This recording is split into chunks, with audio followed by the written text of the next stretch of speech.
This is Audible. Brilliance Audio. Fallen Foe by L.J. Shen.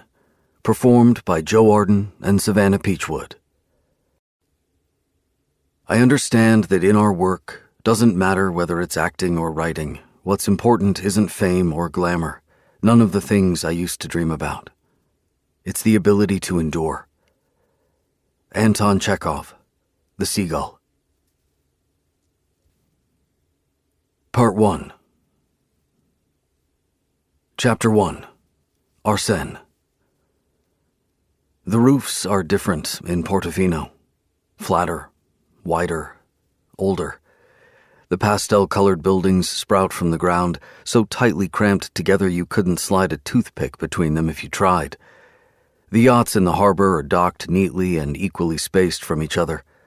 The Mediterranean Sea glitters under the last persistent sunrays as dusk begins to fall.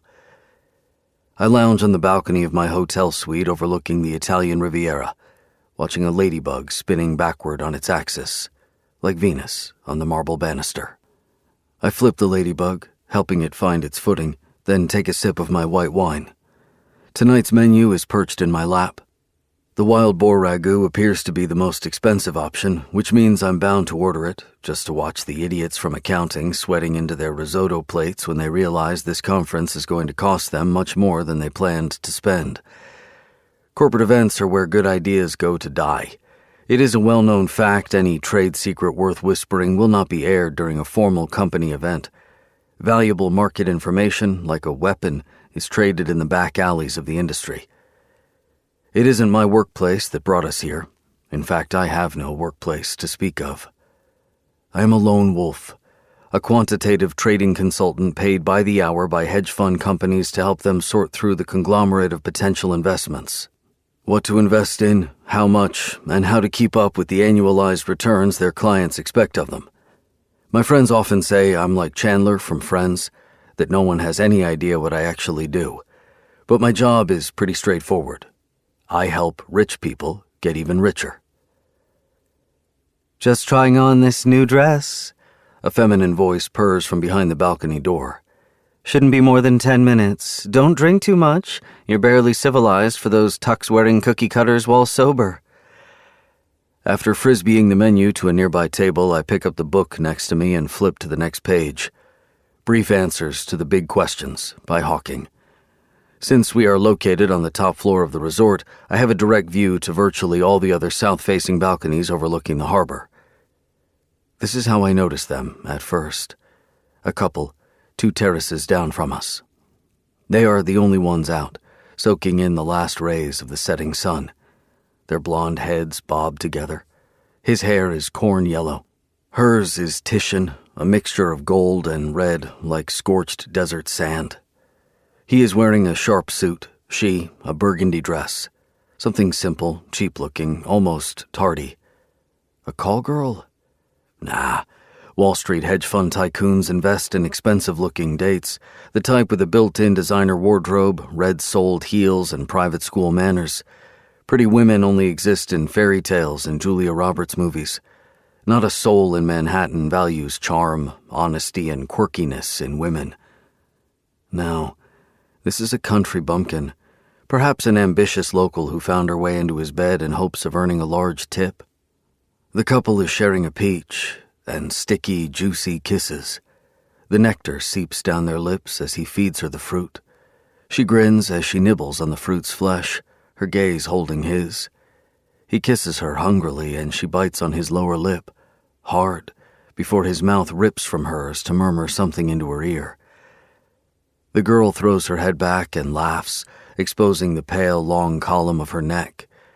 I shift in my seat, my book covering my ever-growing erection. I'm not sure what turns me on more, the peach, the woman, or the fact that I'm officially a voyeur. Likely all three. The man dips his head and licks a long trail of the nectar, not letting a good opportunity go to waste. They are leaning against the banister, his body pressed against hers. Something passes between them, something that makes the hairs on my neck prickle. Whatever these two are enjoying is something I don't currently have. I am not a man accustomed to unattainable things. Have you tried the white yet? The glass door whines open. I snap my gaze toward the person the voice belongs to. Too much anise and truffle, right? My date sneers and pulls a pout. She is still in her bathrobe. How many hours does one need to put on a damn dress?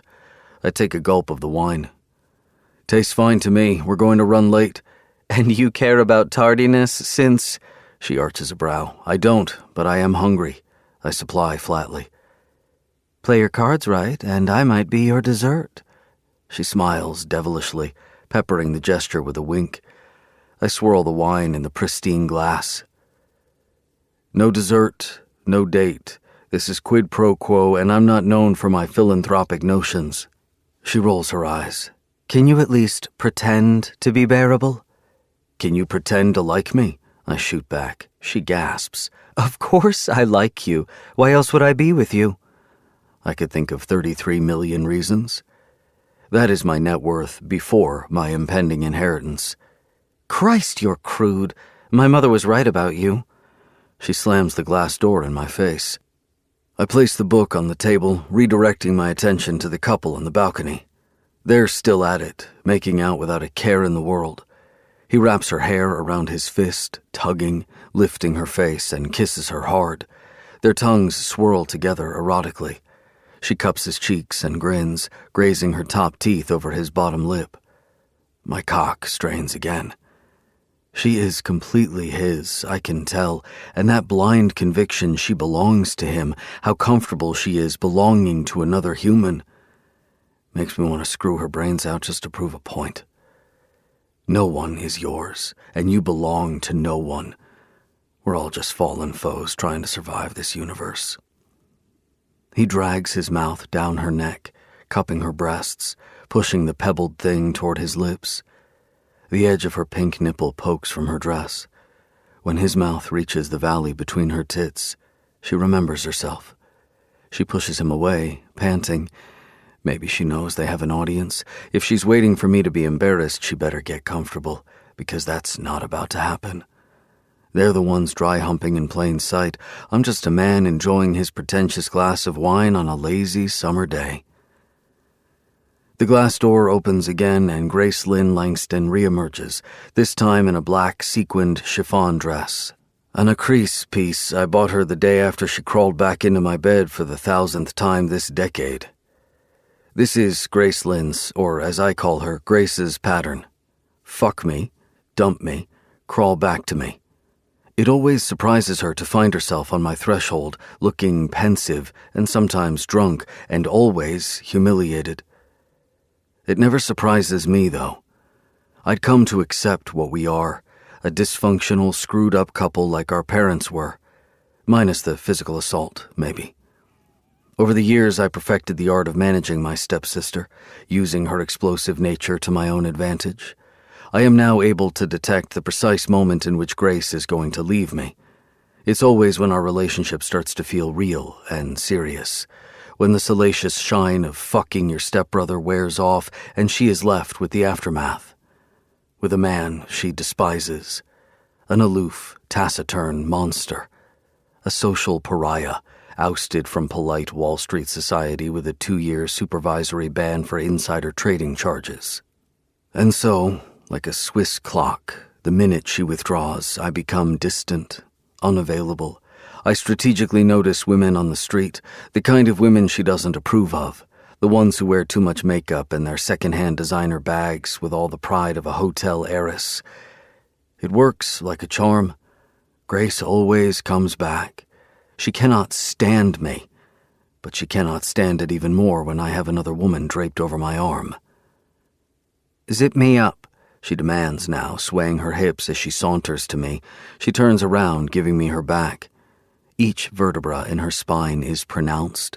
She's managed to keep her ballerina body long after she gave up the dream. I roll the zipper up her back. How many people will be gracing us with their mediocrity tonight? Too many, as per usual. She speaks with bobby pins in her mouth as she tucks the last of her locks into an updo. At least they've only invited the top 20 employees and their plus ones, none of the airheaded PAs, thank God. Grace does not introduce me as her boyfriend, rather as her stepbrother, even though our parents have been divorced since we both went to college. But she introduces me all the same, for I am well known in the stock business. Feared, respected, but rarely liked. She knows my leverage, my pull. I may be the black sheep of the hedge fund world, but I still know how to make money, and people on Wall Street really like people who know how to do that. It is their favorite party trick. My fingers linger when I see the scar on her upper back, the one that reminds me what happened to her, what happened to me 24 years ago. I run my finger pad over it. Her flesh prickles into goosebumps, and she pulls away like I hit her.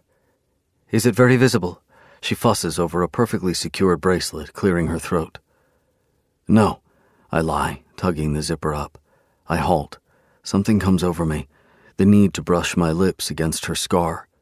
Comfort her.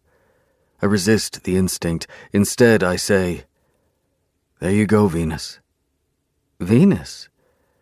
The hottest planet on the solar system. I wink, channeling my inner Christian Miller, my friend who somehow managed to perfect the art of enjoying his relationship, as opposed to making it a screwed-up, grown-up game like I did. I can almost hear Grace scrunching her nose in disdain. Thank God you're a closeted geek. Could you imagine if other people found out about your astronomy quirk? She huffs, pushing farther away from me. Now all I need is a pair of earrings. What do you think, the rose gold diamond studs or the aquamarines? The first pair I bought her for her 28th birthday, deliberately one-upping her then-boyfriend's gift. She dumped him the same night, horrified with the prospect of ending up with a middle-class realtor who could only afford to buy her last season's Louboutins. She'd later on waited in my bed wearing nothing but said earrings. The latter pair was a present from me after I ended a 3-month affair with Lucinda. Yes, her childhood nemesis, when Grace took too long to get back to me after one of our many breakups. Poor Lucinda. She was in for an unpleasant surprise when she got back from her tour in Paris as a prima ballerina to find Grace scorching up my bed.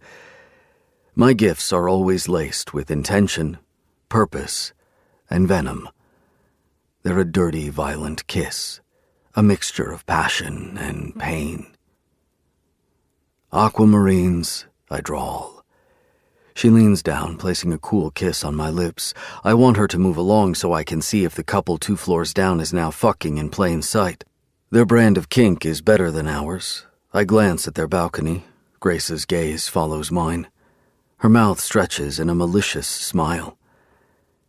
I see you've met my supervisor. Kind of, anyway.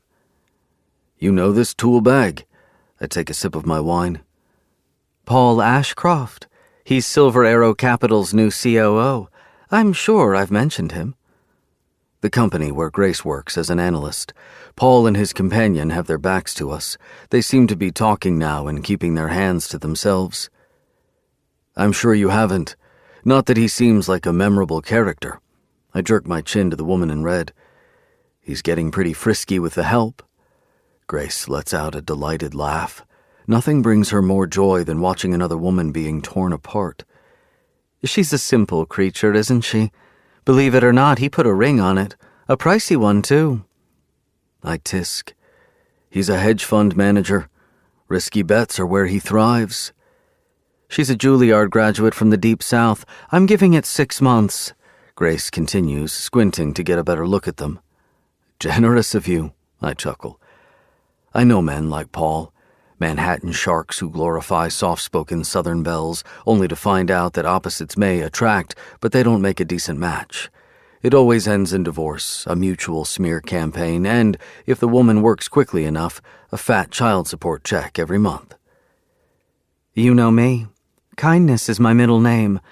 I'll go put my earrings on. What? No tie for you? Grace pouts, looking down at me. I'm wearing a black cashmere sweater and plaid slacks. The last thing I want is to make a good impression. I go back to my book. You're a rebel without a cause.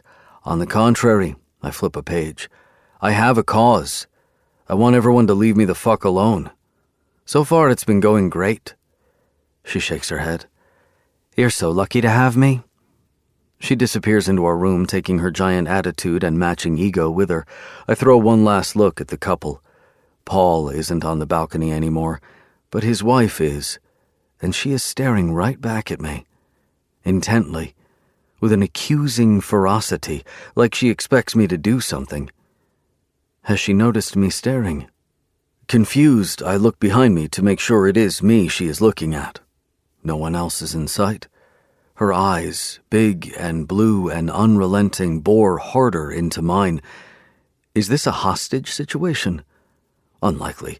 She looked mighty happy to make out with her husband just a few minutes ago. Is she trying to shame me for watching them? Good luck with that. My conscience was last seen at age 10, leaving a hospital room with a feral growl punching holes in the walls on its departure. I meet her gaze head on, unsure what's happening, but always happy to take part in a hostile confrontation. I arch an eyebrow. She blinks first. I chuckle softly, shaking my head, about to get back to my book. She wipes her cheek quickly.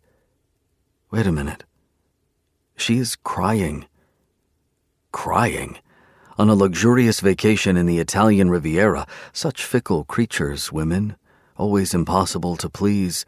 Poor Paul. We are locked in that weird stare again. She looks possessed. I should get up and leave. But she looks so deliciously vulnerable, so misplaced. A part of me wants to see what she'll do next. And since when do I give two shits about what people do? Coolly, I stand up, grab my hardcover, finish the last of my wine, pivot on my heel, and walk away. Mrs. Ashcroft might have a problem on her hands, but it isn't mine to fix. Chapter 2. Arsène. An hour later, Grace is fluttering between her colleagues on the white and gray marbled floor, holding a flute of champagne. She laughs whenever appropriate, frowns in empathy when needed, and diligently introduces me as her stepbrother and finance whiz extraordinaire. I play along. My end goal has always been making Grace mine for all to see. My father, her mother, my friends. The woman dug her way under my skin. She is permanently inked on each of my bones, and I won't stop until I parade her as my prized possession. In some ways, I enjoy the way she downplays our relationship. See, the more Grace highlights the fact that we are step-siblings, the bitterer the pill she'll later have to swallow when we go public. In my darkest, rawest fantasies, Grace Lynn Langston stutters her way into an explanation of how she ended up marrying the person she introduced as her brother for years. She'll be wearing my ring, come hell or high water. The restaurant is bustling with people. Grace and I spend time talking to Chip Breslin, the CEO of the company. He whines about spending the last month slashing high-momentum trades due to tighter Fed policies, glancing in my direction to see if I weigh in on that. I don't hand out free advice, especially now, when my own trading portfolio is at a standstill due to my new 2-year ban. "Ah, come on, Corbin, throw us a bone or two," Chip chuckles, finally cutting to the chase.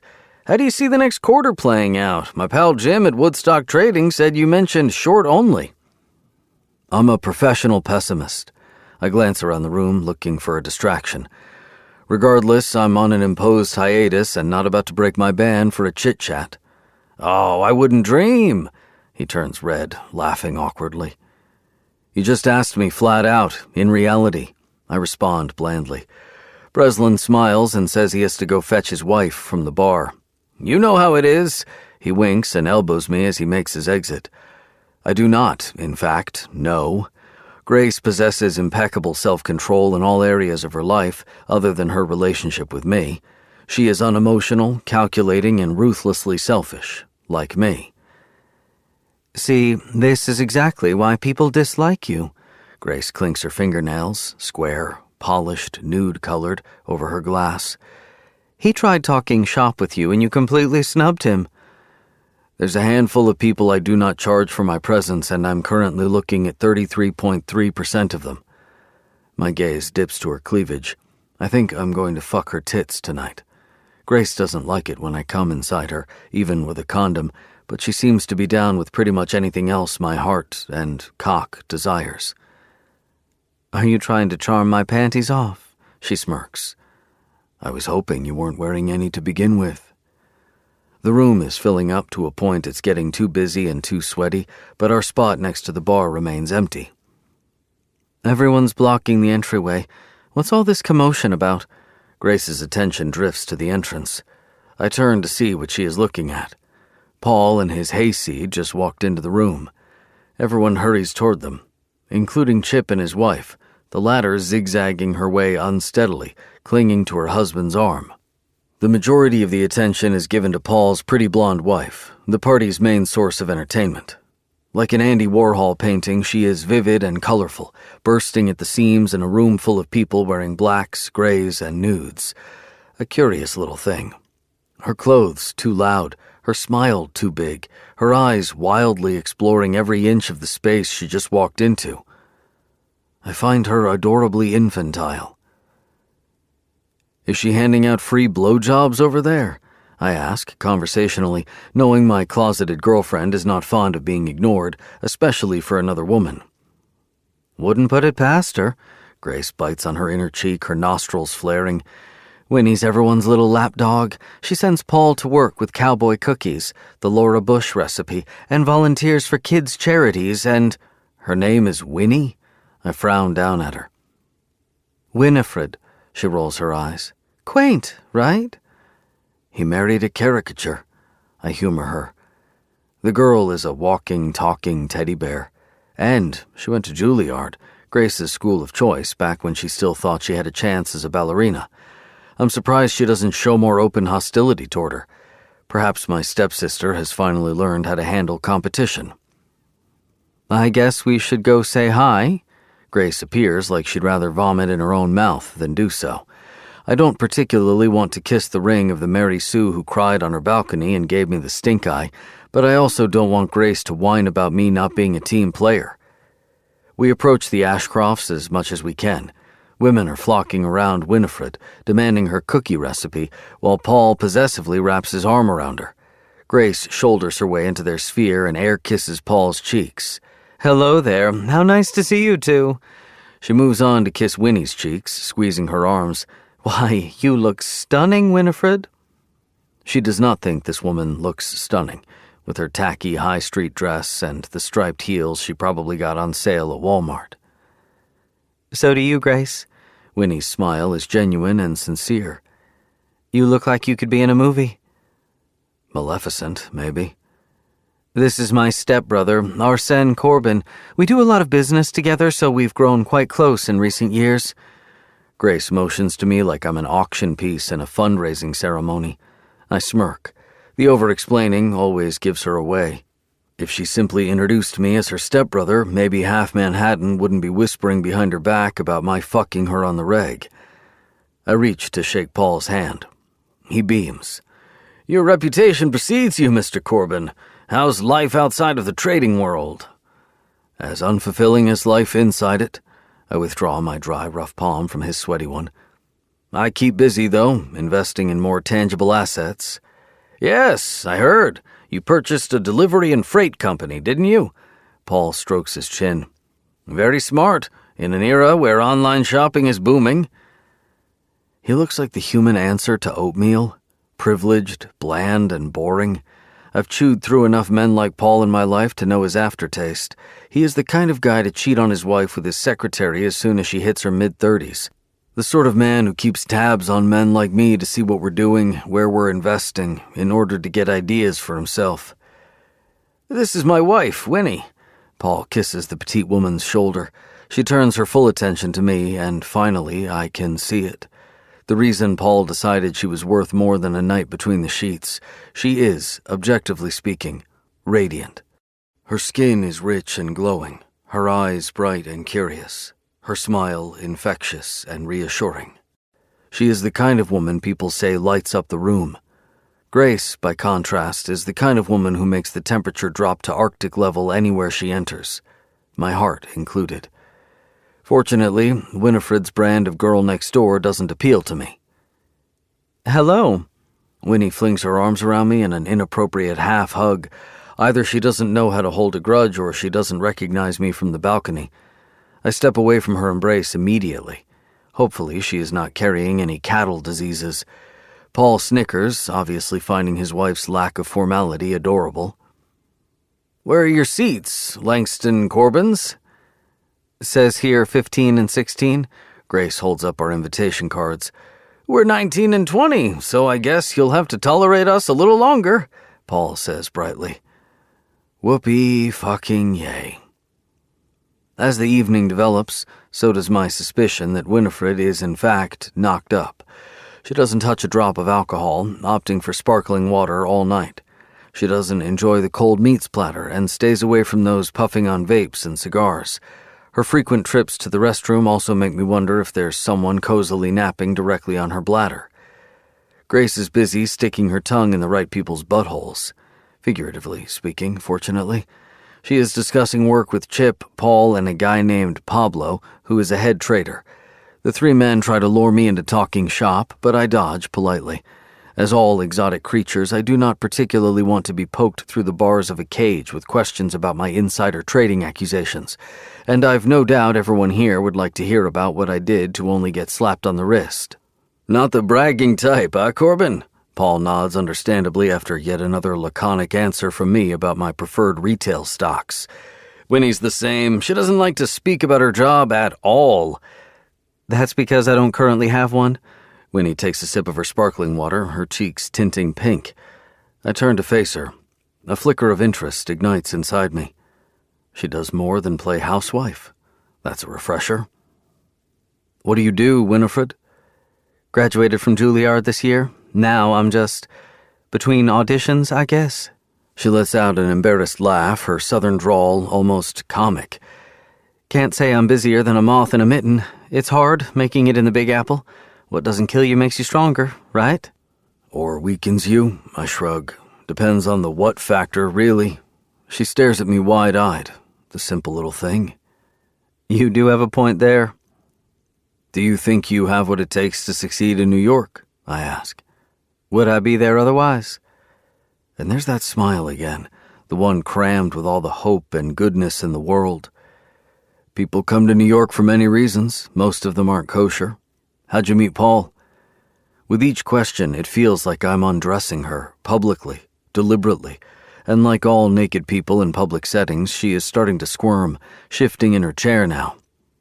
"Well," she clears her throat, "I waited on his table at Delmonico's." I take a wild guess.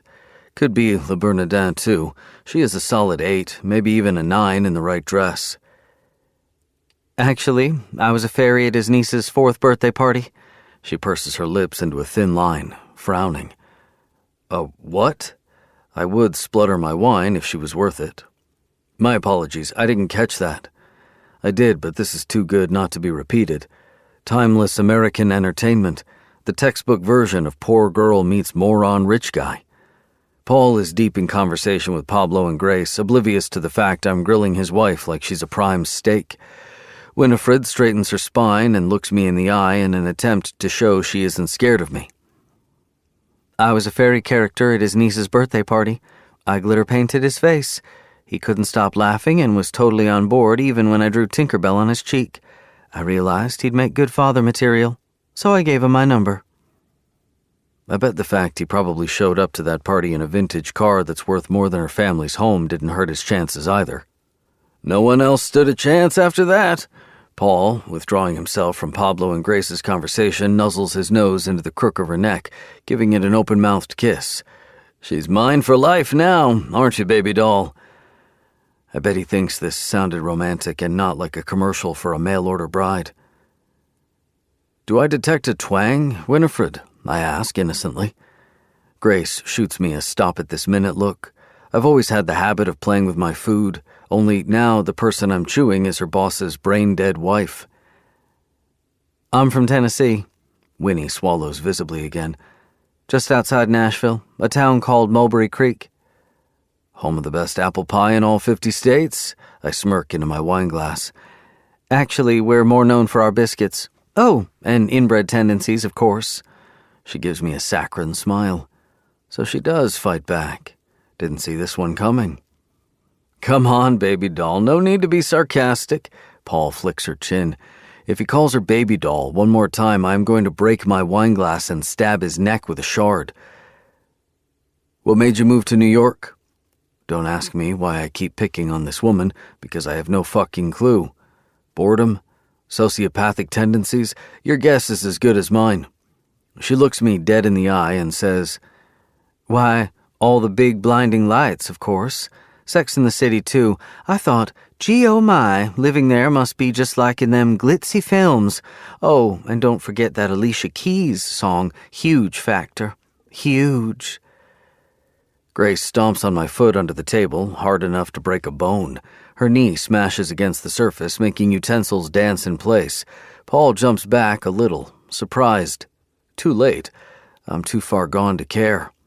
Winifred Ashcroft is the only thing remotely entertaining about this event, and feasting on her self-esteem is tastier than eating any other dish served here tonight. Winnie's a bit sensitive about being an out-of-towner. Paul pats his wife's head like she's an adorable chihuahua. It is like Sex in the City, though, isn't it?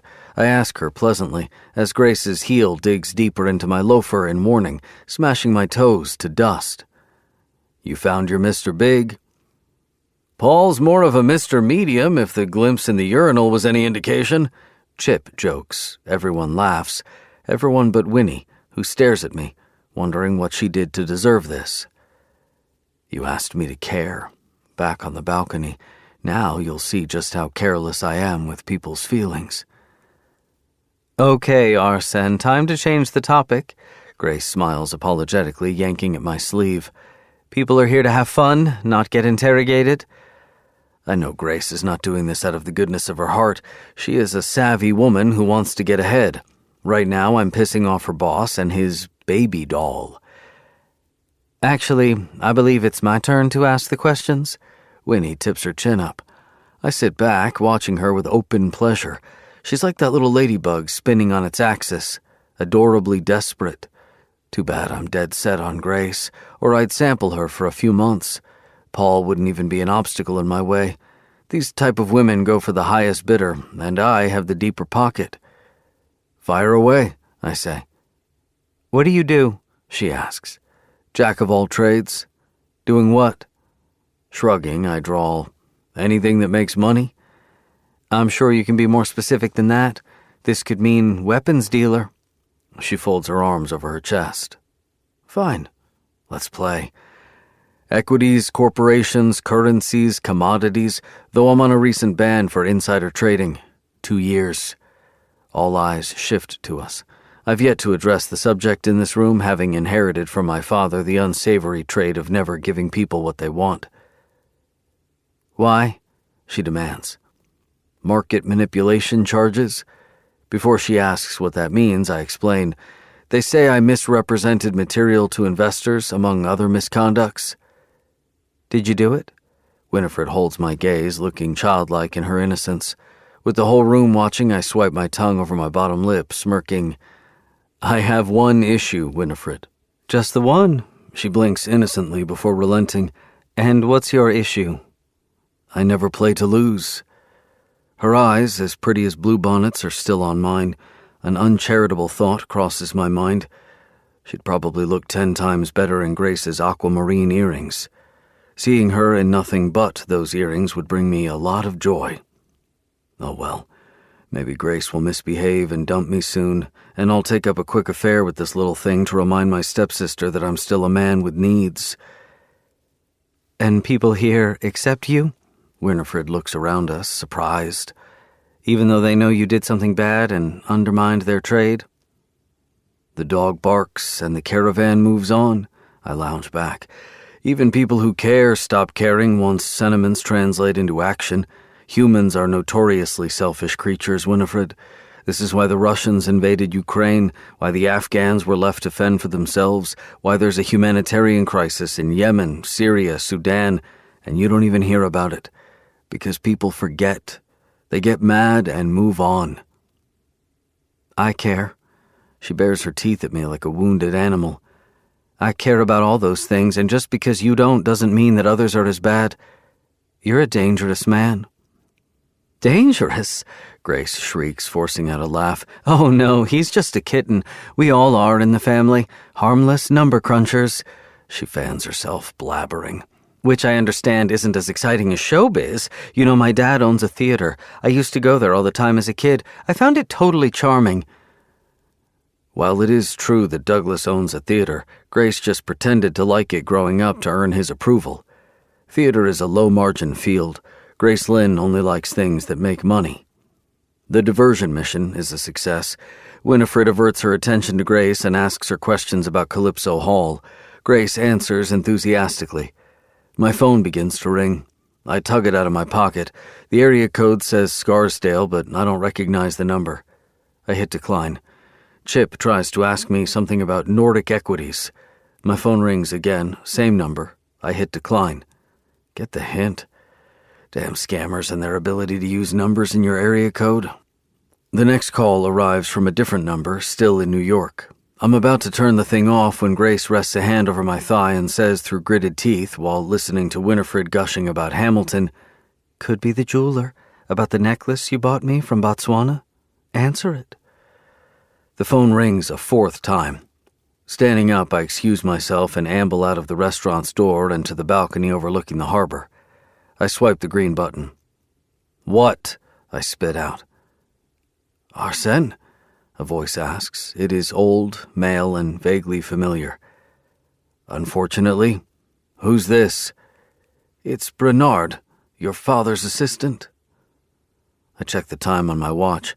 It is 4 p.m. in New York. What can my father possibly want from me? We rarely talk. I make the trip to Scarsdale a few times a year to show my face and discuss family business, his idea of bonding, I suppose. But other than that, we're virtual strangers. I don't exactly hate him, but I don't like him either.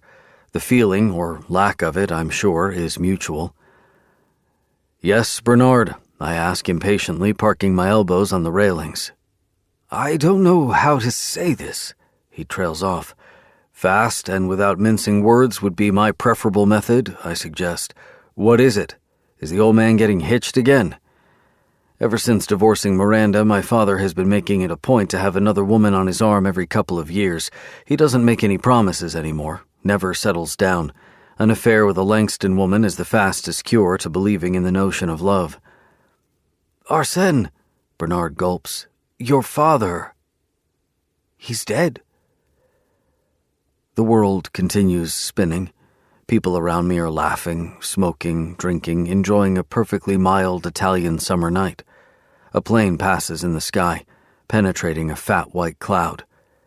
Humanity is completely unfazed by the news that Douglas Corbin, the 5th richest man in the USA, has passed away. And why should it be? Mortality is only an insult to rich people. Most accept it with sad resignation. "Is he now?" I hear myself say. "He had a stroke this morning. The housekeeper found him unresponsive at about 10:30 after knocking on his door several times. I know it's a lot to digest, and I probably should have waited until you got here to tell you." "It's fine." I cut him off, running my palm over my face. I'm trying to figure out what I'm feeling right now. But the truth is, I don't feel anything at all. Some oddness, yes. The same sensation you get when something you've been used to, a piece of furniture, is suddenly gone, leaving an empty space. But there is no agony, no gut-piercing sorrow, nothing to indicate I've just lost the only living relative I have in this world. "I should head back," I hear myself say. "Cut the trip short." "That would be ideal," Bernard exhales. "I know it's very sudden. Again, I'm sorry." I put him on speaker and withdraw the phone from my ear, scrolling through the next available flights. There is one 2 hours from now. I can still make it. "I'll text you my flight details. Send someone over to pick us up." "Of course," he says. "Will Miss Langston be joining you?" "Yes," I say. "She'll want to be there. She's closer to Dad than I am, the little suck-up. Visits him every other weekend. The fact that Bernard knows that she is with me tells me everything I need to know. Dad knew damn well that I was screwing my stepsister and gossiped about it with the help. Funny, he never mentioned this to me. Then again, the Langston women have been a sore subject for us since he kicked me out to attend boarding school. I make a pit stop in the unisex restroom before getting into the restaurant. Unzip and take a leak. When I get out of the cubicle, I hear a faint voice coming from behind one of the doors. A bone-chilling, feral cry, like someone is wounded in there. Not your problem, I remind myself. I roll my sleeves up, wash my hands as the wails grow louder, more erratic. I can't just leave now. What if someone gave birth to a baby and left it to drown in the toilet? While no one could accuse me of having a conscience, drowning newborns isn't a thing I'm happy to get behind. I turn off the faucet and make my way back to the cubicle. Hello? I lean a shoulder against it. Who's there? The weeping, which turns into little hiccups, does not subside, but there is no answer either. Hey, I try, softer now. Are you okay? Should I call someone? Maybe the police, or someone else who actually cares? No answer. I'm running out of patience and my nerves are shot as it is. My whole body is reeling with the news about Dad. Look, either you answer or I kick down the door. The cries are harder now, uncontrollable. I take a step back for momentum and kick the door open. It flies off its hinges, slamming against the large cubicle wall like a casualty in a gory action film. But I don't find a baby or an injured animal. Just one Winifred Ashcroft, curled over the toilet tank in her red dress, makeup smeared all over her face, drinking wine straight from the bottle. Her hair is a mess, and she is shaking like a leaf. Isn't she pregnant? Poor Oatmeal Paul. Can't even get himself a sensible trophy wife. Tears run down her cheeks. She put a good dent on that bottle. It's half finished. We both stare at one another silently, engaged in some fucked-up contest. Only now it's clear she doesn't expect me to ask her what's wrong. Are you in trouble? I spit out, asking mainly because it is my civic duty. Is he hurting you? Abusing you? She shakes her head. You'll never be half the man he is. There goes my lifelong mission. I glance around us, waiting for her to pick herself up and evacuate the toilet. She's the most bizarre creature I've ever met. My husband is amazing, she stresses, getting riled up, like I'm the one crying into a bottle of alcohol atop a germ colony. Your husband is as unremarkable as my least favorite pair of socks, but that's not a conversation I'm interested in having now, I counter. Now, if there's nothing I can do, yes, there's nothing. Even if I did need help, I wouldn't turn to you for it. You're stuck up higher than a light pole. She wipes her nose with the back of her arm, sniffling. Beat it. Now, Winifred. I thought all Southern belles were sweet and agreeable. Go away already. She jumps to her feet and slams the door in my face, or whatever's left of the unhinged door anyway. For a brief moment I contemplate giving her my number, in case Paul does abuse her. But then I remember my plate is full of my own shit to deal with, including Doug's death, Grace's wishy-washy attitude, my career, and so forth. I turn around and walk away, to tell Grace Lynn Langston that Stepdaddy Dearest has finally kicked the bucket. Chapter 3. Arsène. Then. Like all cautionary tales, my story began in a big sprawling mansion, with stained glass windows, pointed arches, ribbed vaults, and flying buttresses, painted murals, hand-carved marble chess pieces, and grand curved staircases, with an evil stepmother and a snotty stepsister. The night that changed everything started out normally, as all disasters do. Dad and Miranda drove into the city to see Chekhov's The Seagull premiere in Calypso Hall Theater and left us behind. They did often. Miranda enjoyed art, and Dad enjoyed Miranda. No one enjoyed us, though, so it was our job to entertain one another. My stepsister, Grace Lynn, and I flattened a cardboard box we'd stolen from the kitchen and took turns sitting on it, sliding down the stairway. We bumped into housekeepers as they rushed between rooms, carrying fluffy, warm towels, ingredients for dinner, and dry-cleaned suits. They'd have crushed us like bugs if they could, but they couldn't. We were Corbins, entitled, privileged, and powerful, Scarsdale's chosen ones, destined to squash, not to be squashed. We slid and we slid down the stairs until our asses were red under our designer garments. My spine felt like jello from all the bumping against the stairs. Neither of us thought to stop. There weren't many things to do in this castle. Video games were forbidden. They make the mind lazy, Dad said. Toys were messy. And you're too old anyway, Miranda huffed. And we'd run out of homework to do. Grace Lynn was midair, gliding down the stairway, when the main door flew open. She bumped into my father. Her face pancaked against his shoes, and she let out a comic oomph. "What in the—" "Arsène," my father thundered to the bottom of the stairway, sidestepping her. Fingernail streaks adorned his cheeks. "What is this mess? We just decided to get yourselves injured? Do you think I have the time to go to the ER with you?" He spit out. "Go to your room. Now." "Grace Lynn?" My stepmother followed briskly, shutting the door behind her. I didn't have to look at her fingernails to know they were caked with my father's blood. When they fought, she always did this. Hurt him.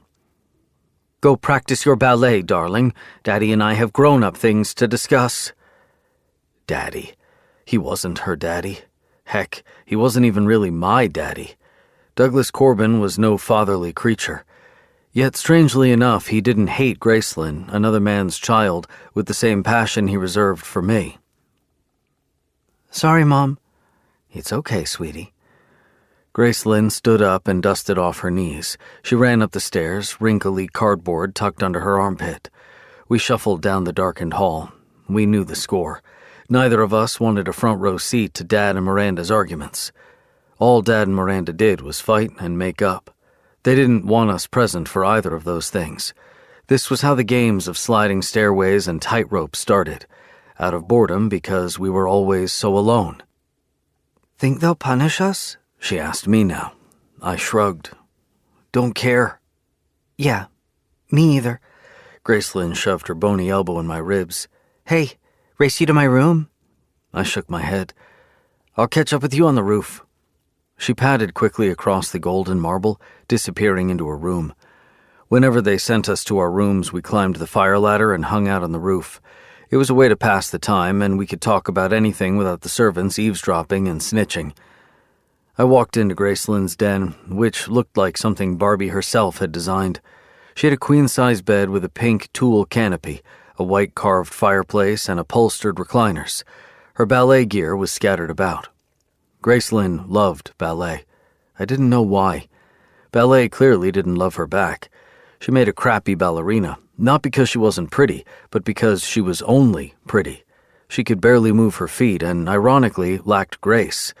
The window was open. The wind made the curtains dance. Even they danced better than Gracelyn. I laced my sneakers before pulling my body out the window. I stomped my way up the rain-drenched iron ladder. I found Gracelyn leaning against one of the chimneys, ankles crossed, exhaling breath vapor like a dragon. "Ready to tightrope it?" she grinned. The ridge of the roof was edged so narrowly that we had to walk it 1 foot at a time. For our game, we walked the ridge, chimney to chimney, as fast as we could. We each had our turn. We timed one another, and sometimes, a lot of times, I suspected she was cheating, which was why I never, ever let her win. "You timing me, or what?" Gracelyn lurched her chin toward me. Nodding, I produced my stopwatch from my pocket. "Ready to eat dust again, sis?" Gracelyn had a problem. Her problem was me. I was smarter than her, scoring higher on tests without even studying. I was more athletic than her. She was a mediocre dancer, while I was the second-best tennis player in my age group in the entire state. Naturally, I was also much faster than her. I always won. It never occurred to me to let her have a little victory. She was an annoying, entitled brat. So was I, but let's admit it, I wore my faults better. "I'm not gonna lose, you hot dog water breath?" She choked out, her face turning pink. I laughed. "Your time starts now, fart face." I raised the timer in the air. "You know, I'm getting really tired of doing this." She fisted her hair, onyx black, like her eyes, tying it into a painful-looking bun. "Making myself invisible for them? All of my friends' parents, Miranda and Doug, aren't parents." I cut her off, squinting up as gray clouds gathered above our heads like schoolyard bullies. It was going to rain soon. They're just people with kids. There's a difference. But it's not fair, Grace stomped. Mom punishes me whenever your dad annoys her. This was a good time to point out I was her mother's personal punching bag. Miranda's favorite pastime was lamenting to my father how screwed up I was. He doesn't laugh, doesn't cry, doesn't take an interest in anything but astronomy and math, which, excuse me, Doug, simply isn't normal for a 10-year-old. Maybe there is something wrong with him. We would do him a disservice if we don't run some tests. Oh, and he doesn't yawn when others do. Have you noticed that? That shows a lack of sympathy. He could be a sociopath. A sociopath, living under our roof. I couldn't chance Gracelyn running back to her mom with the impression I gave half a crap, so I bit my tongue. How do you mean? I asked. Like, I've been wanting this tutu Lucinda's parents bought her from Moscow for ages. It's custom made. Last week, Mom told me she'd look into ordering it. But today, before she went with your dad to the theater, she snapped and said it was too expensive all of a sudden and that I'd grow out of it too quickly. All because he pissed her off. And you care about the stupid dress because... It's not a dress, arse. It's a tutu. If you say so. I do say so. I'll say it all day long. You don't want Lucinda's tutu. You want her talent, and that can't be bought in Russia or anywhere else, I said matter-of-factly. Lucinda and Gracelyn were in the grade below me. Lucinda was the girl everyone wanted to be, beautiful and nice, and therefore loathed by Grace and her little clones. I can't believe you just said that. She balled her hand into a fist, waving it at me. Mom's right about you, you know. Your mom's not right about anything. Now start walking. I haven't got all day. I snapped, starting the stopwatch. It's on. Ah, she growled. I hate you. I started counting the seconds out loud, knowing it was going to freak her out. Arg, I'll show you. I'm going to win. She raised her arms in the air and started jogging across the roof quickly. Too quickly. Gracelyn was practically hovering over the edge, cutting through the air like a bird of prey. She sliced in and out of the fog like a plane. She wobbled left and right. She was almost at the chimney, but what the hell? She could fall over any second. Jesus, I hissed. Slow down, what are you doing? Before I finished my sentence, her right leg missed the needle-like surface. She slipped, swinging herself left to regain balance. Her right leg twisted sharply. She let out a surprised gasp, throwing her arms forward to clutch the chimney. She fell about an inch short. Gracelyn tumbled down the side of the roof with a feral scream, disappearing out of sight. Shit. My lungs closed up, rejecting oxygen. My first thought was, what was she thinking? Followed closely by, Dad's going to murder my ass. I waited for the thud. Maybe I was a sociopath, like Miranda said. Who waited to hear the body of their stepsister hitting the ground from a 30-foot height? Grace? My voice was drowned out by the rain that began pelting on the roof. God damn it, Gracelyn! Over here, she choked out. Relief washed over me. She wasn't dead. I crouched down to sit on the ridge and slowly slid down the roof until I reached the gutter. Her fingers were curled around the gutter pipe. Her body dangled in the air. Should I go get Dad and Miranda? Should I try pulling her up? Shit, I had no idea. I never thought either of us would be stupid enough to legit run across the roof like a maniac. Help me, Gracelyn pleaded, tears and raindrops running across her face. Please. I grabbed onto her wrists and leaned backward, starting to pull. Sharp spikes of rain blurred my vision. Her skin was cold, wet, and slippery. Her wrists so delicate I was scared I'd break them. Her fingers clawed into my skin, grasping as she wiggled, trying to use me as a human ladder. She drew blood, just like her mother had done to my father tonight. I decided I wasn't going to share Douglas Corbin's fate. I wasn't going to bleed for a Langston woman ever again. Pull me harder, she moaned. I'm slipping. Can't you see? The soles of my feet scorched as I tried to yank her up the roof. The odds were against me. Physics, too. I had to climb uphill over the wet shingles while pulling someone my own weight. You need to hold on to the gutter. I have to call Dad. I can't. We're both gonna fall. Don't leave me. Did she think I wanted to kill her or something? I was about to tip over, too. Look, I can hold you for a few more seconds and give your arms a rest, but then you gotta hold the gutter for a minute or two until they get here. She slipped away from my grasp an inch. wriggled in the air like a worm. No, don't leave me. I don't want to die. Don't look down, I roared, falling to my knees, pulling harder with everything I had in me. It felt like my limbs were being ripped from my body. But she was too heavy, too wet. Just look at me. The pressuring, unrelenting weight of her was gone suddenly. My body jerked backward. The back of my head slammed against the shingles. A distant splash assaulted my ears. She fell. She fell. Frantic, I crawled along the gutter, squinting down, trying to see past the rain and the mud and the thick bushes. Grace had landed on the canopy covering the empty pool. The belly of it was deep, and there was water all around her. Gracelyn didn't move. Her legs were in weird angles, and I immediately knew, even before she started screaming, that it was all over for her. No more fancy tulle costumes, Russian tutus, or dance camps in Zurich. My stepsister's ballet career was over. And so was my life as I knew it. The x-rays arrived minutes after Dad and I got to the hospital. He hadn't looked at me, not even once, the entire journey there. I relayed to him everything that had happened, maybe other than the part where I'd goaded her. No need to be holier than the Pope. Besides, she survived, didn't she? She's going to be okay, though, right? I chased him down the linoleum corridor to her room now. I was so full of adrenaline I couldn't even feel my legs. She better be, for your sake, he snarled, staring ahead. What did you two do up there anyway? Played a game. He let out a snort. You play high stakes. Typical Corbin male. What did stakes have to do with all this? I'd always been a burger dude anyway. Is that good or bad? I asked. Plainly speaking, it's an incurable condition stemming from too much money, too much ego, and too much time. He plucked his leather gloves by the fingers.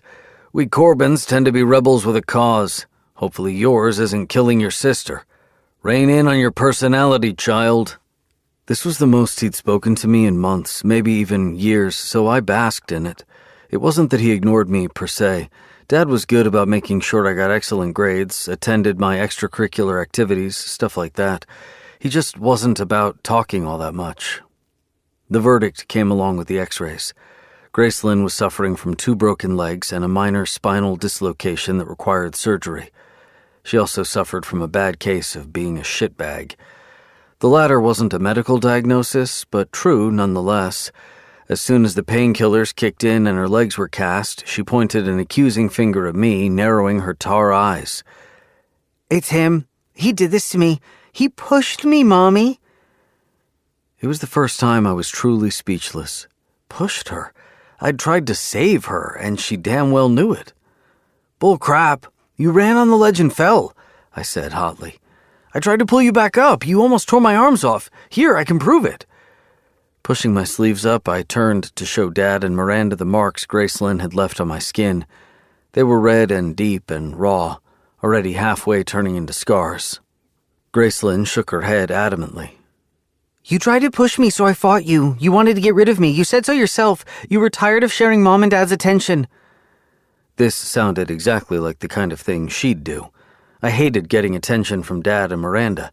It was always negative and got me in trouble. My mouth hung open.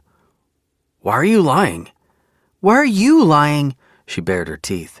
You've been caught. Just fess up. You could have killed me. Oh, my little dove, what's this monster done to you? Miranda buried her face in her daughter's neck, throwing her arms around her. She sounded like she was crying, but I bet her eyes were dry. I looked around the room, waiting for... what? Someone to walk through the door and back me up? There was no one in the world who could protect me.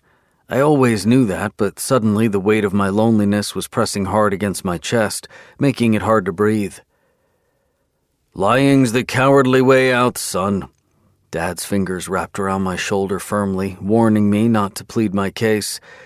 Come clean and face the consequences like a man. He didn't believe me. He was never going to believe me. He just wanted this to go away for him and for Miranda so there'd be no more shouting, screaming, and slapping. Gracelyn, despite lacking everywhere I excelled, was still their favorite child. The normal child. The one who laughed and cried and yawned when others did. The painful realization I was truly alone in this world slammed into me. Staring Gracelyn down, jaw clenched, eyes dead, I shrugged. Sure, I pushed her. My only regret is I couldn't finish the job. Better luck next time, I guess. And then it registered to Gracelyn that this was all real, not a part of our stupid, made-up games. I could see it in her eyes, the flash of regret, followed by the adrenaline rush, the recognition that whatever she was doing, it was working, at least for now, that she was finally winning against me at something. But I would never let her win, not if I still had breath in me. I turned around and stalked out of the hospital room, leaving behind the poor imitation of what was supposed to be my family. Later that night, Miranda returned from the hospital without Gracelyn. Dad and I waited in the dining room, staring at our hands silently. Doug, a word? Miranda clipped, summoning my father upstairs. They locked the bedroom door behind them. I pressed my ear to their door, my mouth dry. Too much for too long. This is sheer neglect. I cannot, in good conscience, allow my daughter to become prey in the hands of your out-of-control son. I've had enough, Doug. I knew what really bothered Miranda about me, and it had nothing to do with Grace. I looked exactly like my mother, the late Patrice Chalamet.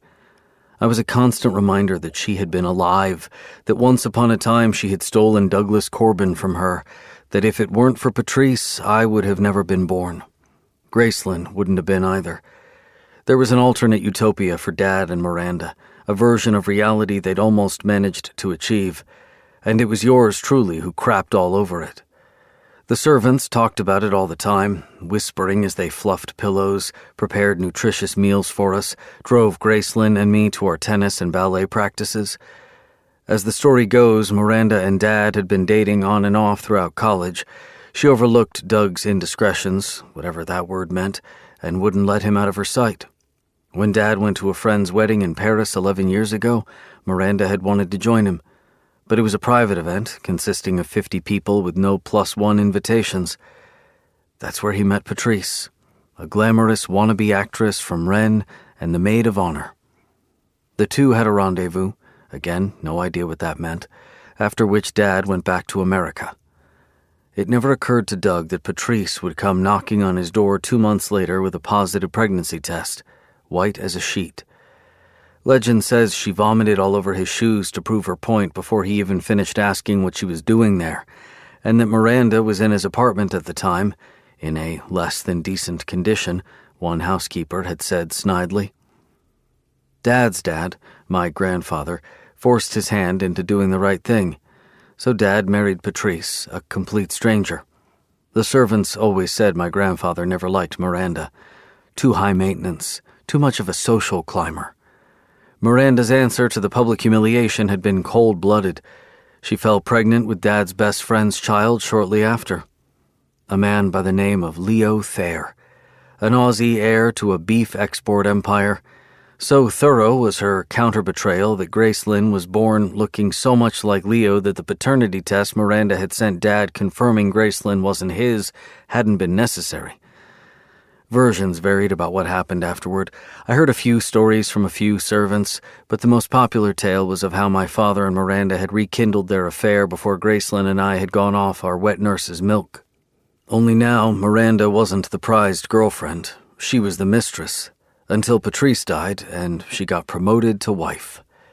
Miranda, like her daughter, couldn't stand to lose to anyone, especially a 10-year-old kid. "I'll talk to him," my father murmured. "Make him understand what he did was wrong." "That's not enough. You think I can sleep at night knowing your son is across the hall from my daughter after what he did to her?" "We don't know exactly what happened, sweetheart." It surprised me that Dad stood up for me, but I knew he wasn't going to stand his ground for long. She'd wear him down. She always did. And he, blinded by his own sins, by her beauty, would submit. "Well, I hate to do this, but it's either him or us." "And where should I put him?" Dad spit out impatiently. "He's a kid, Miranda, not a goddamn vase." "There's a boarding school not too far from here. Andrew Dexter Academy. Elaine's son goes there. The one who was in that gifted program. I have the brochure." I heard the rustling of paper. Of course she had the brochure handy. You want me to tuck him in a private school on the other side of the state? He growled. Jesus, Miranda, listen to yourself. Oh, come on, Doug, she said soothingly. It's a good place. We both know he's being stalled here academically. You'd be doing him a favor. He could be fulfilling his potential instead of being bored here and getting into all kinds of trouble. We'd love to have him for holidays and summer vacations. He would be so much more manageable. And so I became manageable, banished from my own house over a lie my stepsister had told to get rid of me. Over her jealousy, her greed. Gracelyn got her Russian tutu. They put it behind glass, like the armory chamber in the Kremlin, precious and unattainable, just like her ballet aspirations. She also got our parents' full attention. This was where my obsession with Gracelyn Langston began, the feral hunger to conquer her at all costs, in the moment of history when she won the one thing that matters, public opinion. But this was a marathon, not a sprint. Gracelyn was about to learn her lesson the hard way. We Corbins always won in the end, even if it meant we needed to play dirty. Chapter 4. Arsène. Pull over, Grace insists after we land in Newark hours later. The chauffeur flicks his blinker, slows down, and pulls the Cadillac to the shoulder of the road. She pushes the door open, staggers out, and vomits all over the bushes. She's been crying the entire flight here, talking with her mother on the phone. Not once did Grace ask me how I was coping. Maybe she assumes, like her mother, that I'm a sociopath, incapable of feelings. Or maybe she simply doesn't care. What's peculiar is she isn't the emotional type. Falling apart isn't her style. Stumbling back into her seat, she plasters a hand over her sweaty forehead. It hurts so much, Arsène, you wouldn't understand. Wouldn't I? Her utter selfishness robs me of my breath. She'd had them both growing up. Miranda, Douglas. She never once apologized for what she did to me. And this is why you want her so bad, because she's an obsession, an unattainable fantasy, a class of her own. He was my father, too, I point out flatly. But he was closer to me, she whines childishly. Turning my gaze to the window, I bite my tongue until the metallic taste of blood coats my mouth. Look, I'm just exhausted. She shakes her head, more tears spilling from her eyes. I think it's the first time I've seen her cry. Even when she fell from the roof, she was tough about it. I just want to get there already. In response, I snap my fingers at the driver. Floor it. 10 days later, the Corbin mansion is teeming with people, not in the same way it had been crowded when my father threw his Great Gatsby-style epic parties when Grace and I were children. The memorial service had been elegantly planned and flawlessly executed. Caterers flowed among guests, carrying platters of finger food and alcohol. A pianist takes requests behind a golden grand piano. Old classics my father used to listen to, Bohemian Rhapsody, Imagine, Your Song. I stand in the corner of the room with my friends since adolescence, my only friends, really, Christian and Riggs. Christian is a lawyer who owns a white shoe firm, while Riggs is a professional photographer and possibly the prolific creator of a few new STDs. Christian brought his wife, Aria, along. We're so sorry for your loss. Aria gathers me into a hug, refusing to let go. It is more than Grace has done in the past 10 days. Then again, Aria is an actual, well-rounded human capable of sympathy. Grace is a female version of me, which makes the ordeal even more peculiar because she's been all torn up about Doug's death out of nowhere. It's fine. We weren't close. Where's the baby? I pull away from her, looking around. Aria gave birth some months ago to a pink screaming thing who looks like a bald bookkeeper. Quietly, and only to myself, I can admit I want what Christian has with Aria, perhaps because I know it could never happen. The baby has a name, Christian's eyebrows pull together. It's Louis, and he's home with the sitter. You thought we'd bring him to a wake? I didn't think about him at all, I admit coldly. I was just making conversation. Christian eyes me with exasperation. Mingling is not your forte, buddy. Stick to making money. Why weren't you close? Arya puts an encouraging hand on my arm. You and your father. Good luck with getting a confession out of this guy, Riggs snorts out, raking a hand over his golden hair in slow-mo. Ours is not the talk about it type. I'm gonna go hit the bar. Not that I'm not interested in your sob story, buddy, but... Oh wait, that's right, I'm not interested in it. He winks and swaggers to the other side of the room. I wouldn't put it past him to chase tail here. Riggs is shameless in his pursuit of women, as if he just found out about their existence last month. It's a client. Christian lifts his phone in the air, indicating an incoming call, and not a happy one. I'll be right back. Well? Arya continues, staring at me intently. I hitch a shoulder up. My father and I hadn't seen eye to eye. Since when? She tilts her head sideways. Conception? I let out a wry laugh. He made sure I remembered he only married my mother because she was knocked up with me. As if sperm me escaped from his balls in the dead of the night and found my way between her legs. No personal responsibility taken. When my so-called mother died, he married his ex-girlfriend not even 2 years later. Supposedly, they'd been having an affair throughout his brief marriage. But that's all right. I've been hearing Patrice wasn't anything to write home about in the parenting department either. I sound as bitter as a pint of Guinness. Truth is, I don't give two shits about my no-show parents. I just want her to do a U-turn from the conversation and stick to safe topics, like the weather. Arya nods. Sounds like he was a piece of work. I can relate. Loving someone who doesn't deserve our love is the greatest punishment one could endure. A sardonic smile touches my lips. Remind me why we love people by blood connection and not merit? Arya considers my question. Because humanity wouldn't survive otherwise. People are generally not very endearing, she says matter-of-factly. Look, I know you're not feeling the grief now. Things are too raw, too hot to process. Maybe you never will. And I know we're strangers for the most part, but as someone who's had a very complex relationship with her father, I just want you to know, if you ever need to talk to someone, she puts a hand on my arm. That someone could be me. I will understand and never judge. I appreciate it. And I do. I would have liked to fall for a woman like Arya. Strong-headed, smart, and compassionate. Someone who is the head of a charity in her spare time. Tragically, I'm in the market only for one egocentric nymph. How's the PR business going? I change the subject. Great, Arya smiles. I'm never out of a job because people are never out of trouble. And the charity you run? I forgot what it was about. Something with children. Christian doesn't usually ask for favors, which means I am going to need to attend the stupid charity gala she throws every year. Arya opens her mouth to answer me just as Riggs swaggers his way back with wine, hands Arya and me glasses, and takes a sip from his. Is the girl talk over? Is ours ready to purchase his first training bra? Arya gives him a playful shove. Grow up, Riggs. He makes a face, something between horrified and disgusted. Not a chance in the world, ma'am. Are we taking bets on Arsène growing a heart in this hollow chest of his? Christian reappears from the veranda, sliding his phone back into his pocket. Close. Riggs chugs his wine like it's Gatorade. Your wife just told me to grow up. Christian plants a kiss on Arya's forehead. We'll land on the sun sooner.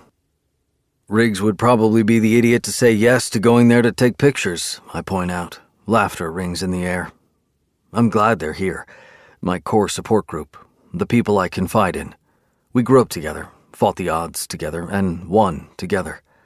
From the corner of my eye, I spot Alice Godinsky, the spiritual godmother of Christian, Riggs, and me. Came all the way from Florida as fast as I could. She breezes toward us and kisses both my cheeks. She is wearing a flowery, colorful dress and looks like an exotic bird, as opposed to someone attending a funeral. She clutches me close, whispering in my ear, "To tell you good riddance. That old fart didn't deserve you as a son. I hope you know that." She pats my back in a gesture more motherly than Miranda ever offered me. Hello to you too, Alice, Christian chuckles beside her. Forgot your manners. She turns to hug and kiss him too. Outgrew them when I became a widow. Life's too short to be a well-behaved lady. Fucking men. The pianist begins playing Friends in Low Places. at my request. Not only is it apt, now that Douglas is worm food, but I also know how much my father despised country music. It's my tongue-in-cheek farewell. Christian, Riggs, Alice, so nice of you to show your respects. Grace parts the throngs of people approaching us. She is wearing an off-shoulder black dress and a dramatic eyeliner. She looks impeccable, even in grief. In the 10 days since my father passed away, Grace has been acting like a ghost of her former self.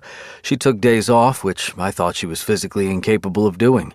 Most days, she didn't leave bed before noon. I know there's more to her behavior than Douglas, and the only reason I'm not pressing for information is because I'm letting things play out organically to see where her mind's at. Grace reaches to shake both my friends' hands, then pivots to Arya on her pointy heels. Sorry, I didn't catch your name. Christian's new girlfriend, right? Arya smiles, letting the intentional insult roll off her back. You can call me Arya, or Christian's wife. I'm not picky. My bad. Grace lets out a throaty chuckle. Understandably, I'm a bit too preoccupied these days to keep up with your little gang. I remind myself that this woman is perfect for me, for multiple reasons, all of them practical and hard-headed. We have the same taste, the same values, the same wants. Christian has Arya, and look, they're happy. As happy as his miserable ass can be, I suppose. My stepsister and I can have that too. Or at least a fucked up version of it. Yes, Grace can be obnoxious, but so can I. Conquering Grace's heart has always been my end goal. A few vulgar remarks to my friends aren't going to change that. Sorry for your loss, Christian tells Grace in a voice that indicates he couldn't be happier she's suffering. All 3 of my friends know what Grace did to me when we were kids. None of them have found any redeemable qualities in her current adult version. Thank you. It was so horrible for me. Grace clutches her pearls. For Arsène too, I bet, Arya points out. Of course, Grace waves flippantly. It's just that, well, Doug and I had been really close. We had something special, you know? If I had a penny for every time a leggy woman in this room said those words. Riggs chuckles behind his wineglass. Including your mother, now that I think of it. Alice lets out a rowdy laugh. Arya joins her. Because that's what you need. Arya pins Riggs with a playful glare. A fatter bank account. Riggs is a billionaire who needs more money like Grace needs more diamonds. The best part is that despite his wealth, he lives an appallingly modest life. His lack of need to impress drives him to say things no one else in the room would ever think of uttering, which is why he just handed my girlfriend her ass. For shame, Riggs. Not everything is a joke. Grace withdraws dramatically. Get off your high horse, sweet cheeks. Riggs knocks back his drink. We both know what drew you to the Corbins, and it's not their character. No offense, ours. None taken, asshole. I raise my drink to him. This whole conversation is tasteless and inappropriate. Grace stares Riggs down. She wants an apology, but that's never going to happen. Riggs inclines his head, feigning grief. My apologies, Grace. Please tell me more about appropriateness. There's no one I wish to get a lecture from more than a woman who fucks her stepbrother. Christian swirls his drink, looking into it. Definitely been to more traditional funerals in my lifetime, but I prefer this one. Pretty action-packed. Grace's face reddens. She turns to look at me, expecting me to intervene. Are you just going to stand there and let him talk to me like that? She demands. I smooth out my suit. I can sit down, if you prefer. Arya lets out a strangled giggle, and so does Alice. Well, thanks for coming. It is appreciated. Grace turns around, fuming, then stomps her way back to her mother and a cluster of her friends. Christian elbows me, gesturing with his drink toward her. Remind me what you see in her again? Beauty, elegance, lack of submission. You know who also fits this bill? Alice yawns. A cheetah, and I wouldn't share a bed with one. She puts the ass in nasty. Riggs waxes poetic, plucking another drink from a tray nearby. I watch Grace's shapely calves as she swaggers off. That's a feature, buddy, not a bug. I can't believe this is coming from me, but you're going to regret checking that woman's oil. Riggs whistles low. No better antidote than the poison itself, I tisk. May I remind you she tried to ruin you? Christian and his poster-ready Clark Kent features darken. Almost succeeded, too, yet you're obsessed with her. And obsession, Arya sinks her upper teeth into her bottom lip, is a potent poison. It tastes real sweet and can easily be mistaken for love. I am well aware that what Grace and I share does not classify as love to most people, but it is big, uninhibited, and everlasting. This is what Christian and Riggs don't understand. Grace and I never have to settle for friendship with sex, the default state of every couple who's been together longer than 2 or 3 years. Our sex is always angry, hot, and hostile. Our animosity, infinite. I traded comfort for passion, safety for desire. Grace Lynn Langston is a risky stock, but I've always played on the dangerous side. I'm not obsessed with her, I say, dry amusement in my voice. I'm obsessed with having her. It's the circumstances that drive this entire operation. You're wrong, Arya insists. The circumstances don't matter. What matters is you'll end up being with someone who doesn't care for you. Newsflash, Ars, the world is full of people who don't care for you. So when choosing your partner, you really want to make sure you find someone who'd be in your corner. Riggs massages his jaw. Sorry to interrupt your TED Talk, but your heartbroken, grieving stepsister is looking mighty happy right now. Following Riggs's gaze, I watch Grace standing next to Chip, Paul, and Pablo. Her colleagues came to show their condolences. Grace laughs at something Chip says, smacking his chest playfully, not a care in the world.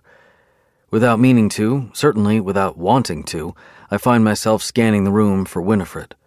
If Paul is here, maybe he brought his wife along. It isn't that I'm interested in her. I want to see if she is showing a bump, if I was right. I want to see if her blue eyes are still sad and haunted. As it happens, she isn't here. Good. Terrific. More alcohol for me. Well, this is boring, Riggs laments, grabbing an hors d'oeuvre from a floating platter and tossing it into his mouth. I'm going to try to beat rush hour back to the city. With what car? Christian asks with exaggerated interest. For all his wealth, Riggs does not possess any items of value. No car, no apartment, not even a fucking staple piece of furniture from IKEA. Whenever he is in town, he crashes either at Christian's or at my place. Riggs throws him a half-dazed look. Right, I bummed a ride with you. Well, I'll Uber it. No need. I rented a car, Alice pats his back. And anyway, I came here to show my respect to Ars, not his father, which I did. I'll give you a ride. Corbin, sweetheart, I'll see you soon. So long, and thanks for the sashimi. Riggs salutes us. They trek out of the room.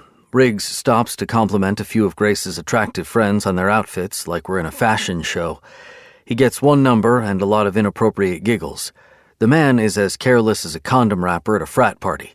Though chronologically he is 34 years old, based on his behavior alone, I wouldn't give him more than 17 on a good day. Best of luck to the woman who tries to tame the fucker.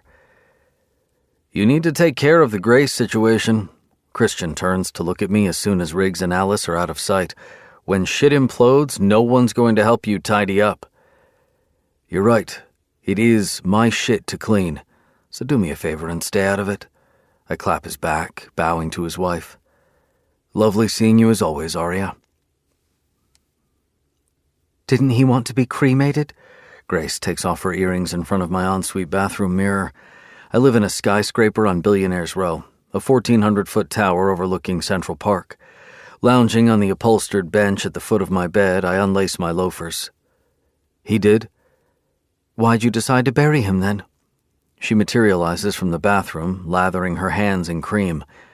Precisely for that reason. I waltz over to my walk-in closet to put my shoes away. Grace falls into bed with a sigh, scrolling through her phone with a bored pout. You're petty. And you fucking love it, I say mildly. Do you think he was aware of what was happening to him when he had the stroke?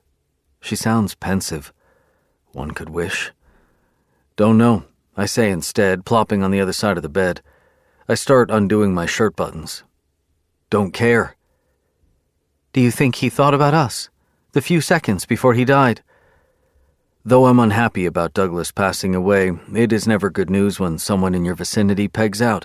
I don't understand why Grace is trying to humanize the man. Maybe, I bristle. Why does it matter? Oh, no reason. It's just that, you know. She drops her phone on the mattress, whipping her head toward me. Mom said Doug left something for me in his will. I still, my fingers pausing around one of the buttons. The air between us crackles with silent competition. I consider my next words, knowing we've started a brand new mental chess game. I hadn't realized Miranda and Douglas were in touch. She presses against me. Her hands lace over my back, kneading it in a massage. They were. They were in talks of reconciliation. Doug had been signaling to her that he was tired of his meaningless girlfriends, and you know how Mom broke things off with Dane not too long ago? She watches me closely for a reaction. Our imaginary swords are still tucked away, our fingers itching to yield them. But I'm not sure how serious they were. That's very convenient, I smirk. What are you insinuating? She rubs at my back. Nothing. I push her away, let my shirt slip off my shoulders, and toss it at the foot of the bed. We'll see if he's made some last-minute changes in his will. I don't care one iota about Douglas's money. I make enough on my own. What I do care about is Miranda getting her claws on something she doesn't deserve. Grace, too. They'd been loitering around him for scraps for decades. I'm getting a drink. I exit the bedroom and stroll to the living room. I pour myself 2 fingers of whiskey. Sip it, one shoulder propped on the wall, glowering at the Central Park view. Douglas fucking me over with a last-minute will before kicking the bucket is a valid possibility. He liked Grace well enough. Hell knows what he felt for Miranda. They'd had their ups and downs, but me, I'd always been a bone in his throat. My indifference toward him, toward his wealth, paired with my financial and mental independence, always made him feel emasculated and unimportant. Then again, I am his biological son. Doug always cared about keeping the fortune in the family. Grace's hands crawl over my chest from behind, splaying over the dark hair. Her naked body presses against my shirtless frame.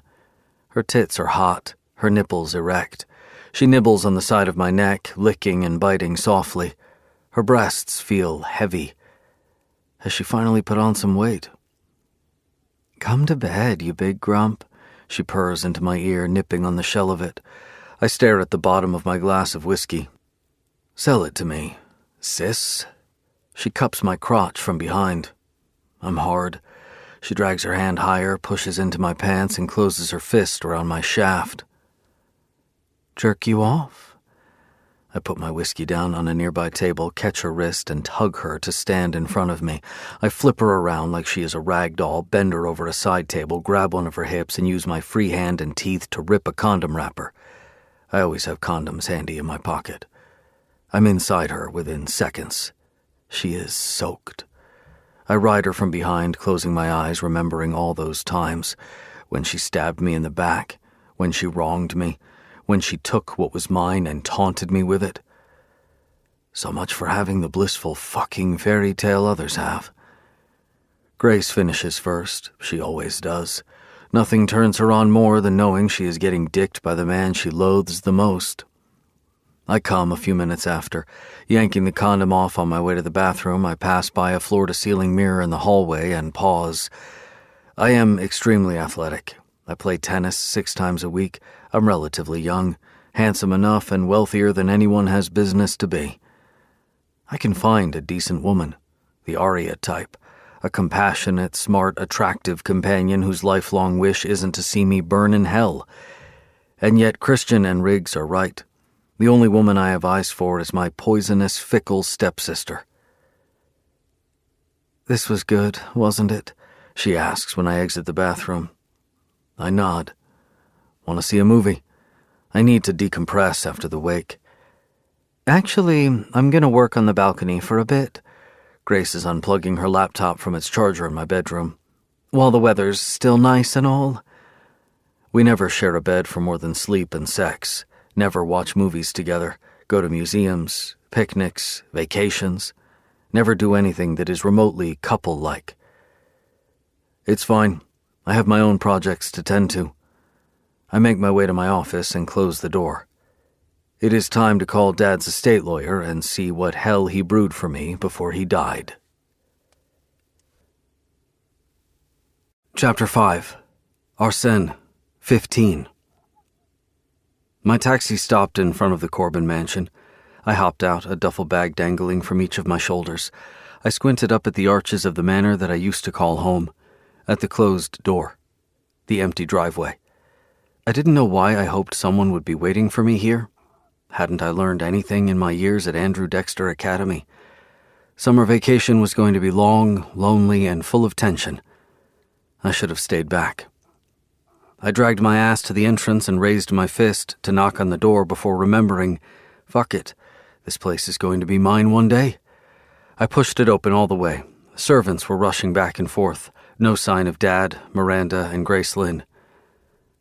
"Welcome home, Arsène. Your father asked me to tell you that he, your stepsister, and your stepmother went to the country club. There's a golf tournament." Bernard halted in front of me, a manila file under his arm. "They should be back soon. Do you need help settling in? Some refreshments, maybe?" I shook my head. I went upstairs to my room and dumped the bags onto the floor. I glanced around, and it didn't take a genius to see what had happened here. Grace Lynn had taken over my space. It wasn't Pink Central or anything, but my closet was open and full of glittery sneakers. The desk was littered with her textbooks, pastel Sharpies, and heart-shaped Post-it notes. There were scrunchies on my unmade bed. What the fuck? This place had dozens of rooms. She could have picked any one of them as her second room. But this was not accidental. She was trying to send a message. I was no longer a part of this household. Defiant, I flung myself on the bed and rubbed my unwashed self over the linen, just to be a dick. Then I stared at the ceiling. The bed still smelled of Grace Lynn, her shampoo and French perfume and expensive nail polish.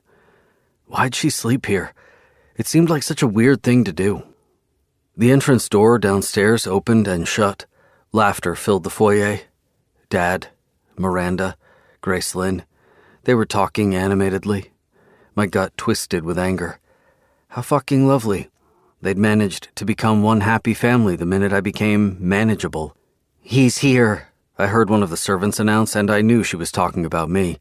But as I waited 10, 15, 20 minutes, no one from my so-called family knocked on my door. This was how it remained for the next few hours, a battle of wills and ego. Who was going to approach who first, Dad or me? Only I was a goddamn 15-year-old, and he was the grown-ass man who chose his wife over his son. Skipping dinner was a no-brainer. My stomach grumbled with hunger, but I'd rather die before losing this ego game with Dad. When everyone went to bed, I tiptoed my way down to the kitchen and ate 3 plates of leftovers. Then I went upstairs to the roof through the laundry room window and stargazed. I spotted Mercury, Saturn, Venus, Mars, and Jupiter.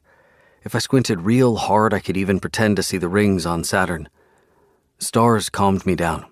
Their existence, the knowledge there were universes out there that were so much bigger than my shitty existence. Proportions. Yeah, that's the reason I liked astronomy so much. It put everything in proportion. The next morning I was a no-show at breakfast. Conversation was tense as it drifted up to my room.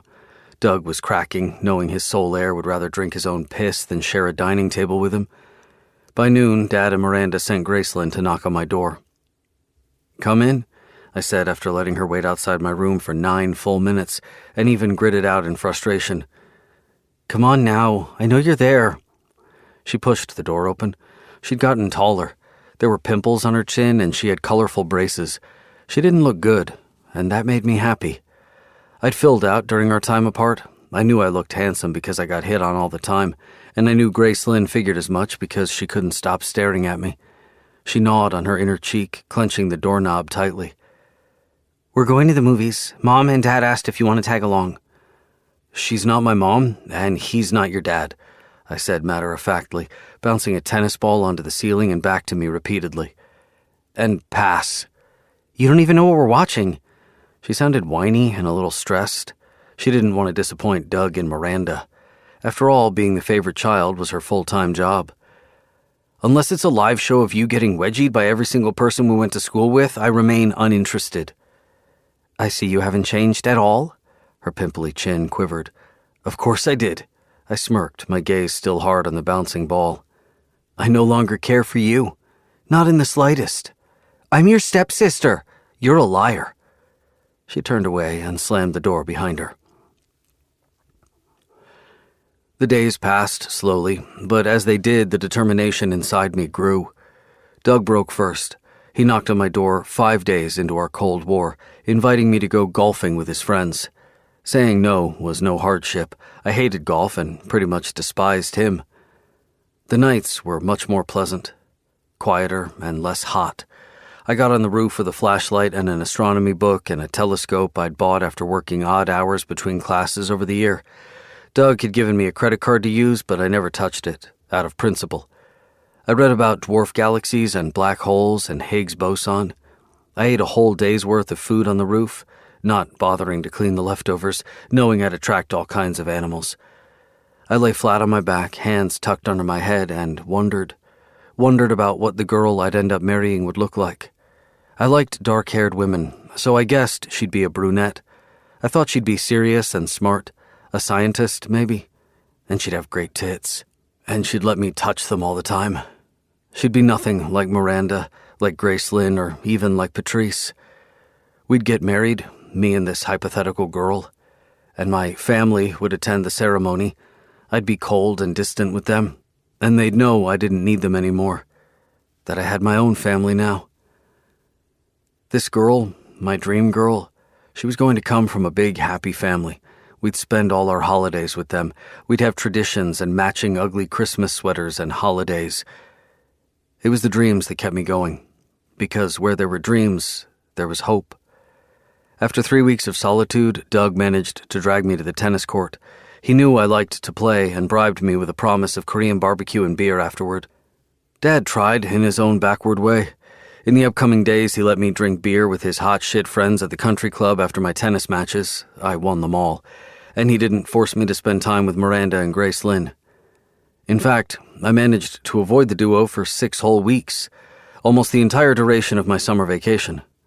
Until one night, when I was on the roof, reading about quantum mechanics, I heard a noise coming from the opposite side of the chimney. I sat up, glancing behind my shoulder. I found Grace Lynn standing on the ridge in her pale yellow pajamas, fists on her hips. She was just a foot from me, staring at me from above. In case you're wondering, things are perfect without you. She tried to force a smug grin, but I could tell she was nervous. Her eyes were wide and desperate. I wasn't, but thanks for the update, I said indifferently. You can have both of them and this ugly-ass mansion. Life here is boring. I'm having fun at school. Lies, lies, and more lies. Andrew Dexter Academy was strict and full of bullies and abusive staff, but I wasn't going to give her the pleasure of telling her that. You know, she tapped her chin thoughtfully, I think about that night every day. How come you didn't try and tell your dad the truth? You just dropped it. I did try. He didn't listen. I dog-eared a page in my book and put it aside. Whatever for. I got what I wanted, not seeing your ugly face every day. Did you mean what you said about not caring for me anymore? Her facade dropped, and with it her taunting smile. With every fiber of my body. Well, for your information, I hate you too. Is this the useless fun fact awards? I looked around us in wonder before reaching for my book with a yawn. Why the hell do you think I care? The next part happened very fast. Grace Lynn let out a growl and crouched down, trying to push me down the shingles. I stumbled, still a step away, before managing to grab the vent pipe. I was still a few feet away from the edge. Grace Lynn groaned in frustration, using her legs to kick me down. She wanted to kill me. Straight up break my neck. The girl was a psycho. Fall! Oh, die already! She kicked her legs desperately, trying to reach my body. I curled one hand around the vent pipe and grabbed one of her feet with the other, then tugged her down to me. She gasped, turning flat on her stomach, trying to claw her way back up like a wet cat in a tub. I didn't let go of her ankle, but I did climb up the ledge with her. When we got to the ridge, I flipped her flat on her back and straddled her waist. I couldn't take any chances that she'd try to kill me again. She raised her fists in the air, attempting to catch my nose, my cheek, my neck. I grabbed both her wrists and slammed them down on either side of her head. She moaned in pain. It took everything in me not to hit her. "What's your problem, huh?" I screamed. She panted underneath me, her chest rising and falling. She wasn't wearing a bra.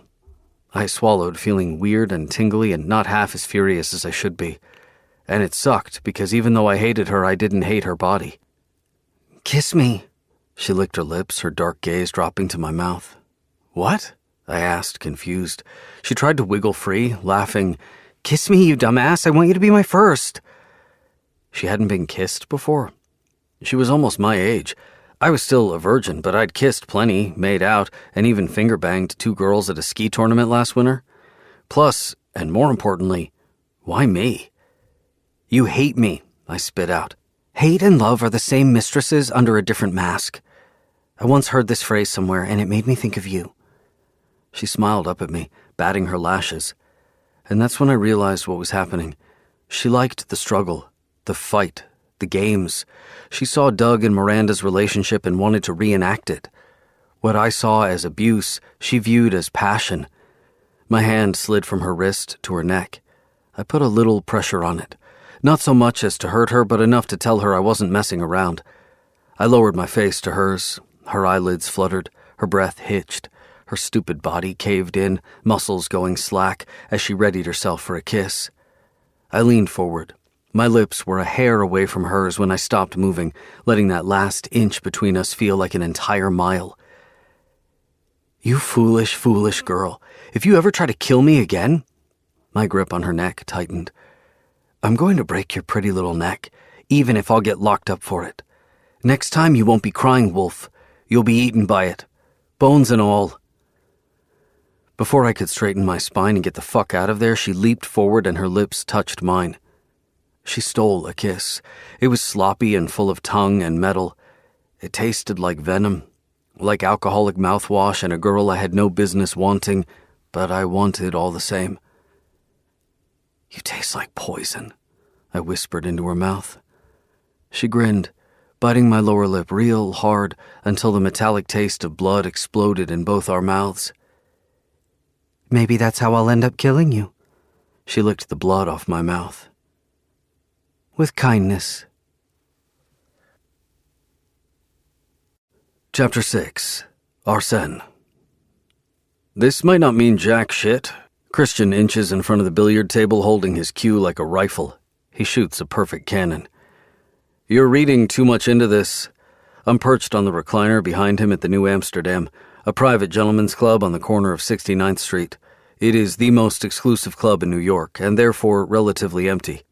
Christian, Riggs, and I have been hitting the place ever since Riggs informed us we could no longer go to the Brotherhood, our favorite pub, because he'd banged his way through the patrons, the pub-goers, and some of the supply providers. Hardly. I flip a page in the astronomy book I'm reading, a pipe tucked in the side of my mouth. I went to see his estate lawyer today. He couldn't give me details, but said that Grace inherited something of value. That could mean anything. It could mean the good fucking China. When can you see the will? Christian put his cue aside to grab his beer and take a swig. A physical copy should be sent to me any day now. But why would your dad leave Grace anything? Riggs frowns, moving around the billiard table to examine where he wants to take his best shot. Wasn't she his former best friend's spunk stain? I put the pipe down. Being a polarizing piece of work runs in the Corbin family. Giving her something he thought I'd want would be the ultimate fuck you. I don't think he ever forgave me. For what? Christian frowns. Being born? I smirk. You weren't the one who shoved his cock into your mom, excuse my French. Riggs takes a pull of his drink. Grudges, like crotchless underwear, make very little sense. Christian claps my shoulder. What do you think you left for her? The hotel on Fifth Avenue? The yacht? The timeshare private jet? The options are limitless. The Corbins are old money. So old you can trace it back to 18th century France. My ancestors ate cake with Marie Antoinette. Hard to say. I tossed my book onto a table. Douglas had a lot of assets and zero scruples. The only thing I know for sure is that he couldn't have given her too much. We're not known for our generosity. There's a silver lining to all of this, though. Riggs leans against his cue like it's a cane, ankles crossed, a winning game show host smile on his face. I arch an eyebrow in question. Enlighten me. He's dead now, and you get to make the final move, to leverage whatever's in the will to your advantage. Meaning? Whatever she doesn't get, you'll dangle in front of her face like a carrot. Riggs uses his cue to scratch his back, his eyebrows arched. You wanted to conquer her, didn't you? This is how you deliver the final blow. How you win. I narrow my eyes. I didn't peg you for the cunning type. Oh, I can be ruthless. Riggs waves me off with a chuckle. I just never give enough damn to show that side of me. Huh. I'm going to make the most out of the situation, even if it means putting flames to Douglas Corbin's legacy. 3 days later, it arrives, a signature-required manila envelope. Alfred from reception calls to let me know it is here. I charge out of my apartment barefoot. Who delivered it? UPS? I pluck the folder out of the old man's fingers. He shakes his head. Hand-delivered by some important-looking fella in a suit. I hope it works out well for you, son. In the elevator, I muster every ounce of my self-control not to rip the brown envelope to shreds. That would be exactly what my father would have wanted. I can't risk the infinitesimal chance an afterlife does exist and his spirit is watching me from above. I flip the bird upward instead, then downward toward the floor. My inkling is you ended up in hell, but there's just enough chance you bribed an angel for a place in heaven. When I return to my apartment, I frisbee the envelope atop my office desk, go to the kitchen, make myself a cup of coffee, and then return. I slit the envelope with my letter opener, then neatly pull out the stack of papers, reminding myself internally for the millionth time that I don't care either way. But I do. I care, and it's fucking killing me. I know my shine would dim in Grace's eyes if Doug made her as rich as I am. I dangle my pedigree, my prestige, my family's billions in front of her to keep her. If that goes away, she might leave for good. And if she leaves for good, I lose, truly and finally lose our 3-decade war. Here goes nothing. I skim over the boring parts and dive straight to business. I begin reading through the items. The majority of the estates, save for the office building in Scarsdale that went to Dad's business partner, now belongs to me. The liquid money, bonds, and bank accounts go to me in their entirety. His investment portfolio is mine now. His timeshare private plane, too. I even get the cars, antique furniture, and ugly heirlooms. I get everything he's ever possessed. Miranda Langston gets nothing. Not even the canned goods in the pantry. Not even his best fucking regards. Grace doesn't seem to be getting anything either. What the hell was the estate lawyer talking about? That he left her something of value? I stare at the file in confusion. What am I missing? And then I see it. At the very end of the will, Grace Lynn Langston has received Calypso Hall. The small theater, a stone's throw from Times Square, is neglected and in desperate need of refurbishing. If it is functioning at all, it must be a money pit. I suspect the only reason it hasn't closed thus far is because too many tourists can't get their hands on Broadway tickets in time and end up catching a show there. The place isn't worth the real estate it is occupying. And the best part is, it's a historical building, so whoever is going to buy it would have to keep it a theater. It is, therefore, unsellable. Not for a good price, anyway. Grace isn't a penny richer than she was before this will. Great news for me. A bombshell for her. I sit back, mulling this over. What was Douglas's angle? What was he planning to achieve by depriving me of this glorified shithole? Then it hits me. Calypso Hall was originally purchased when my mother first moved to the U.S. I'd overheard the servants say that she was lonely and bored out of her mind during her pregnancy with me. To pacify her, my father decided to gift her something to keep her busy and out of his hair. Since Patrice was an aspiring actress, he bought her this failing theater. He appointed her as the managing director and in true Corbin fashion, told her to spare no dime in making it a success. She'd spent days and nights there, fussing over every detail, each stage prop, each show. Some said she actually turned it around and made it profitable for a few months. My father didn't tell me a lot about her, but he did say that as soon as I was born, she tossed me into the arms of a wet nurse and continued working at the theater, and forgot all about my existence. I was the only one who'd have you, ours. It's you and me, boy. Forever. One of Douglas's only saving graces was the fact that he took me on when my mother moved to Manhattan and lived a life without me. I'm not sure why Dad thought giving Grace something my late dysfunctional mother once loved would spite me, but he missed the mark by 1,000 miles or so. If anything, giving Grace something sentimental and of no fiscal value just shows how little he knew his stepdaughter. Smirking, I spin my office chair to face the floor-to-ceiling window. If I get a copy, that means Grace got one too. She is about to find out that I just became one of the richest men in the country, minted beyond her wildest dreams. It is going to kill her, but it is going to lure her in, too. And thus begins another game between us. A game of chicken. Who will cave in first, pick up the phone and call, admit defeat, accept their destiny, and finally bow to this sordid arrangement and all that it entails? It is a good time to remind Grace of something she might have forgotten. I always win.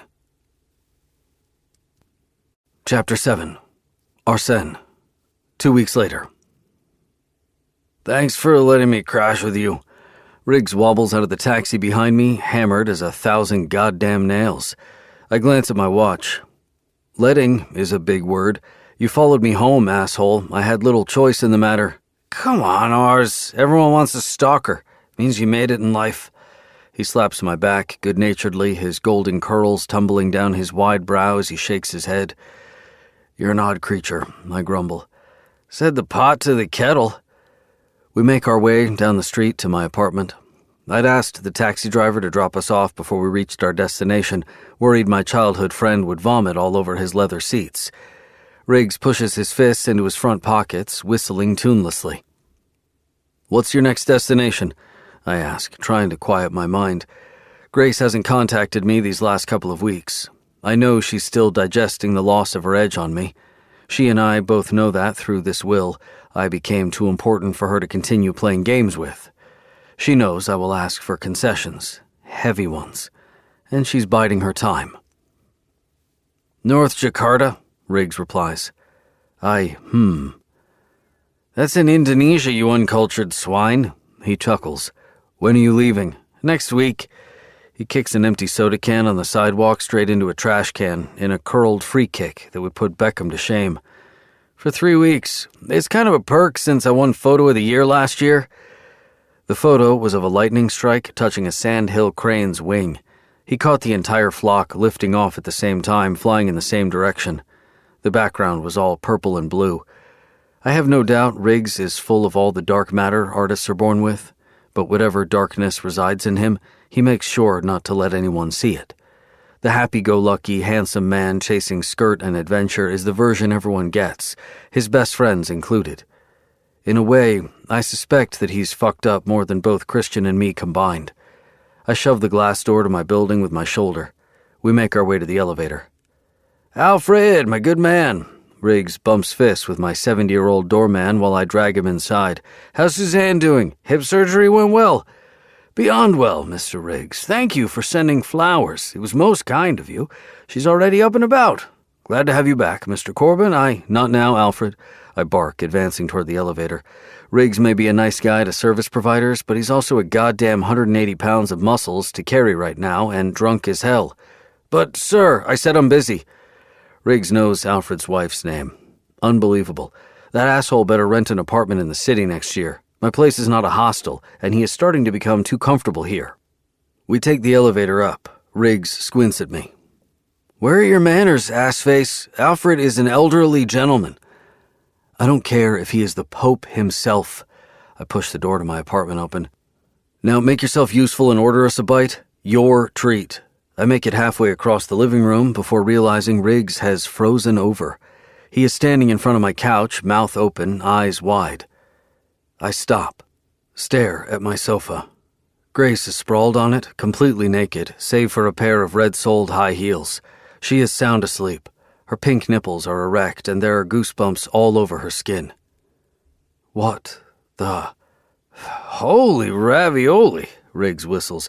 I'm starting to get the whole screwing your sister kink. Still not my jam, but I'm broadening my horizons. I'll be broadening your ass if you don't get out of here right this moment. I turn to him, trembling with anger and elation. Finally, fucking finally, what took her so long? But I need a place to stay. He grins, provocatively, enjoying seeing me squirm. New York is the home of 670 hotels. Go stay in one of them. Bros before hoes. Riggs makes a show of yanking his bag from the floor and swinging it over his shoulder. He snaps his fingers, hanging his head down. Oh, that's right. She is your sister. He makes his way out the door, slamming it, but not before he salutes me. Enjoy! I perch on the edge of the coffee table and stare at Grace for a few seconds. Her expression is peaceful. That's how I know it's all an act. Grace usually has a puckered frown on her face when she's asleep, like she uses this downtime to contemplate world domination. "I know you're awake," I say. I figure she realized I wasn't alone when we got in and wasn't in the mood to explain her state of nakedness. Her face doesn't flinch. I sigh. Riggs is gone. We have an important conversation that's overdue, and I may not be in a charitable mood tomorrow morning once the alcohol wears off. Her eyes flutter open.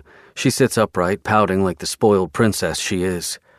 I hate most of your friends, but that one takes the cake, ours. He acts like an actual frat boy. I say nothing. It's been 2 weeks. She should be on her knees servicing me right now. I made you mashed potatoes with extra butter and onion bits, just like you like. She stretches like a lazy cat, shooting me a grin. And there's a seasoned steak waiting to be thrown in the pan. She examines me, waiting for my words. I tilt my head in the kitchen's direction. Well, steak's not gonna make itself. She stands up. I smack her ass lightly on her way to my kitchen, admiring her long legs and those heels. She rolls her shoulders as she takes the raw steak out of the fridge, probably to relieve the tension building in her body. Grace. My voice is cold as a sharp blade traveling down her neck. Come here when you're done. While I wait for my steak to fry, I enjoy a glass of Moet et Chandon and a hearty blowjob. She is on her knees, bobbing her head enthusiastically back and forth, taking more of me in than she normally does. I stand casually by the window, watching the darkness engulfing the tree-filled park while Grace fists my cock, sucking my balls into her mouth, her tongue massaging them. I won. I know it. She knows it. Still, the satisfaction of having her in the palm of my hand is not as tangible, as glorious as I imagined it'd be. The fun part about Grace was always the chase. Dinner is pleasant. She smiles at me frequently, stroking my hand and asking if everything is to my taste. It is. Congrats on the will, by the way. She finally gets to the point 45 minutes after I woke her up. Strange choice of words, but thanks. Congrats on the theater.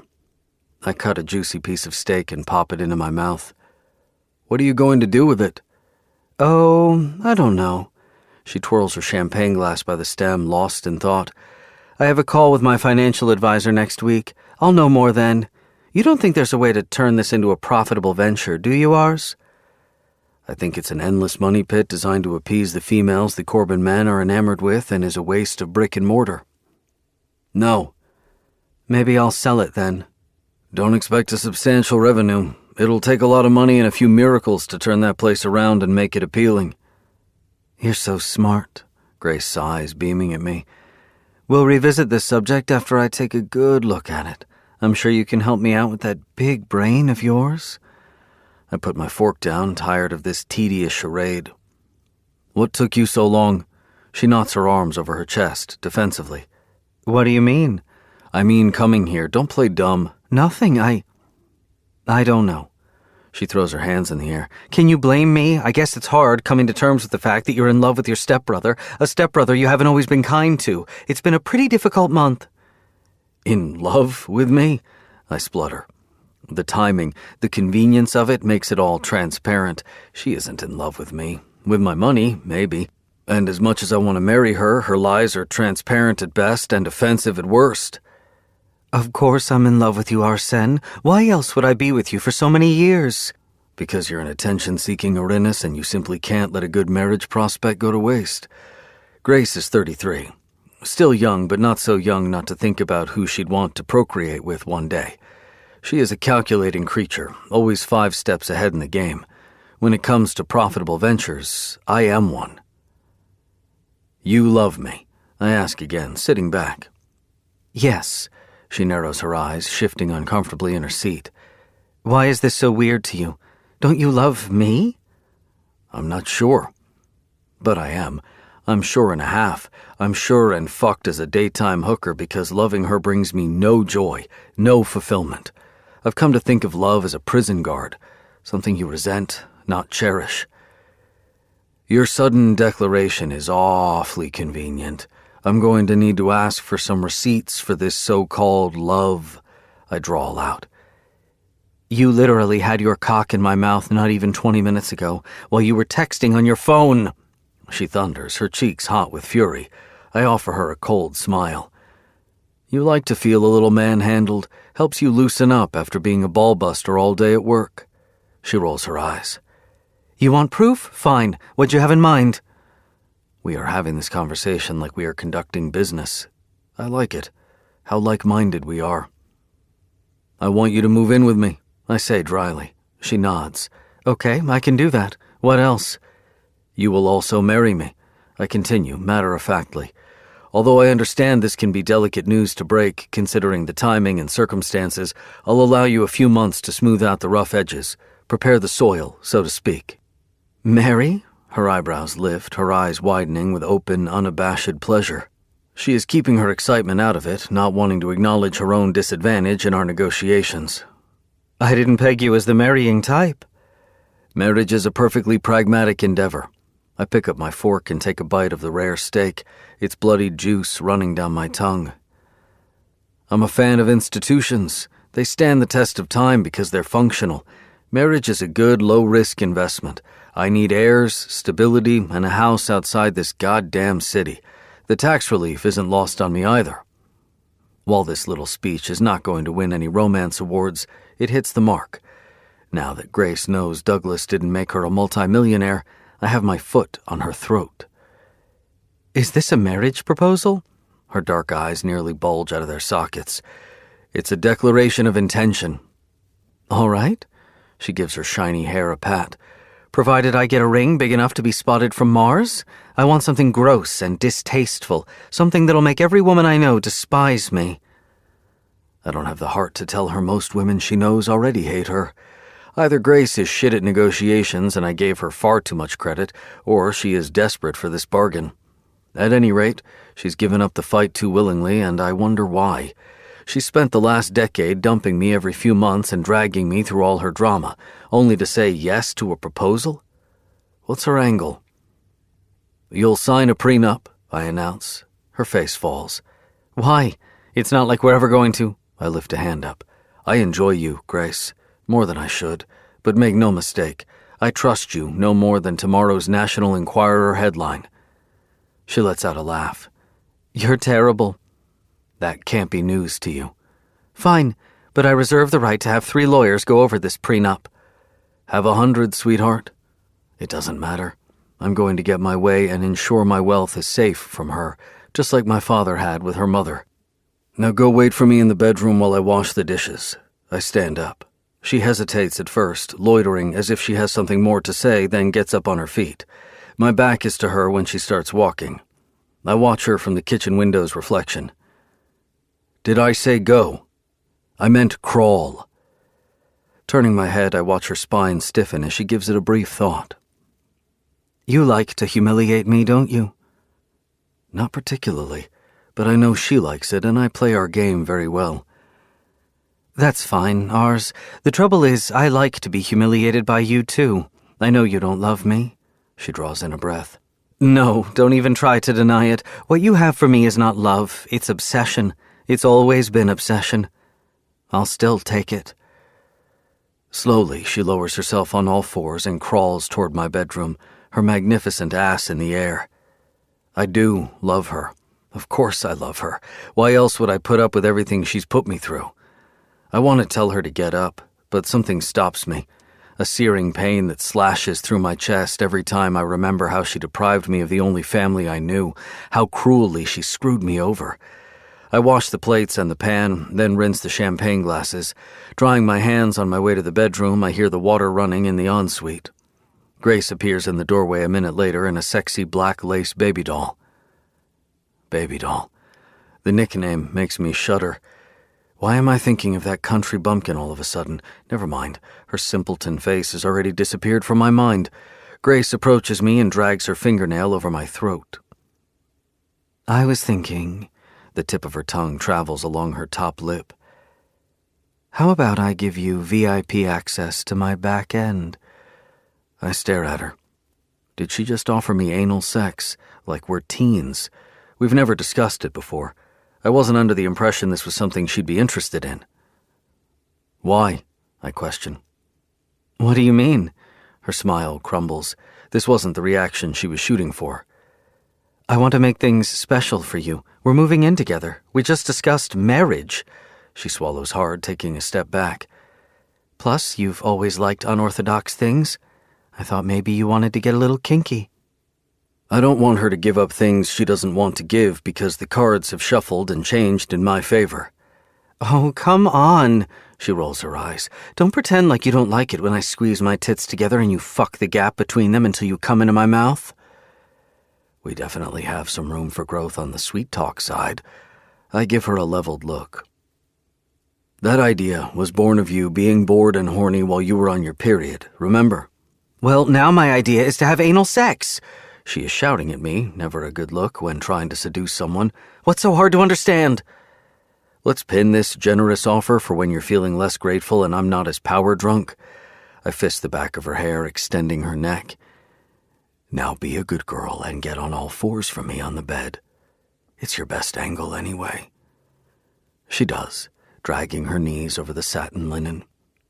Stare at the headboard. Don't take your eyes off of it.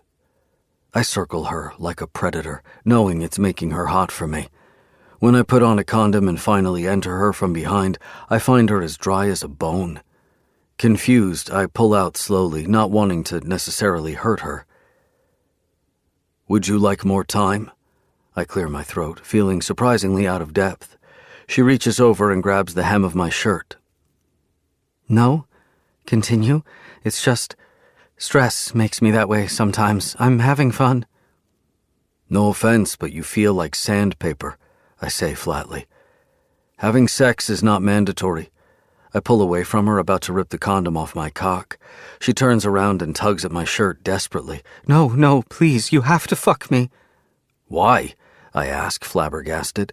We've never had an issue like this before, but I don't see the necessity in fucking tonight if she is not up for it. Because... She is on the verge of crying. I've missed you and I want you inside me, all right? Stop asking so many questions.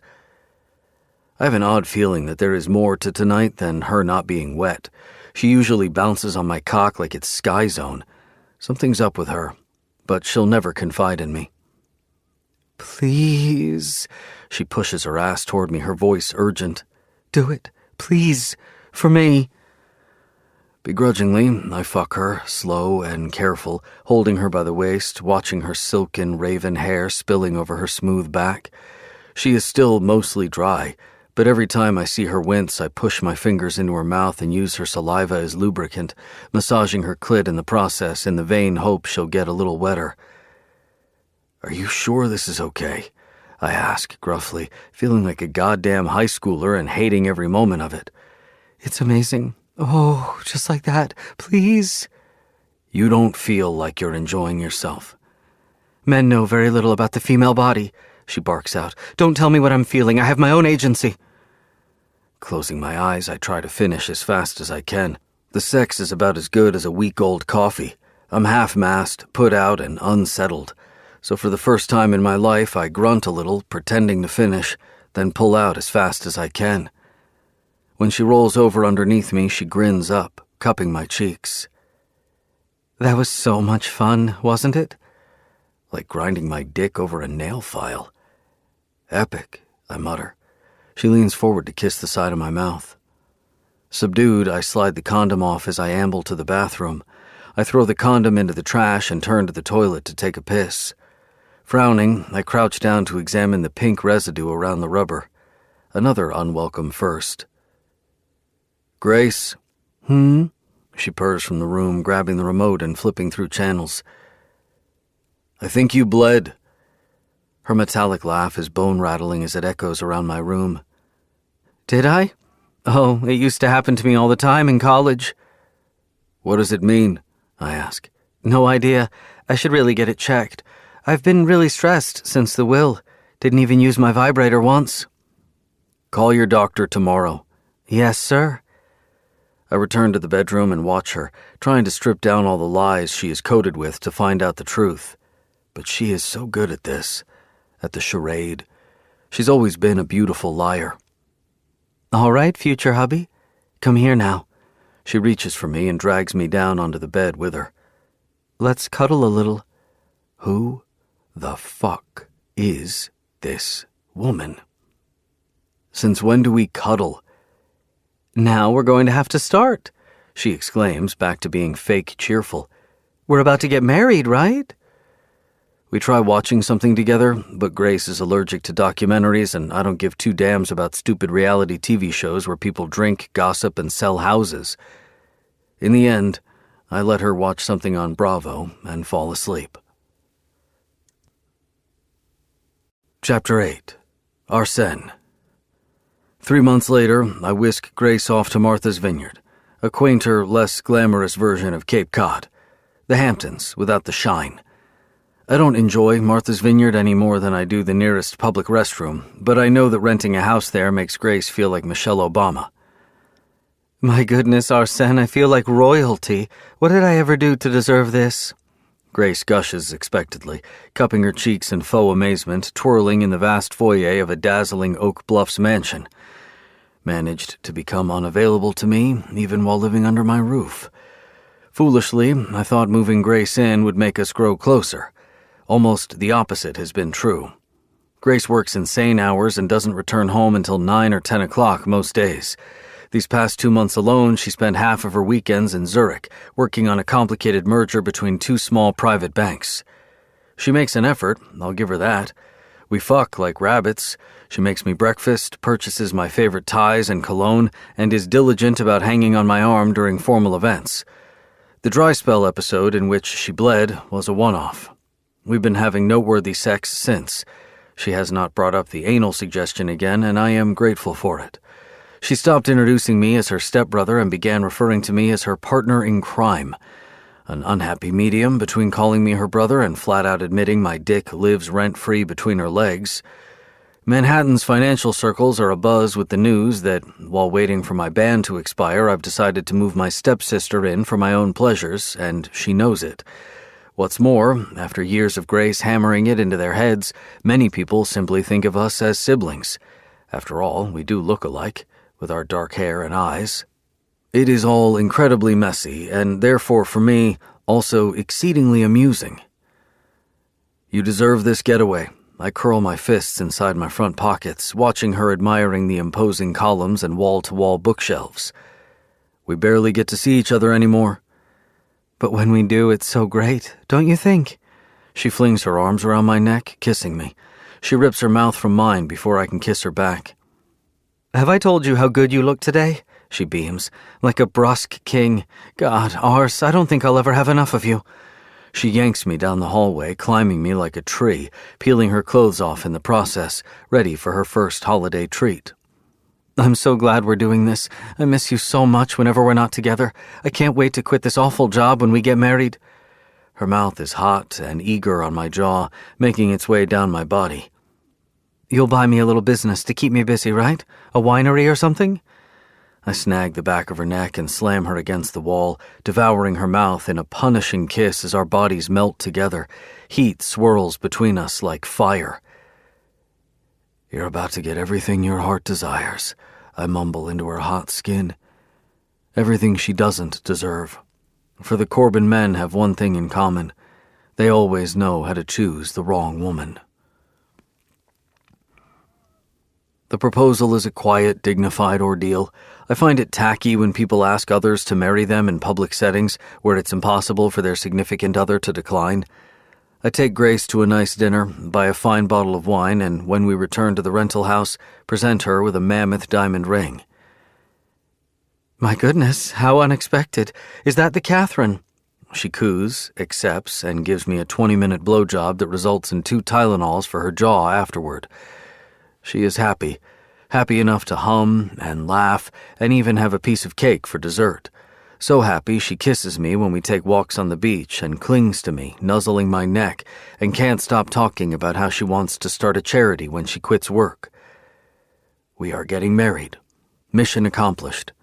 And yet, I can't say I'm truly satisfied. I've reached the top of Everest, only to find out I can barely breathe up there. The evening before we go back to New York, I take Grace to a yacht club. She munches on her green salad and wiggles her delicate fingers, letting the engagement ring catch the last sun rays pouring through the glass windows. Looking at it, I decide that Christian was right about what he said when I took him ring shopping earlier this month. Someone is going to cut off this woman's finger to get their hands on this piece of jewelry. I make a mental note to buy her a toned-down ring for everyday functions. I would strongly prefer it if all my future wives' extremities remain intact. Grace is talking animatedly now. Something about our parents. My eyes keep darting to the ring. It is impossible to look away. It looks uncomfortable to wear. It takes so much space on her bony hand. This is a statement, one old-moneyed people do not like to make. I'm so rich I gross myself out. Bow down, you peasant. This is the kind of piece I'd expect Cardi B to wear, not a gently bred, private school-educated woman from Scarsdale. But Grace always felt less than. Maybe because her father moved to Australia before she was even born. Maybe because she was made in sin, in secret, in shame, for the sole purpose of hurting my father. Arsène, have you been listening to anything I just said? Grace frowns, snapping me out of my reverie. I blink, taking a sip of my sparkling water. Sorry, I lost my train of thought. Please repeat that. She flushes, looking a little embarrassed. I was talking about the will. She licks her lips, her eyes skittishly moving around the crowded room. What about it? Well, now that we're engaged, maybe it's best if we write each other into our individual wills. You know, just in case. In case what? My jaw hardens. Anything happens. Define anything. Grace tried to kill me at least once in our lifetime, intentionally, unlike what I did to her, which, call me a hopeless fucking romantic, was once more than your significant other should. It was a long time ago, but I wouldn't put it past my beautiful, cunning fiancée to try it again. She is a highly resourceful woman, and I am a very rich man. She flicks her wrist, chuckling pensively. I know you're thinking about that time. That was just a stupid teenage retaliation. I was a kid, hormonal as hell, underdeveloped frontal lobe, etc. Your underdeveloped frontal lobe is not my concern. Your underdeveloped conscience is. She pouts. That's not a very nice way to talk to your fiancé. I smirk, the back of my fingers brushing her cheek. Niceness is not a trait we look for in one another. Won't you even think about that? For me? Her eyes are two onyx diamonds. Knowing how much that means to me, the trust, obviously, not the money, just the trust. It's not like I have any living family to give my possessions to. If I were to die tomorrow, it is likely Grace will get at least a good portion of everything I own. Along with Miranda, someone I want nowhere near my shit. Still, it doesn't take a genius to see Grace's intentions are anything but pure. We're both in our 30s, healthy, and in no immediate danger of cashing in our chips. No, I say flatly. No? She blinks, looking genuinely surprised. She is not accustomed to that word, especially from me. No, I repeat. I don't intend to think about it. Oh, well, I understand. But she doesn't, which is why she deflates like a balloon. I plan on leaving everything I own to the Planetary Society, I continue. She reaches for the pearls on her neck, playing with them. That's fine. I shouldn't have asked. Someone give the woman a Razzie Award. She is terrible at playing the innocent part. So you can call off the engagement right now, I urge her almost tauntingly. If this is a deal breaker for you. She shakes her head, a shriek of laughter bubbling from her throat. That won't be necessary. Really, it was only a suggestion. I'm okay with whatever you choose. I'm not marrying you for your money. Of course she is. And the worst part is, I know I'm not going to deny her. Test her, sure, but I'll never follow through. She will get what she wants. I will write her into my will and vice versa. Grace. Yes, my love? She attempts a weak smile. Fails. We'll visit my lawyer this week and make the necessary changes. Her shoulders sag in relief. She smiles, really smiles now, her entire features brightening up like a flower angled up toward the sun on the first day of spring. I've never made her smile like this before. A rush of possessiveness and desire courses through me. She is mine. Her bony fingers, her shrewd eyes, her black heart. All mine. Thank you for trusting me. She reaches across the table, grabs my hand, squeezes. Her hand is cold and dry. I love you. I promise myself not to drink or eat anything she makes in the future unless she takes a first sip or bite. Love you too. And I do. I love her, I'm sure of it. But I also know one thing for sure. A leopard never changes its spots. Chapter 9. Arsène, 17. I was home for Christmas, or at least at the place technically referred to as my home. If it were up to me, I'd have stayed at Andrew Dexter, with that moron Riggs who was probably looking for creative ways to set himself on fire or jump from roof to pass the time. Or Nicky. Quiet and reserved and sad as he might have been, he didn't make a bad companion. He wasn't a complete idiot either, always a plus in my book. The truth of the matter was, these two orphans felt more like my family than the heartless creatures occupying this mansion. Said creatures were now bursting into the dining room, completely ignoring the fact that I was sitting there eating my breakfast while enjoying an astronomy book. You're a selfish bastard, Doug. That's what you are. Miranda sank her claws into the back of an upholstered dining chair, spitting fumes and fire at my dad, who, of course, had chased her here. Takes one to know one, honey. What do you think, that I just let you hand over that estate to your mother? Uh-huh. Miranda crossed a line here. Never mess with a Corbin's property without permission. We were a stingy bunch. I flipped a page in my book. She had nowhere to live, Miranda shrieked. We could have rented her a place. I have people leasing the property, paying customers. What were you thinking? In other news, they were still completely oblivious to my presence. Not that I was surprised. I wondered where Gracelyn was. She'd been uncharacteristically quiet since I got there, no doubt thinking of ways to kill me without leaving traces. I was thinking I'd have my husband's support sue me for making the assumption.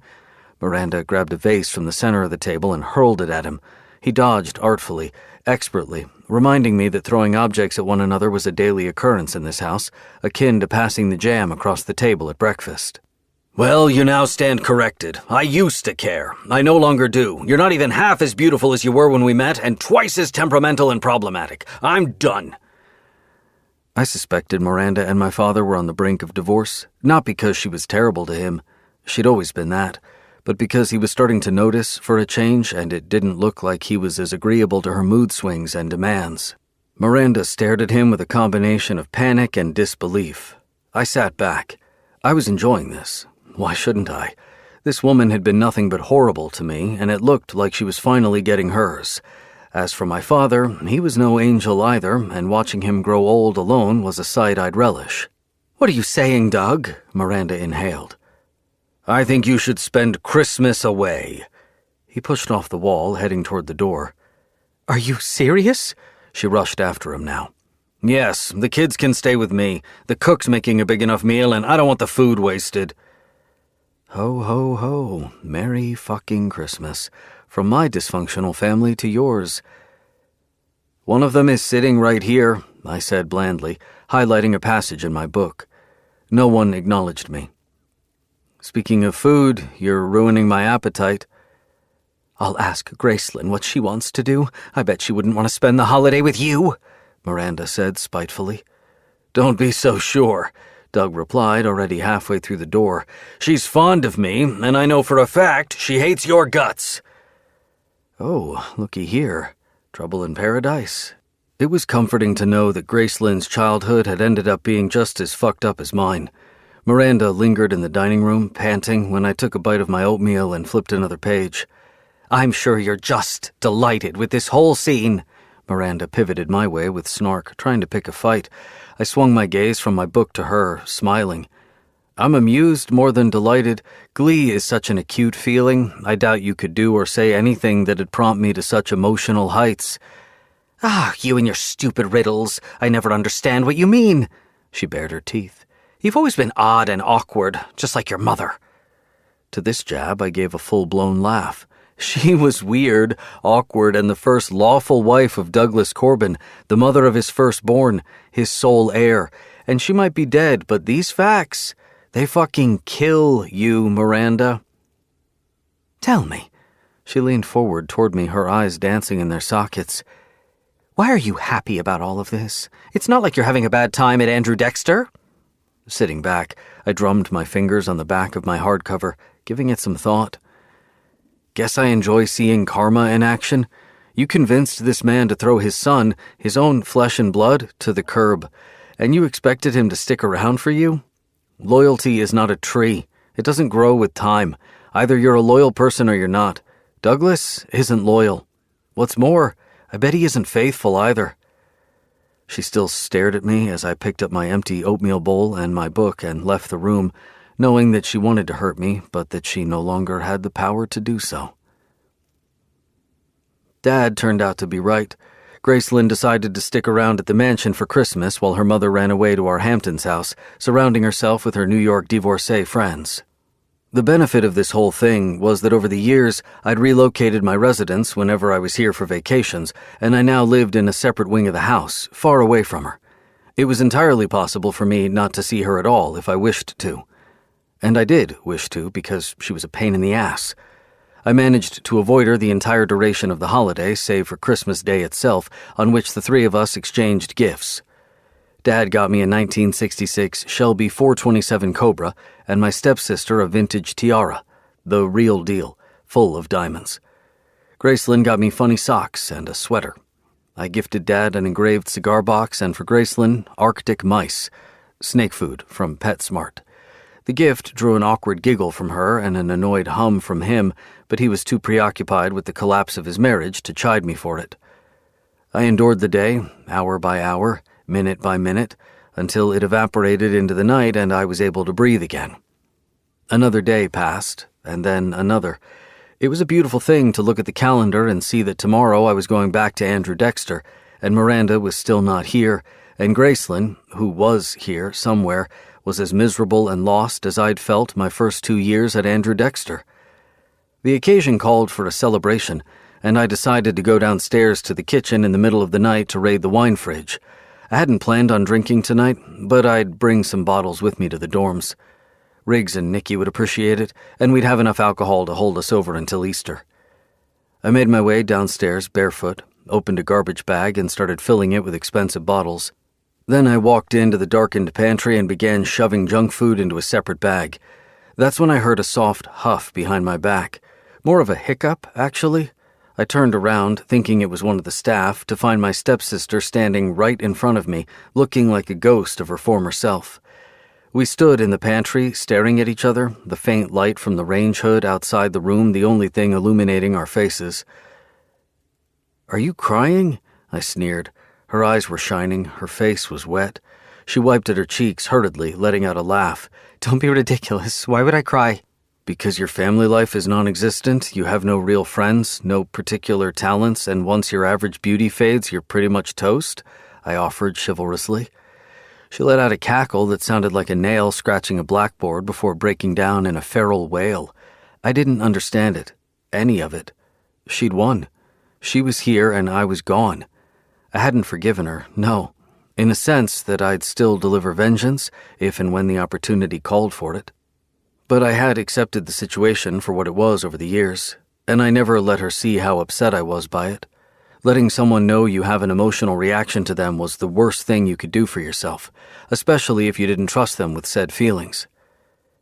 "You're such an asshole, Arsène. No wonder your dad likes me better than you." She pushed at my chest, but she was still crying, almost hysterically, and we both knew this was just a weak attempt from her to save face. I flung the bags of junk food and alcoholic beverages over one shoulder, shrugging. "Well, enjoy your meltdown, sis. See you next year, unless Doug decides he's finally had enough of you Langstons." I tried to sidestep her, but she shoved herself between the door and me. "No, don't go." This goddamn menace. I glanced at my watch. It was late, but even if it weren't, no time was a good time to listen to Grace bitch and moan. "Do you want to talk about it?" I grunted. "Actually?" A slow smile spread over her face. It was a pleasant face, I had to admit.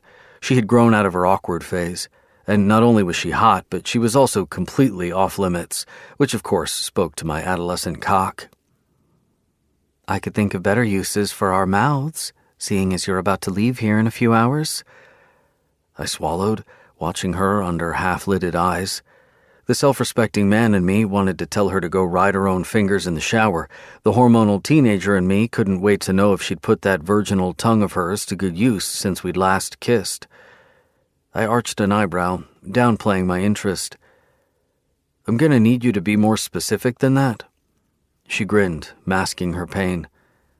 Like, tell you what I want to do to you? A demonstration would be best. All right, cowboy. She closed the door behind her. I flicked the light on. I wanted to see everything when it happened. A part of me didn't believe this was happening. Hormonal teenager. Another thought I was insane for letting her teeth anywhere near my cock. Self-respecting man. But as I was pushed back by my stepsister, my spine colliding with tall glass bottles of imported sparkling water, I decided to take the chance. Gracelyn dropped to her knees and worked quickly at tugging my pants down my legs. She didn't even want to kiss. My cock sprang free from my sweatpants. It was long and hard and engorged, having listened to the conversation between us and knowing the score. She grabbed it by the base, looking a little hesitant. I was pretty sure this was the first time she'd come face to face with a cock. She looked up at me, under thick lashes. Do you sometimes think about me? When you're there at boarding school? All the time, and not good things. If you're asking if I want to fuck you, the answer is this. I thrust my hips her way, my cock poking her cheek. No, not fuck. Do you want more? Do you like me? Her eyes were pleading, but I knew better than to think she was genuine. She was just hurt, messed up about our parents. If I showed her compassion, she would use it as a weapon against me. I ran my fingers through her hair, moving it behind her ear with a smirk. Gracelyn, I'm not here to tell you you're pretty. If you want to suck my cock, be my guest. If not, move along and let me get out of here. This is too little too late. This, ironically, made her spring into action. She became hot and needy for me, turned on by the idea of trying to win me over. Her lips covered my crown, and she went to town on it. I tipped my head back, a grunt escaping my mouth. I'd enjoyed a few blowies in the past, but never with anyone I'd known.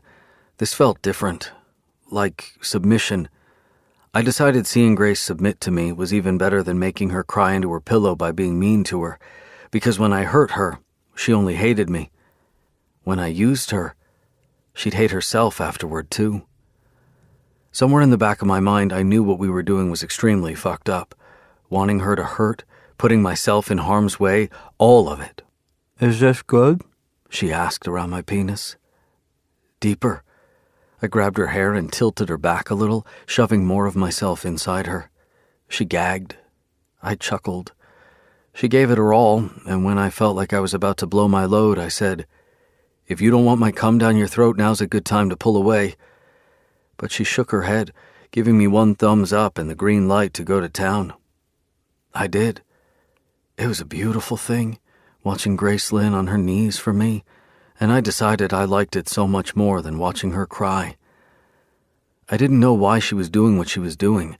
All I knew was that when I came in her mouth, when her lips were wrapped around me, wet and inviting, I stopped thinking, I stopped hurting, and I stopped being mad. The best antidote to love must be pleasure. She pulled away, then clawed her way up to me, her fingers all over my chest, leaving marks. My cock was still half-mast, damp from her mouth and my cum. She kissed me hard, and I let her. "Your turn, bro." She grinned into our kiss. "Fair?" I pushed her against the marble counter. The back of her head knocked over a few cereal boxes, and they rained down on us. I was between her legs in no time. I'd watched enough porn to know what I was doing, and by the quivering thighs wrapped around my ears, I knew I'd made her come. "Just remember, I don't do feelings." She squeezed my head between her legs. "Way ahead of you in the sociopathic department." I bit her in her thigh. "Mark my words, Grace. No matter what happens, a part of me will always, always want to ruin you. Chapter 10. Arsène. 4 months later. Darling, don't forget to email Michaela back about the guest list. Grace is standing at our apartment door, checking her pocket mirror for invisible lipstick smudges. I never thought I'd find myself discussing the merits of beige and gray as a color scheme for a 3-hour event, but life's good at throwing curveballs at you, I suppose. Forget. This will be the highlight of my day. I emerge from our bedroom, buttoning my dress shirt. Grace is going to Zurich for another weekend of non-stop work. She rarely turns on her phone when she is there. I loathe it when I can't reach her, which is why I'm heading out to meet Christian and Riggs at the New Amsterdam tonight. Time passes quicker when you drown in enough alcohol to fill an Olympic pool. I'll email her tonight. Tell her I don't want to work with the flower shop she recommended, the one she claims Catherine and Michael used. She is referring to Catherine Zeta-Jones and Michael Douglas like they live downstairs. I read on Yelp that one delivery arrived at the venue with the flowers completely frozen. Oh, and she was supposed to send me the candle options. I hate to think she dropped the ball. Really, is it too much to ask for professionalism in this city? She scrunches her nose. I won't forget. I lean down and kiss her long and hard, my mouth moving over hers as I add, and if she drags her feet again, I'll show her the wrath of 1,000 Corbin men. She flings her arms over my shoulders, returning the sloppy kiss. My hands slide down her back and cup her ass. How about another quickie for the road? I wish I had time. She disconnects from me, flipping her phone in my direction so I can look at the screen. There is a notification letting her know her Uber driver is waiting downstairs. Rain check? She grins. I'll hold you to it. I kiss her again. Have a safe flight. She lingers, smiling at me with something that almost looks like wistfulness. You know, she trails off, her shoulders slumping. It's a rare sight. Grace is usually a stickler for good posture. I really do love you, Arsène. I know you don't believe it, not all the time anyway, but it's true. I'm glad we chose each other. I'm glad you won. My whole body beams. It is pathetic how much I crave her approval. This must be the most pitiful form of mommy issues I've yet to witness. Hey, Grace. I tug at her dark ponytail, winking. I believe you. You do? She brightens. I nod. Forever yours. She kisses the side of my mouth. Forever yours. I kiss the tip of her nose. What would you like for your welcome home meal? Thai or Burmese? Grace likes to return home to find the dining table set and a warm bath drawn for her. She turns around, wheeling her suitcase out to the foyer, then stops, flashing me a glorious smile full of white, straight teeth. Surprise me. The knocks on my door are persistent, yet oddly apologetic, like the person behind it doesn't want me to open. And for good reason. Not many people live to tell the tale of how they woke me up at ass-crack o'clock without notice. What time is it, anyway? Patting for my nightstand clock in the darkness, I bang on its head. The time says 3:18 a.m. Christ, who the fuck decides 3 in the morning is a legitimate time for a social call? Wait a minute. I actually do know someone as careless and reckless, and I'm happy to punch his face all the way to Antarctica for this disturbance. Another bout of knocks sounds from the door. Who let him in? This is why I pay an offensive amount of money every month for around-the-clock security, so people don't knock on my door in the middle of the night. Whoever is in charge of reception tonight is going to get the boot. The doorbell chimes. Once, twice, 3 times. I'm coming! Never have I said these words with so little enthusiasm. Someone better be dead, I mutter as I shove my feet into my slippers, dragging myself to the door, wearing nothing but gray sweatpants and a scornful scowl. Flipping my door open, I start with, "Listen here, you waste of worldly resources. I don't care if you're leaving for Africa on Monday and Christian doesn't want you to bring your hookup to his house like it's a low-budget Airbnb." The rest of the words die in my throat. It isn't Riggs. In fact, it isn't anyone I know. On my threshold are 2 people, a man and a woman in dark blue NYPD uniforms and grave frowns. They both look like they've just swallowed a full-size hedgehog. I've had my brush with law enforcement in the past, but it is usually the IRS and SEC who rain trouble on my ass, not the honest-to-God police officers. I'm a white-collar man with white-collar problems.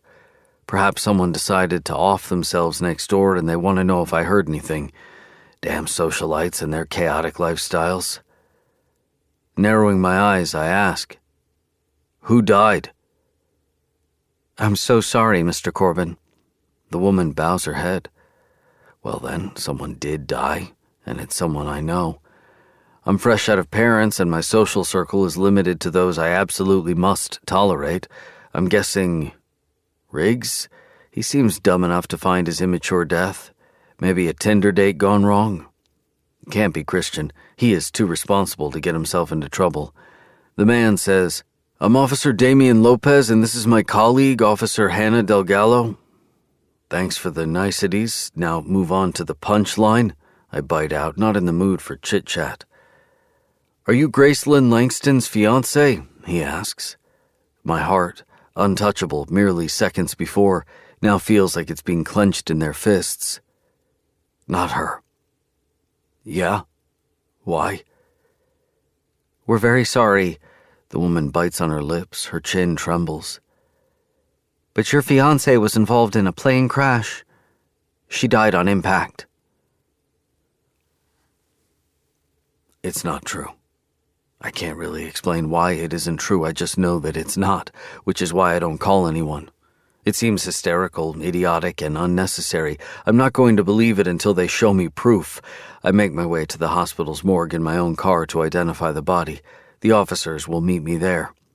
One of the officers, Hannah, told me she called Miranda Langston, Grace's official next of kin.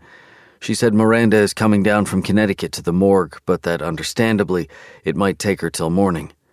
I haven't spoken to Miranda in over a decade, save for the taciturn exchange of condolences during Douglas's funeral. But it occurs to me that she might not even know her daughter and I are engaged. In the spirit of having a fucked-up relationship to the highest degree, Grace and I never really discuss her mother in any form or capacity, which clearly doesn't matter, since Grace is alive, and this is all a terrible misunderstanding that will end in someone being sued. Grace can't be gone. We've only just begun our lives together. We have plans, a wedding to organize, a honeymoon booked. She still hasn't quit, birthed our babies, had her dream nuptials. Her bucket list is still full, sloshing about with plans and ideas. Every time I stop at a traffic light, I scroll through the local news on my phone, trying to find reports about a United Airlines plane crashing. There are none. With each passing second, my suspicion this is a simple human error intensifies. This is purely a case of identity mix-up. I'm sure of it. Grace flies United Airlines twice a month. The flight she is on is currently above the Atlantic, making its way to Zurich. To think she is asleep, her cheek squished against a freezing window in first class, unaware of this entire mess, floods me with warm satisfaction. I try to call her again, but her phone goes to voicemail. This is not weird, I remind myself. Her phone is always turned off when she travels to Zurich. Maybe it's all a big fat prank. I arrive at the hospital in a daze, park, stumble out of the car. Relax, idiot, she is fine. It's not her. Even if it isn't, I'm not particularly hot on seeing anyone's corpse tonight, or any other night. I head to the basement floor where the morgue is, passing the loading dock area. The stench of hospital cleaning products assaults my nostrils. It deepens with each step I take until my lungs burn. I need to get out of here. The officers wait for me in the reception area. It's a small blue-green room with a row of simple benches. The aircon is on blast. The walls are littered with plastic holders offering brochures about group therapy and funeral homes and casket makers. 0 points for subtlety. "Was the drive here okay?" Officer Hannah asks sympathetically. "A fucking delight." I pocket my car keys. "Let's get it over with. You have the wrong person and I've no time for this bullcrap." Her concerned, poor you frown doesn't waver. "So here's what we know so far. Miss Langston's private plane left Teterboro Airport at midnight this Friday." "See?" I sneer. You've got your facts wrong. Grace boarded a United Airlines flight to Zurich, UA 2988. She flew out of Newark. Jesus Christ, I can't believe my hard-earned tax money is wasted on you and your likes. Officer Hannah's face twists like I'm beating each word into her skin. Officer Damien remains calm, his expression unreadable, but he does write things down in a stupid little notebook. Nice journal you have there, gossip girl. I understand this may be the information you have, she starts. This is not a matter of opinion, I say sharply, losing all traces of decorum. It's the truth. There was a computer mix-up or something. Grace flew commercial out of Newark. Check again. We were able to recover her passport. Officer Hannah clears her throat, her eyes meeting mine for the first time. I'm rendered speechless. It can't be. Why would Grace lie about flying private? Is it possible they got a perk this time around and she forgot to tell me? Unlikely, but not completely impossible. I shake my head. What about Chip Breslin, Paul Ashcroft, Pablo Villegas? Were they on the plane too? The two officers exchange glances. I want to grab them by the collar and shake the information out of them. Suddenly, I'm on the brink of laughter. This is ridiculous. It is the kind of thing that happens to other people. People you read about in the newspapers. People who go on talk shows, write heart-wrenching autobiographies. Not me. Not me. Look, Mr. Corbin, I understand you're upset. However, Officer Damien starts. The automatic doors behind us slide open. A small woman blazes inside. She's wearing a brown wig, a puffy yellow dress with a hoop, elbow-high satin gloves, and heavy makeup. Because my life is not bizarre enough as it is tonight. Lord, tell me it ain't true, the strange woman wails in a southern accent. Winifred. She either came straight from the theater or developed an extremely questionable fashion sense between Italy and now. Her trim waistline doesn't scream pregnancy. I'd forgotten to ask Grace if she was knocked up. It seemed of no importance at the time, when we were neck-deep in wedding preparations. Now I'd never get the chance to ask Grace about the unlikely Ashcroft couple. Never get the chance to do a lot of things with her. Where is he? Winifred demands, looking left and right frantically. I need to see him. Two officers rush toward her, trying to calm her down. Grace went to Zurich with Paul. Well, that makes sense. He was her boss. I'm going to see if they can accept you now. Officer Hannah rests her hand on my arm.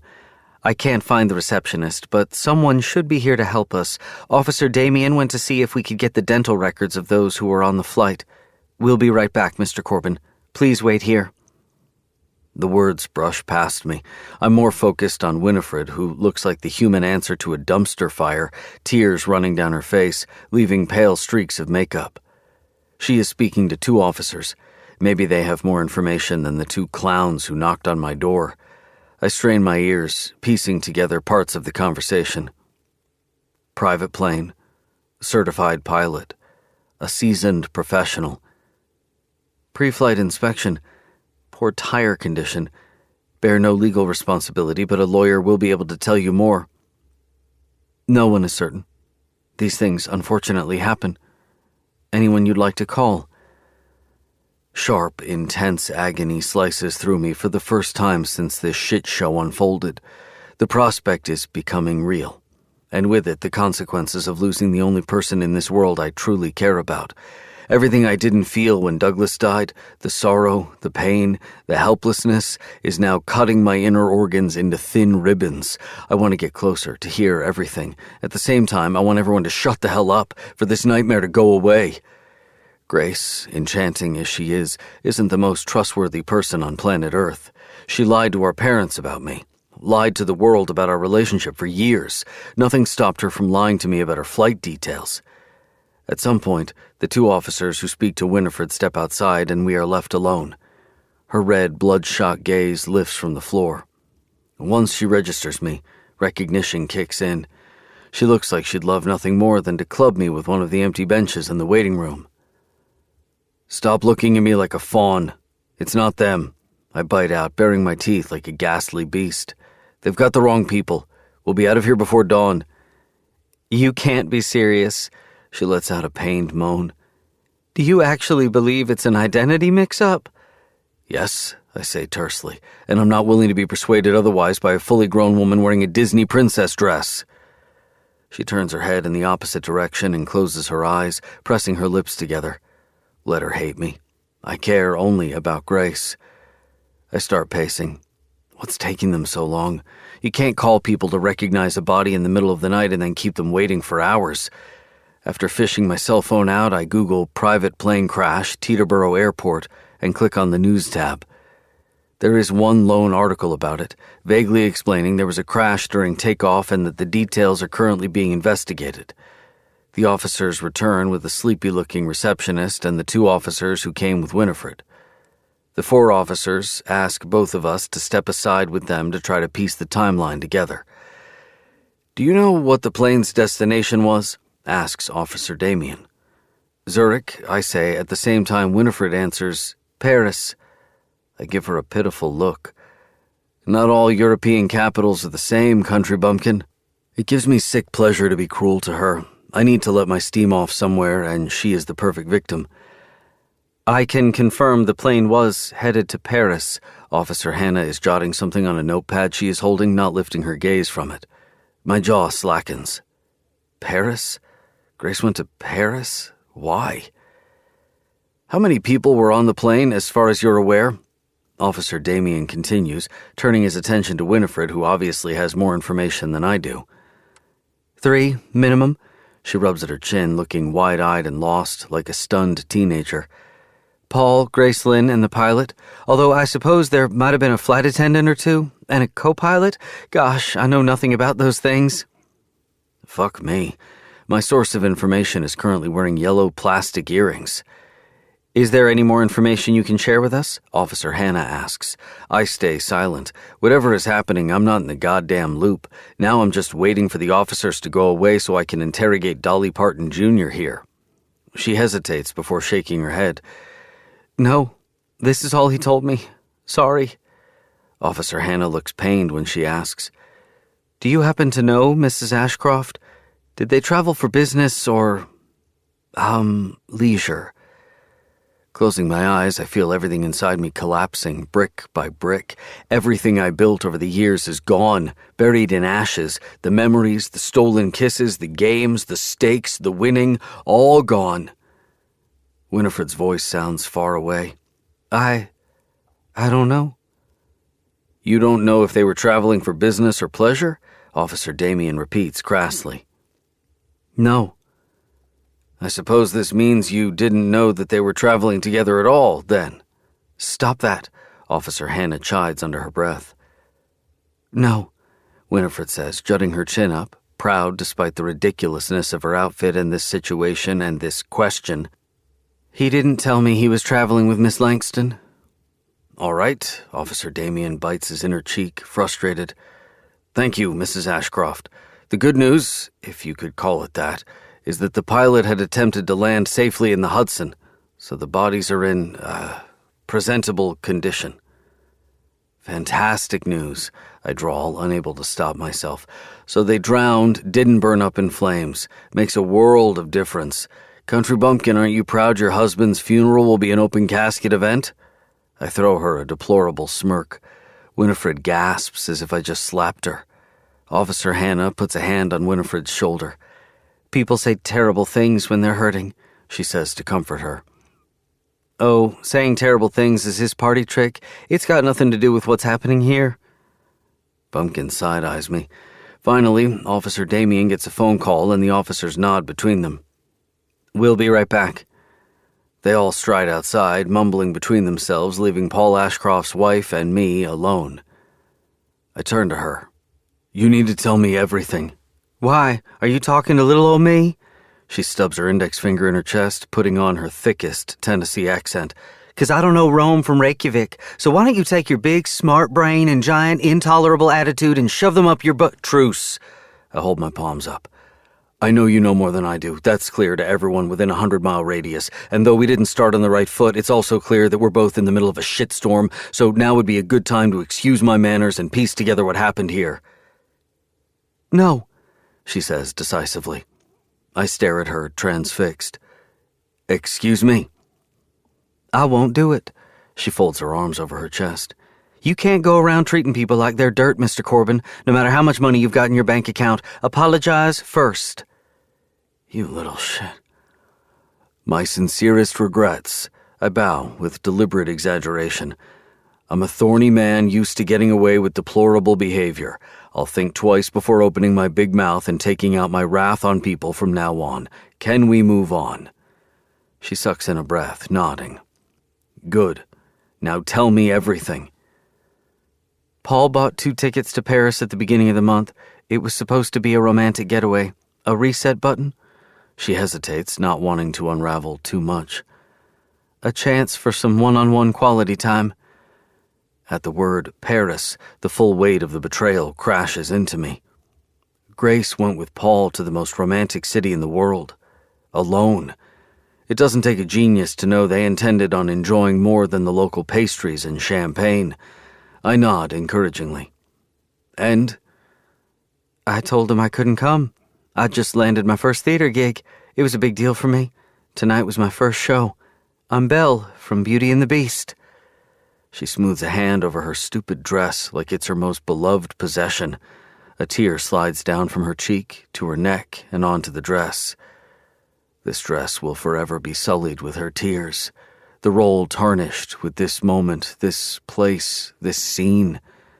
Just like I'll never be able to drive by this hospital again without thinking of Grace, our lives are about to change forever. I say nothing, letting her continue. Paul couldn't cancel the hotel reservations, so he asked if I'd mind if he took one of his college friends, Phil. I know Phil. He was his best man and always comes over to watch baseball games. I told him to go for it. She trails off. She doesn't have to say it out loud. The rest is abundantly clear. Paul didn't take Phil. He took Grace, and they were caught, red-handed. Only now they aren't here to face the consequences of their actions. My feelings veer dangerously from the good fuck them lane to, why did you have to get on that plane, Grace? Wasn't I enough? Why didn't you tell them that? I demand, looking to channel my anger at someone who is here, who is present, who is alive. The officers. Fresh tears fill Winifred's eyes and her nostrils flare. I'm not jumping to conclusions. I trusted Paul. Clearly he misused this trust to spend the weekend screwing my fiancé. Maybe she caught a ride with him and had other business in Paris. We don't know what happened there, and I'm not going to have his name tainted like that. She tips her chin up. She is still loyal to him, and that drives me nuts because the asshole not only cheated on her, but he did it with my goddamn future wife. I want to shake the naivety out of her like she's a piggy bank. Then it dawns on me. She has a role to play. The devoted, loving wife, the one who will later get the fat insurance check and the sympathy. It's not that Winifred doesn't believe Paul and Grace had an affair. It's that she doesn't give a damn. She probably didn't care who this white bread of a man screwed as long as she had access to his credit cards when he was alive. Believe what you want to believe. I screw the soles of my palms to my eye sockets. It's not my job to drag you kicking and screaming into the realms of reality, Belle. Your version of reality is askew anyway, beast. She huddles on the other side of the room and plasters her forehead against the wall. I let out a bark of laughter. Did you just call me a beast? Yes, but I take it back. She bites out. The beast redeems himself. You would never. How was Paul not arrested for marrying you? I wonder aloud. You're mentally 12. Well, no one forced you to talk to me. She hits back. Her accent is thicker than ever when she's angry. Stay on your side of the room and leave me the heck alone. We are both shells of our former selves. I know exactly why I'm broken. I just lost the love of my life, or the closest thing to one I'd ever have. But what's her excuse? Instead of processing the possible death of my fiancé, my mind begins swerving out of control, spinning wildly down an endless rabbit hole. Did Grace love Paul? Did she want to leave me for him? What was the exercise of this pointless affair with him if she were to marry me? If she wanted to quit her job? Paul wasn't particularly handsome, nor did he enjoy a wealth of gray matter. How long had it been going on? Were they already at it, harboring this secret, while all of us were in Italy? Was Grace really at work in Zurich all those days, those weeks, those months? Or was she with him? And where did they meet when they were alone? A hotel? An Airbnb? The apartment Grace had refused to stop renting, just in case? I want to know each and every sordid detail, to gorge on my own sorrow until I choke on it. Mrs. Ashcroft? A woman in a white robe walks out of a silver door. She takes off her thick glasses and cleans the lenses with the hem of her sleeve. Bumpkin flattens her ridiculous dress, squaring her shoulders. The woman steps sideways, motioning for her to come with. Winifred throws me one last die-in-hell glance. I want to tell her she can drop the whole wounded widow charade. She got her wishes. She is a young, beautiful widow with millions in the bank, and no one can accuse her of foul play. Every gold digger's dream. We hold each other's gaze for a moment. I hope my eyes convey what every bone in my body is screaming. It should have been you on the plane. You were supposed to die. You, unremarkable, insignificant, forgettable country bumpkin. Not my beautiful, sophisticated math whiz fiancé. Not the cunning, alluring Grace Lynn Langston, the spectacular woman only I understood. Please follow me. The woman in the white robe ushers her. Winifred complies swiftly and comes back 10 minutes later looking ashen and pale. Her shoulder bumps into my arm as she leaves the room, but she doesn't even notice. I swivel my head to follow her movements. In the hallway, Winifred collapses mid-step, on the floor, back hunched, sobbing and sobbing and sobbing. I don't need to ask. I know. It was Paul she saw in there. The woman in the robe saunters out the door again. Mr. Corbin? I close my eyes and press the back of my head against the wall. Grace has somehow managed to slip through my fingers. Again. I didn't hold her tight enough, close enough, good enough. And this time, the water didn't save her. Part 2. Chapter 11. Winnie. 8 months later. Mama always tells me that the cutest thing I ever did as a child was bawl my eyes out every time Space Oddity by David Bowie came on the radio. I'm talking full-blown meltdown, peppered with hiccups and uncontrollable emotions. You were so moved by it, no matter how many times you listened to it. It touched your soul. This was how I knew you were an artist. You let art touch you.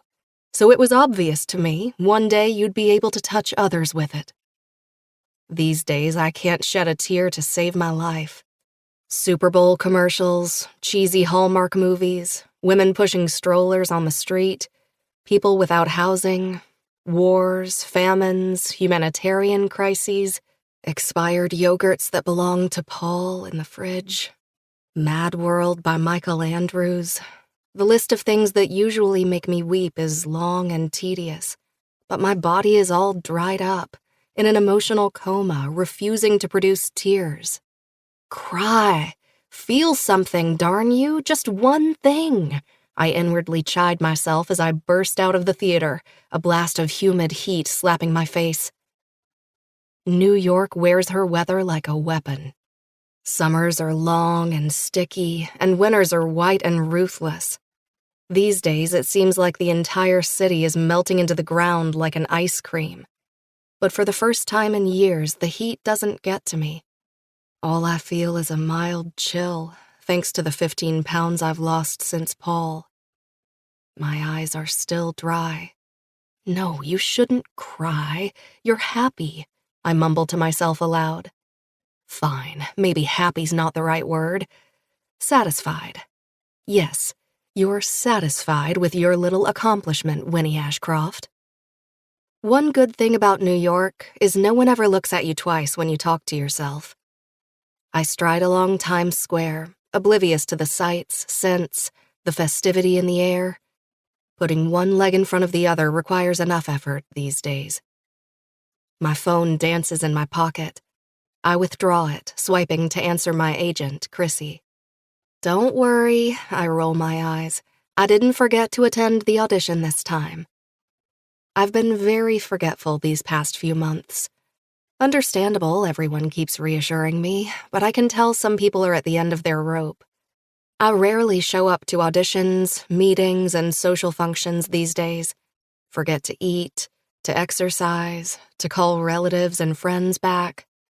My niece's birthday came and went, and for the first time since she was born, there were no lavish gifts, no balloons, no surprise visit from Auntie Winnie.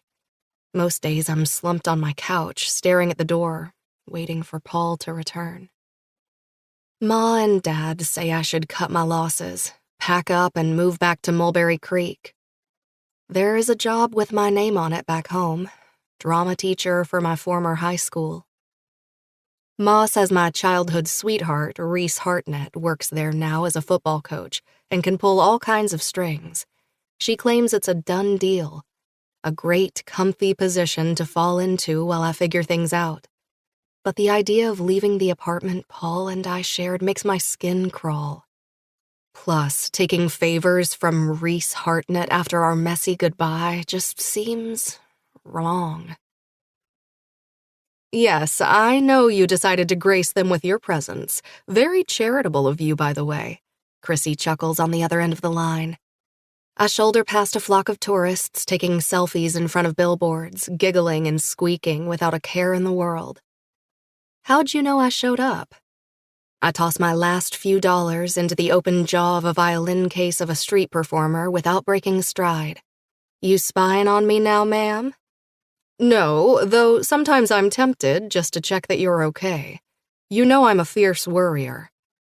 Darn Chrissy and her heart of gold. I do know that, and truth be told, she is one of the only people in New York who cares about me.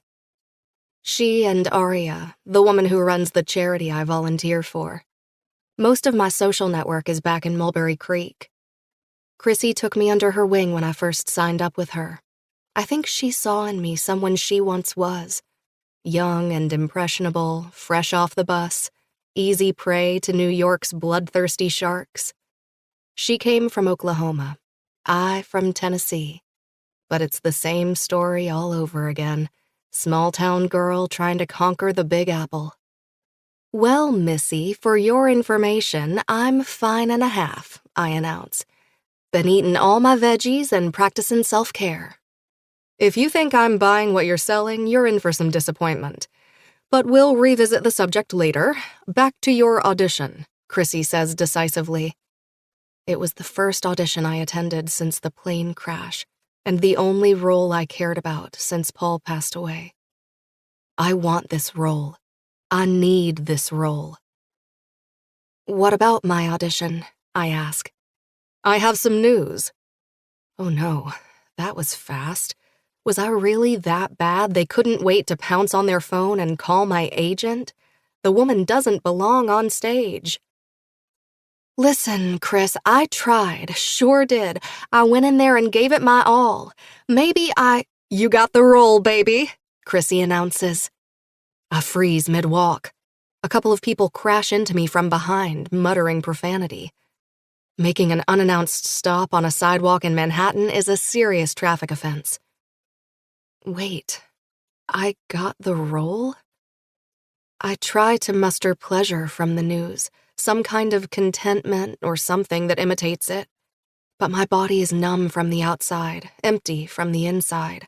I feel paper thin, so light, so weightless, I could be carried with the next gust of wind. Shed a tear, Winnie. I'd always been such a good crier. Any occasion, good or bad, prompted the waterworks to start. I'm going to work, leave the house, attend rehearsal, memorize lines. I'm going to have to be a fully functioning human being. But somehow the only emotion I can muster is fear. You're going to be Nina, Chrissy wails, undeterred by my silence. Can you believe it? Every actress's wet dream. She isn't wrong. Since my Juilliard days as an aspiring actress, playing the role of Nina has been a fantasy for most of my fellow students. The beautiful, tragic, fame-hungry girl from Chekhov's play The Seagull. The woman who represents the loss of innocence, emotional damage, whose dreams were crushed into fairy dust. So fitting. Of course I got the role. I am the role. Nina, I breathe out, closing my eyes as herds of office folk rush past me, by me, through me. I'm caught in a wave of bodies. I'm going to be Nina. To feel the stage under my feet, the bright lights pounding on my eyes and their warmth. To smell the sweat of other people again. Steal bites of energy bars between rehearsals. All that I dreamed about when I packed a small suitcase and left Mulberry Creek. I know things have been difficult, honey. Chrissy drops her voice. But I think this is the beginning of the end. The caterpillar will soon become a butterfly. You earned it, baby girl. Spread those wings.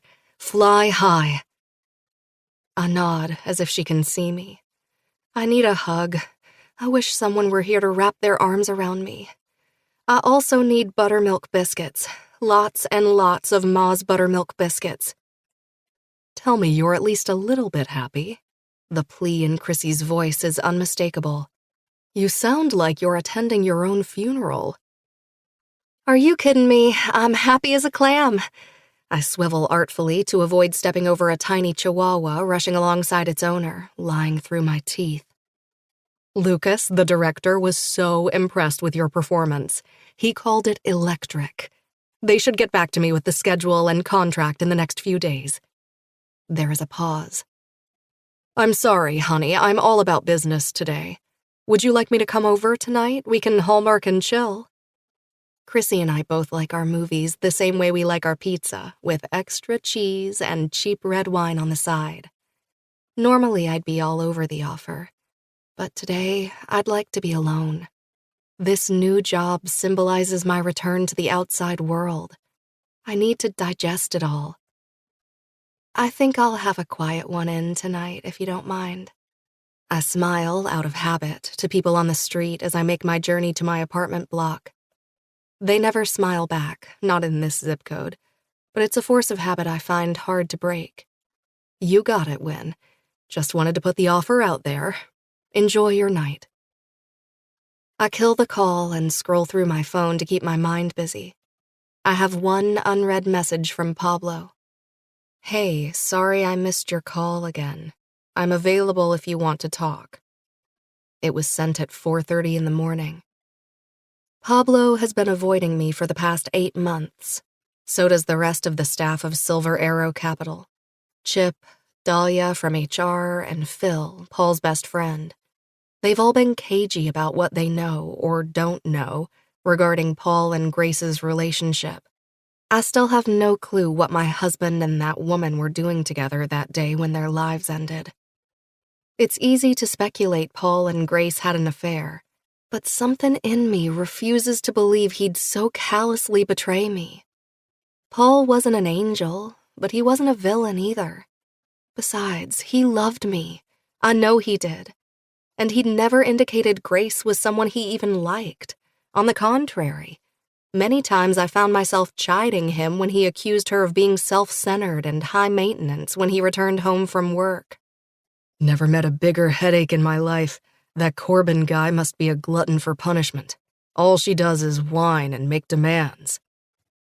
Over the last few months, I've been trying to piece together the reason why Paul got on that flight with Grace. Did he truly give her a ride? Or was this salacious? I think back to our conversations, go through his things in our apartment, trying to spot clues. I haven't found any evidence of an affair so far. Nothing to raise my suspicion. Everything he owned and kept close was so innocent. Photo albums, knickknacks, his stamp collection, signed baseball tees. Sometimes I toy with the idea of calling that pompous creature Arsène Corbin. I bet he holds all the answers to my questions. For all his many glaring faults, he seems like a resourceful man, the kind who is quick to play catch-up. I have no doubt he found out everything there is to know about the circumstances that led Grace and Paul to be on the same plane that claimed their lives. But I can't bring myself to ask him for a favor. Now, if he were the one to approach me, that'd be a whole different ballgame. Wouldn't that be something? A dull pain thuds behind my forehead. I stop scrolling and call Ma. Rita Towels always manages to lift my spirits, even when they're in the dumpster. Sugar Plum! She yelps in delight. Your daddy and I were just talking about you. He's right here beside me, where your ears burning. He asked if I remembered the time you tried to walk in my heels when you were a kid and broke your ankle. Course I remember. I was the one to drive you all the way to the hospital while you were screaming to the high heavens. I still have a little scar on my ankle to show for that. It was a lesson well learned. Never wore heels again, I say with a wistful smile. Other than on your wedding day, she reminds me. My mood wilts again. All roads always lead to Paul. They were platforms, not heels, Ma, and I only wore them for the membership. Paul and I had married in my local church in Mulberry Creek. We buried a bottle of bourbon upside down at the wedding venue and danced into the night, barefoot. When he whisked me off to my dream honeymoon in Thailand, I got on the plane in PJs he'd packed and bought for me ahead of time, my feet still muddy from the wedding. He rubbed them in his lap until I fell asleep on the long flight. It was just another way Paul was amazing, considerate, and always thoughtful. Other than the times he wasn't. Lizzie's coming over for dinner tonight, and you know Georgie's always here, so I'm making peach cobbler, she says about my sisters. Darn, I wish I could be there. Oh, but you can. Just hop on a plane and come see us. About that, I trail off. I've news of my own. What is it, Sugar Plum? I gather oxygen in the pit of my lungs, preparing for my announcement. I got a job. A new role. I'm going to be Nina from The Seagull. The line goes quiet. For a second, I think maybe I lost reception. Dad is the first to recover. That's so. Broadway and all. I wince. Not exactly Broadway, but it's an established theater in Manhattan. How long's this gig gonna run for? He continues. 1 year. How nice. Ma clears her throat, disappointment coating her voice. It's what you wanted. I'm happy for you. I can see my Hell's Kitchen brownstone from the corner of my eye. My feet feel like lead. I know I saddened my parents, who thought I was warming up to the idea of going back home. There's still a part of me that wants to go home, too. It's not small, either. But this role is important for so many reasons. One of them I can't even utter aloud. Please now, you're making me blush with all your excitement, I murmur, but there is no real bite in my voice. As much as it pains me to admit, I understand them. They want to nurture me, help me get back on my feet, keep an eye on me while I'm close by. I just don't think it's a good idea that you're all alone out there, Ma says with a heavy sigh. Maybe I should come, just for a couple weeks, make you that peach cobbler. I won't stand in your way at all. Don't worry, this old lady can find entertainment all on her own. Don't, Ma, I beg, panic taking over me. I'm okay, I promise. Our apartment, I guess it is my apartment now, is a modern 2-bedroom. With an open kitchen, eastern view of the Manhattan skyline, and what realtors like to call character. I love everything about it. The quilted leather stools by the black granite island in the kitchen, the art pieces Paul and I collected from small flea markets on our honeymoon, and most of all, the way the place is still soaked with his presence, swollen with the promise and expectation he will be back any moment now. That he'd push the door open with his daytime show host smile and announce, "Honey, I'm home." Sweep me off my feet, kiss me hard, and ask me how his favorite girl is doing. His running shoes are still by the door. His toothbrush is tucked in a cup by our Jack and Jill sink. The bristles bent out of shape like a ripe dandelion. Paul scrubbed his teeth to the point of bleeding. It gives me strange comfort that his yogurts are still in the fridge, arranged by now expired dates, though I know they shouldn't be. That his spare contact lenses are still perched by the faucet of his sink, waiting expectantly to be put on. It's why I don't want my parents to pay me a visit. I'm not supposed to keep these things, the everyday oddments he won't be using anymore. His orange-bottled prescription pills, the reading glasses on his nightstand, complete with the open newspaper he'd been reading, the article he never finished glaring back at me, mining the bottom of the sea. The New Yorker is to blame for the ugly way we parted. The last time I saw him, we'd had an argument. I'd been pestering him about canceling our newspaper subscription. He never touched it, and I'm allergic to world news and the anxiety it induces. I grew up frugal and didn't like how Paul threw money away for no reason other than he possessed it. He made a show of opening the paper that night, read half an article, put it aside, and promised he would read the rest when he returned from his Paris trip. Don't close the newspaper. I'll get back to it, he'd warned. By God, I will. The only reason I'm not taking it with me is because Phil always wants to talk baseball when we take flights together. I never did. It stayed put. Each new paper I receive every day is rolled up and waiting in a pile in the pantry for Paul to arrive and read it. Like he might materialize one day, stride in here and ask me what he missed these past 8 months. Pacing across the apartment, I run my fingers over the books on the shelves, a mixture of my favorite classics and his Jack Reacher, and the stainless steel appliances we chose together. Reality nibbles its way into my gut. I can't afford to keep this place. Even though Paul had paid off the mortgage before we got married, bad investment, he argued, but I wanted to live in a place that was completely my own, and I inherited the property as his wife. There were too many bills piling up each month. The property tax, parking, food, health care, and transportation make me dip into the insurance money I received every month since he passed. Paul and I had signed an ironclad prenup upon his parents' request, which means I'm not as well off as people might suspect. At the time, I didn't think much of it, because the idea of ever parting ways with Paul was crazy to me. It's going to suck to sell and move away and leave all his memories behind. Maybe this new role as Nina in The Seagull will help keep me afloat, but I doubt it.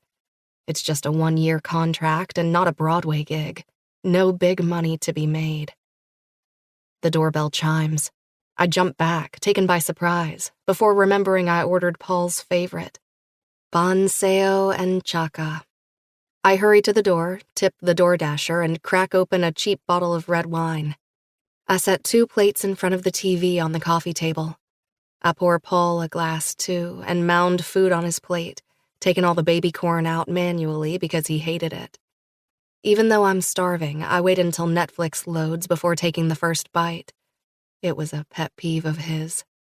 At least have the manners to skip the intro, baby doll. The food's not going to run away. Am I being unhinged right now, serving a full plate to the ghost of my dead husband? Absolutely. Do I care very much? Nope. It's one of the rare perks of living completely alone. I don't have to tuck my crazy in. Tonight, my dear, we're going to watch The Witcher. I know it's not your cuppa, but Henry Cavill is mine, and there is nothing you can do about it. I joke, starting up the first episode as I take a bite of the fluffy stuffed rice pancake. Executive decision. Should have been more careful. That way you'd have a say in the matter. Wednesdays were our Vietnamese takeout and TV nights. Paul would pick up the food on his way back from work while I cleaned the apartment, got the groceries, and ironed his clothes. I keep the tradition alive, even though he isn't here anymore. Well, minus ironing his clothes. That part I don't even pretend to miss. I make idle conversation with Paul's side of the sofa while I eat. How was your day? Mine was pretty good, actually. I went to an audition and got it. Thank you for always believing in me, for telling me I was going to make it. My role as Belle died a swift death the night Paul passed away. The next morning, Chrissy called the theater and told them about my situation, and I dropped out of the show. The loss felt minuscule in the grand scheme of things, but months after, I sometimes wondered if it would have been possible to push through. Maybe if I'd had something to keep me going, I wouldn't be so numb. When the episode ends, I clear the coffee table and wash the plates, double lock and bolt the door. In the kitchen, I fill myself 3 tall glasses of water and drink all of them. I like to wake up at least a couple of times each night. I do a little inspection around the apartment, making sure I'm really alone. I've always been scared of sleeping by myself. At Juilliard, I had a bucket load of roommates, and before that, I shared a room with both my sisters. There's no doubt I'm not good at being alone. I turn the lights off on my way to the bedroom, but stop in front of a door when I reach the hallway. Paul's office. The door is locked. I know where the key is, but I haven't used it since he's been gone. Back when he was alive, Paul spent countless hours in his home office. I've seen it hundreds of times from the inside, when I came in to fetch him coffee or water or just to remind him it was time to take a break. It's just another office with piles of documents, an Apple screen, and an unholy amount of filing cabinets. He had asked me not to open it whenever he locked it. Trade secrets, baby doll. Plus, I kind of like the idea of having an island of my own. A private place that only belongs to me. And me, blindly loyal, unreservedly faithful, decided to never break this rule. Even now, after all these months, the office is still closed. Waiting for me to betray him, just like he allegedly betrayed me. Chapter 12. Winnie. It's Elsa! Elsa's here! Little Sienna, only 6 years old and a resident in the pediatric rehabilitation unit at St. John's, calls out to me from her place in her bed. She reaches her arms, wriggling her fingers as I enter her room. I lean down to hug her, my fake, synthetic white blonde wig tickling her face, making her giggle. You smell like plastic, she says. No matter how down I feel, there is one thing I never miss, my volunteer work at St. John's Children's Hospital. More than it helps the little warriors to pull through, it soothes me. There is nothing like watching an innocent child fighting a grown-up battle to put your own troubles in perspective. I thank the Lord every day I found Aria Roth Miller and was able to jump on board with her charity. That we got talking at this random party 3 years ago, and when she said she'd call and give me the details of her charity, she truly did. I not only gained perspective and something to nourish the soul, I also gained a friend. Why, if it isn't my favorite trooper. I plop next to Sienna in a visitor's chair, placing my makeup kit on her nightstand. A clear plastic box sits on it, consisting of dozens of small squares, pills inside them, along with half-finished bottles of water and some candy. Where's your mama and daddy? It's my little brother Cade's birthday, so they took him to Chuck E. Cheese to celebrate with his class. But don't worry, they said they'll get me something yummy. She flashes me a half-toothless smile. My heart melts in my chest. Oh, Sienna. Good. I'll have you all for myself. So, who do you want to be today? I wiggle my brows. Minnie Mouse? A butterfly? A dragon? I know, maybe a rainbow? Sienna licks her lips, fixing the glasses atop her nose. She shuffles in her bed, reaching to scratch beneath the blanket covering her legs. Or rather, her leg. Her left one was severed in a car accident 3 weeks ago. She has a case of phantom limb, and she keeps feeling the leg that isn't there. I want to be Mirabelle from Encanto, she announces. Because you don't have to have a superpower to be a hero. That's the spirit, see? I'm already on my phone, looking for tutorials of how to draw Mirabelle. Superpowers are boring. They have no merit. It's the power we find in ourselves that matters. Now if I can only listen to my own advice. Sienna is a delight to put makeup on. Usually I chat up the kids as I work on their faces. Sienna tells me she might get discharged at the end of the month and will return back to her class. And at first, they'll give me a wheelchair, but after, they said they'll fix me a super cool bionic leg, and it'll be just like before the accident, she says excitedly. I'll just have to put it on every morning when I wake up. I pull away when I'm done, grinning back at her. That sounds like the coolest thing ever. Right? Her eyes light up. For real. You could walk, dance, swim, do anything. After Sienna, it is Tom's turn, spine surgery. And after Tom comes Mallory, cystic fibrosis. I make the rounds, and time passes by without the usual pain that accompanies breathing and operating in the world without Paul. When I'm done, I call the elevator.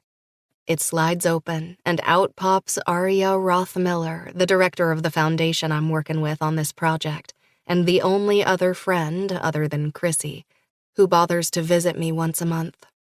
Winnie, she smiles, stepping back into the elevator. Just who I was waiting to bump into. Let me see you out of here. I follow her into the elevator and hit the ground floor button, smiling at Aria.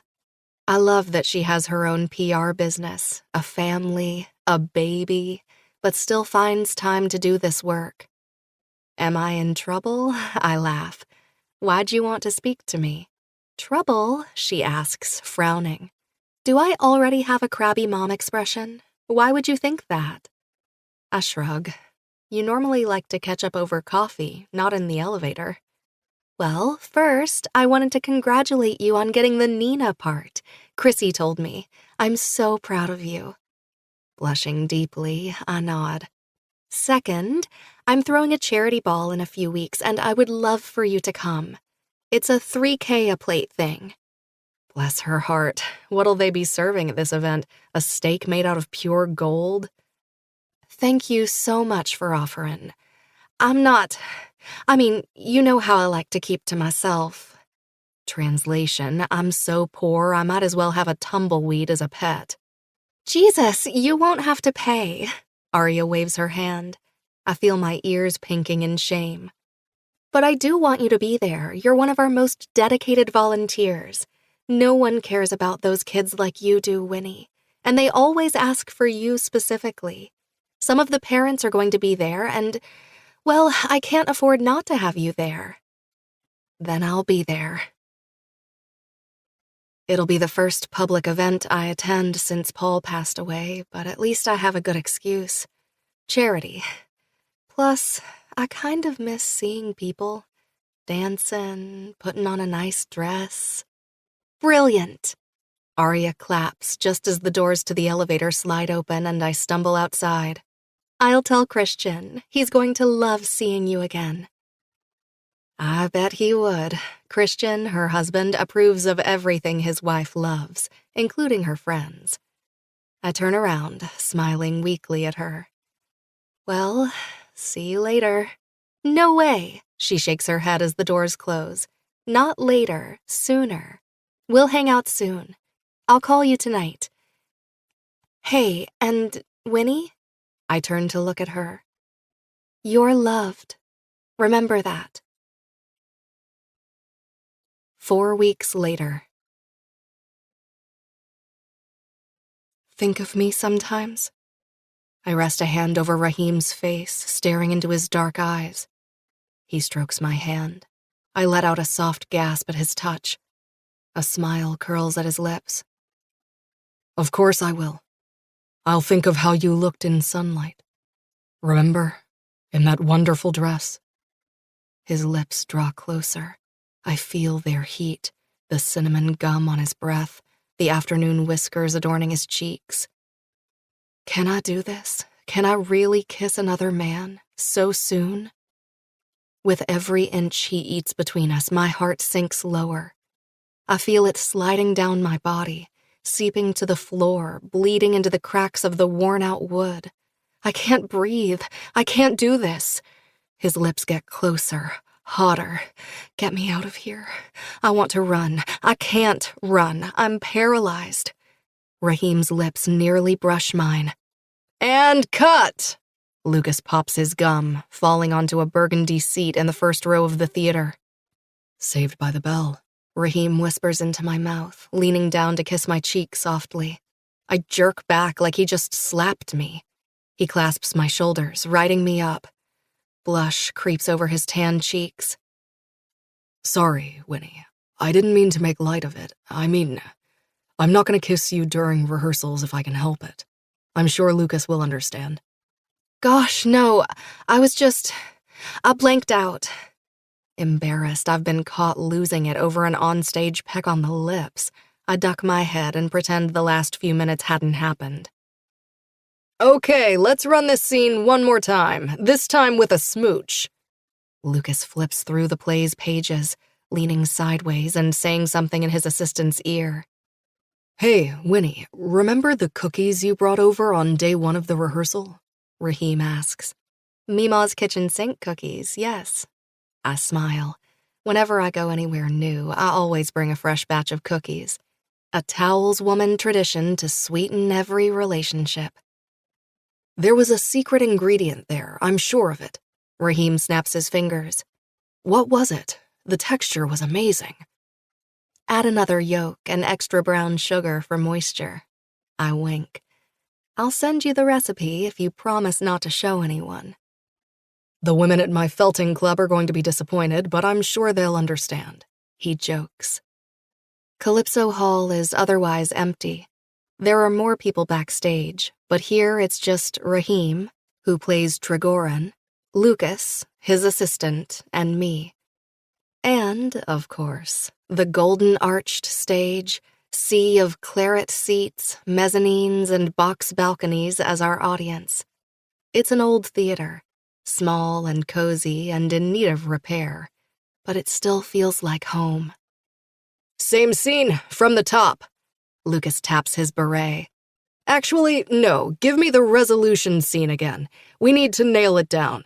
And right now, you're not sparkling for me. Sparkle, unicorns, sparkle. I've memorized the seagull by heart. Each word is carved into my brain. I daydream Nina's aspirations every day, feel her desperation at night when I toss and turn in bed. It's liberating, slipping into a fictional character's mind, experiencing the world through the eyes of a 19th century troubled Russian girl. We do as we're told, diving right into the resolution scene. Raheem fires his lines at rapid speed, flourishing under the harsh lights. His charisma is addictive. I follow his lead, coming alive on this square magic stage that offers me complete freedom to be someone else. Even though we're at the changes, score, and blocking part of the rehearsals, I already feel like her, like this naive, superficial girl who thinks she is in love with a novelist. I push at Raheem's chest, fling my hands in the air, laugh like a maniac, and whirl around like a storm. Nina, the hopeless, risk-taking, dream-chasing provincial girl. The door to the theater flings open. From the corner of my eye, I can see a demon-like creature, tall and dark, filling the frame like a black, gaping hole. The energy in the room shifts. The little hairs on my arm stand on end. I force my attention back to Raheem. Focus. Focus. Focus. Trigorin and Nina are fighting. I spew out my lines, but I no longer shine under the theater lights. Cold sweat gathers at the back of my neck. Who is this person who just came inside? This is a dry rehearsal, closed to the public. Lucas and his assistant still haven't spotted the intruder, but I seem to be attuned to him as he descends the stairway toward the stage. He's not alone. There's someone trailing behind him. His movements are sleek and smooth, tiger-like. Trigorin is on the verge of a breakdown. Nina soldiers ahead. I tell Raheem that I loved him, that I gave him a child. My eyes scald with unshed tears. This part feels like digging into my own gut with a rusty spoon. It's the part where Nina comes to terms with her shallow, artificial existence. I'm in the middle of my monologue, that monologue, The one every aspiring actress finds herself reciting in front of her dorm mirror, using her hairbrush as a mic. When I see Lucas jumping to his feet from the corner of my eye, he rips his beret off his head and squeezes it like a beggar, waiting for the tall figure to approach. Cut! He coughs out manically. Take 10, guys. Raheem and I stop. My gaze trails to the two men who entered the theater. When I see his face, the sharp planes of his jaw, the black irises, no part of me is surprised. He is the only person who has ever managed to make my skin crawl and my mouth dry with a simple stare. His mere existence turns me inside out. Arsène Corbin. He stands out like a coyote in a henhouse, wearing a pair of black, slim-cut slacks, leather strap shoes, and a cashmere sweater. Maybe it's too far away to tell, but he doesn't look too heartbroken from where I'm standing. No obvious telltale signs of bloodshot eyes, unkempt hair, or a 5 o'clock shadow. This man is dressed to the nines, has seen his barber recently, is closely shaven, and would fit right into a fancy gala. I want to lash out at him, to scream in his face, to tell him that he's a horrible human being for his behavior during the night we found out our loved ones were gone. Winnie? Lucas curves an eyebrow impatiently. Did you hear what I said? He wants me gone. Whatever's happening here is private, but I can't move. My feet are frozen on the worn-out stage. She heard. Her legs must be cramping from all the standing. I hear Raheem chuckle good-naturedly. He laces his arm in mine and drags me backstage. My feet slog across the hardwood.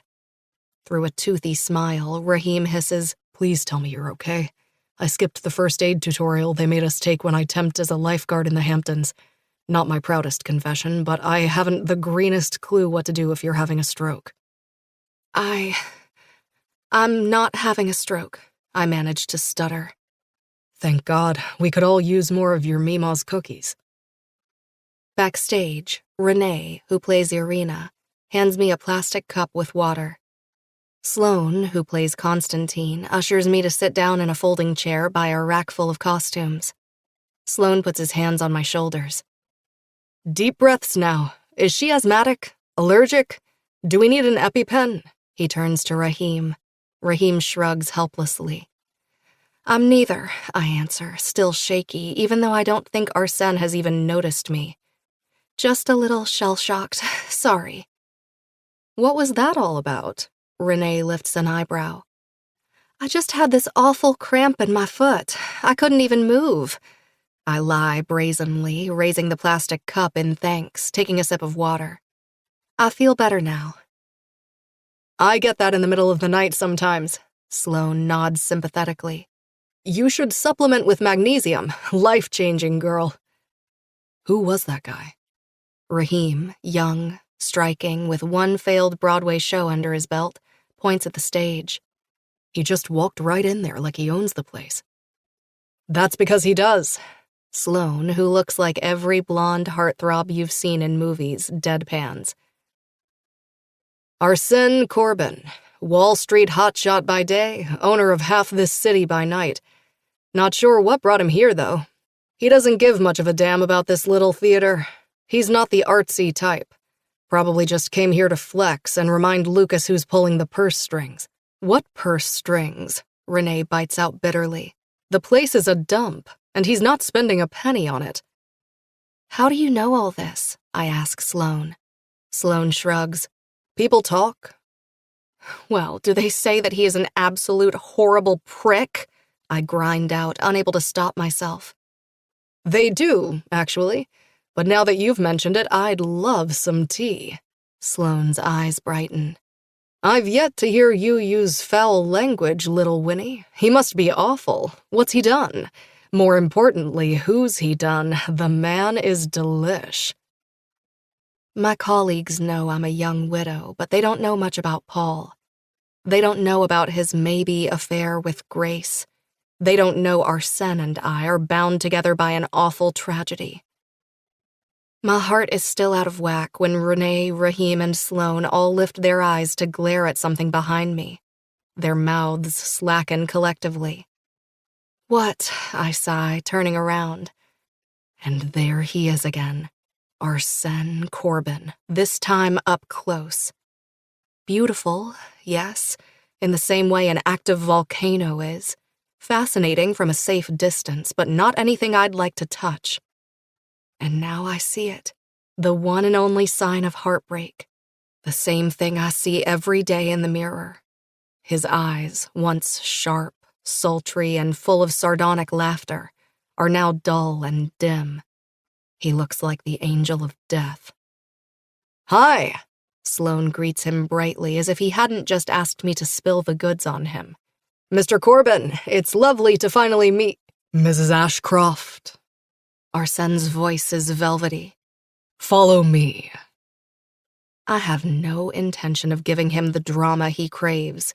I've seen this man's smug smirk when he grilled me in Italy. I stand up and trail behind him, giving a little beats-me shrug on my way out. No need to raise the other actor's suspicions. "Where to?" I ask as we cross the stage and proceed toward the dressing rooms. "Hell?" His back is muscular and lean. It is obvious he's still active, athletic, working out. Heartbroken my foot. I bet he's having the time of his life. "Absolutely not. That's my natural habitat, and you aren't invited in my home." "In that case, leave me alone," I bite out. "Afraid I can't do that either." He stops by one of the dressing rooms and pushes the door open. He motions for me to get inside first. I hesitate.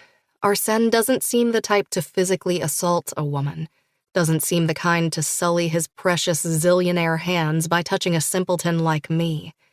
But I know his words might be more lethal than fists. He watches me with a mixture of impatience and curiosity. Now that we're up close and alone, his indifferent mask falls a few inches. His jaw is clenched. His mouth is turned downward. The last months haven't been easy for him, I realize. He keeps his emotions exceptionally close. It is the first time I consider us to be in the same crappy boat. What if we're both miserable and he is just better at hiding it? "Would you like a special invitation?" Arsène inquires dryly when I don't make a move to enter the room. "Would you issue one?" I ask cheerfully, knowing just how much my accent grates on his nerves. He sneers. "I suggest we get it over with as quickly as possible. Neither of us wants to prolong this, and at least one of us has better places to be in right now." I step into the dressing room. He closes the door. The place is tiny and jam-packed. My back is pressed against a vanity table littered with makeup. Open tubs of setting powder, eyeshadow, and brushes. Broken lipsticks are thrown about like crayons. Buried underneath them are batches of fan mail and greeting cards. Arsène crowds me. I don't know if he does that intentionally or if he is simply too physically imposing for this shoebox of a place. Nonetheless, he is standing close enough for me to smell his aftershave, the mint on his breath, the hair product that makes him look as sleek and shiny as a titan. "You need to leave," he says decisively. "You asked me to come here." I fold my arms, intentionally playing dumb. "Nice try, bumpkin." He flicks invisible dirt from his cashmere sweater, as if his presence here is dirty. "You're fired, effective immediately. You'll be compensated for your time." "You're not the director or the producer." I let out a shriek, anger rising up through my chest. "You can't do that." "I can and am." I thrust my palms forward, pushing him. He doesn't budge, simply stares at me, bored pity in his expression. Gosh, I physically touched him. This is not assault, is it? I come from a place where a slap in the face in the right context is understandable, even warranted. New Yorkers, however, abide by different rules. But Arsène doesn't look like he is in danger of swooning or calling the police. He wipes down the lint where my hands have just been. May I remind you, Mrs. Ashcroft, I own Calypso Hall. I get to say who stays and who goes. May I remind you, Mr. Corbin, that your director, Lucas Morton, hired me. We signed a contract. I've done nothing wrong. The play premieres in 2 weeks. The backup actress hasn't even learned the entire play yet. You won't be able to find a sufficient replacement in time. Everyone is replaceable. Is that so? I arch an eyebrow, knowing we're both thinking about the same people, the people who left glaring holes in our hearts. Yes. His nostrils flare.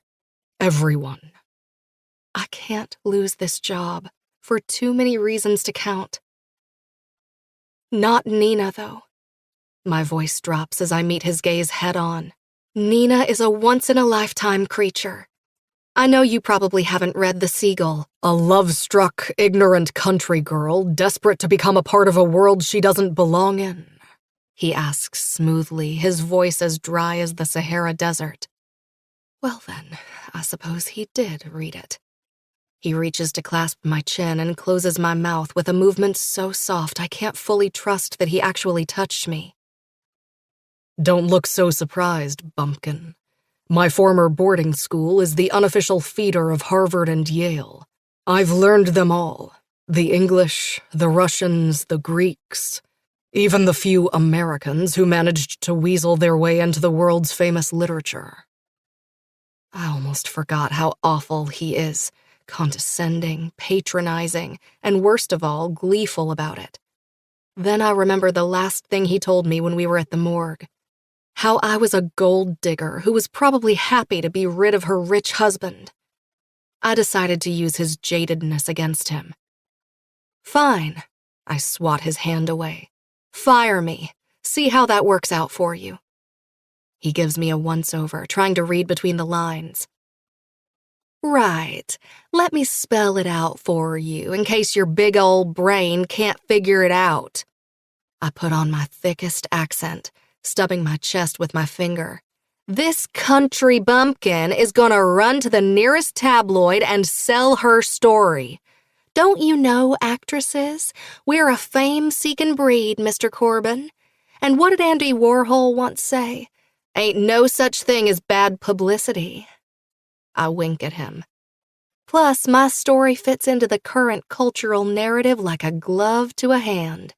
A rich, white, billionaire male going after a helpless widow just trying to make it in the cruel Big Apple. I press my palms together, looking heavenward. Think about it. Our story is so juicy. Tongues would waggle for months. My lovin' husband caught with your fiancé, red-handed, heading toward a romantic vacation in Paris. Why, I bet neither of us will be able to leave our apartment without getting caught by the paps. There is absolutely no way I could ever bring myself to do such a thing, but he doesn't know that. He thinks the worst of me. He believes me. He is also a highly private person. I know because when news broke about Paul and Grace, someone, from Arsene's camp, I always assumed, sold the newspapers the same story. About a work trip gone wrong. A terrible accident that claimed 2 co-workers, endlessly devoted to their significant others, out to get an urgent merger deal signed.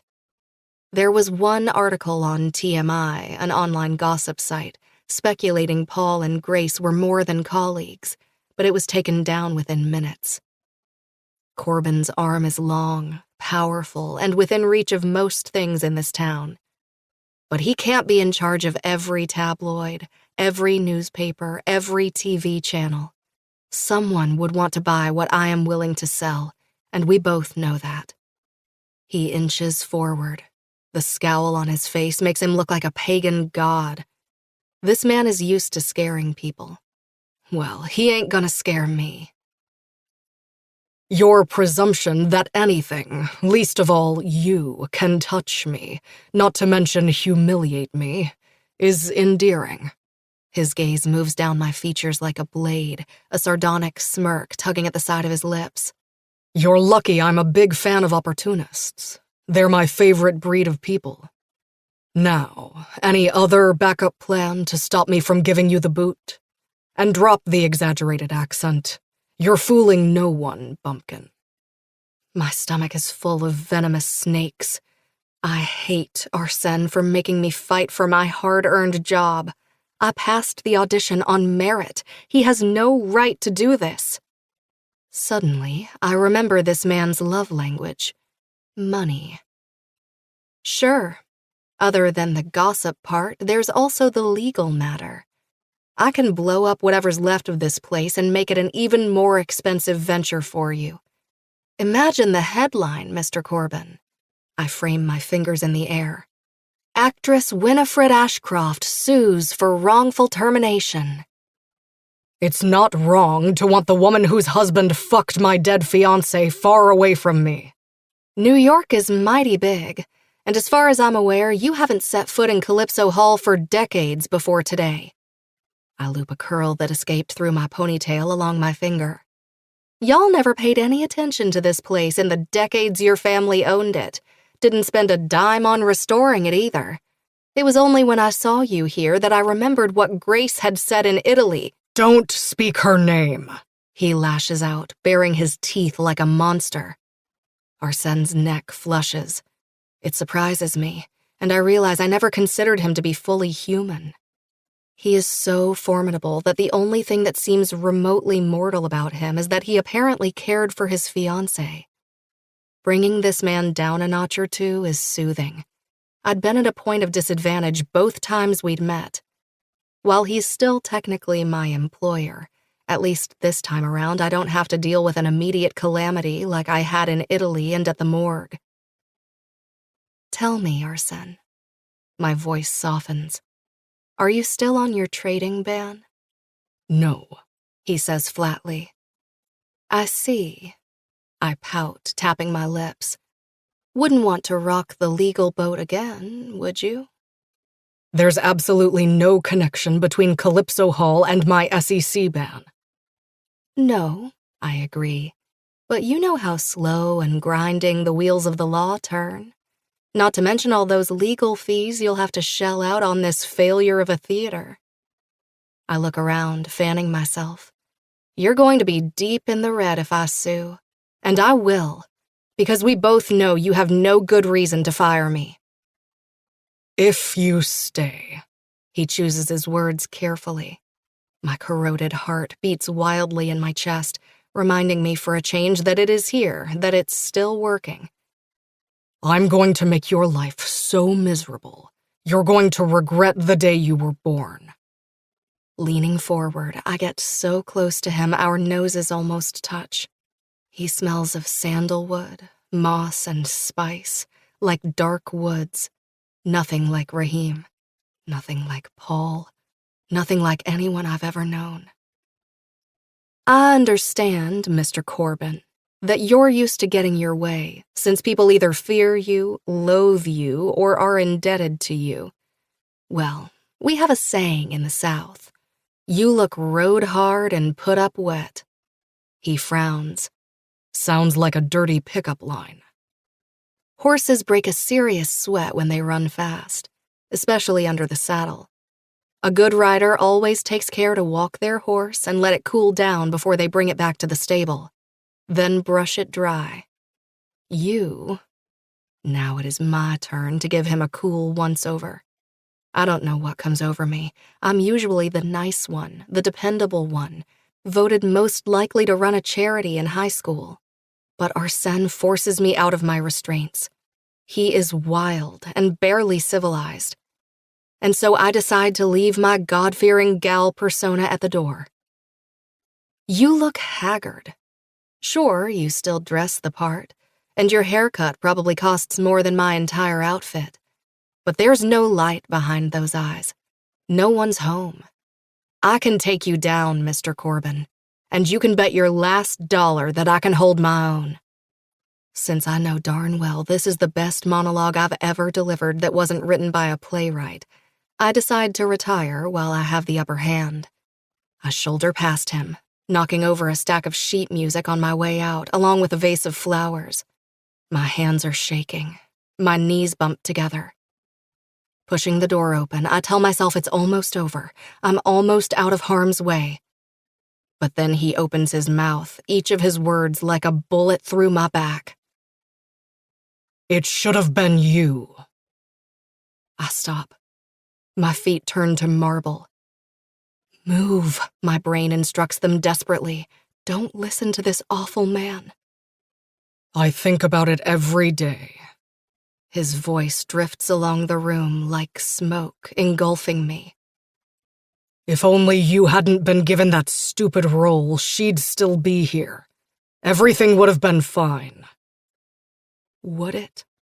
Would Grace still be his, even though she went to Paris with another man? Would Paul still be mine, even if I didn't turn out to be the woman he'd wanted for himself when he married me? Did we really know the people we loved? Oh, Mr. Corbin. I let loose a bitter smile, glancing behind my shoulder. Maybe you'd have been happy, but you can't say the same for your fiancé. That's why she was on that plane to Paris. I deliver the final blow. To be loved by someone who knows how to love. Finally, I manage to move my legs. I stalk off before the first tear falls. But then I remember. I don't have the simple pleasure of crying anymore. Chapter 13. Arsène. I don't know what surprises me more, seeing Winifred Ashcroft in my domain, or all the fresh anger that ignited in me when her blue eyes met mine from across the theater. The pain, anger, carnal agony slammed back into me in full force, like the last 9 months never happened. She seems to be a decent actress. This, of course, has nothing to do with why I've decided to keep her. Neither did her little stunts about suing me or leaking it to the press. All of them were puppy bites, meant to hurt, but nothing but amusing. Let's head back to my office. Ralph, my estate lawyer, who came with me to Calypso Hall to give me a ballpark estimate of what this shithole might be worth, gestures to the street. We're standing on the pavement outside the place I've inherited from Grace.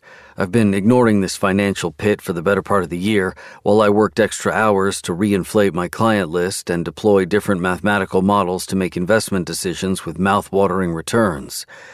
Business is booming, which helps me forget that Grace is no longer here, at least until the night crawls in, and with it, the memories. Give me a second to think. I raised my palm to Ralph, massaging my temple with my free hand. I don't particularly enjoy plays or any form of non-profitable art, and I'm no sentimentalist. There's no reason for me to keep this theater. The only person who liked it was my late mother, and as far as humans go, she had a reputation for being a terrible one. This is why I came here today, to get a number I could later give to potential buyers and get rid of it. Sticking it to my dead mother is just a bonus. Sure thing. Coffee while you put your gray matter to work. Ralph throws a thumb behind his shoulder, pointing at a Krispy Kreme. Black, no sugar. Like your heart, Winnie's annoying voice points out in my head. She's there now. Gotcha. He salutes and disappears inside. Ralph pops back out of the Krispy Kreme to hand me a white cup. Ready to talk some hard numbers? He flashes me a jovial smile. Let's walk. My office is down the block, and Becky always nags me about my 10,000 steps a day. Actually, I decided to think it over. Choking on his coffee, he coughs out mid-sip. Think what over? Selling. What? Why? Didn't realize I needed to rationalize my decisions with you, Ralphie. No. He waves a hand, pinking. You just seemed so sure. The only thing I'm sure about right now is that I don't care for your opinion. All right. Just keep me in the loop, will you? I pivot on my heel and stride toward my apartment. The reason why I decided to spare Winifred's job is simple. I still have questions about the night that changed my life. And Winnie? She might have the answers. Chapter 14. Winnie.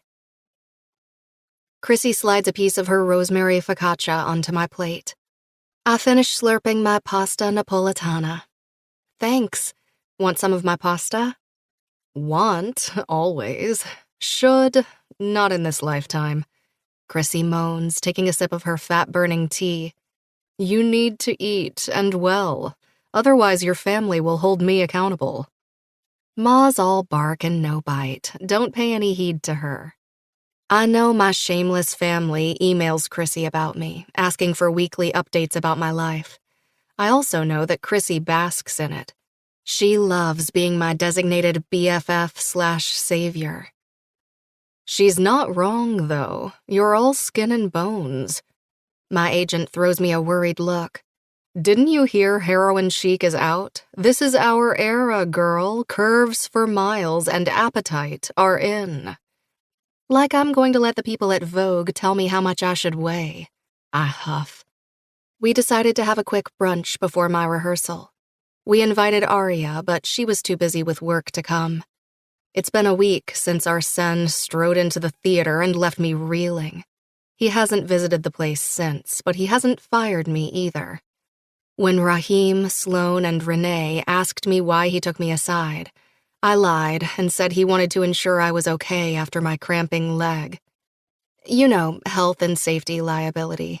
The last thing he needs is for us to get injured and complain about the sagging wood on the stage.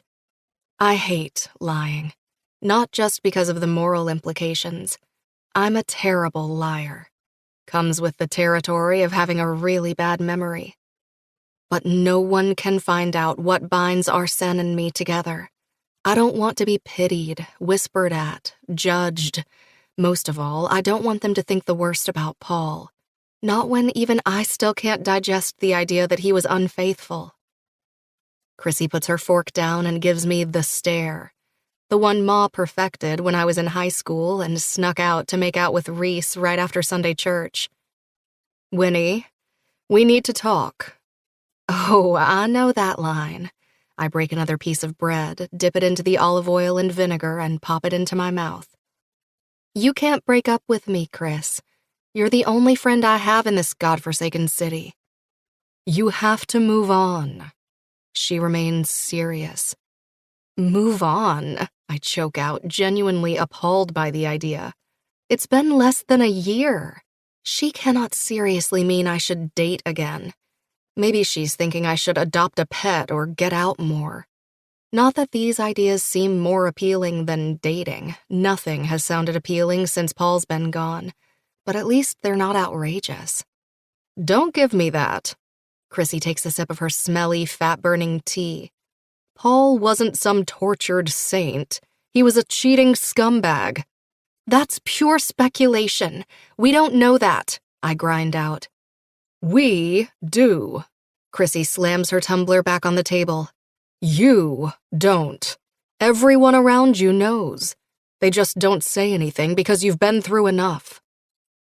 Do my parents and sisters think the same thing? That Paul had an affair?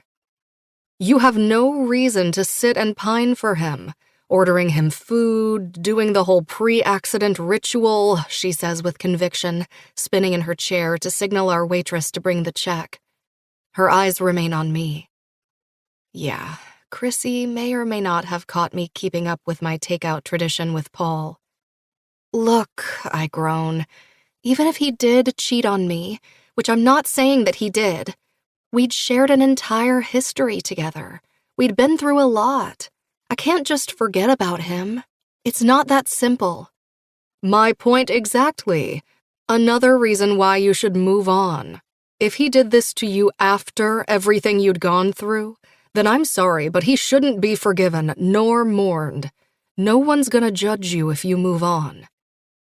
The delicious food tastes like mud in my mouth. The waitress slides the check between us. I attempt to grab it, but Chrissy is faster. She grins, wiggling her eyebrows as she drops her credit card into the black leather bill holder and hands it back to the waitress. Point is, it's time for you to move on, before the world moves on without you. Tough times never last, honey. Tough people, however. Chrissy reaches to pat my hand as the waitress hurries along with her credit card. Life is beautiful and wild, and it doesn't wait for you to decide to participate in it. You need to jump into the water head first. And when you do, make sure to make a splash.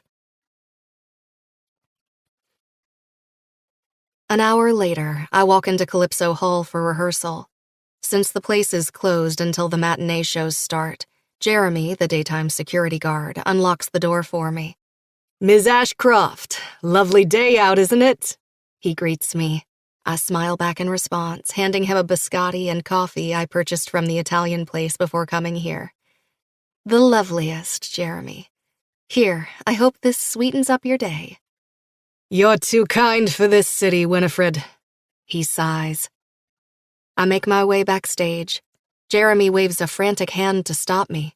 Hey, wait, Ms. Ashcroft. Have you seen this? Impressive, don't you think? I turn around, coming face to face with something I have no idea how I missed when I walked in. It's a floor-to-ceiling poster of the seagull.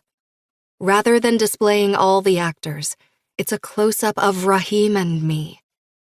Anton Chekhov's The Seagull, starring Rahim Falaha, Winifred Ashcroft, Renee Hines, and Sloane Baranski.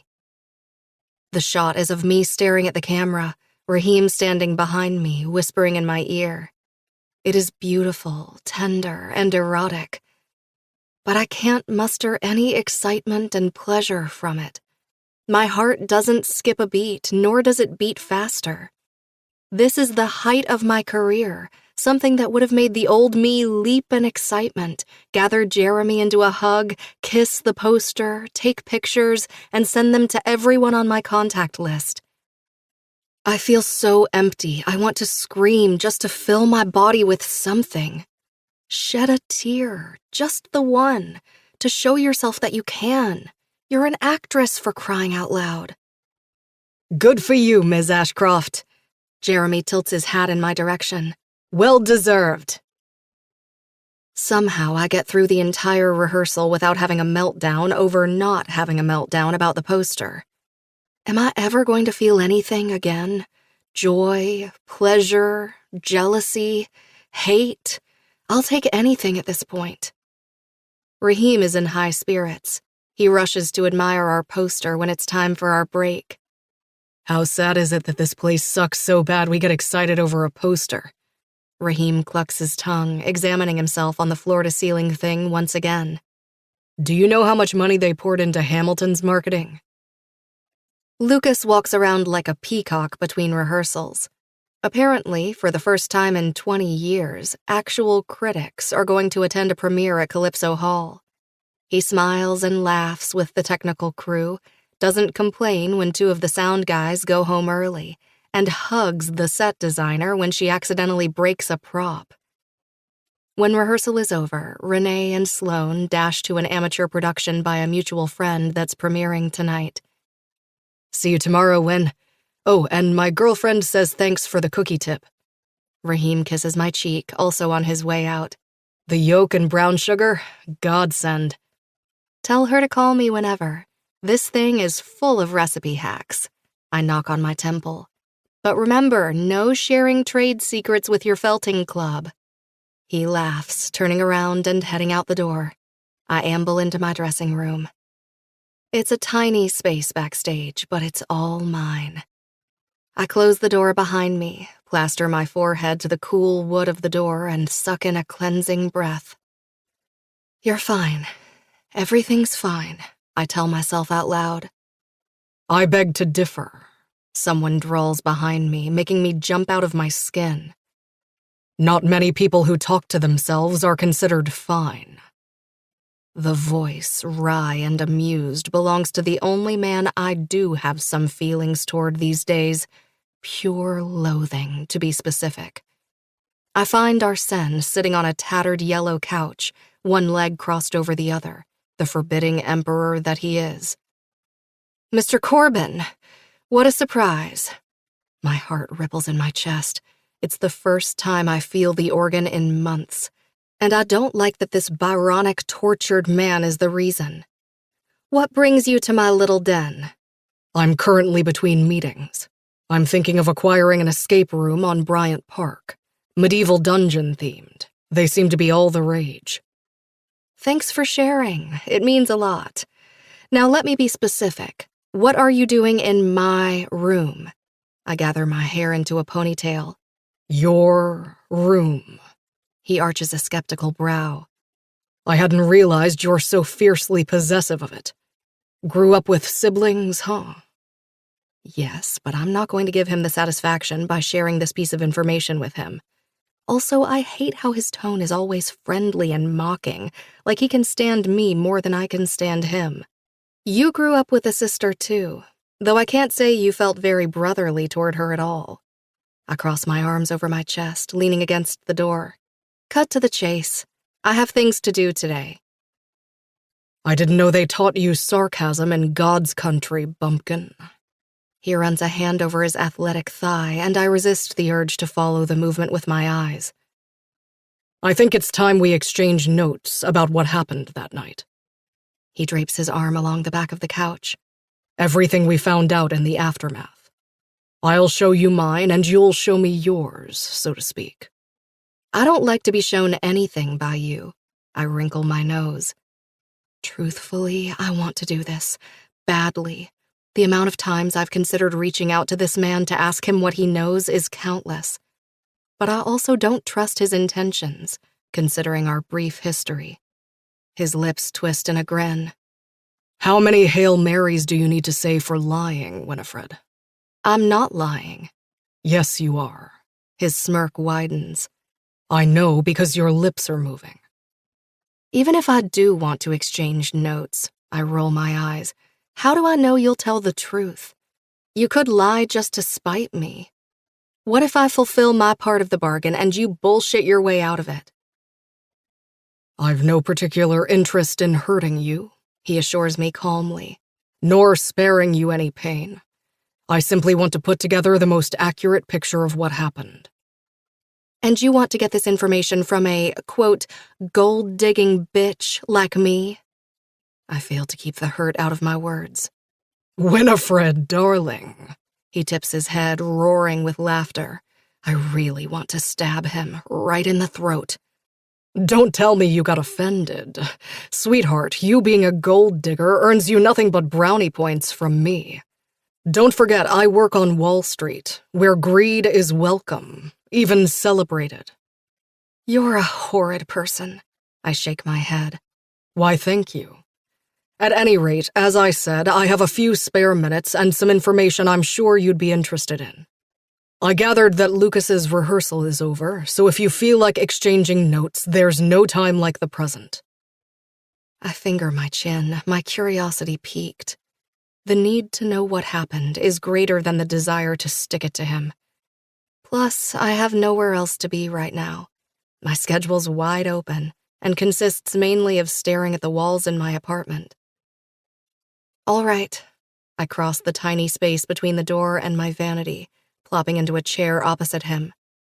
But be quick about it. He shakes his head. Not here. Why? We could be seen. And? I narrow my eyes at him. And I don't want to be affiliated with you for numerous reasons, all of them highly logical. He spells it out for me. The main one being that, technically speaking, I'm your employer. We shouldn't be in a closed room together. Gosh, employer. That's a big word for someone who barely pays us minimum wage around here. He grins again, satisfied with the trouble I'm giving him. It's a free country. If you wish to be employed somewhere else, I'd be the last person to stop you. I'm not going to your apartment. I bring the conversation back to its original topic. You wound me, bumpkin. He stands up, buttoning his blazer. I'd never make a pass at an employee. That's bad taste and dubious ethics. Aren't those your defining traits? I arch an eyebrow. To this, he full-blown laughs. I'll call us two separate taxis. What's your pants size? Let me see. I twist in my seat, tugging at the size tag of my jeans. Says here, none of your business. Another sincere laugh escapes him. My apologies for upsetting your southern notions. See, here in New York, women don't let their dress size define them. My size doesn't define me. My right not to answer your personal questions does. Humor me anyway, just for funsies. His smile, when done right, can make a woman weak in the knees, dimpled and boyish with just the right amount of snark. Poor Grace stood no chance. I wonder if they got it on while they were under the same roof. Of course they did. Well, that's kind of hot. Since when do I think about things that are hot? Small or medium? I purse my lips. Now my turn to ask a question. How old are you exactly? Exactly. 35, 7 months, 3 days, and... He glances down at his watch. 11 hours, give or take. He feels much older to me, and I'm 28. Maybe because he has that larger-than-life aura. A taxi will arrive for you in 8 minutes. But first, go change into men's clothes. Arsène instructs, standing up. What's wrong with my current clothes? I look down. I'm wearing a pink tank top and a pair of casual jeans from the Gap. My sandals are a hand-me-down pair from Lizzie. Nothing at all, he assures me smoothly. All the same, I do need you to look a little more masculine. Masculine? Yes, you need to dress as a man. Where the hell are you taking me? He is already out the door, his back to me. You'll see. The taxi pulls out in front of a white Beaux-Arts building. It is vast and stunning and looks ancient. What is it? A hotel? An office building? My senses kick into overdrive. I haven't had this much adrenaline coursing through my veins since... Never. No one ever pushed you that far out of your comfort zone. That's you, sir, the taxi driver announces. Sir. After my bizarre exchange with Arsène, I went and grabbed some clothes from a pile of extras for a Victorian-era musical. I'm wearing an ivory cotton shirt, a double-breasted vest, a dinner jacket, and some slacks. My hair is stuffed inside a brown newsboy's hat, concealed from view. I'm pretty sure I look like Oliver Twist. I push the taxi door open and take the steps to the building 2 at a time. I don't have Arsène's number, so I have no idea if he is already inside or not. When I reach the large black door, I see a golden label on it. The New Amsterdam, a gentleman's club, members only. I had no idea gentlemen's clubs still existed. I raise my fist, about to knock on the door, when a voice behind me booms. Wouldn't do that if I were you. I turn around, and of course it is Arsène, who is in the habit of materializing out of thin air like a demon, narrating my every move. Out here in the concrete jungle of Manhattan, in broad natural daylight, I am forced to see that he is not only a man, but a striking one at that. His thick, jet-black hair, square jaw, prominent chin, and high cheekbones give him the appeal of an old-era gentleman. That's a peculiar look, Bumpkin. His pleased voice is oddly addictive. I wonder if he's moved on from Grace yet, if he is seeing someone else. Somehow I think not. Arsène is the kind of man to have a very particular taste. You said to dress like a man, I scowl. One born in this century. Sorry, we ran out of hipster Brooklyn men with plaid shirts, waxed beards, and Warby Parker glasses, I bite out. He shoulders past me to punch in a secret code into the electric lock of the door. You do amuse me, Winifred. You haven't surrendered your odd individuality in order to fit in just yet. This uninhibited, innocent vibe, it's growing on me. I'm sure there was a compliment under all that patronizing mumbo-jumbo, but if it's okay, I'd like to keep things between us professional. I step away from him just to prove to myself that I'm not flattered. And really, I'm not. Well, it's time to put your acting skills to good use, because if they find out you're a woman, there's a teeny tiny chance you'll get arrested for trespassing. Excuse me? I thunder, finding myself yet again riled up by this impossible man. What on earth were you? He nudges the door open with his shoulder and gives me a light shove inside. I'm thrust into the situation. It's a vast hallway, all limestone pillars and columns and rich beige carpets. Men in suits and expensive golf wear pass us by. Some of them nod in acknowledgement to our Shen. Everyone looks like variations of Paul's Wall Street friends. I follow our Shen's brisk steps, trying to rein in my panic. Sweat gathers under my armpits and on the back of my neck. What if I get caught? I whisper-shout to him. Just say you're Jupiter. Jupiter? I ask, confused. That you're the cleaner. You know that Jupiter vacuums and absorbs comets and meteors? One estimate I read suggests if Jupiter didn't suck objects into its sphere, the number of massive projectiles hitting the Earth would be 10,000 times greater. That is good to know. Our Shen approaches a vast reception area. Corey, I need a private space for my nephew and me. What's available? He snaps his fingers to the man behind the reception desk. Mr. Corbin. Corey smiles, typing on his keyboard. I didn't know you had any nephews. Is he from around here? The Sticks. Our Shen waves a hand. It's his first time in New York. He's a little starstruck. He's about to strike you in the back if you're not careful. We have billiard room number 2 or the tennis court. Our Shen aims his hawkish gaze at me. Billiard room. I drop my voice low. I'm great at pool. Reese taught me when we were dating. We even went and won a few amateur tournaments together. Corey, who hears me, gestures to the right side of the foyer. Gentlemen, I hope you enjoy this establishment and Manhattan. 5 minutes later, we're in an empty billiard room full of shelves laden with antique books and a fully stocked liquor bar. Leather-upholstered chairs are scattered around us. Our Shen steps behind the bar, clearly in his natural habitat. What can I get you for your troubles, my dear nephew? I look around me, still mesmerized. I hadn't stepped into the world of the rich and corrupt since Paul passed away. I haven't missed it, but I forgot how it made me feel, like I'm wearing someone else's skin. Anything I can't usually afford, I shrug. They don't keep the exclusive stuff in the open bar. Let's see. He runs a finger over a row of bottles. Will B'more do? I pin him with a "what is that" stare. Another devastating smirk. Scottish, single malt, more or less your age. And how old do you think I am? 20? 8, I correct. 28. You're 8. Well, may I suggest a visit to the dermatologist? You certainly look past puberty. And now I feel all kinds of guilty for entertaining improper thoughts about you in Italy. He did now.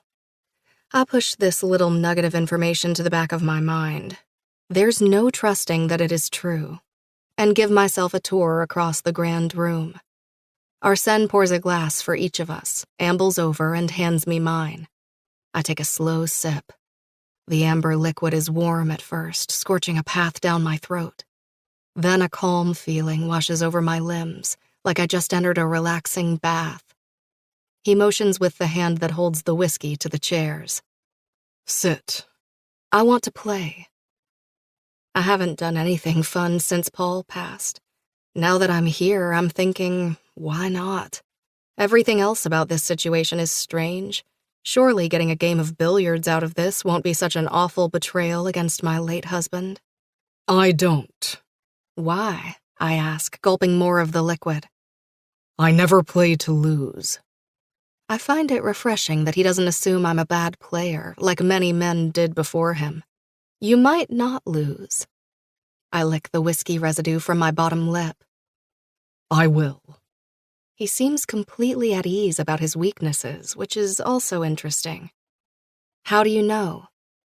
You haven't talked yourself into any corners so far. He strides across the room, his back to me, and examines the bookshelves. If you want to play, that means you're good at it. Maybe it's the whiskey, or maybe it's just the fact I haven't really interacted with anyone other than Chrissy, Arya, and my colleagues in a while. But instead of letting it go, I pick up a cue stick. After moving over to the fuzzy green table, I arrange the triangle rack on top of it. You little rebel. Arsène says, picking up his own cue. Fine, I'll play. It's been a while since I did something fun. I readjust my hat, tucking a ribbon of strawberry blonde hair back inside. What are we playing for? He asks. I think about it. If I win, I want you to pay for a huge billboard sign and advertise the Seagull. You know, one of the fancy Times Square placements. 3 days minimum. I'll do you one better. An entire week, best block available. And if I win, you quit. He fires back, standing on the opposite side of the pool table from me. Sourness explodes in my mouth. He still wants me gone. And here I thought you were mildly human. I huff. I should've... Winifred. He smirks, delighted. What? I won't win. But you... And just for the record, I love that out of all the things I could have done for Calypso Hall, repair the floors, the seats, put a fresh coat of paint on the walls, you chose something for yourself. Very telling.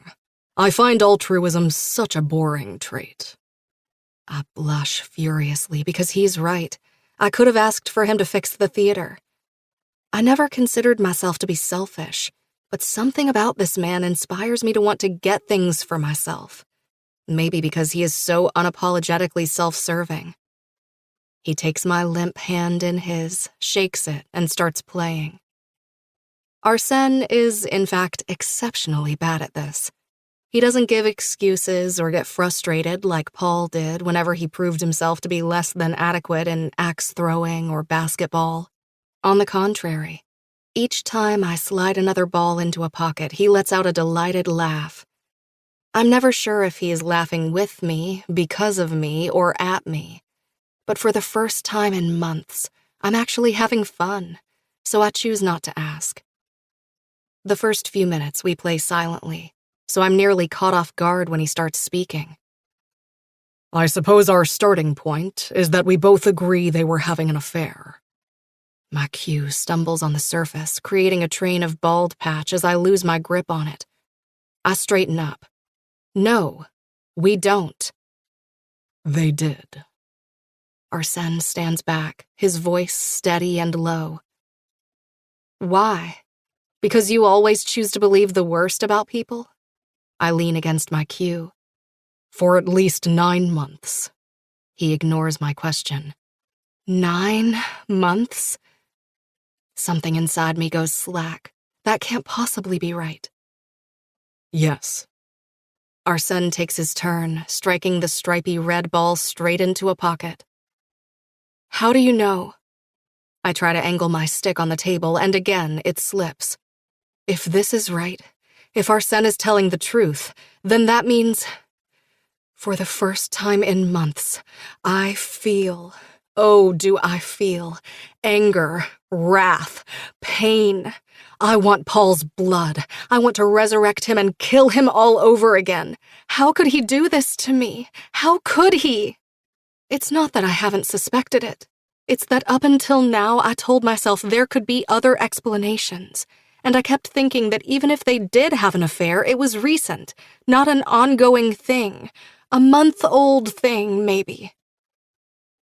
I hired a private investigator. He crosses his ankles. Grace and Paul had been frequenting a hotel not very far from their office. All the receipts are from the 9 months prior to the plane crash. All paid in cash.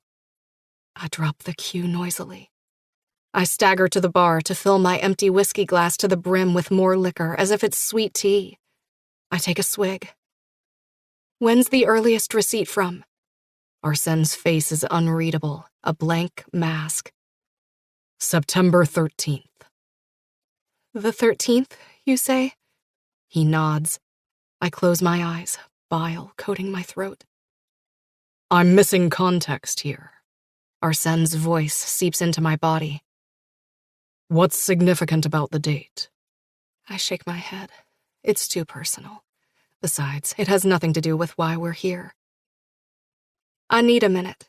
I put my glass down, my drink sloshing everywhere. Where's the restroom? Silently, he points me in the direction. I make my way there in a daze. I lock myself in one of the cubicles, rip my vest off my chest, stuff it into my mouth, and scream into it until my vocal cords are raw. I bite down on the fabric until my gums are bleeding. I want to torch the entire city of New York to the ground, to go back in time, to stay in Tennessee in the comfort of my family. I could have had a good life. Yes, I wouldn't be an actress on Broadway, but I'm not one now. At least I'd have Reese, sweet, dependable, chivalrous Reese, and a secure job at a high school and people to lean on when things got tough. Even through all this pain, all this heartache, I can't find my tears. I blink fast, trying to produce moisture in my eyes, but to no avail. "Oh, Paul!" I howl in the cubicle, punching the wall. "You asshole!" Allowing myself a few minutes to recompose, I make my way back to the billiard room. Arsène waits where I left him, by the pool table, his posture imperial. When I walk in, he frowns at me. "What are you looking at?" I lash out. "Never seen anyone have a nervous breakdown before?" I've seen plenty. And believe it or not, yours doesn't even give me particular joy, he says dryly. But your hat's off, and so is the vest. I take it you want to spend the night at the police station. I look down and realize that he is right. I stuffed the vest into a trash can after bleeding on it in the restroom, and now it is visible that under my cotton dress shirt I have breasts. My blonde hair is spilling over my shoulders. Still, I can't muster enough energy to care. I return to my whiskey glass, take another sip, and fall down into a leather recliner. "Tell me something nice about space." What? He lifts an eyebrow. I caught him off guard. "Distract me," I roar. All right, close your eyes. Unbelievably, I do. I need a second to breathe, even if my designated therapist right now is Satan himself. About 3 billion years ago, Mars probably looked like a tranquil resort by the ocean. There's some interesting fossils and craters on Mars that suggest a river ran through it. This means that possibly there was life on Mars. Maybe not as we know it, but life nonetheless. "Do you believe in aliens?" I murmur, eyes still closed. Believe in them, he asks, surprised. I don't know any, so it's hard to say I put my faith in them. Do I believe in their existence? Certainly. The question is, are they close enough to be discovered? And more importantly, do we want to discover them? Yeah, I sigh. Maybe not. Humans have let us down. Why try our luck with other species? He laughs, and I realize that he is oddly entertained by my humor. I do think it's only a matter of time before we find biology somewhere that's not on planet Earth. It's extremely vain to think we're alone in a billion-galaxy space, consisting of more stars than there are grains of sand and billions of planets. I don't want to meet them, I say. I don't think you will. Not in our lifetime, anyway. Thank you, I say. For what? He asks. For putting my mind off that thing I thought about when you said September 13th. There's a brief silence between us. I'm the first to speak again. Paul had an apartment in Paris. Come again? Arsène takes a seat opposite to me, attentive and alive all of a sudden. After he died, I started taking care of the bills. He was good with numbers, so this was normally his jurisdiction. One of the outstanding bills was an overdue rent payment on an apartment on the 8th arrondissement. I stare into the bottom of the glass. The Champs-Élysées area, he supplies. I nod. Nice geography. I Google mapped it. Arsène considers my words. I can tell he's already digesting this information, fitting it into a puzzle in his head. Don't look at me like that, I hiss out defensively. His parents are building a house in Provence. I thought he helped them with accommodations, what with all the back and forth. Now that I say it out loud, it does sound like a weak excuse. Why would Paul hide such a thing from me? Not to mention, Provence isn't even close to Paris. Hadn't he told you he made reservations for a hotel in Paris? He asks. That time you were supposed to go with him on a romantic trip. Well, yeah, I munch on my bottom lip. Have you ever seen those hotel reservations? Now that I think about it, I take another sip. I haven't. I'd taken Paul's word for it. Arsène stares at me but doesn't say anything. He doesn't need to. I feel stupid enough already. He never intended to take me with him. I let my head slump between my shoulders. It's possible he knew you'd get the job. It was a small production, wasn't it? He could have even pulled a few strings to make it happen. Silver Arrow Capital has a wide range of clients. Some of them are on off-Broadway boards. Leaning forward, I bury my face in my hands. My hair spills out on either side of me. Arsène doesn't say anything. I don't expect him to. In a way, I even prefer it. I'm tired of empty words.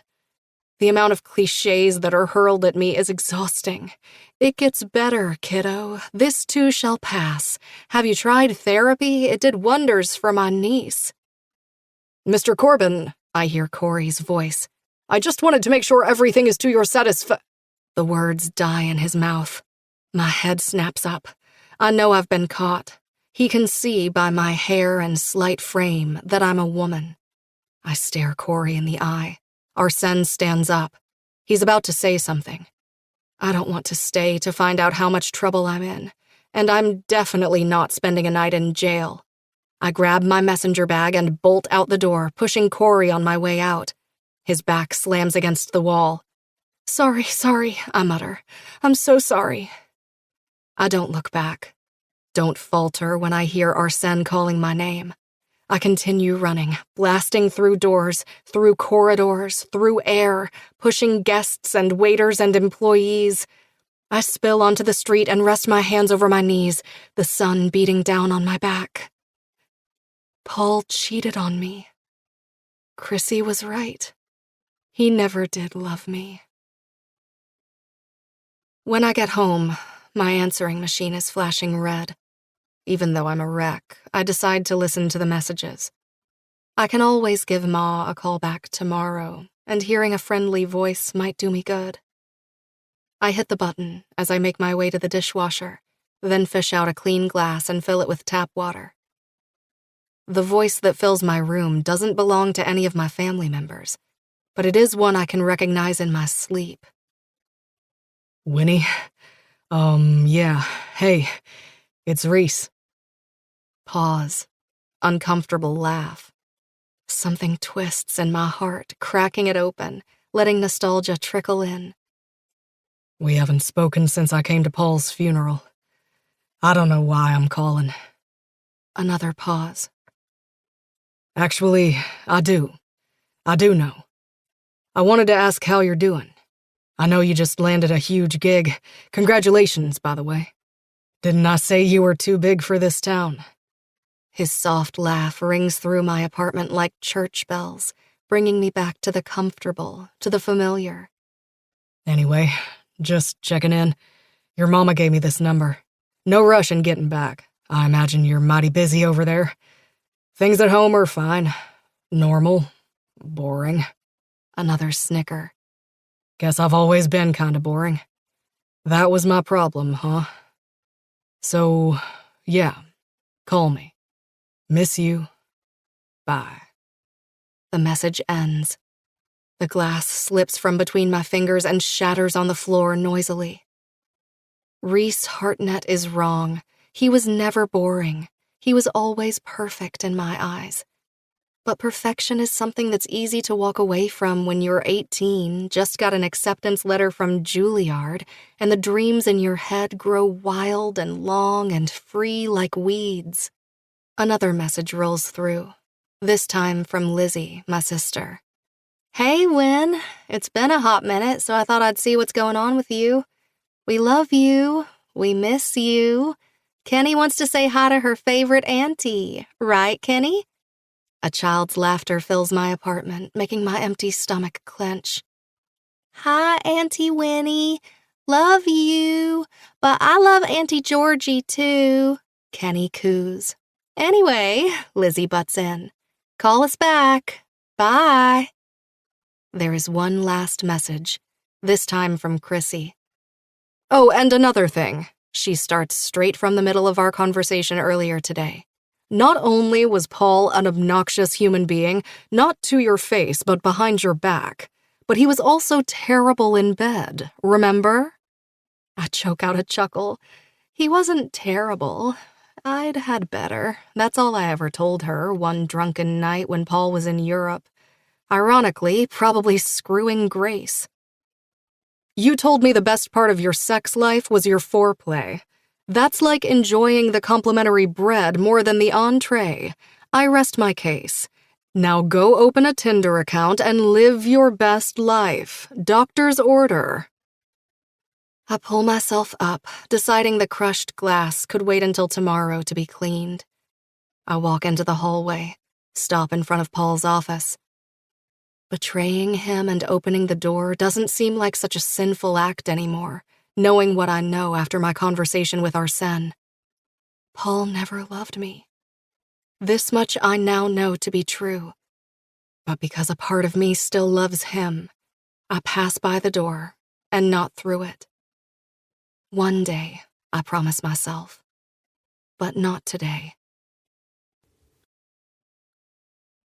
Chapter 15. Arsène. Tonight I'm expected to be the last thing I want to be, a respected, civilized part of polite society. Aria Roth-Miller is throwing her annual charity ball. It's for a good cause, St. John's Children's Hospital, something that in itself would not make me leave the house in a million years. No, I'm here because the pain in the neck she refers to as her husband used every tool in his arsenal to ensure my presence. The general idea is to make a fat donation, take a few photos with people whose names I will forget before they even utter them to me, and go back to my apartment to read an astronomy book and eat leftover takeout. I spent the afternoon hitting the bottle, pre-gaming before the ball. There's nothing I like less than having to tolerate people I don't know for long stretches of time sober. Arsène, you look amazing in that tux. Aria pounces on me as soon as I walk through the door of the Pierre Hotel's grand ballroom. It's an exquisite space, with dripping chandeliers and enough curtains to conceal New Zealand in its entirety. Grace would have loved it. I know. I kiss both her cheeks. Christian appears beside her, snaking an arm around his wife's waist. Return the compliment, you swine. Aria, I take my best friend's wife's hand, bringing her knuckles to my lips. You'll look amazing in my tux, too.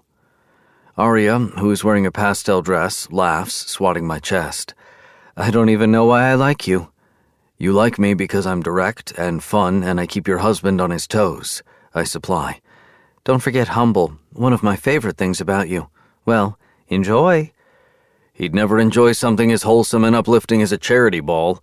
Christian shakes his head, but his wife is already swaggering away, approaching the guests trickling into the room. He hands me a glass of champagne. I know humans aren't your thing. You surviving? I down the entire thing like it is water, then toss the glass onto a tray held by a waiter who's passing by. Just barely, but I'll do better after 5 more of these. Drinking away your problems is such a fucking cliche. Away? There's already another glass in my hand. I smile wryly. I can assure you, Christian, my problems can outrun Usain Bolt. No part of me is dumb enough to think I can escape them. Then why the shit are you drinking? A hand claps my back. It's Riggs. I turn around to look at him. I find him in a tux that doesn't suggest it's been stolen from Salvation Army, a welcome improvement from his usual attire, and a tan he must have gotten in Antarctica. There's a pretty redhead on his arm. Gentlemen, it is my pleasure to introduce you to... Riggs is about to tell us the name of his date, if he even remembers it. I wave him off. Spare me. If I allowed room in my mind for all the women you introduced to us, I'd need more cloud storage. Christian half winces, half chuckles. My apologies, he turns to the scarlet-haired beauty. Our friend Arsène is frequently blunt, but rarely wrong. Riggs punches my arm. What crawled up your ass, Corbin? Grace, Christian answers on my behalf. Who else would be foul enough to get anywhere near his private parts? Ah, Grace, even in death she is their public enemy number one, and that's without them even knowing anything about the Paul bullshit. I haven't said a word about my late fiancé's affair. I didn't need to look pathetic on top of being an unlucky grieving bastard. Just to keep you informed, Riggs turns to her. Christian just threw a dig at this asshole's dead fiancé. We don't do boundaries here. She sucks in a breath, looking at Christian with abhorrence. Don't pretend like you'd fare better if something happened to Arya, I murmur into my drink. Christian gives me a pitiful look. No, I'd die right along with her, with one distinction. Arya never tried to kill her stepbro. I really do insist you meet my enchanting date. Riggs pivots the conversation before a fist fight ensues. Christian introduces himself to Riggs's date. The two are locked in polite conversation after he explains to her that no one liked my fiancé very much. My gaze drifts unenthusiastically to the other people in the room. I finish the second glass of champagne and reach for a third. Galas and balls were Grace's favorite thing. This is the first time I've attended an official function as a single man. The newness of crawling back into the world without her on my arm feels like carrying a 3-ton phantom limb. More specifically, the idea that Grace is no longer the endgame, the trophy, the ultimate prize. In the sea of blow-dried dews and painted faces, I find one that I recognize. A mass of strawberry blonde hair arranged in a high, unfashionable ponytail. I can tell it's her even when her back is to me. She is wearing a spaghetti-strapped flowery dress to a goddamn gala and still manages to steal the entire show. Her neck is long and elegant, swan-like even, and seems just as fragile. As if sensing my gaze on her, she turns around. Her face is wide, open, smiling.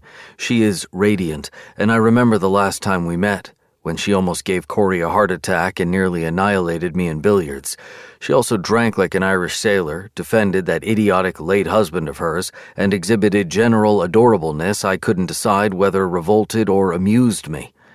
She also took interest in my astronomy obsession.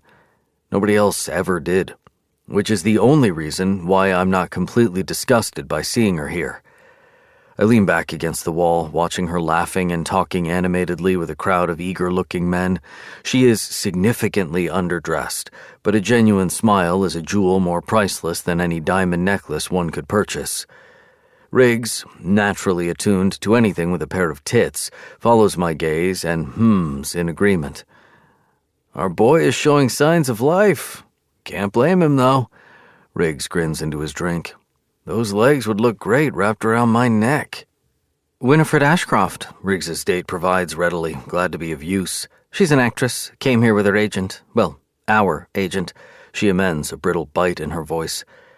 Chrissy has her favorites, obviously. I'm not particularly unhappy to see Winifred here.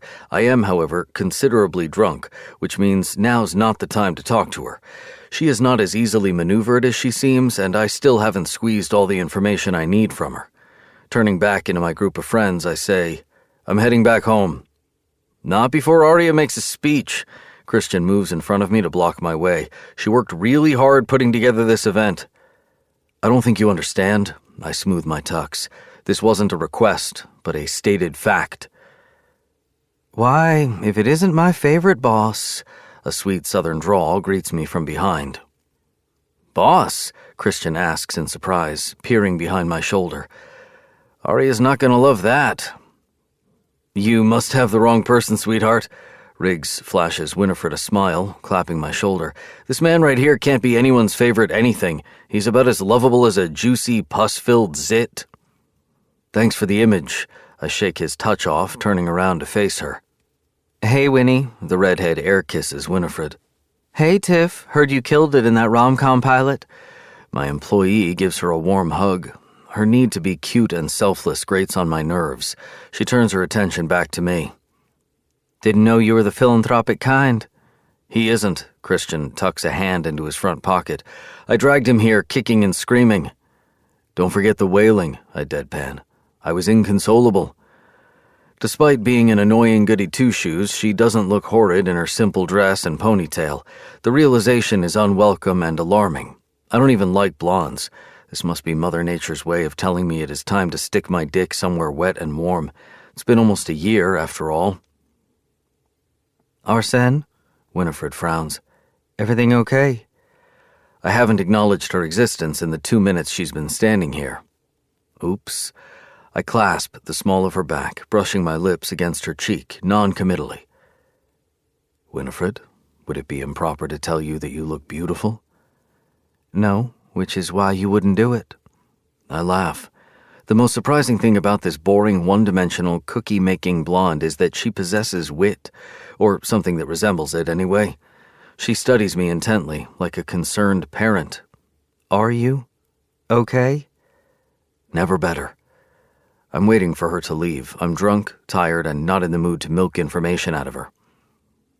Are you sure you don't want me to call you a taxi? She frowns. And she would, little Miss Sunshine. Positive, but thank you. Well, she lingers. Enjoy your night. I intend to. When she leaves, both Christian and Riggs look at me, openly aghast. I've never seen you like this. Riggs' smile is slow and taunting. Like what? A teenager ushered into the ER with his ball sack stuck between his girlfriend's metal braces. Christian articulates poetically. You look flushed, uncomfortable, dare I say it, embarrassed. Mortified. Riggs knocks back a drink. He blushed. I saw him. Did you see him blush, Tiff? Yes. Tiff, grateful to be more than a decorative ornament at this point, joins my two friends eagerly. His face is all red. That's so sweet. Winnie's a great gal. I've managed to get through an entire week without cornering Winifred at Calypso Hall for more information. The rented Paris apartment was a big revelation. What else does she know? What else did she miss? Bringing her back to New Amsterdam is a big no. She assaulted Corey. The man had to get 2 stitches, which I generously paid for to keep his mouth shut. I bet it was her first brush with doing something less than perfect, and I take pleasure in knowing I corrupted her, even if just a bit. I didn't blush, I say shortly. Yes, you did. You're going to have to explain the last 5 minutes to us, Christian announces. Nothing to explain. She works at Calypso Hall, I say. From the corner of my eye, I catch Arya moving in our direction at rapid speed. Time to wrap up this little girl talk. And for your information, even if I wasn't still mourning the untimely death of my fiancé, pursuing an employee is tacky and frowned upon. I'm getting weird vibes. Riggs licks the ball of his index finger and raises it in the air, closing his eyes. Yep, there it is. There are horny winds coming from the east. I stand to the moron's east. Even if there are hurricanes of horniness, I demand you don't act on them. The voice belongs to Arya. I turn around, studying her. I don't like to be ordered around. What's your angle? That girl is an angel on earth. She visits the children at St. John's Hospital once a week. Dresses up as a fairy and paints their faces. They love it. They love her, she says desperately. And I love her. She's a widow, you know. She knows what pain is. I don't want her to get hurt again. So she heard, but she doesn't know how it happened. Good job, Winifred, on keeping our shit private and not letting people put 2 and 2 together. Christian watches Winifred as she makes her way back to who I assume is her agent. Met the girl before. She seems kind, talented, and attractive. Don't worry, my love. Arsène doesn't stand a chance, even if he tried. Money talks, Riggs points out, and our boy has plenty of it. She doesn't care about money. Tiff, his date, reminds us of her underwhelming existence. She was married to someone super rich and signed a really shitty prenup or whatever. Then when he died, he left her with pretty much nothing. She's been doing odd jobs to make ends meet. Collective murmurs fill the air. My eyes follow Winifred. Is this true? Was she really left with nothing? Knowing what I know about her late husband, I wouldn't put it past him. And she's naive enough not to protect herself. Anyway, she's off limits. Arya snaps her fingers in front of my eyes, trying to catch my attention. Got it? My apologies, Arya. I must have given you the false impression I give 2 craps about what people think. I flash her a sincere smile. Once I make up my mind about a woman, no one can save her. Not even God. I walk off, leaving my cluster of friends behind. I drift toward the outdoor balcony. This room is too crowded, too hot, too pretentious. The night breeze hits my face. I splay my fingers over the wide, blonde-bricked banister. When I look down to Fifth Avenue, the people below appear as ant-like dots. Tightroping the banister is the last thing my drunk self should be doing. Then again, what's to lose here? I've no mother, no father, no fiancé. As Riggs pointed out charitably, I'm not exactly the most lovable person in this zip code. There is nothing to tie me down to this universe, and I'm starting to suspect this is precisely the reason why people take mortgages, pop out kids, make commitments, so that suicide wouldn't be a valid option when things are in the shitters. Not that I'm contemplating suicide. This banister is wide and not very long. I can do it. Just one time, for old time's sake. Grace's voice is throaty and tempting in my head. Even beyond the grave, she entices me to do the wrong thing. Glancing behind my shoulder, I make sure the coast is clear. It's just me outside. I hop on the banister, righting myself until I stand up straight across the surface. I don't look down. The first step is solid. The second makes me feel alive. I spread my arms in the air like Grace and I used to do when we were kids. I close my eyes. "Time me," I mouth, and I can hear her in my mind answering, 3, 2, 1, go. I take another step, and then another. I'm almost at the end. One more step, and my foot doesn't land the hard surface this time. It's all air beneath it. I sway, lose my balance, tip to the left. It all happens fast. The memory of Grace falling slams into me again. The tears, the pleas, the silence. I'm going to be pancaked to the street in a few seconds. You shouldn't have done that, idiot. I'm falling. Out of nowhere, sharp, desperate claws sink into my right arm. They rip at my suit, pulling me back into safety. My body slams against a hard surface, the balcony's floor. I'm a jumbled mess of limbs, not all of them mine, some of them small and lean and hot and all foreign flesh. Count your blessings, asshole, you aren't dead. I open my eyes, rolling onto my back. I prop myself on my elbows, looking to see who my savior is. A cherubic face shoves itself into my line of sight, familiar and angelic and absolutely, beyond any doubt, pissed. Now you've really done it, you conceited fool, Winifred growls, balling my bow tie in her hand, shaking a fist to my face. What the heck were you thinking? What'd have happened if I weren't here? I've no words to describe you. She is standing above me, her face as red as a ripe tomato, her eyes so big I can see my reflection in them. You don't? I ask, casually, lounging on the ground as if it's the most comfortable spot in the building. Well, here are some useful suggestions. Idiot, moron, drunkard, imbecile, reckless asshole. Technically that's 2 words, but she tries to slap me. I catch her wrist effortlessly, stopping her from doing so. Drunk or not, my instincts rarely fail. I stand up, her delicate wrist still captured between my fingers. She stares at me with undiluted hatred. It shines from her sapphire eyes. I find it disturbing that I can't hate her as properly and thoroughly as I should. She is a simpleton, an anecdote in my life, nothing more. I'm sure you'll find a good reason to slap me in due time, but that time hasn't arrived just yet. You were saying... I smile cordially when we are both standing in front of one another. She shakes out of my touch, jerking her hand back. You're a bastard, she spits out in my face. Tell me what you were thinking. Have you had these thoughts long? No one just gets up on a banister like that, in the dark, too. When I saw you through the window, I thought... She fires venom and wrath at me with her words, her voice drifting into one ear, exiting the other. I'm not suicidal. Tanked up? Sure, but nowhere near the realms of self-harm. Nonetheless, Winifred succeeded in saving me, whereas I failed in saving Grace. Twice. My eyes are still focused on her lips, pink, narrow, and luscious. She is impossibly sweet. That combination between virtue and rage is downright sinful. They don't make them like this anymore, especially in Manhattan. My mind may be slow, but my senses are sharp, and I know an opportunity when I see one. My lips crash against hers clumsily. I cup the back of her head and draw her to myself.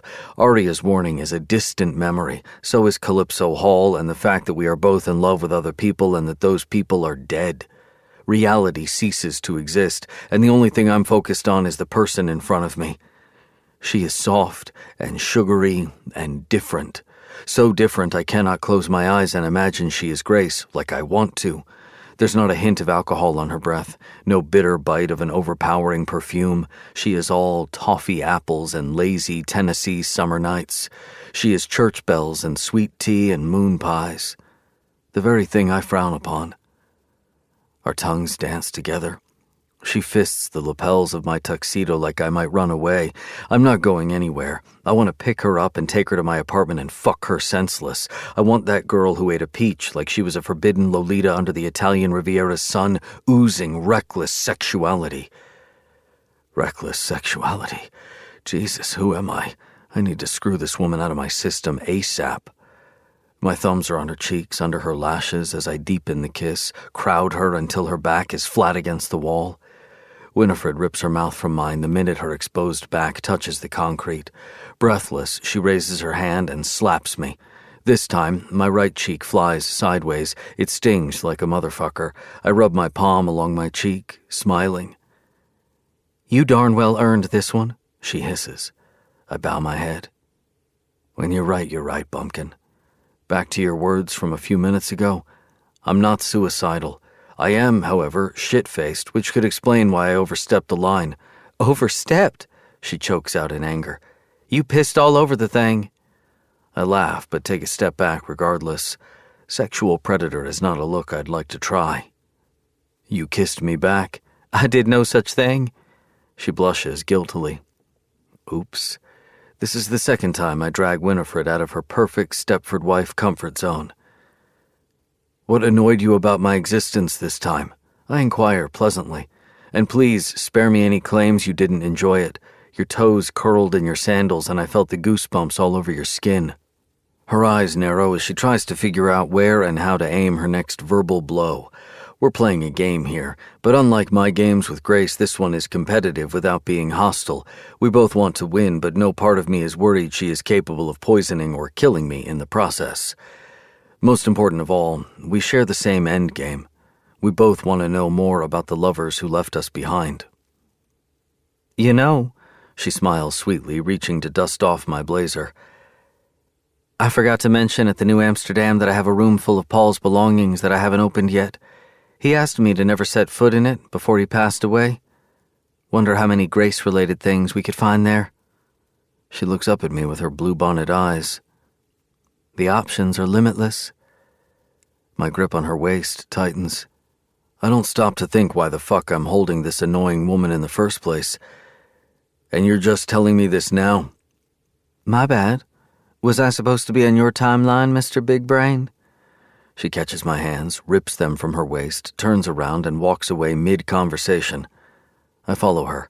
She opens the door to stroll back into the buzzing room. I'm on her heel, transfixed. She slides gracefully between dancers. I shove and elbow my way to keep up with her. We're a hungry cat and a very smart mouse. 15 seconds later, we're out of the ballroom. Winifred calls the elevator and pivots in my direction. "Why astronomy?" she demands. "Why I stand between her and the closed doors of the elevator, confused. "Do not change the subject. Tell me more about the room." She shrugs. "I'll do whatever I want. You're the one at a point of disadvantage here." "How do you figure that?" "Because you want to know more about what happened with Grace and Paul, whereas I'm terrified of the truth." I don't really believe her. I think she is just as fascinated with what happened between our lovers, but calling her out won't change her stance. "How'd you figure I'm into astronomy in the first place?" I turn the conversation back to her. "I forgot to ask back at the New Amsterdam." "There's always an astronomy book tucked under your arm. There was one in Italy when you were on the balcony, and one the first time you came to Calypso Hall. It's almost like your anchor. It grounds you, doesn't it?" "It's not a security blanket," I scoff. "I think it is." She arches an eyebrow. "Luckily you're not paid to think, but to recite lines better thinkers have written." "Spare me," she raises a hand. "If you thought I was this stupid, you wouldn't giggle like a schoolgirl every time I made a joke. Now tell me about your fascination with astronomy." She is not going to let it go. I might as well throw her a bone. "Astronomy is physics, and physics is absolute. It is factual and therefore real. Some people turn to God for answers. I turn to science. I like the mystery of the cosmos, and I like to unravel it. Think about it this way. The Earth will explode in about 7 billion years. By this time, most life on it will probably be extinct. Whoever is unfortunate enough to survive will have to watch their own demise as the sun absorbs the Earth, after we enter the red giant phase and expand beyond our current orbit. At this stage, it would be nice to have a plan B in place. No doubt neither of us will be here to execute it, but to think you and I could be a part of the solution. That excites me. And that's when I realized no one's ever asked me about my love for astronomy before. Grace treated my books, my degree, my passion as if it were no more than a plastic houseplant. Riggs and Christian largely ignore it. Dad never understood the fascination. He never understood anything that couldn't make him more money. Winifred actually cares. The elevator slides open. We both walk inside. I have no idea where we're going. Actually, I have no idea where she is going. This woman is not going to let me tag along, wherever she's headed. So why did you opt for hedge funds? Why not NASA? She studies me. I knew from a very small age that I'd inherit the Corbin fortune and portfolio. In order not to shit all over the family legacy, I needed to work in finance. Do you care about your family legacy?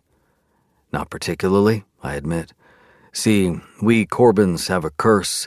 2 curses, to be exact. One of them is we always try to outperform the last person we inherited the empire from. So you want to be better than your dad, even though he's not here to witness it. Gotcha, makes a lot of sense. And what's the other one? She tilts her head sideways. Smirking, I lean back against the mirror. We always fall for the wrong girl. In fact, all of the last 7 generations of men in my family ended up divorcing their wives. That's really sad. I could think of sadder things to torture your mind with. I'm sure you can. She smiles wanly. You like torturing people, don't you? I actually don't care enough, I say casually. Unlike you, who cares too much. The charities, volunteer work, the cookies, the smiles. You need to live a little more for yourself and a little less for everyone else. She stares at me, but doesn't say anything. I hit a nerve, and I know she'll think about it when we say our goodbyes. Nonetheless, we still have a few minutes to burn together. So tell me, what are you passionate about, Winifred? She rubs at her chin, a tic she cannot conceal. Mostly theater. Since I was a little girl, the stage has been my escape. What did you escape? The same thing we all escape. She runs a finger over the rim of the elevator's mirror just to do something with her hands. Reality, mostly. The elevator slides open. She is quick to get out. What was so wrong with Winifred's reality growing up? I'm a dog with a bone. I'm chasing her across the lobby, making a spectacle of both of us, and I don't care. I won't care tomorrow either. I never cared what people thought of me. It was always Grace who gave a shit. Well, if you really must know, I hated to be the small-town gal with the big aspirations who knew full well people like you always stand in my way, ridicule and belittle me whenever possible. I wanted to believe I could be something amazing, and the world didn't always let me. I stop on the pavement just as a black Toyota Camry Uber stops in front of us. I get it now. This is why Winnie resents me with so much passion. I represent everything she fears and feels insecure about, and I've been taunting her with it from the moment we met. Maybe because I too resent what she represents, an easy, laid-back life, where running after money and prestige breathlessly is tacky, not honorable. She pops the back door of the Camry open. I want to chase her, to steal another kiss while the getting's good. Perhaps even tell her my sole reason for taunting her in Italy was because she was alluring, too damn fuckable, and I hated her for it. But what's the point? Winifred is too engrossed in her love for her dead husband. Even if she wasn't, I've only ever wanted one woman. Wanting another one seems foreign. Unlike riding a bike, it is not a skill you can neglect and pick right back up. Oh, and by the way, she throws one last look at me, clutching the door. That kiss? 4 out of 10. Maybe that's why Grace cheated on you. You're a bad kisser. She dips her head and disappears inside the vehicle before closing the door. The car slides back into traffic, leaving me in a cloud of exhaust smoke. I laugh to myself, shaking my head. bumpkin is 10 out of 10 entertainment. Chapter 16. Winnie. Then. It was my first time in Italy, anywhere outside of America, actually, so even the old seemed new. The ancient pastel buildings stacked together like colorful ice cream flavors, the yellow August sun that painted the landscape in an antique brush.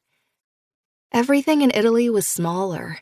Rooms, roads, cars, stores. The food tasted different, too. The cheese and herbs and cold meats were more pronounced, sharper in flavor. Paul, red-nosed and extra freckly in the heat, plastered me against the banister of our hotel balcony. His hands wrapped around my waist, his erection digging into my stomach. I took a juicy bite of the peach I was holding as he nibbled his way up my throat, sucking on the nectar residue. "So tasty, so addictive," he murmured, dropping his head farther down between my breasts. I wore the same burgundy dress I'd attended senior prom in. While I was no longer that girl who had to count her pennies, using Paul's money to pay for expensive dresses didn't feel right either, even if he begged me to do so, and often. "It is a very good peach." I kissed his ear, playing innocent. Paul pulled away, the heart-stopping smile that I loved so much, fresh-faced and shy and good, on full display. "I'm talking about the woman I married. I still pinch myself every morning seeing you next to me. How'd I ever get so lucky?" Somewhere not so far away, music blasted from one of the houses kissing the promenade. A classical piano piece. I wrapped my arms around my husband. The peach dropped from my hand. I kissed him deeply, and it was perfect. Sweet and needy with a promise for what's to come. In a minute, we'd go upstairs to the restaurant, and Paul would throw himself into his role. A member of the boys' club, indifferent to sexist jokes, conceited and aloof. Paul was the first to pull away. His blue eyes searched mine. "Let's take it to the bedroom. We still have a few minutes before dinner." My stomach dropped. "Just spit it out, Winnie. There's nothing to be ashamed of." I kissed the top of his nose. "No can do, cowboy. Aunt Flo's in town, and she brought her distant cousins, sore boobs and pimply chin." "You got your period?" His smile vanished. His hands turned stiff and cold around me. I told myself I shouldn't be offended or even mad. He was just as disappointed as I was. That was a good thing. How would I like it if Paul was like Lizzie's husband, Brian? Before they had Kennedy, my niece, they'd tried for 3 years. Brian had always been so apathetic whenever Lizzie got her period. He'd just pat her head and tell her it'd be okay. "Yes," I scraped the pimple on my chin. "On the flight here. I didn't want to tell you, disappoint you, have you look at me the way you are right now, like I failed some kind of test." The frustration was unspoken. Paul was too dignified to say something insensitive. Still, I could feel it in the way he touched me on the days and weeks after I told him I got my period. The miles he put between us, between our hearts. "You know," he walked over to a small table on the balcony, unscrewing a bottle of sparkling water. "If you really can't get pregnant naturally, you should bring your doctor up to speed. I don't mind jerking off into a cup. You know I'm a modern kind of guy." He shot me a charming smile from over his shoulder. "But we need to get things moving, baby doll. Mom's not subtle about wanting to become a grandma, and God knows Robert is not going to make her one." Robert was his brother, and he was a self-proclaimed eternal bachelor. There was a lump in my throat the size of Mississippi. I tried to swallow it down, to blink away the sting in my eyes. "My doctor says I'm still young, that I should try naturally for at least 4 more months before we discuss the next steps." "Well, then maybe it's time to change doctors." Paul smiled encouragingly, taking a sip of his drink. It wasn't what he said, and not even the way he said it. But something was off whenever we broached the subject of reproducing. After all, I was the one who had told Paul on our third date that I didn't want to waste any time, that I wanted a big family and would like to start working on one right away. He seemed enthralled by the idea. Our courting period was quick and intense. He asked me to marry him before we'd even officially moved in together, and seemed delighted when I'd asked if the wedding could be in Mulberry Creek. He was perfect, the opposite of the relationship phobes I'd found myself dating since first landing in New York. Paul wasn't a boy. He was a man. He knew exactly what he wanted. 4, maybe 5 kids, white picket fence, a house in Westchester, a big one with white columns and black shutters and a rose garden. He wanted boys, hopefully athletic ones.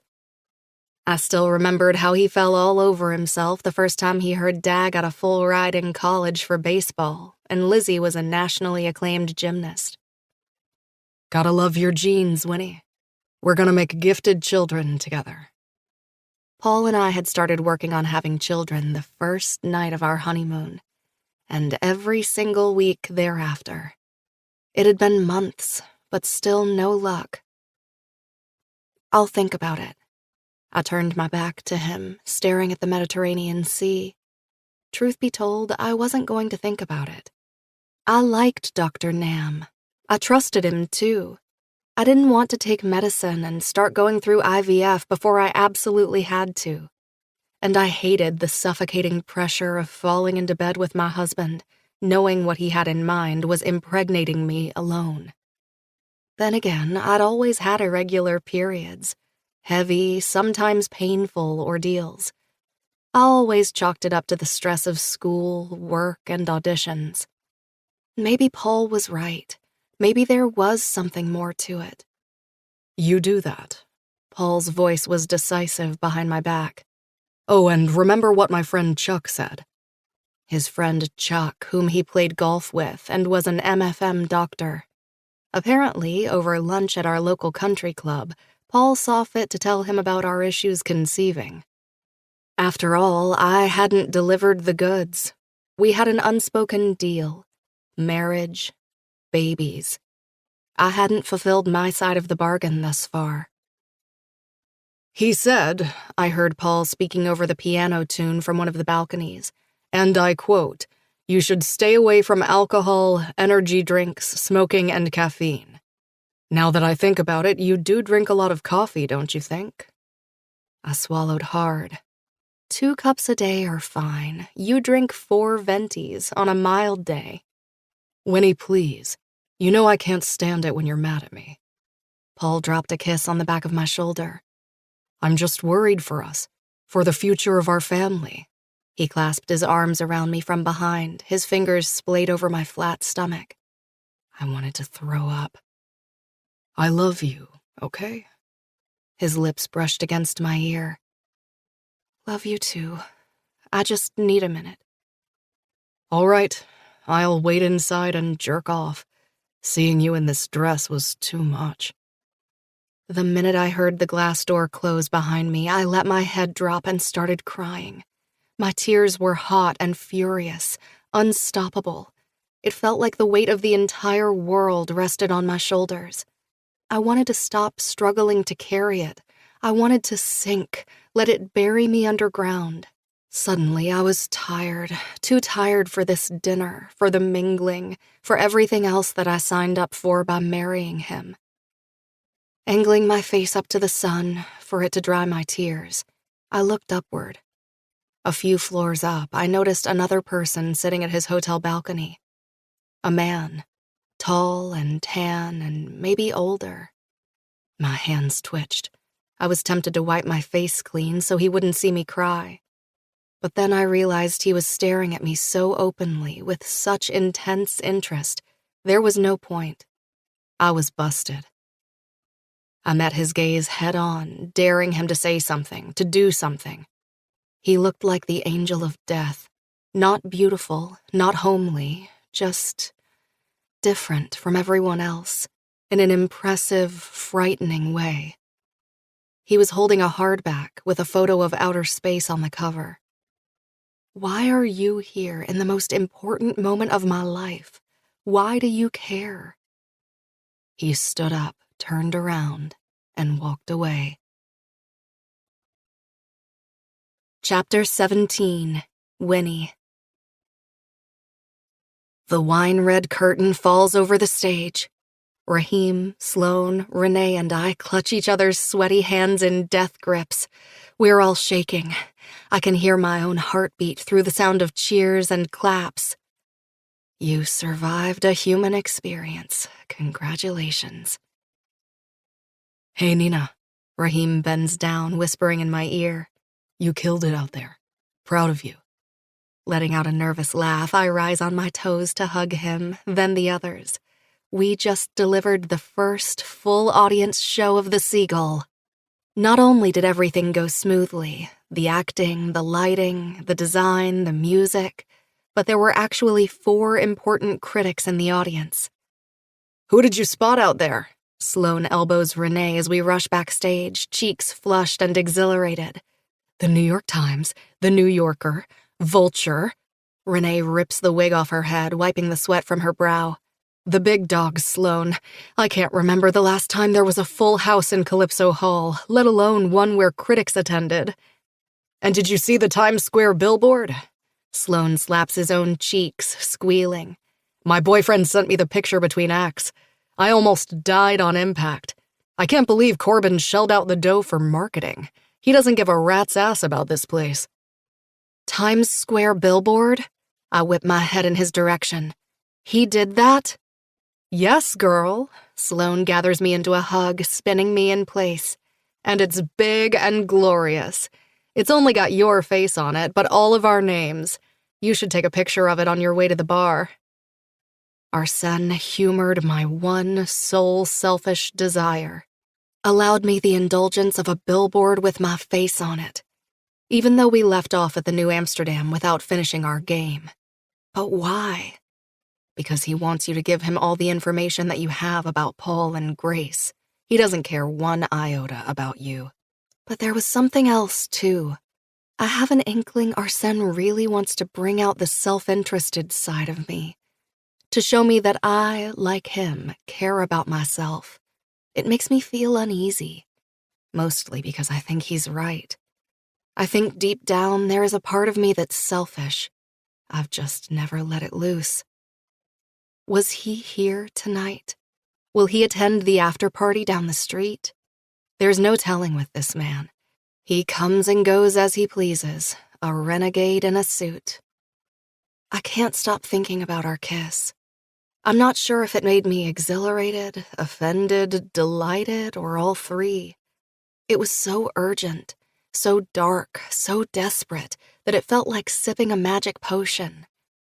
I haven't heard from him since the night of the gala, which I remind myself is a good thing. We'll have enough time to find out what happened between our loved ones. There's no need to form a relationship with the awful man. The cast changes into their party clothes. I slip into a pair of jeans and a strapless black top and put on some lip gloss. The entire time, I remind myself that I hate Arsène Corbin. And even if I want to see him tonight, it is only because he is the main source of entertainment in my life these days. Nothing more. Renee and Sloane cab it together to the venue. Raheem and I do the same, making a stop in front of the neon Times Square sign so I can pose in front of the billboard. We arrive at the Brotherhood to find it brimming with the entire cast and crew, their friends and family, and some industry people. We advance toward the bar. Raheem spots his girlfriend ordering a drink. He gives my arm a squeeze. I'll go get Bree and get you a drink. What's your poison? My Tennessee heart wants whiskey, but after the New Amsterdam incident, I suspect spirits may not be my friends. White wine. Make sure it's not too tasty. I really can't afford to get drunk. One gross-ass Chardonnay coming right up. I scan the room, knowing exactly who I'm looking for. I give myself a mental slap on the wrist. What's wrong with you? You're exactly like Nina, drawn to an impossibly tragic hero. A Trigoran. A misunderstood rebel without a cause. A fallen foe. A magnetic force pushes me to look to my right. There, I find him, leaning against the wall, a beer bottle in his hand, an unfathomable expression on his face. He wears elegance so well. He wears everything well. Even depression? I cannot help but wonder whether he intended to fall that night at the Pierre, or if it was just a drunken, foolish mistake, as he said. Maybe he is regretting that kiss that came after it, too. Maybe he doesn't even remember kissing me. Why do I care? I'm a widow still very much in pain from losing her husband. I shouldn't give a darn what he's thinking. That's when I notice he isn't alone. He brought a date? Yes, he brought a date. So what? Again, you don't care, remember? She's standing right next to him, and they share a pleasant conversation. She is beautiful, tall, razor-thin, with long black hair and midnight eyes. Unlike me, she is dressed to impress, in a white gown with fitted bodice and exposed back. My stomach rolls. It can't be jealousy. Me? Jealous? Ha! I wasn't even jealous when Paul invited all my good friends to slow dance at our wedding, including Georgie, my sister. Twice. Even when it stopped being appropriate and started looking a little weird. Big city people, Ma laughed it off. But this girl, she is so lovely, and so much to our Sen's taste. Dark-haired and mysterious, like Grace. Surprise! A pair of hands grabs me by the shoulders from behind. I gasp, swiveling around. Ma, yes, Ma is standing in front of me, arms stretched wide. My mama, in the flesh, with her big grin and wide eyes and short, no-nonsense hairstyle and gemstone-beaded necklace that makes her fancy herself a real first lady. Sugar plum, you bright, shining star of mine. I fling myself into her arms, clinging to her for dear life. Ma, what are you doing here? She wraps herself around me. What do you mean? I wouldn't have missed your premiere for the world. Oh, Winnie, look at you. You're all skin and bones. Your daddy was right. I needed to buy a ticket 6 months ago and drag you back home with me. I unglue myself from her, peering into her face. She looks the same as always. Same clothes, same hair, same smile. It brings me a lot of comfort knowing my parents are exactly the way I left them. You're staying? I ask, realizing she's going to get into my apartment and see Paul's shoes and yogurt and newspapers are still very much there, eagerly awaiting his return. Oh, Sugar Plum, I wish I could. But Kenny has a recital tomorrow, and Lizzie's going to kill me if I miss it. Not to mention Georgie is down with her allergies again, and Daddy... Oh, you know Daddy, he can't do anything without me. I just wanted to be here for you today. When did you land? I hold her hands as if she is a hallucination about to disappear from my view any minute now. This morning, Chrissy answers, inserting herself between us, a ceramic travel mug with her fat-burning tea in hand. I spent the day showing her around. We didn't want you to know before the show. Figured you were already a nervous wreck. I don't need to ask Chrissy to know she bought Ma the tickets. My parents aren't poor, but they'd never splurge on a few hours' trip. I'm so grateful I could cry. Oh, Chrissy. I make a face, hugging her. Thank you, I whisper in her ear. Thank you, thank you, thank you. I'm heading back to the airport in a couple hours, Ma announces, taking the scene in with haunted eyes. She's never been a fan of the Manhattan scene. All I really wanted was to make sure you're okay. I'm okay. Better than okay. I smile brightly, hoping she buys it. If I can convince her of that, I am ready for my Oscar performance. Ma's eyes are misty and skeptical as her gaze swipes over me.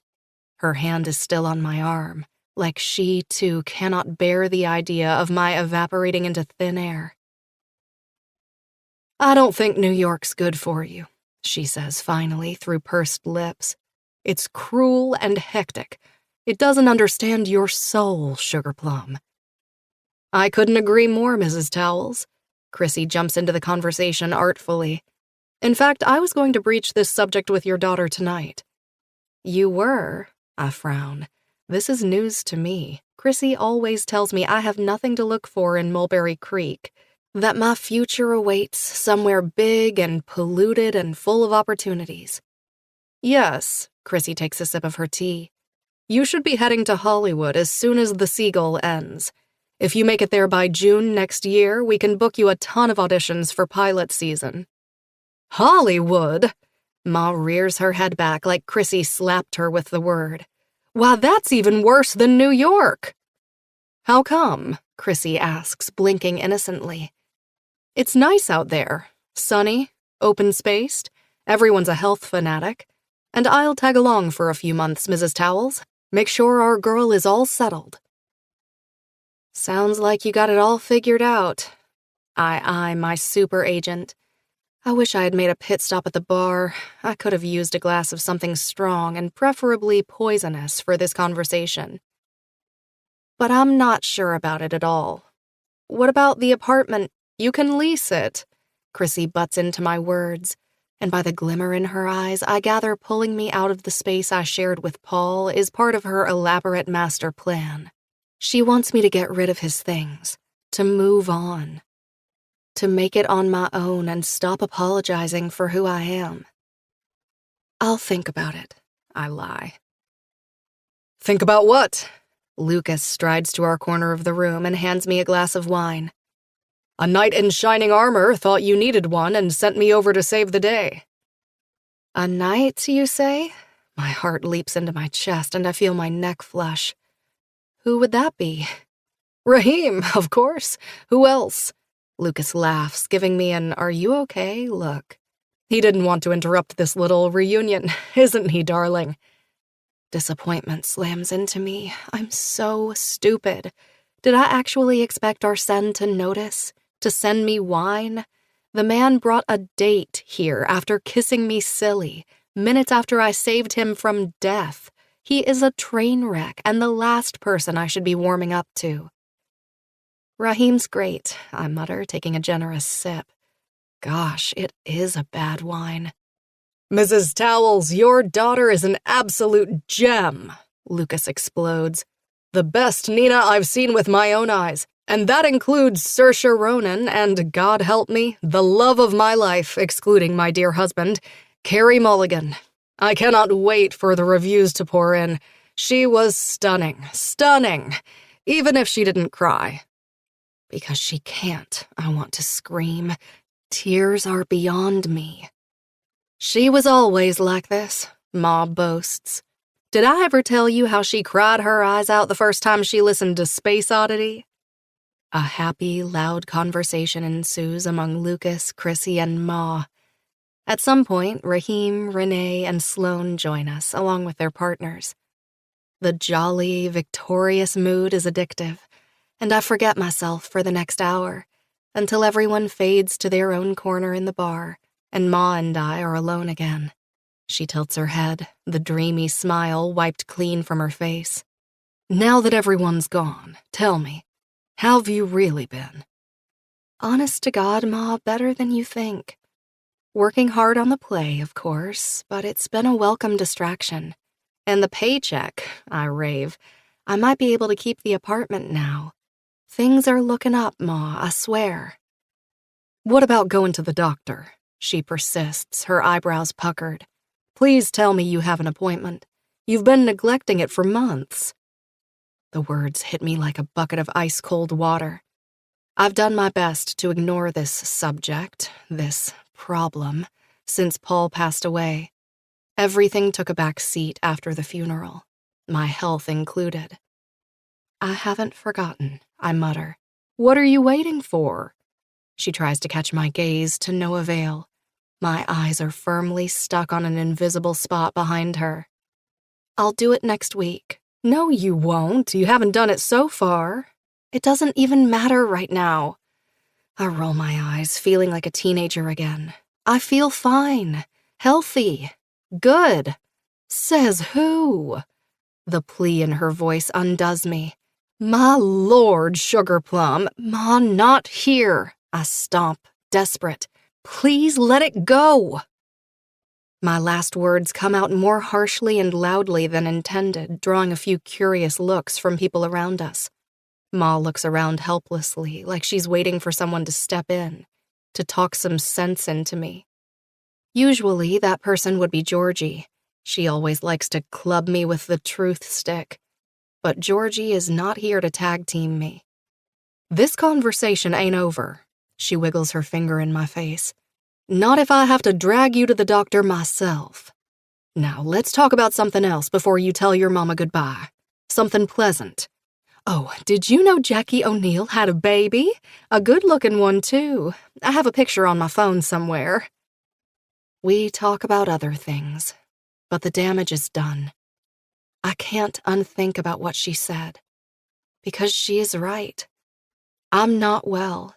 I do need to go to the doctor, sooner rather than later. Ma leaves in a flurry of kisses, tears, and hugs. We stand on the curb outside the pub. I insist on coming with her to the airport, but she refuses. This goes on until the cab driver interferes and says, "Ladies, please just say your goodbyes so I can carry on with my shift." You can't come, Sugar Plum. It's your big night. Stay with your friends. I'll call you tomorrow. Love you. With that, she kisses my cheek, enters the taxi, and drives off. I'm left on the curb, watching as the taillights of the cab disappear. The thought that something could happen to her on the plane occurs to me, but I squash it as soon as it floats into my head. Nope, not going there. I have more issues than Harper's, and there is absolutely no reason to develop a crippling fear of flying on top of everything else. I don't want to go back to the party. Now that the adrenaline of the show has worn off, I'm not in the mood to pretend to be jolly. Usually, Paul was the one to pull me through moments like this. He was my crutch. But bailing without saying goodbye is rude. Reluctantly, I drag myself back inside. I see Lucas's Trilby hat in the distance. He's bobbing his head, talking animatedly to a few Broadway-type people. Moving toward him, I feel fingers wrap around my wrist. I stop, looking up to find Arsene's dark, hooded eyes on mine. His lips are drawn in a shrewd smile. "Bumpkin, was that your mother?" Remembering he brought a date, I shake out of his touch with a scowl. "What's it to you?" "She's an impressive woman." He ignores my attitude, his charm jacked up to the max. "Which is very good news to future 60-something you." "Why, 20-something me wants you to take a hike. How about you try being a gentleman and cater to me once?" The cad kissed me and didn't even address the subject. "Now, Winifred, don't be a sourpuss. It's your big night." "It's diminishing now that we're talking," I murmur. He tips his head back and laughs. "Here, have you met Gwendolyn?" He motions to his date with his beer bottle. She steps forward and smiles at me, offering her hand for a shake. "Gwen, this is Winifred. She plays Nina, as you've gathered from the play." So he did come to see it. With a date, Winnie. I shake Gwen's hand. "Nice to meet you. I hope you enjoyed the show." "It was fantastic. You and Trigorin knocked it out of the park." Gwen looks delighted and genuinely impressed. "And I've seen a lot of versions of the seagull, if I may add." She is striking, intelligent, and eloquent. There is nothing I can dislike about her other than her existence. For some reason, it suited me better to think Arsene would never move on from Grace, just like I'm stuck on Paul. "That's kind of you." I dip my head down, blushing. "Well, I don't want to keep you two. I should go and say my goodbyes." "Leaving so soon?" Arsene gives me a faux wounded look. "The evening's just begun."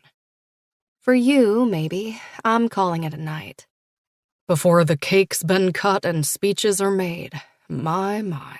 You're not even trying, are you?"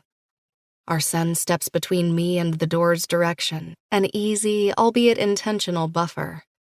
Especially when the future of Calypso Hall is hanging by a thread. You do know, Winifred, I'm not a big fan of theaters, and even less of slacker employees. Yes, I'm aware. I cross my arms over my chest.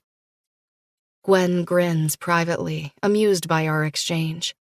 I'll take my chances. Any parting words? You seem preoccupied. What's on that simple mind of yours? He tilts his head sideways, entertained more than worried. None of your business. I bypass him and head straight to the door. Goodbyes be damned. I can barely handle him on a good day, much less on one when I'm reminded of my health issues. I'm almost at the wooden door when something occurs to me. I stop, softly curse myself, then turn around sharply and head straight back to where he's standing, which is exactly where I left him. There's a cocky smirk on his face. He leans against the wooden bar nonchalantly. The jerk knew I'd make a U-turn. It's written all over his face. One more thing. I raise a finger between us. Hit me with it. The billboard. His eyes turn from mocking to alert, but he says nothing. Why did you do it? I ask. You didn't have to. We never finished that billiard game. Chivalry, of course. He opens up his hands theatrically. You told me to start somewhere, didn't you? Yeah, but that was a second ago. I doubt you can spell the word, let alone practice it. He laughs, pleased. You're right. I did it for purely selfish reasons. I wanted to ensure a good return on my investment, and the seagull looked like it might actually make a few bucks. That can't be it either. My fists ball beside my body. I'm losing my patience. I'm tired of being mocked by him, of being pushed out of my comfort zone. There are many ways to advertise a play that don't include stroking my ego. Ah, so you admit that you have an ego? A small one. I pinch two fingers together. Yes, I know. I'm trying to change that. No one likes altruism, Winifred. It's such a boring trait. Is that why you gave me a billboard? To prove to me that I'm vain? I press. He steps forward, his mouth a breath away from my ear.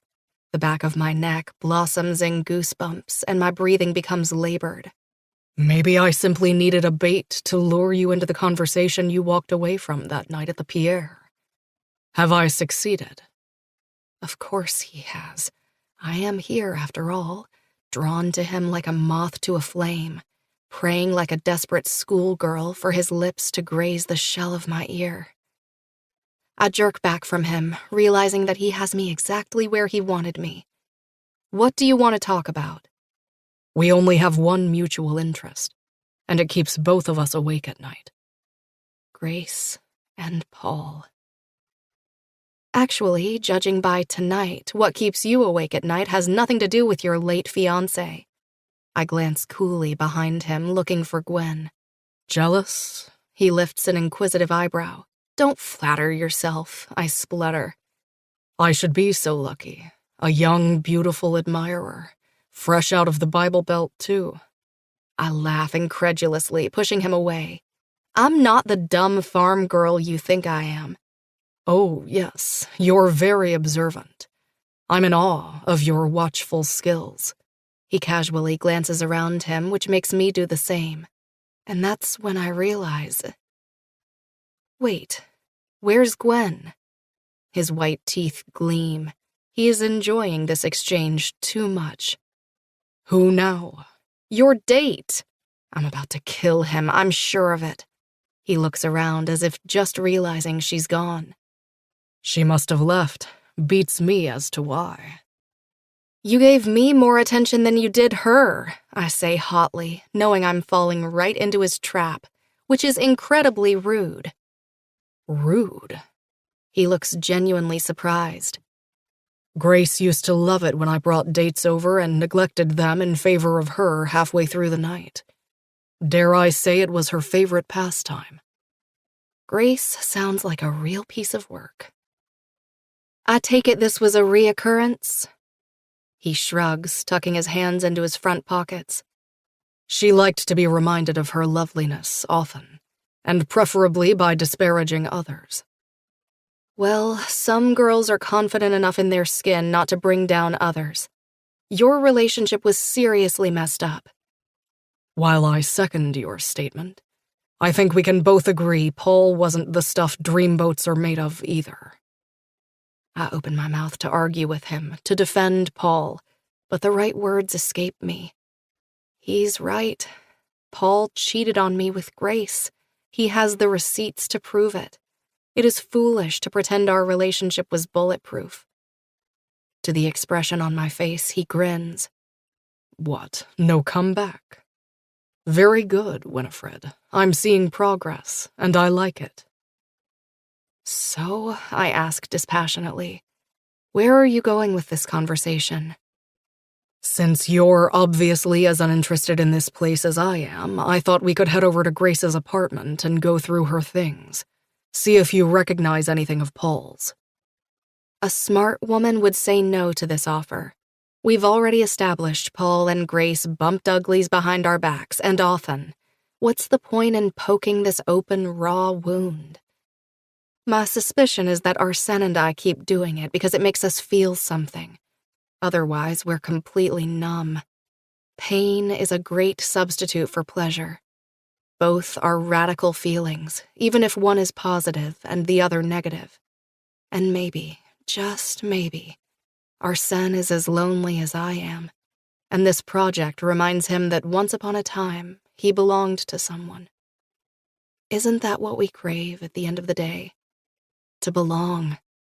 To a family, to parents, to partners, to communities. Well, he asks, what do you say? No, I have an early morning tomorrow. All we're doing is hurting ourselves. This is going to bite us in the ass. In the end, though, I'm just like Arsène, addicted to the feeling that comes with the pain. Call a taxi. Chapter 18. Winnie. Grace's apartment is luxurious and chic. Everything is in either black or white. There are expensive throws everywhere, and vases that were once stuffed with fresh flowers, I'm sure. I give myself a tour of the place while Arsène turns on the lights. And you keep paying rent on this place? I glance around at the glass fireplace and custom-made curtains. Surely it's $15,000 a month minimum, before utility bills. Yeah, he answers shortly, ambling to the kitchen and getting both of us bottles of water. It soothes me to see her apartment is still equipped with refreshments. It makes my Paul mania seem almost normal. Arsène is keeping this place livable too. Why? I turn around to face him. You always lecture everyone about smart investments. How's paying rent for your dead fiancé's old apartment a logical decision? It's not. He leans a hip against a kitchen island, taking a sip of his water. I don't usually do irrational splurges. This is a rare indulgence, and I'm hoping after we're done with each other, I'll find it easier to terminate the lease. His words hit me somewhere deep, because a lot of the time I wish I could hate Paul too. It'd be the easiest way to get over him. Approaching Arsène, I grab the small water bottle he handed me and unscrew it. And when do you expect us to be done with each other? That depends on your cooperation, bumpkin. Stop calling me bumpkin. Stop being offended by it, he fires back. You shouldn't care what anyone thinks of you. It never does a person any good. And at any rate, people's opinion of you is a reflection of themselves, not you. I always feel like you're expecting me to be embarrassed about where I come from. And what if I do? He lingers on this point. Why should you succumb to other people's wants and expectations? You have free agency and an admirable mind. Keep shutting me down. Fight back. Never be ashamed of where you come from. A person has no future without first owning up to their past. And you? I tilt my head sideways. Have you owned up to your past yet? His eyes meet mine. He looks pensive. Next question. I grin. I got him there. It's a small win, but a win nonetheless. You're hiding something. We're all hiding something. He rolls his eyes. Some of us are just better at keeping secrets. He has a point. So, where should we start? I look around us. Her bedroom. Arsène pushes himself off the island and advances toward the hallway. Where they probably spent most of their time together, the bastards. Not that it should surprise me, but I do find things that place Paul and Grace at the scene of the crime together. There's a stainless steel watch with a mother-of-pearl pink dial, identical to the one he gifted me for Christmas, in Grace's jewelry box. Both watches are engraved, and with the same font. There is also a hoodie Paul used to wear that mysteriously disappeared on one of his business trips, neatly tucked inside her closet, and a jar of a very particular type of mooncakes in her kitchen, which Paul was obsessed with, and I'd had to find for him even when it wasn't Lunar New Year. His DNA is all over this place, and they hadn't even been here often. Arsène had keys to this apartment, which means Grace could only host Paul here when he was out of town. You know what? I actually expected to find more, I murmur when Arsène and I both collapse on Grace's couch, seeing as they'd had an affair for at least 9 months. But consider this, he counters. She knew I let myself in here whenever I pleased. The cookies are telling, Pumpkin. They show a level of intimacy. If this was a passing fling, they wouldn't know each other's culinary preferences. I fling my head against the couch, closing my eyes. Why didn't they leave us? I croak, opening my eyes. I find Arsène looking at me in a funny way, something between annoyance and surprise. Well, he smiles wryly. Because I was too rich, and you were too good a catch to give up. I don't think Paul and Grace planned to leave us for one another. They simply wanted to stick it to us. For Grace, it was about not belonging to me. This was her way of assuring herself she hadn't given in to me completely. With Paul... He trails off, giving me a sidelong glance. Now I wonder, what did you do to piss him off? Burned your famous apple pie? If only. I know exactly where I fell short for Paul. Of course, I'd rather die than share this with Arsène. You don't have to say. He pats my knee. The answer's plain on your face. Poor Winifred. I find myself turning crimson, and I'm about to lash out at him, give him a piece of my mind. Then something occurs to me. You know, I think Paul was mad about who I was. I think he liked me as an idea, not a person. The wholesome little blonde wife with the cute accent who made cookies and volunteered in hospitals and knew how to throw an axe. But then he saw how his colleagues looked at me. Chip and Pablo and even Grace, and he was, I don't know, disappointed. Disappointed how? They didn't really see me as their equal, a worthy opponent. Oh, I wave my hand, laughing through the pain. It's not that they didn't like me, they did, but kind of how you like your pet dog. They saw me as adorable and disposable. And then after the plane crashed, when I called Chip and Pablo over and over again, asking, begging for answers, for them to shed some light on why Paul and Grace were together, neither of them took my calls. At first, they were apologetic about it, but then soon I stopped even getting their awkward text messages and started getting their PAs. They treated you like you were garbage, he says plainly. I shake my head. They treated me like I was powerless, because I was. To them, he highlights. Never put yourself in a position where you let people think you're powerless again, Winifred. They'll always take advantage of it. I know I did. I know he's talking about our exchange in Italy. and my stomach turns. He stands up and saunters toward the door. Let's grab something to eat. All this talk about infidelity and betrayal's making me hungry. I glance down at my phone. It's 1 a.m. Yes, it is, and neither of us had dinner. I know because I've had my eyes on you for the last 6 hours. This foreign feeling of flourishing under unexpected sunlight crashes into me. He did. He looked. He noticed. It is tempting to pretend he likes me, even if I know it can't be true. I don't think we have the same culinary preferences. I try to dodge the offer. You'd be surprised. Where do you want to go? I'm on my feet before I know it, following him. He waves me off. You'll see. 10 minutes later, we're in a hole-in-the-wall type of restaurant tucked in the back of a Cuban deli that's open throughout the night. We pass through the actual bodega before descending the few steps into its basement, where there are a handful of round tables, loud Cuban music, and waiters and diners laughing and talking joyously. A thick cloud of cigar smoke hangs over the room. I'm surprised that Arsène frequents this place. It's not gold-plated and doesn't have any Michelin stars. We're seen to a small table. I order the calamari and garlic sauce, and he orders the lechon asado. The food arrives in record time, served on plates you'd find in your auntie's kitchen. They don't even match, which I love. For the first time in months, maybe years, I feel at ease in Manhattan.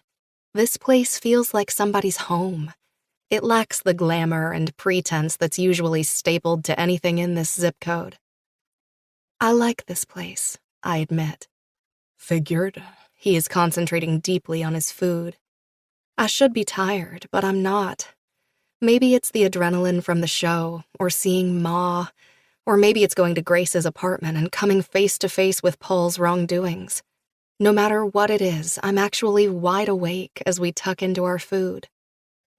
So, have you been going out with people regularly since Grace? I broach the subject while munching on a gummy piece of calamari. I haven't dated since Grace passed, nor do I wish to. I've never been a relationship kind of guy. You've been engaged. I spear another calamari with my fork, pointing it at him. Grace was a once-in-a-lifetime woman. He takes a generous bite of his asado. I only have one lifetime, therefore I don't expect to find someone like her. So you never plan on moving on? I ask, oddly sad, even though I shouldn't care for him. Do you? He looks up from his plate. Biting down on my lip, I think about it. I hope so. Logic dictates that I will at some point. And to be honest, ever since I found out he really did cheat on me. It should make things easier, Arsène completes. Emphasis on the should part. He gets it. Just because they didn't deserve our love doesn't mean that we can stop loving them. So what was Gwen all about? I persist. He waves a dismissive hand. Gwen's an old friend. We sometimes do each other solids. I didn't want to be bothered by the Calypso Hall crew tonight, and she was a buffer between the little people and me. The way he says it, little people, like he is no mortal, reminds me that despite his surprising tenderness toward me, he is still a dangerous creature. I lean back in my seat. And look at you now, sitting here with a southern bumpkin, no less. Oh, how the mighty have fallen. We both know why we're here. No pretense. No illusions about who we are and what we want. He finishes his last bite, and before he even swallows, a waiter jumps between us, handing him a hand-rolled cigar and lighting it for him. Want one? Arsène points the lit cigar in my direction. I shake my head. As if reading my mind, Arsène makes a face. Come on, bumpkin, give it a try. Breaking the mold should be at the top of our priorities right now. The waiter lingers, staring down at me with open curiosity. I decide to comply. mainly because I've never smoked a cigar, and because Arsène, for all his many glaring faults, is shaping up to be an enjoyable foe. I take one, allowing the waiter to light it up for me. Don't inhale, Arsène instructs, his eyes studying me attentively. You absorb the nicotine through the mucous membrane in your mouth. I do as I'm told, coughing a little anyway. My gosh, it smells like socks on fire. Oil and tar, He laughs. Neither is supposed to be consumed by the human body. You're a bad influence. I side-eye him, holding the cigar away from my face. I'm done. I came, I saw, I coughed out a lung. No more. Arsène leans forward, catching my gaze. I wish someone had corrupted you long ago, and thoroughly enough for you to sniff out a weasel like Paul Ashcroft and never give him a chance. I could have spared you a lot of heartache, if I'd met you first. You were with Grace. On and off. He hitches a shoulder up. I'm confused as to why we're talking about a hypothetical scenario where we could have dated. Warning you off Wall Street wolves would have saved you from that asshole. No one could have known. I put the cigar out in an ashtray. Oh, I could. He sits back. Back in Italy when I roasted you publicly and he turned a blind eye. Well, what does that make you? I flash my teeth angrily, if not an even bigger asshole than Paul. He nods, unperturbed. True, but my fiancé had known that about me all along. She never needed a prince, only an interesting enemy to pass the time with. Whenever I think about these two's relationship, I want to cry. There seemed to be so much hostility and sadness between them. Then I remind myself I shouldn't pass judgment. At least Arsène and Grace knew one another for what they truly were. I never got to know the man who shared an apartment, a life, a bed with me. After we're done, we pour ourselves out into the night.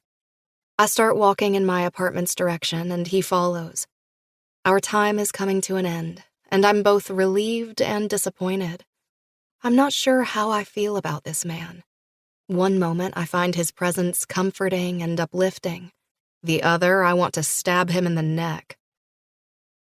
Are you really going to sell your family's theater? I ask as we make our way down the street. Yes. I wrap my arms around myself, feeling the night chill. Good, maybe the next owner will actually put some effort into it. Fix all the things that need to be fixed. Don't count on it, he tisks. No offense, but the place is a real money pit. Now how about we get back to the matter at hand? Our transaction. More specifically, Paul's office. He stops abruptly in the middle of the sidewalk, making me come to a halt too. We stand in front of one another. His face is grave, for the first time in a long time. I find myself wanting to smooth the creases between his eyebrows. I want you to let me inside it. Is that why you let me into Grace's apartment? Even though we're not friends, I find it disappointing that everything he does to me, for me, with me, is always as a result of his obsession with Grace. Yes, he says honestly. And I've no issue with you coming to my apartment and going through it. Although I should warn you, there are cameras everywhere in my building, and the chances Paul had ever been there are akin to my spontaneously giving birth to an eel. I can't let you into his office. That would be a breach of Paul's trust in me, I say slowly. Even though he was a certified dirtbag, I hold myself to a higher standard. But don't you want to know? His eyes twinkle mischievously. Know what? What other cards I hold up my sleeve. I still have more info about him, he coaxes. So much more for you to explore, to learn, to hate. I want to see the file first, I say, from the private investigator. Knock yourself out, he chuckles. And there's a ground rule I want to lay out right here and now, before we continue this journey toward detonating our loved ones' privacy and our loyalties to them. Lay it on me, bumpkin. I bite down on my lower lip. Never, ever kiss me again.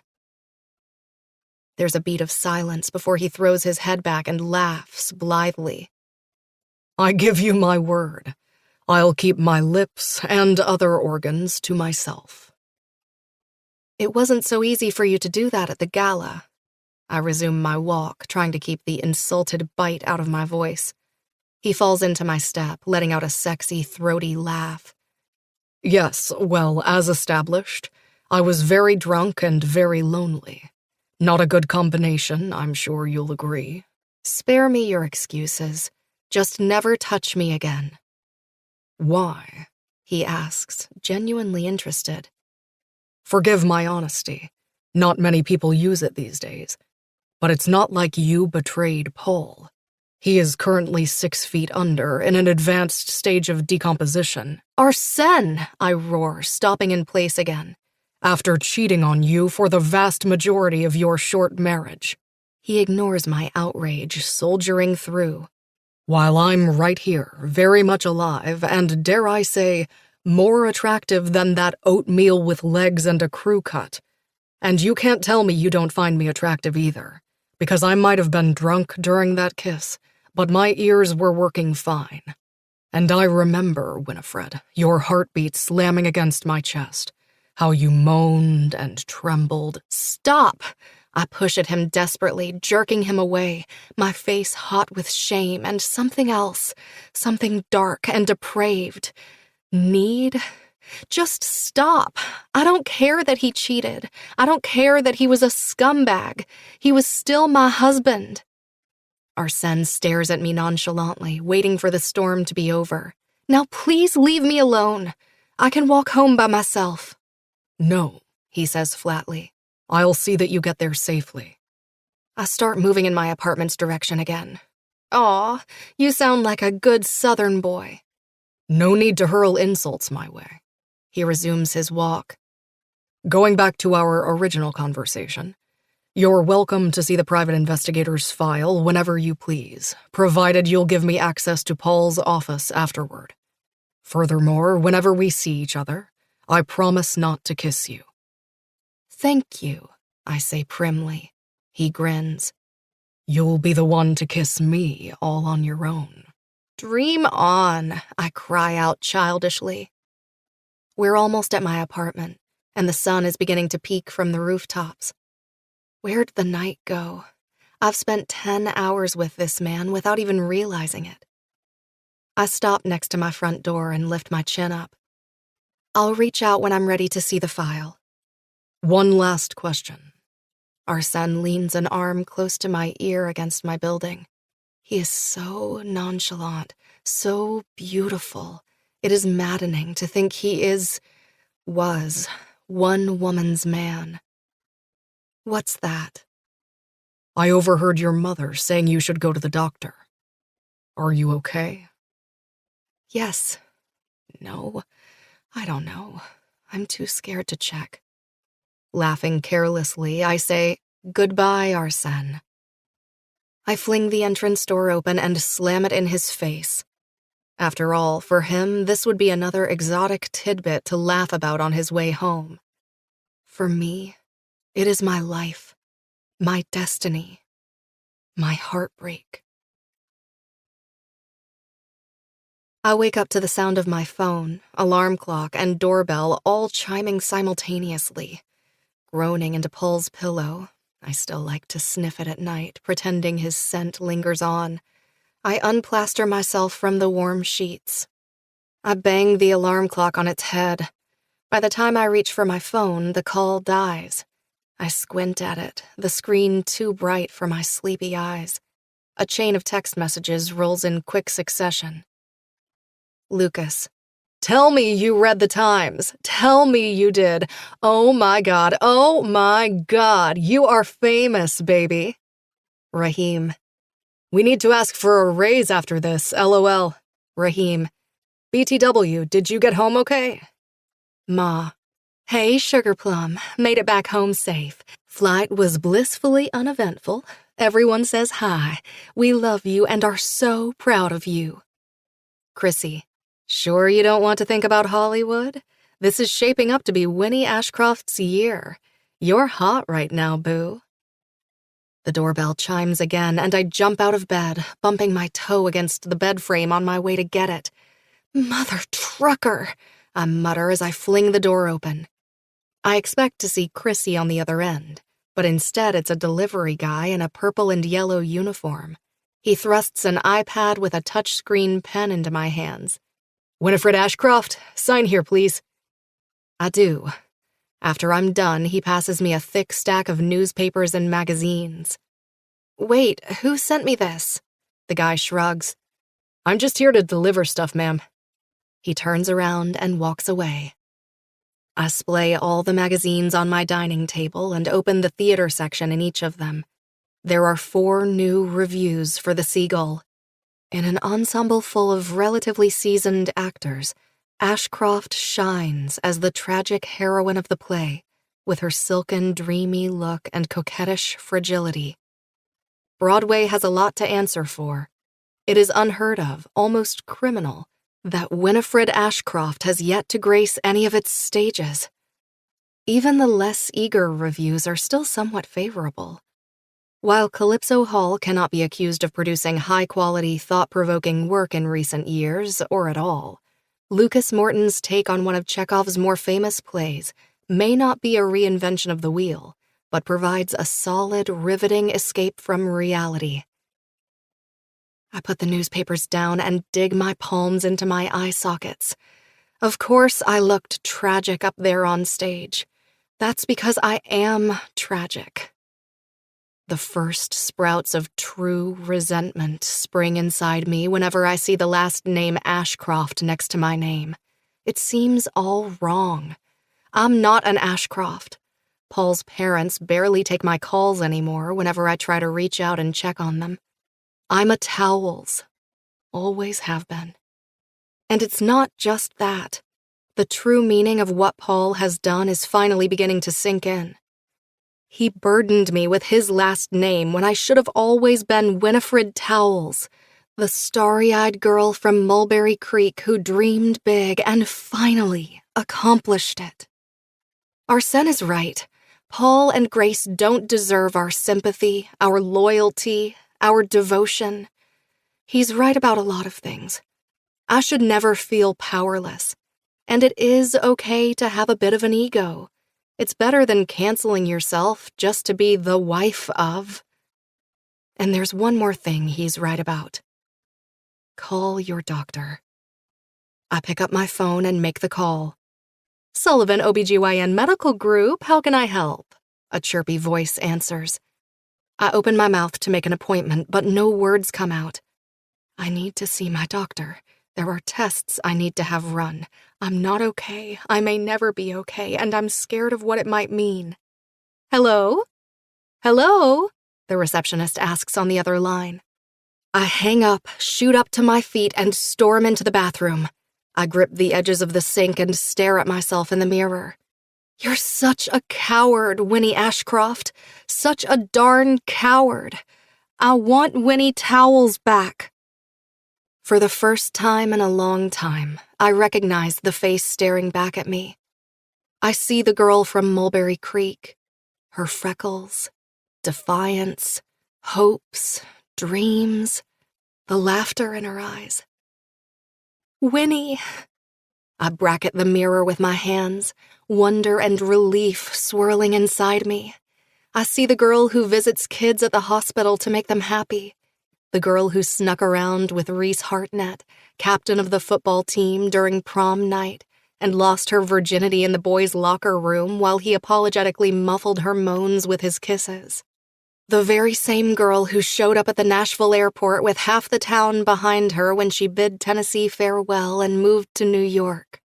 The girl who taught the neighbors' kids to do cartwheels on her dewy front lawn, who secretly enjoyed going to church every Sunday because it gave her a sense of community, of grounding, who read the classics and dreamed big, imagining herself in the shoes of Jane Eyre and Elizabeth Bennet. I love this girl. She is still here, and she was the one who saved me on that stage last night. It's good to have you back. I finger the mirror, smiling. Now can you please tell your new self you need to get checked? I blink, and in a heartbeat it's all gone. It's me again, Winnie Ashcroft, sunken-cheeked and beaten up by life, betrayed and unsure. Only this time, I know exactly who I need to be to get my life in order. Winnie Towles. Chapter 19. Arsène. 2 weeks later, I sit in front of Archie Caldwell at a restaurant. Archie is an old acquaintance from Andrew Dexter Academy. He lives in London, and whenever he's in New York, he drags me to the most awful establishments. Michelin-starred with extra white tablecloths, minimal designs, and food that looks like Costco samples served on oversized china. "How are you handling the whole... you know?" Archie makes a face. "Death of my fiancé?" I supply blandly, taking a spoonful of caviar nestled in a bowl of ice. "Life moves on," I drawl. "Now that's the spirit, mate." He reaches across the table to pat my arm awkwardly. "It's not the end of the world. Oh, I suppose for her it is. Anyway, shall I order us another grapefruit rosé and some dessert?" "You can, if you wish to seduce me, but I'll be honest, Archie, you're too married and I'm too straight. Your chances aren't looking good." Archie and I, although friendly, haven't been close in years, which means he called me here for a reason. I can sniff people's intentions from miles away. Archie's here to present a business offer. I'd like to hear it more than his mindless chatter about I-bonds and stock dividends. Archie chuckles and scratches the back of his neck, not used to being called out. "Fair enough. If nothing else, I can appreciate your bloody honesty. The truth is... well, let's start from the beginning." He clears his throat, signaling a waiter for the check. "Sadie and I are moving to New York this January." "You are?" I ask, dispassionately. Sadie is his wife, third wife, to be exact. He goes through them like socks. "Yes, see, we've had our own little tragedy happen in our family." Archie's face is crestfallen. "Oh?" I sit back. "We lost our dear, dear Daisy prematurely." "I'm sorry," I say. "I hadn't realized you and Sadie were expecting." Archie's face twists in confusion before he waves his palms around. No, you misunderstood. Daisy was Sadie's King Charles Spaniel, such a darling dog. I gifted her Daisy for Christmas, but the poor pup died of canine distemper shortly after. Sadie took it hard. She was an absolute wreck for the longest time." A dog. He is comparing Grace's death to a dog's. My face is expressionless. I know. I've practiced the art of not giving a fuck for many years, but inside I'm burning with rage. "Please," I raise a palm. "The story cuts too deep. Say no more. So you're moving to New York?" Archie, picking up on the sarcasm, looks flustered. "Well, yes, and see, Sadie is going to be so very bored here while I help Papa with that god-awful building he is trying to buy." "Bottom line, Archie," I glance down at my watch. "And I heard through the grapevine, mates from Andrew Dexter who frequent New Amsterdam, that you're in the market to sell that quaint little theater of yours. Calypso Hall, was it? Sadie always had a passion for theater. She loves the West End. And with the Seagull already a smashing success, I think it'll give her something to do while she's here. A sense of purpose, if you would." I stare at him, wondering idly what makes him the way he is. An abundance of stupidity or privilege, perhaps a combination of both. I've no doubt his family's name is on Cambridge's library, where he went for higher education. There's no way this dimwit got in on merit. I open my mouth to answer him, but he beats me to it. "Before you say anything, I have an offer you cannot possibly refuse." Sounds like a challenge, I smirk. "They say Calypso Hall is worth 6.2. "They say a lot of things." I play with the napkin on the table. Said rumor was started by me. In practice, Ralph told me, it is worth a lot less. "I'm offering you $8 million if you sign this week." There's a beat of silence while I digest his offer. It is unorthodox, maybe even a bit extreme, to bid so high on such a pitiful business venture. There's no logic behind it, just the need to pacify his high-maintenance wife. Every pragmatic bone in my body tells me to take it. A better offer won't come, with or without the seagull's success. Maybe it's because Archie compared Grace's death to that of an inbred dog, or perhaps it is because he didn't even bother to make it to my fiancé's funeral. Hell, it might even be the sudden, unexpected success of Calypso Hall these past couple of weeks, but I find myself in no particular hurry to sell it, whatever the sum. It's an obscene number indeed. I look up to find his eager gaze clinging to my face. "Told you." Archie clucks his tongue, satisfied. "Shall I talk to my solicitor, then?" "If you wish, and enjoy a pricey conversation." I stand up, smoothing my cashmere sweater. "Unfortunately, Calypso Hall is not currently for sale. No deal." I dig through my wallet for a few bills and throw them in Archie's general vicinity before making my way out of the restaurant. The air is no longer acidly hot, marking the first signs of fall. I let my legs carry me aimlessly around the streets. I've nowhere to go and no one to see. There is something about my showdown with Archie that troubles me. I don't normally let my feelings dictate my actions. I'm a pragmatist. Ordinarily, Archie comparing Grace to his dog would not be a reason for me to reject a perfectly good offer. I've always been able to successfully separate my feelings from my business decisions. Until now. Why? It's not like my love for Grace has grown in the past few weeks. I come to a stop in front of Calypso Hall, surprised to find myself here.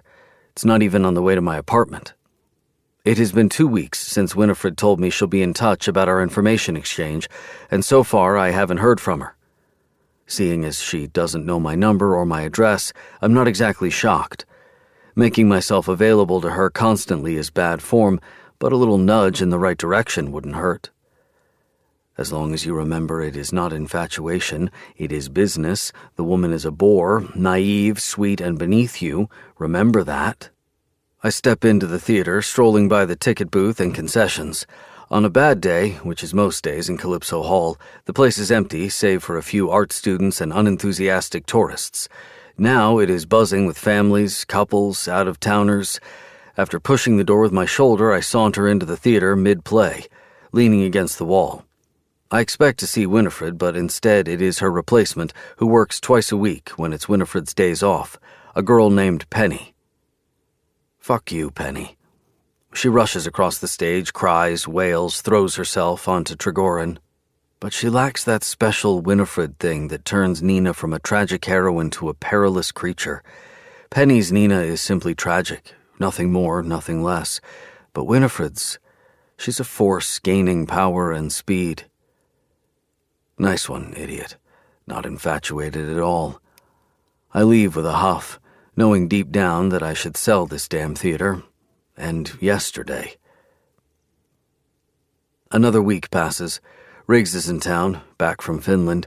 Aria took Louis to visit a friend in Omaha, which means Christian is not out of commission for a change. We met at the Brotherhood. Riggs is wearing a baseball cap and keeps his head down, trying to go incognito. I never understood his fascination with women.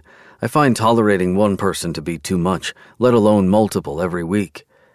I knock down one Japanese beer after the other and flip through my astronomy book every time the conversation takes a boring turn, which is often. At some point, the discussion spills into the territory of parents. All three of us are orphaned. In fact, I'm the only one who had a father not so long ago. Christian and Riggs have been like this since early adolescence. Not that Doug could be considered anyone's parent. "We know your father was a poor excuse for a dad, but what about your mom?" Riggs elbows me to catch my attention. I dog-ear a page and send him a disgruntled stare. "What about her?" "You never told us about her." "She passed when I was 6. I hardly remember what she looks like, not to mention any personality traits. And what I do remember, I don't trust. I grew up with the notion Patrice Corbin was a real monster, an agenda promoted by Douglas. The gist of it was that she cared more about Calypso Hall than about me and spent her days as far as humanly possible from the Corbin clan. I knew she had an apartment in Manhattan and that she stayed there regularly when I was a child. She also had a lover, Douglas made a point of lamenting to me, probably in order to erase his own wrongdoings. From my few recollections of her, Patrice was mild and pretty, but again, what did I know? I was just a stupid kid. "Did you have a good relationship?" Christian asks. "I was 6, I reiterate. Back then I had a pleasant relationship with everything other than broccoli. We're just trying to figure out what made you the way you are, Riggs explains, grinning from ear to ear. He flings an arm around my shoulder. You know, a total nutjob who thought Graceland Langston was a good idea. Ah, yes, because I'm the only one here who has a messed up relationship with the fairer sex. I return my attention to my book. It's not just that, Christian explains. That you don't remember your mother very much is not out of the ordinary. The fact that you haven't put any effort or resources into learning anything about her, now that smells fishy to me. I down my beer, pick up my book, and bow them farewell. Thanks for the psychological assessment, gentlemen. Keep your day jobs. With that, I leave. At home, I take out an old photo album, the only one I have, and flick through pictures of my mother and me before her boating accident. Christian and Riggs aren't completely wrong. I haven't spared a minute of thought about my mother in decades. There was little point. She was a terrible human, possibly worse than my father. The first picture is of her holding me when I was a newborn, staring at me with pride. She looks exhausted, so I'm guessing I was as difficult a baby as I am an adult. The second is of her standing above me, holding my hands as I wobble in what must have been my first steps, wearing only a diaper. In the third one, we're both throwing yellow-orange leaves in the air, dressed for autumn. The fourth is of Patrice and me making a cake together, looking messy and happy. She doesn't look like the devil my father made her out to be. In fact, she very well could have been a saint. I will never know, since both of them are completely and thoroughly dead.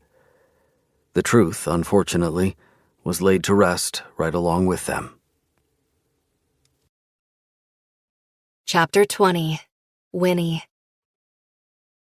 What do you mean, gone? I asked Jeremy 4 weeks after the Seagull premieres. Disappeared. Not here anymore. Missing. Poof. Jeremy snaps his fingers in a magic gesture. How can the poster just vanish? I look around us in the lobby, still hoping to find it rolled and tucked in a corner. It took over the entire hall. Jeremy flings his arms helplessly. Sorry, Ms. Ashcroft. When I got here this morning, it wasn't there anymore. The big poster starring Raheem and me is no longer here. My guess is some punks took it. Stealing Broadway memorabilia was big when I attended Juilliard, but people usually stole small stuff, keychains, and tiny props left on stage, not an entire poster. We'll get to the bottom of this. Lucas wiggles his finger in the air, already on his phone. He is so distraught his hat fell off, and he hasn't bothered to pick it up. I'll go up to management and ask to see the tapes from last night. Could be the cleaning people trying to make a fast buck on eBay. Come on now. Raheem puts a hand on my shoulder. We have a show to do. Don't worry about the poster. We'll get it back. But what if we don't? I ask. It's an expensive poster, and it was good for business. People could see it from the outside. We had walk-ins because of it. We're already at a point of disadvantage with virtually no budget without losing the poster. Don't think about it now, Raheem says. There's nothing we can do but kill it on stage. And so we do. The show is explosive. I feel like a different person on stage. Maybe because I am a different person once the bright lights hit my face. I'm the old Winnie, the one I left behind in Mulberry Creek. She takes over every night and saves the day. As soon as I step down from the stage, reality catches up with me and I feel worn out. The last couple of weeks have been rough. I'm still adjusting to the knowledge that Paul had a secret life and not one he'd have been proud of. 4 days ago, I finally washed his pillowcases, shoved his running shoes in the shoe rack. Being reminded every second of the day of the man who romanced his colleague doesn't comfort me as it used to, knowing what I know now. I step out through the back door of the theater. There are still a few theatergoers lingering, hoping to get an autograph.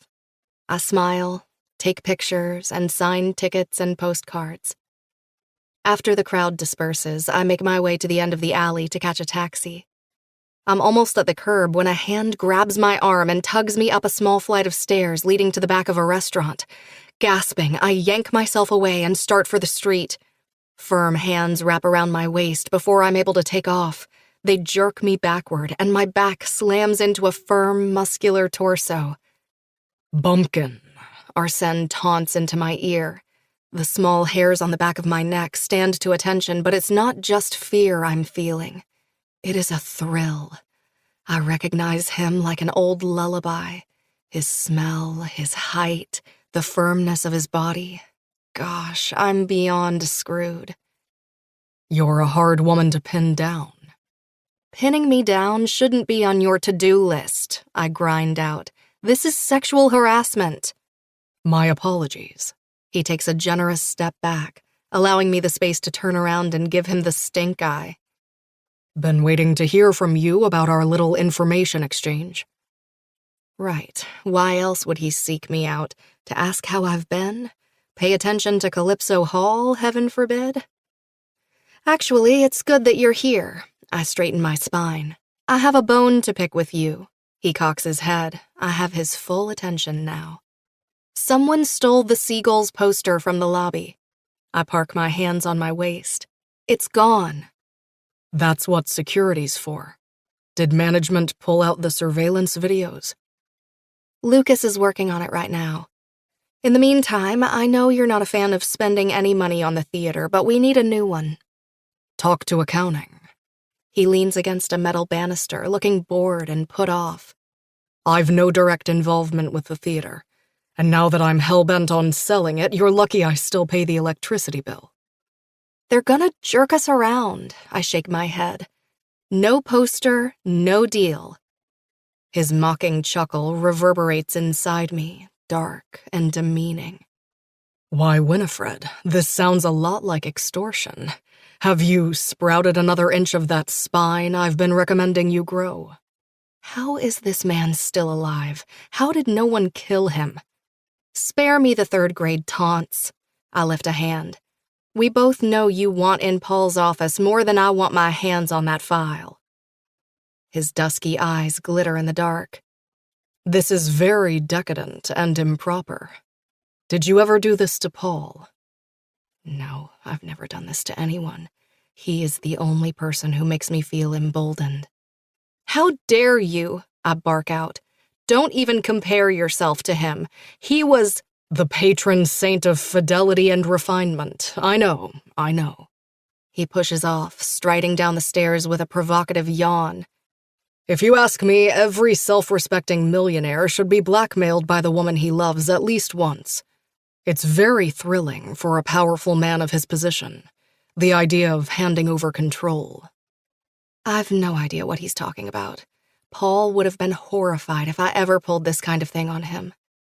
Are you getting us another poster or not? I bite out impatiently, following him. He glances behind his shoulder, throwing me a grin. Yes, but this time with the entire cast on it. You haven't proved yourself to be a resourceful ally. You don't deserve the perks. I already told you. I throw my hands in the air. We'll do it. When? There's no time like the present. Come to my apartment now and look at the file, and we can set up a date for me to come to your place to look in Paul's office. I can't do it tonight, I say hurriedly, catching up with him as he walks toward the main street.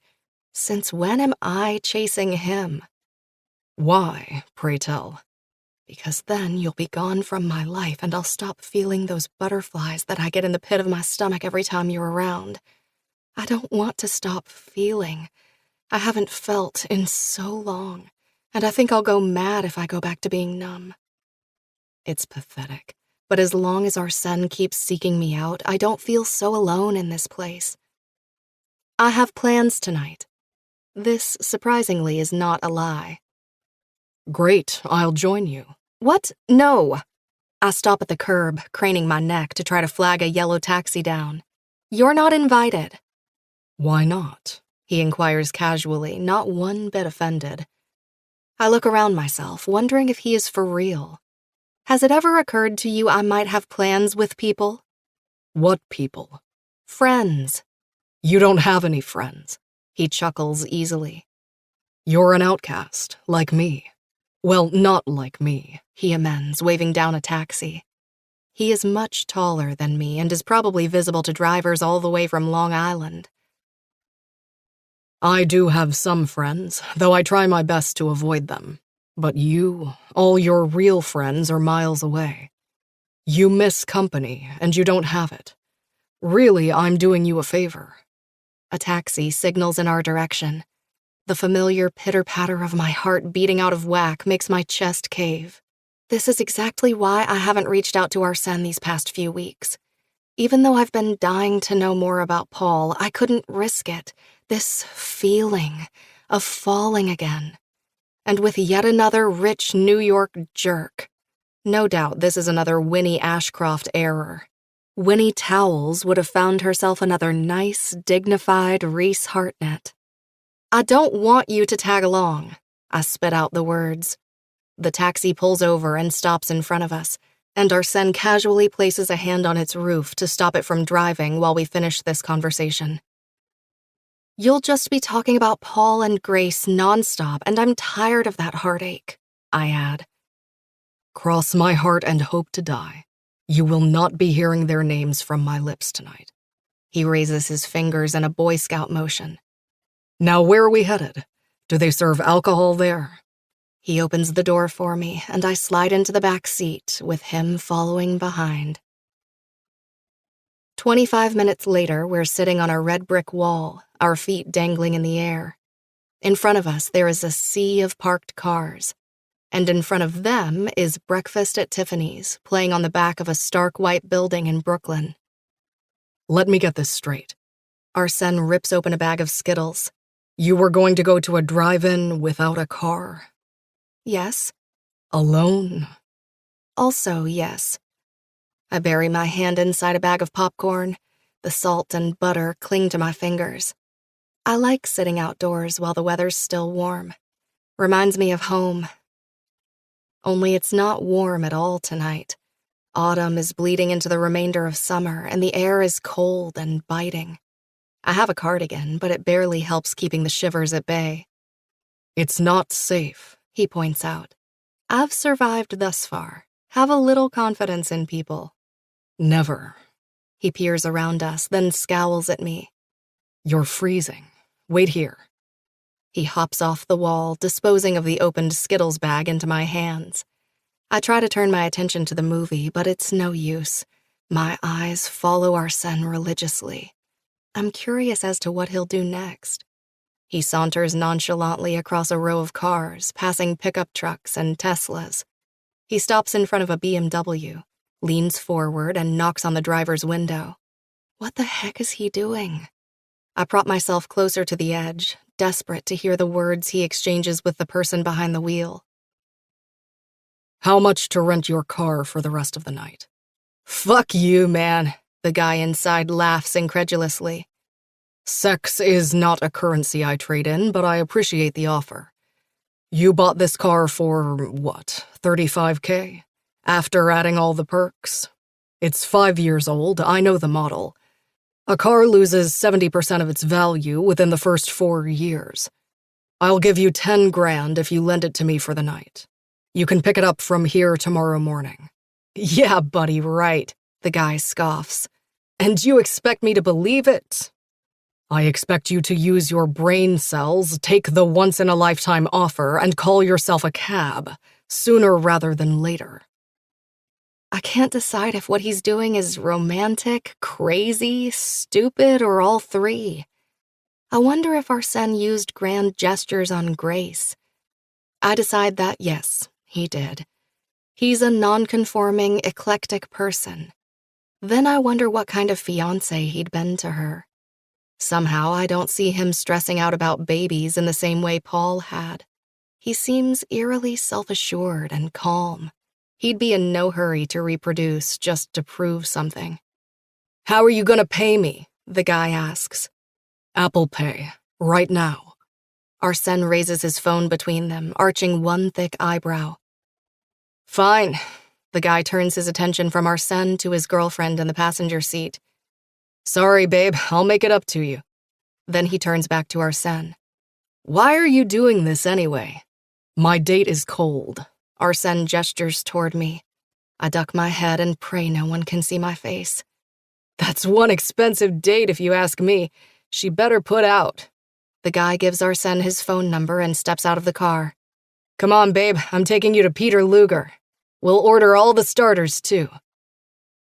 Arsène signals for me with his hand to join him, and we both slide into the BMW.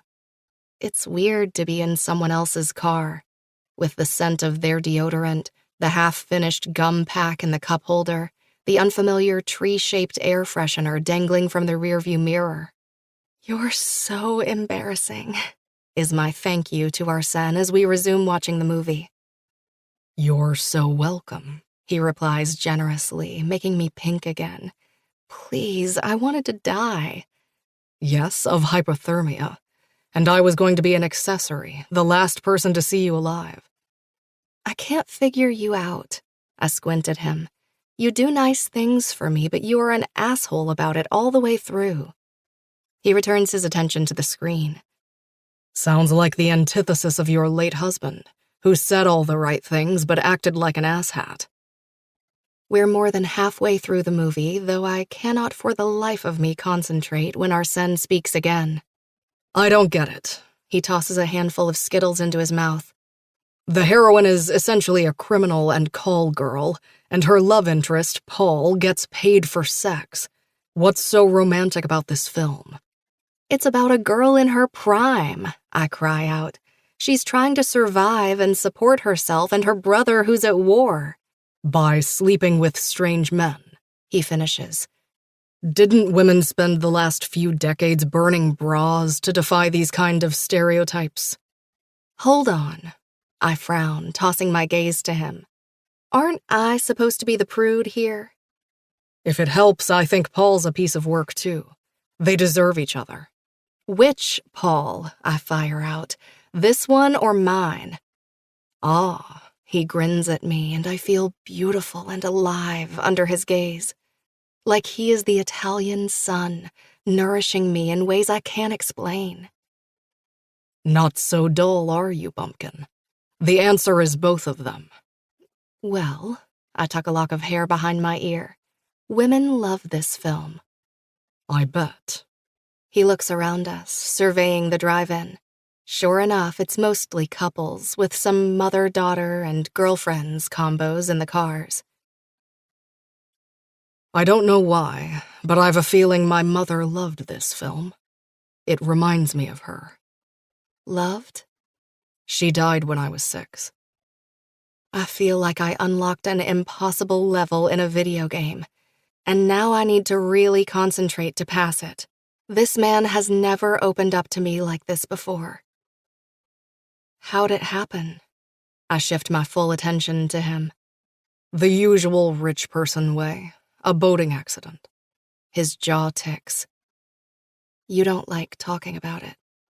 It's not that. He rolls his index finger over his 5 o'clock shadow. I'm just not used to it. He looks at me with a mixture of gratitude and relief. Really, no one spoke to him about this before? Not that it matters. Apparently she hated my guts. Well, my father claimed she spent 4 weeks in total with me the entire time we were both alive. What do you think? I ask. It's wild that he was expected to believe the worst about his mother. Even if she wasn't the best mom, why would you let your child know this about his late parent? I don't know, he admits. She doesn't seem like a villain from pictures and my very vague recollections of her.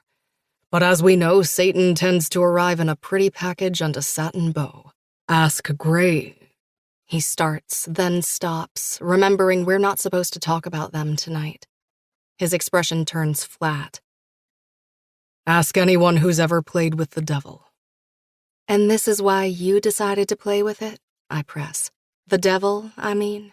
Because you thought you'd find your mother in her? I'm talking about Grace now. Paul had told me, in passing, about the turbulent relationship the step-siblings had back when he spoke about her. I never thought about it that way. He leans backward, smirking, the cynicism returning to his features. I suppose I do have mommy issues. I had poor views about my mother, so I chose a woman who was just as lacking in the maternal department. What made you choose your devil? Leaning back against the headrest, I frown. No daddy issues here, sorry to report. I grew up hearing from people that I couldn't make it, that I'd never get out of the small town I grew up in. Paul, my devil, I correct myself, smiling now, was a worldly man, rich, up and coming, innovative, all the things I thought would get me out of my small town girl rubric. His very existence in my sphere held a promise I'd lead a big, shiny life. It worked, for the most part, because during the good times, he was great. The best. He tisks. Too bad we're not measured based on our good times. It's how we perform in the bad times that makes us who we are. I stare at him and wonder. He is right. Paul was brilliant when things were good. But when we ran into an obstacle, I couldn't count on him. Not in the places that mattered. Our eyes are locked in this strange stare, and I don't know why, but something about this moment feels monumental and raw. Suddenly, and for the first time in maybe years, I feel my womanhood acutely, not just as a fact, but as a being. Stop looking at me like that, I say finally, though I can't seem to look away either. It's like we're in a trance. Like what? He arches an eyebrow. Like I'm raw meat. You are chewable to a fault, he teases, a ghost of a smile passing over his face. All right, you go first. We're still staring. Lord, if my sisters were here, they'd burst into a fit of laughter. I've never been good at hiding my feelings. It takes everything in me to tear my gaze back to the movie. A few moments pass, and my stare drifts back to him, only to find he never stopped looking at me. We should leave. He straightens suddenly, his voice gruff. Why? Because I'm about to do something we'll both regret. I swallow hard, licking my lips. The dare is on the tip of my tongue. His eyes are hard on mine, waiting, assessing, pleading. I feel naked suddenly, the way I did when he looked at me in Italy, like there are no barriers between us. I'm not going to regret it, I whisper finally. Fuck. He closes his eyes, tipping his head back. Two things are obvious to me. He is attracted to me, but he doesn't want to be. Yes, you are. No, I won't, I say, louder now. Trust me. Good. He erases the space between us within seconds, next to me all of a sudden. Because I never regretted that first kiss. Not for a nanosecond, Winifred. He grabs the back of my head and jerks me closer, and his lips crash against mine. The kiss is tender at first, like he's checking the temperature. When I open my mouth, signaling my final surrender, he groans. His tongue wraps around mine, deepening the kiss into something entirely different. Hungry and desperate, the world spins around us. I can feel my grip on gravity loosening, but still I kiss him even harder, draping my arms around his neck.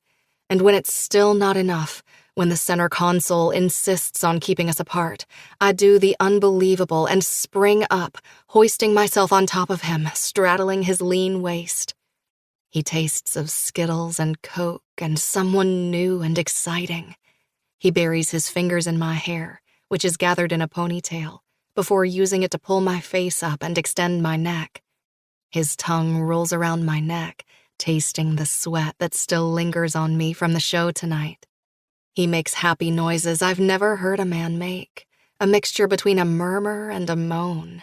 His face disappears between the valley of my breasts through my top. I've wanted to do that since Italy, since I saw you on that balcony and you looked like a present.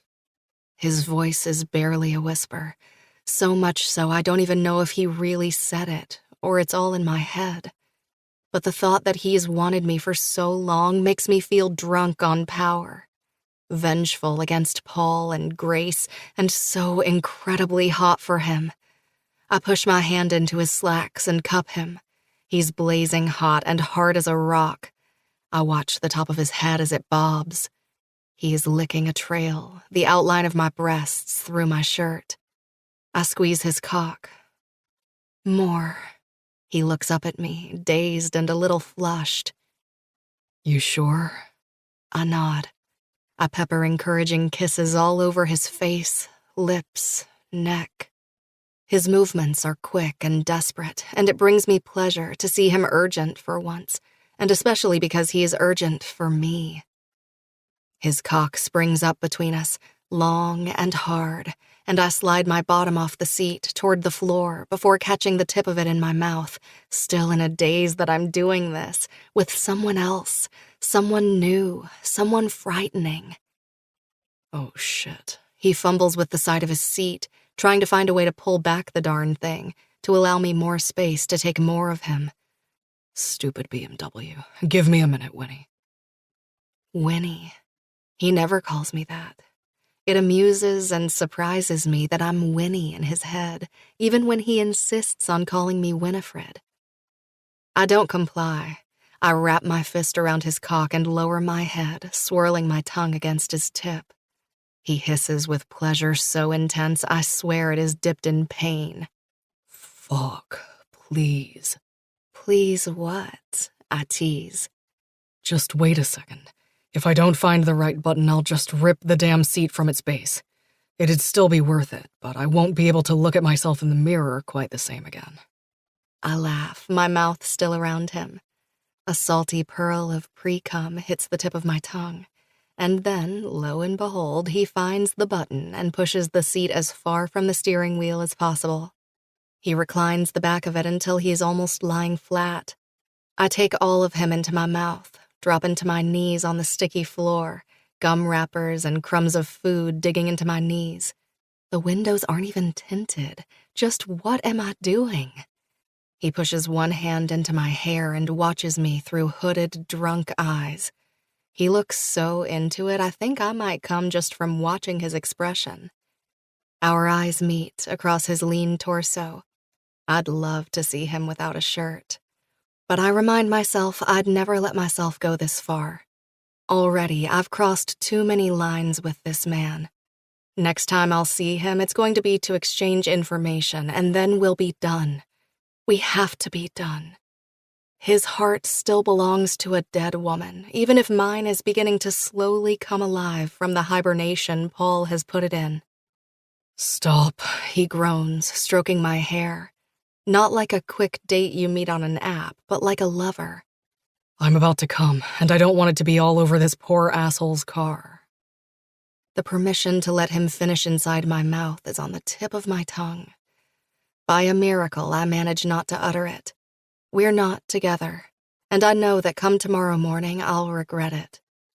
He tugs me up before I find my footing, somehow maneuvering me so that I'm flat on my back on the seat he was just occupying. He's on top of me now, hovering like a dark shadow. He grins down at me. My heart jackrabbits in my chest, uncontained. This is the word I'd use to describe myself right now. Regretting me yet? He dives down to kiss me hard. I shake my head, not wanting to break the kiss. Good. He murmurs into my mouth. His hand snakes between us, fumbling with my jeans. The top button loosens free, and Arsène drags the zipper down. Rather than pushing his hand into my underwear, he slides the fabric to one side, stroking my center, finding me wet and warm. Another grunt slips between his lips. He doesn't ask me what I like, the way Paul did when we first fell into bed. I'd told him, of course, gave him a full, detailed list of do's and don'ts. Paul did everything right, patiently bringing me to my climax, the gentleman that he was. But he never did anything unexpected either. Arsène isn't patient or unsure. He strokes and dips his fingers in, exploring with barely controlled eagerness, rolling his thumb over my clit, until he tentatively finds a spot that makes me squirm with desire and writhe beneath him. He stays on that spot, his mouth moving from my lips to my right breast. His teeth peel down my top and bra, and his tongue swirls around my tight nipple. He is turning me inside out, making me feel 16 again, like it's the very first time my underwear got all sticky and wet in the back of Reese's truck. I feel cherished and beautiful and sensual. His fingers inside me alone push me close to the edge. My whole body is trembling with need. I'm about to fall apart in his arms, and I don't even care. I'll have a lifetime to give myself excuses for what's happening right now. For once, outside of the stage, I'm fully immersed in a moment. I'm close. To my words, he strokes me quicker, deeper. The pleasure is so intense, I squirm and hiss, unraveling at his fingertips, all loose threads. A knock on the driver's door brings the moment to a halt. Oh gosh. Swiftly, Arsène reaches with his free hand to cover my modesty, draping it across my chest, while he turns his head toward the window. He makes sure to cover most of me so I can't see the knocker and they can't see me. Yes, he asks, composed and detached. How can I help you? You can stop knocking boots with your wife in your front seat while there are children watching the movie. A woman, by the sound of it, huffs in annoyance. Wait till you hear I'm not his wife, but his dead fiancé's lover's widow. Can I try to bribe you to take your precious children and whatever's left of their innocence and get the hell out of here? Arsène asks pleasantly. Not on your life, she raises her voice. How about 10K? Number negotiable, of course. I'll call the police. I can see from the corner of my eye that she is shaking her fist at him, and a snicker escapes me. Arsène is quick to move his hand, plastering his palm over my mouth to muffle my giggles. The space between my thighs is still throbbing, hot and needy. I can feel my pulse there. I'll take that as a no, he drawls. Get out of here, she shrieks. And don't think I didn't take your license plate. Oh, I hope you did, he laughs, rolling the window back up. When the coast is clear, his gaze drops down to me. We share a quiet moment before bursting into laughter together. I don't think I've ever laughed this hard in my entire life. I'm afraid you're going to have to do the walk of shame with me, seeing as I told the dude bro I got this car from that I'd leave it here. I'm oddly okay with it. I grin up at him, and I'm not even sure why. Because then we'll get the chance to exchange numbers, so I don't have to chase you again for our business transaction. All the air rushes out of my lungs like he poked a needle in a balloon. Even when he doesn't say their names, they hover over us, drenched in the air, soaked in our skin. Grace and Paul. Paul and Grace. We just shared an intimate moment, our very first sexual encounter since losing our loved ones, and this is what he has in mind. Not wanting to show him just how hurt I am, I let out a throaty laugh. Well then, first things first, do unplaster yourself from me, boss. He complies quickly, rolling onto the passenger seat. Anything for you, employee of the month. Chapter 21. Winnie. 2 days later, I give Arsène a call. We arrange to meet in the evening at his place. We're professional and curt, almost clinical. And I wonder how a person can kiss you one way and treat you another in the same exact week. Since I have the entire day off, it leaves me an abundance of time to overthink. I stay in my jammies, make myself a cup of coffee, 3 shots, take that, Paul, power up my laptop and Google my condition. It's stupid, I know. The first thing doctors tell you not to do is go on the internet and self-diagnose.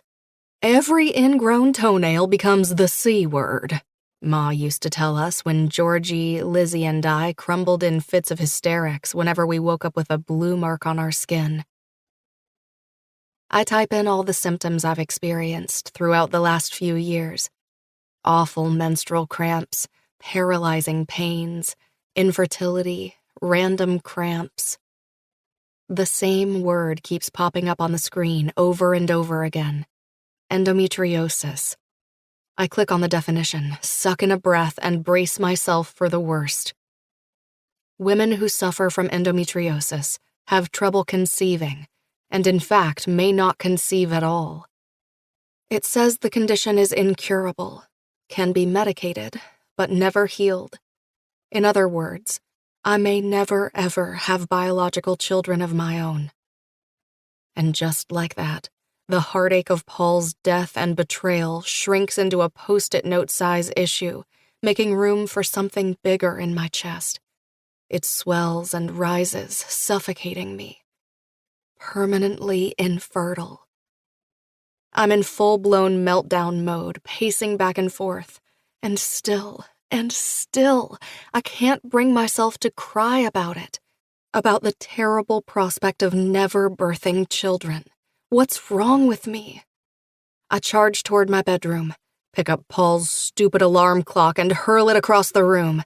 It breaks in two. Time, you were never on my side. I grab his newspaper next, rip it, and toss it on the floor. Trudge into the ensuite, open a cabinet, and take out all the half-empty pregnancy tests and ovulation kits. I toss them into the trash. They aren't needed anymore. Finally, I fall into my bed and scream into my pillow. That's not the end of the world, now is it? A reasonable voice inside me soothes. There are still ways. Adoption, surrogacy. But they're all expensive and drawn out and demand bureaucracy. Moreover, pregnancy is not only about the end goal. My sense of failure as a woman is so immense that I loathe myself in this moment. A knock on the door makes my head snap up from my pillow. I'm not expecting anyone, which means it could be Arsène. Couldn't he wait until tonight? Maybe he misses me. I roll over to my back, about to shove my feet into my slippers and head for the door before I hear a voice. Winnie, it's me, Chris. Open up. I know you're there. It's your day off and you have no life. She lets out an awkward laugh. My heart sinks. It's all the evidence I need of the fact that I'm royally and seriously messed up. Why did I think it'd be Arsène? Why did I want it to be him? He belongs to someone else. His heart, dusty and crooked as it may be, will always beat to the rhythm of Grace's drum. I bury my face back in the pillow, ignoring the persistent knocks and the doorbell, not feeling even half guilty for it. Endometriosis. Oh, Paul, aren't you glad you aren't here? You'd have had to pretend not to be disappointed. You'd have had to do your part, say all the right things, be a gentleman about it. But it wouldn't have changed how you felt. Played by the sweet, naive woman you thought you could tuck away in the suburbs and make babies with. If Paul were here, if he knew, he would stick around for a year, maybe 2, before his affair, or several of them, would intentionally come to light, before he'd start to manufacture fights. He'd make me leave him, tweak the narrative to fit his good guy universe. It just didn't work out. We tried. Sometimes people just grow apart. It reminds me of the whole Brangelina debacle back in the day. People lashed out at Jennifer Aniston. Why hadn't she given him babies? Was she too obsessed with her figure? Was she too selfish, too self-centered, too infertile? Either way, inexcusable. And then, of course, came Angelina, who made him a father. Suddenly, they were a brood. We all know how that turned out. Children are not glue. They cannot fix a marriage. Just like infertility isn't a hammer. It cannot, shouldn't, break one. The doorbell continues to chime, but I ignore it. Chrissy can wait. For now, it's just my new best friend and me. Agony. I arrive at Arsene's 15 minutes late. I don't want him to know I've waited for our meeting all day.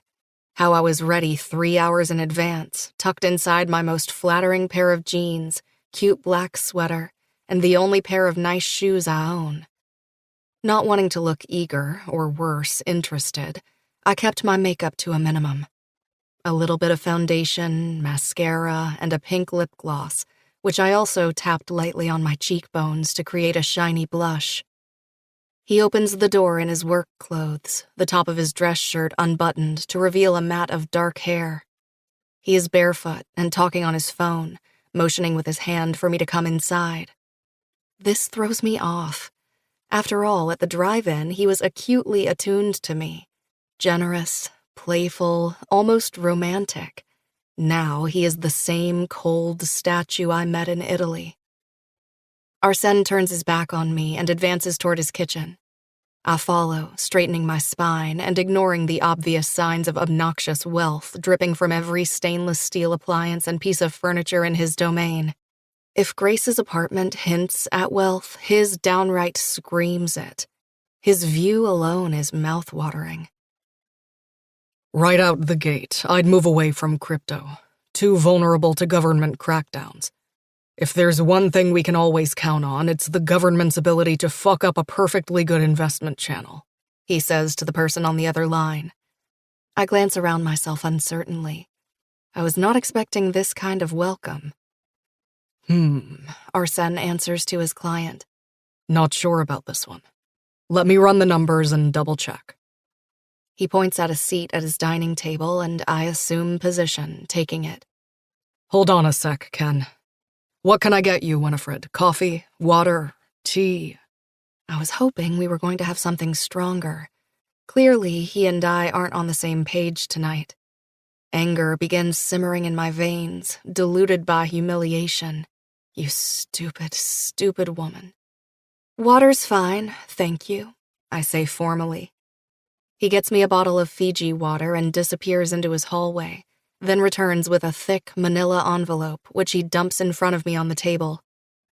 No surprises there. He laughs, deep in conversation with Ken. Stock-oriented hedge funds have low net exposure. I hardly ever deal with those time wasters. It's all gibberish to me, so I open the manila folder without waiting and pull out the heavy stack of papers. It's mostly pictures, which I wasn't expecting. Largely printed and in good quality. I'm not even sure what I'm looking at. How could the private investigator capture pictures of Paul and Grace after they've passed away? And yet that's exactly what I'm holding in my hands. The first picture is of Grace perched in Paul's lap, grinning at the camera. The picture is taken by someone else, and the backdrop seems to be a party. A company party, to be exact. Why would they be so openly intimate in public? Maybe their affair was Silver Arrow Capital's worst-kept secret. This explains why none of Paul's colleagues wanted to answer my questions about him. Chose to send me flowers rather than pick up the phone. The second picture is of both of them in Paris. Paris, where they shared an apartment. A second domestic life full of bliss. The window behind them is open, overlooking the Eiffel Tower. They're not touching each other, which is somehow almost worse. Grace seems to be serving food to a small group of people while Paul cracks open a bottle of wine. This goes beyond betrayal. This wasn't an affair, I realize. It was a love story. The third picture is peculiar. I'm not sure what to make of it.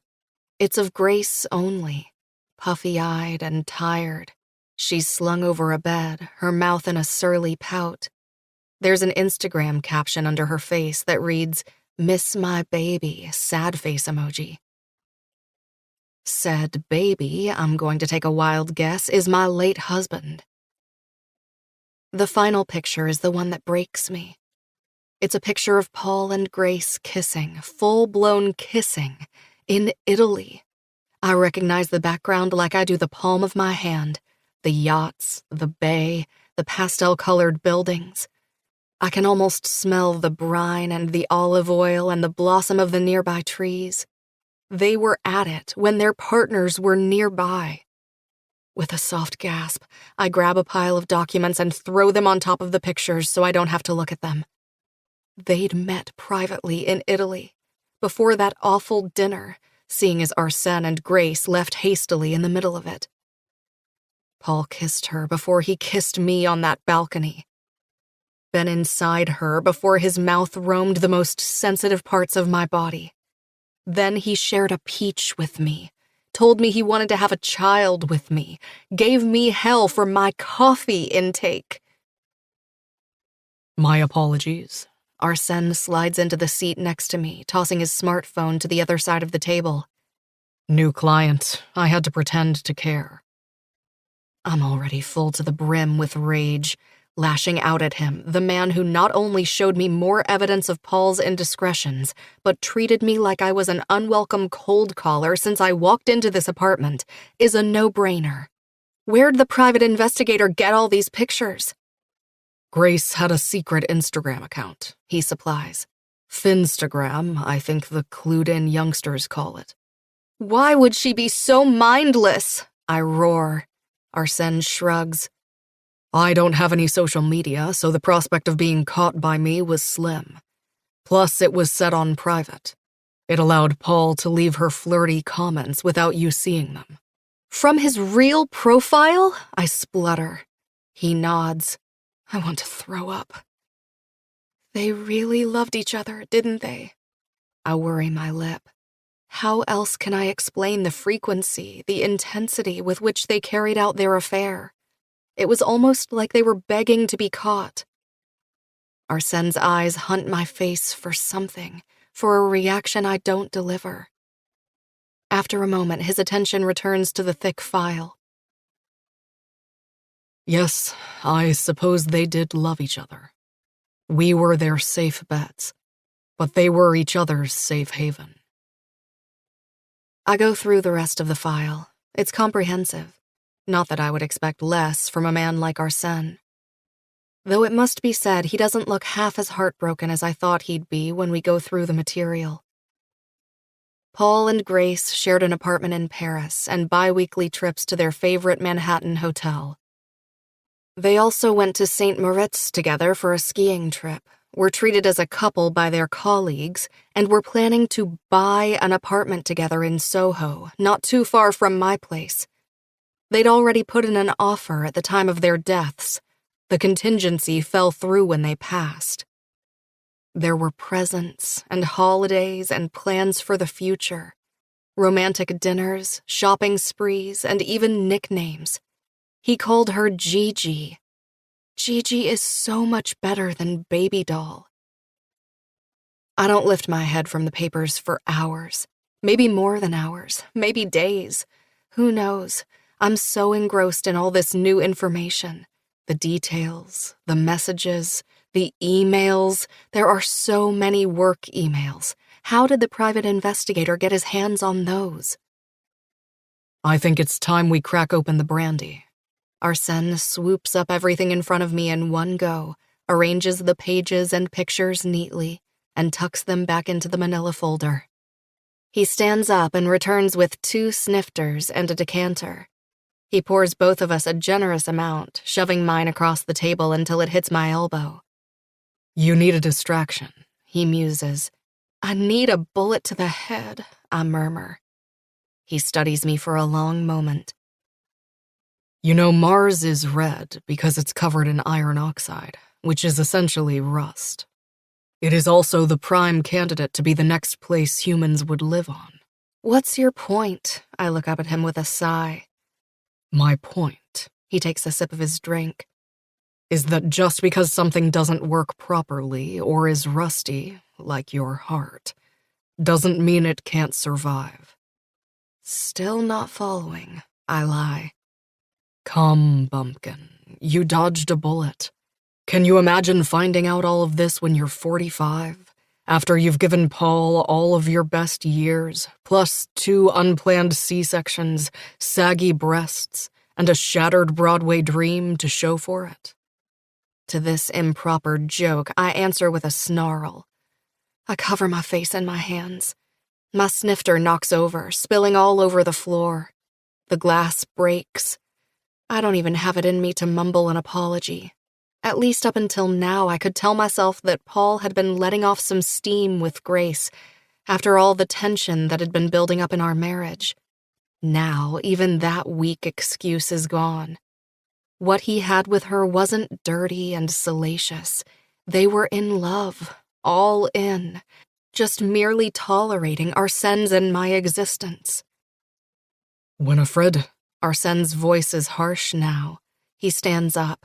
I don't lift my head to look at him. stop this right now. You must have had an inkling. People don't carry on months-long affairs if they don't care for each other. That's not why I'm broken. I use the sleeve of my black sweater to clean my nose. I don't even care that I'm a snotty, ugly mess. A wad of clean tissues materializes in my periphery, and I snatch it, dabbing my nose with it without so much as a thank you. And still, no tears, no tears, no tears. Why are you like this, then? His voice is patient, but not at all emotional. Because I can't blame him. I look up at Arsene with his tar-black eyes, hard jawline, imperturbable expression. I hadn't delivered on all the things he thought he'd get when he married me. I'm not the woman you saw in Italy. I'm not all sweetness and warmth and peach cobblers. I don't even know how to make a peach cobbler. I throw my hands in the air, then bury my face in them. I wasn't ready for this kind of confession, He drawls sarcastically. Should I loop in the feds? Maybe Interpol? This is too big a secret to stay within these walls. Be serious for a second. I'm telling you I'm a huge disappointment. I am serious, Arsene says tonelessly. You're a complex human being, not a stock he gambled on. If he thought he had a sure bet, he's the idiot, not you. Just stop. I dart up from my seat. Glass crunches beneath my shoe. Don't defend me. I'm not that little southern girl Paul had fallen in love with. I'm the bitch who tried to get a job at Calypso Hall and succeeded so she can get closer to you. Now that the confession is ripped out of my mouth, I can't stop. I wanted to meet you, Arsene, because I knew you were a man of resources who could shed some light on what happened between Grace and Paul. I wanted your knowledge, your information, your means. Wanted to use you to get closer to the truth. I knew you owned the place. It was all premeditated. I wanted you to think it was your idea to exchange notes. But I only took the job because I needed my hands on this file. I point to the manila folder. I'm a manipulative, weak, gross excuse for a woman, and I wanted to use you. I'm selfish, just like you said. Rather than look stunned, hurt, annoyed, surprised, any of those things, he smiles that lopsided, worldly smirk of his that makes me crazier than a sprayed roach. Why, this is wonderful news, Bumpkin. Drink. He thrusts his brandy glass in my direction. I gulp half of it in one go. The only reason I let you keep your job is because I wanted us to exchange notes, he continues. And I always knew you were selfish. You're human. It's in the DNA. I just wanted you to own up to it so you can start asking things for yourself. That's what I mean. Miserably, I shove the snifter back into his hand. We're both deplorable creatures. I prefer resourceful. And I'm sorry to be the one breaking this to you, but you're not half as cunning and corrupted as you think you are. You taking a job at Calypso Hall hurt absolutely no one. Grace was 1,000,000 times more shrewd and heartless, and as you can tell, Paul didn't care one iota. At any rate, in case you need to hear this, you're still the most wholesome person I've ever met in my entire life. Please don't thank me. I don't consider it a compliment. He raises his hand and shakes his head like I'm a lost cause. And I still think you're too good for Paul. I can't believe this is almost over, that soon he'll come to my place, get into Paul's office and find what he's been looking for, or not, and we'll never see each other again. Paul liked that I was good. I cross my arms over my chest. Paul never understood you, Arsene says bluntly, completely unfazed by the idea of upsetting me further. He thought of you as a stereotypical Southern belle. You were a status symbol, akin to an Italian car, a nice suit. The minute you fell short of his little house on the prairie idea, he lost interest and moved on. By then, though, you had a ring on your finger, so he figured why not make you the baby maker and go find his true love. I doubt he thought you'd ever catch him. This hits too close to home and explains too many things I couldn't understand about my relationship when Paul was alive. Taking a deep breath, I collect myself. Thanks for sharing your unsolicited opinion with me. I think I'll head back home now. We can arrange for you to come over at— Stay. It's an order, not a request, and before I know it, he pulls me to his living room and places me on his couch. I comply, stunned. He tucks his snifter between my fingers and says he'll be right back. In the sideline of my vision, I see him cleaning the mess I left behind. All the broken glass. I sip the brandy. It rolls down my throat smoothly. After a few moments, Arsène joins me with a snifter of his own. Do you think we'll ever do it? I ask him, but stare down at the bottom of my drink. Do what? He asks. Occupy Mars. He smirks, recognizing I don't want to know about the planet. I want to know about my heart. I think maybe there was some type of life on Mars at some point. At any rate, right now it's too cold, too dusty, and too dry to be hospitable. But this could change. I can see us investing in making artificial habitats and becoming Martians if we really put our minds to it, if we really try. His eyes bore into mine, intense and urgent. When I don't say anything, he shrugs. I mean, not us. Humanity in general. It'll take some time. I nod, nestling inside the silence for a few minutes. Tell me what's in that little head of yours, he says. I swallow before I speak. I just think it is so symbolic that what brought us together, you and me, was a play that's all about unrequited love. Because that's what we're both experiencing. Think of how it all starts. Nina is courted by Konstantin, who is in love with Masha, who in turn is also the object of Medvedenko. No one gets what they want. Everyone's love life is unfulfilled. Everyone's unhappy. That's right. Life is a messy business. Living is a lesson in endurance. Arsène nods. And endurance is a lesson in humility. The problem with humankind is that everyone wants a simple, comfortable life. But that's such a terrible existence. How could you ever appreciate the good moments if you haven't braved the bad ones? And, Arsène continues, watching me as I sip the rest of my drink. You keep forgetting one thing. Nina survived. She found her way. She endured. Do you think you'll ever move on from Grace? I place my empty snifter on the coffee table. I'm fairly intoxicated by now, having drunk on an empty stomach. No. Arsène is quick in refilling my drink with more brandy. My heart drops, and I realize this confession really and truly hurts my feelings.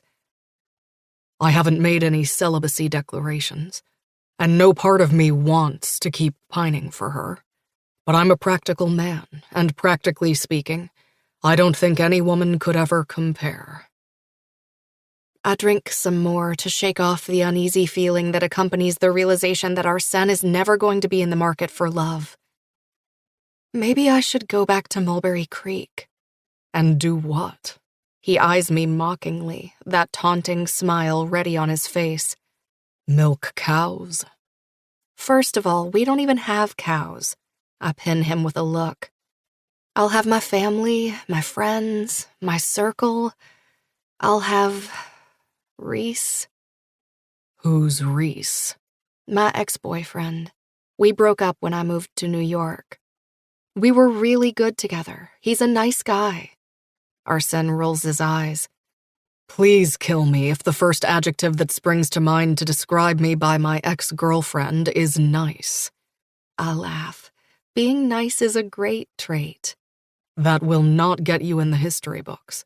He salutes me with his drink. Not everyone wants to get into those books, I point out. He makes a disgusted face. Oxygen wasters. This makes me laugh.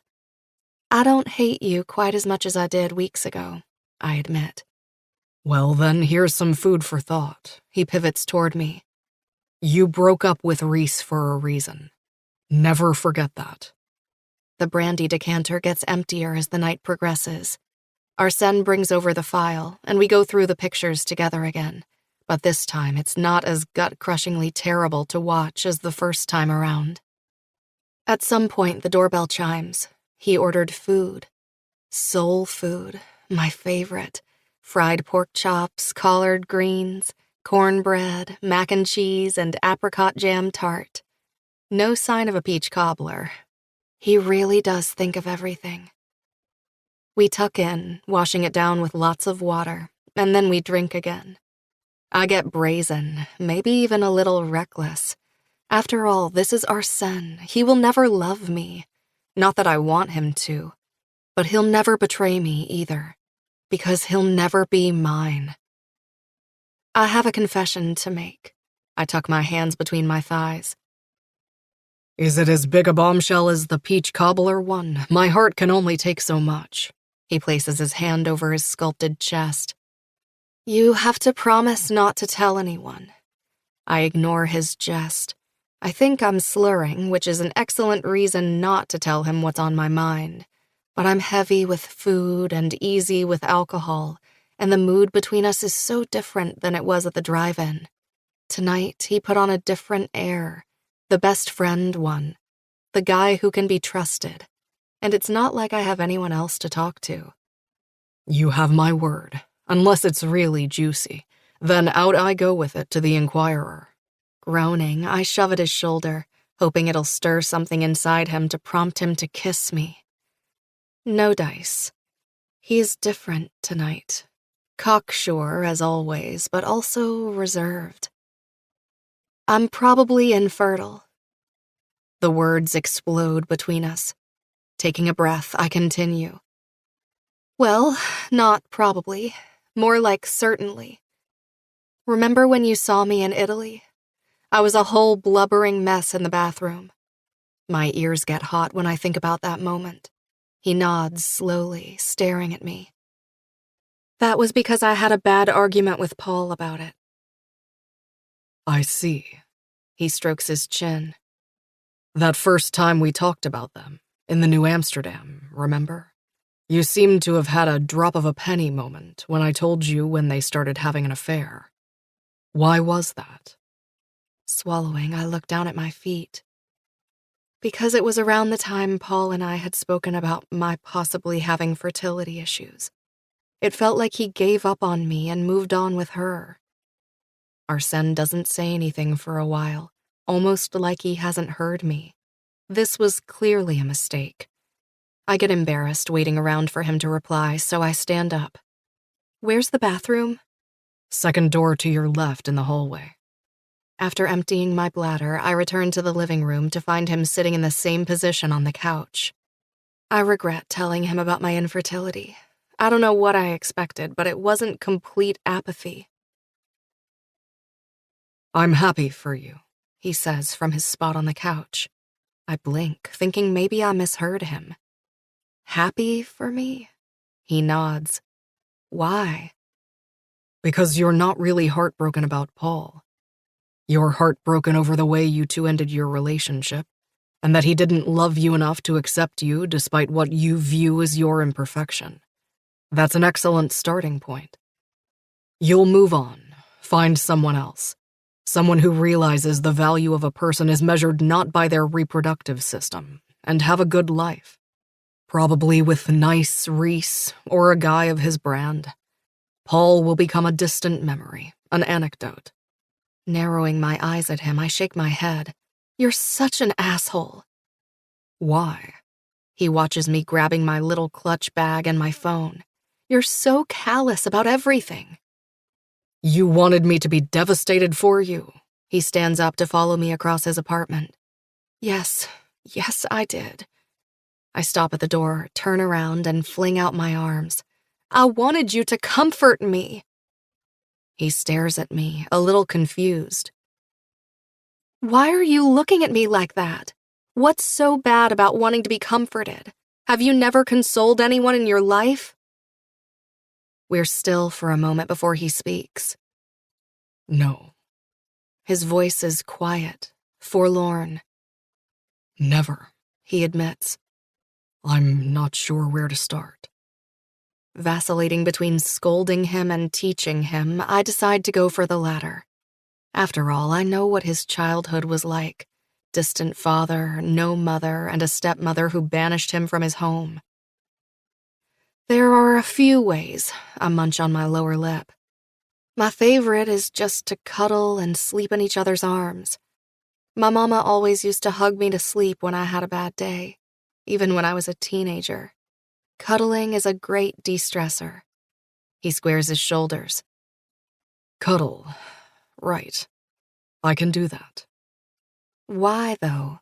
I stare at him with a mixture of disbelief and suspicion. Why humor me? He throws me a sarcastic smirk. Because you haven't fulfilled your part of the bargain yet. Why else? I'm not sure I believe him. I don't want to believe him. But I still trudge my way to his open arms like a moth to a flame. I plaster my cheek over his chest, hoping to feel his heart racing the way mine does. If we cuddle in your bed, I want no funny business. I speak into the rich fabric of his shirt.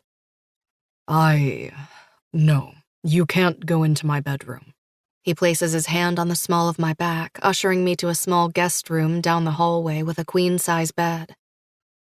Why? He looks around himself as if looking for an excuse. I don't let people in my bed. You've never mentioned it before, I frown. I've never discussed my bedroom antics with you either, he says easily, but something's off. This man doesn't seem sentimental enough to vow not to bring a woman into his bed because Grace once slept there. Luckily for him, I'm too drunk and exhausted to grill him about it. Minutes later, I'm in a strange bed. His arms are wrapped around me, and his lips are in my hair, and my breathing is all calm. There, he says. Everything'll be all right. Am I doing this okay? You're doing just fine. Chapter 22. Arsène. I'm not in love. I know this one. Who is 10cc? Riggs presses on an imaginary buzzer a la Jeopardy, then knocks back his drink. My lips thin in annoyance. Christian slaps my shoulder, his shit-eating grin on full display. Sorry, pal, but it kinda sounds like you are. Because I let a random woman whom I'm conducting business with sleep in my guest room? I sneer, abhorred. Not that I made Winifred's stay at my place public knowledge. No, that was Riggs's fault. True to his nomad ways, he showed himself into my apartment the morning after Bumpkin stayed over, bearing gifts in the form of coffee and bagels. Alfred let him in. I was up by then, showered, shaven, and after my tennis practice. Winifred, however, wasn't. And when she gingerly tiptoed out of the room, a shy smile on her face, Riggs jumped to conclusions like an Olympic athlete. No, because you never let anyone into your apartment ever, and she looked at home, Riggs counters. Christian waltzes over to the bar at the billiard room in the New Amsterdam. After lying low for a few weeks and letting Corey recover from his little meet-up with Bumpkin, I'm finally able to be seen here again. Or at least I was until these two morons started ripping me a new one. She looked like a woman who just woken up and felt awkward being around two strange men, I correct him. There's nothing going on between us. As I said before, her husband worked with Grace. Over my dead body, am I going to admit to Riggs and Christian that they were right about my late fiancée all along? That she two-timed me, which unfortunately makes Winifred an unlikely, albeit important ally. Even my sour ass needs someone to speak to. This is all very convincing, not to mention fascinating. Riggs stands up, tucking his phone into his front pocket. But I gotta run. Discover magazine is doing a big editorial about historical shipwrecks, and I want to be commissioned. It's a 5-destination assignment. I have a meeting with their editor-in-chief. Are these magazines even making money anymore? I cross one leg over the other. Print is such an outdated industry. He rolls his blue eyes at me. Not everything's about money. All the important things are, I counter. Riggs smiles at me with pity. This is why you've never been truly happy. You're still trying to find the price tag on joy. Okay, Dr. Phil. Actually, I got that one from a fortune cookie at Panda Express. With that, he swaggers out of the room. Christian hands me a fresh drink before sitting down. Back to the conversation at hand, he smooths his tie. I believe Arya already mentioned she doesn't want you anywhere near the Ashcroft girl. And I believe I aptly mentioned to her that I don't take orders from people who don't pay me a hefty percentage for my services. Look, he cuts to the chase. Arya is not prone to dramatics. If she cares about someone, I'm inclined to believe they're somewhat special. There are plenty of fish in the sea. If sex is what you're after, sex is never about sex. I stand up, buttoning my blazer. It's about power, pleasure, gratification, but never about just sex. Which means that no matter what I want from her, sex is not it. Not that it didn't cross my mind to have Winifred the night she stayed over. It did. 1,000,000 times. But what would be the point? We're going our separate ways in a few days, and there is no need to make things unnecessarily harder for her. She is a good kid, even if a little too innocent and doe-eyed for my taste. She's been through enough without throwing a salacious affair with another grade-A bastard into the mix. And I don't owe you an explanation. What I do with Winifred, to Winifred, and for Winifred is our business only. Not sure what authority you have to be the knight in shining armor. You almost ruined your wife's life back when you two were just having sex. Stay out of my lane and I'll stay out of yours. I make my way to the door, stopping only for a moment. Oh, and send my regards to little Louie. Chapter 23. Winnie. 2 days after my self-diagnosis, Chrissy shows up at my door. She is armed with an unholy number of brochures and articles. She flings them onto my coffee table in triumph, her version of hello. What's all that? I crane my neck from the kitchen. All kinds of useful information. Chrissy perks up, throwing me her sunniest smile while sucking on her electronic cigarette. Mainly about how people do get pregnant with endometriosis. I mean, it's not impossible. There are ways, treatments, cures, a whole lot of options, actually. She arranges all the brochures in a line on my table. I'm starting to regret telling her about my suspicion. I know she means well, but I don't like to poke at the subject. I put an old-school cube of sugar into each of our coffees and take the hot drinks to her. She takes a sip, closes her eyes, and moans. How do you make it taste so good? Real sugar, chicory, and just a drop of sorghum. That's how Meemaw used to make it. I take a seat on the couch, and she's quick to follow and launches into talking shop. Spoke to Lucas yesterday. He said you guys are all sold out for the next 3 months. He thinks they might continue for a second year. How do you feel about that? I know we discussed Hollywood. I'm not going to Hollywood. I place my cup on the table. I hate to disappoint her, but giving her false hope would be worse. Chris's mouth curls into a pout, but she doesn't say anything. I place my hand on her knee. Thank you for the suggestion. I really appreciate it. But I don't think I'm ready. In fact, I really want to take it one day at a time after we finish The Seagull. I don't think I've fully allowed myself to recover after what happened. You mean you're not sure if you're going to sign for a second year with Calypso Hall either? Chrissy frowns. Nodding, I lick my lips. I'm not saying yes or no right now. All I'm saying is that I'm done giving myself a deadline to get better. I'll do whatever is right for me mentally. Right now, I don't know what that is. But I know going to Hollywood is not something I want to pursue. I don't care about fame and glamour. I care about art. Oh, Winnie. Chrissy sighs, puts her coffee on a coaster, and scoots toward me. She wraps an arm around my shoulder. How on earth did I manage to find the one actress in New York City who doesn't care about all the gravy? You were always about the main dish, hon. I chuckle. Maybe you chose wrong. Oh, I chose the best. She stands up, wiping at her eyes. She looks around herself as if suddenly realizing where she is. The place looks better. I don't know how to explain it, but it does. Other than stuffing Paul's running shoes in the shoe rack, I haven't made any changes. But I think I know what she means. Even the furniture doesn't look like it's holding its breath, waiting for my husband to come back. "Thank you," I say. Just promise me one thing, Chrissy says. You'll take a look at the brochures I brought over. I'm not blowing smoke up your cute little butt, Win. I know you're in a state of despair, but there's so much more in life ahead of you. And some of it, it's really darn good, as you say. By the time Chrissy goes home, I feel a lot better. This, of course, doesn't last very long. Fresh dread floods me when I glance at the overhead clock in my kitchen while making a half-hearted attempt to tidy up the place. Arsène should be here any minute now. Together, we're going to raid Paul's office, Paul's shrine, which has been locked for almost a year, ever since he died. Arsène is late. I use the time to go into my bedroom and change into a casual sage house dress. Nothing fancy, but it's one dress I know I look good in. The doorbell chimes. When I hurry to zip my garment, my skin catches in the zipper. Ouch, darn it. I groan as I make my way to the door. When I fling it open, he's standing on the other side, and it's like we've never said goodbye. There is something so familiar about him, so dangerously comforting. "You're late." I lean against the door jamb.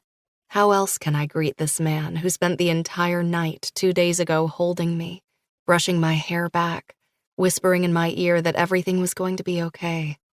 Then the day after, when I woke up and his friend was there, Arsène looked distracted and impatient, just barely holding himself back from kicking me out of his apartment. Time is a subjective experience, Bumpkin. He sails past me like he owns the place, walking into my apartment, giving himself a tour. He is taking it all in as I stand by the door. So this was Paul's domain. I lean over the kitchen island, feigning disinterest. Our domain. We designed the place together. Tonight smells and tastes and feels like goodbye. The finality is thick in the air, suffocating me. After this, Arsène and I will go our separate ways. No more secrets to uncover, no more wounds to poke.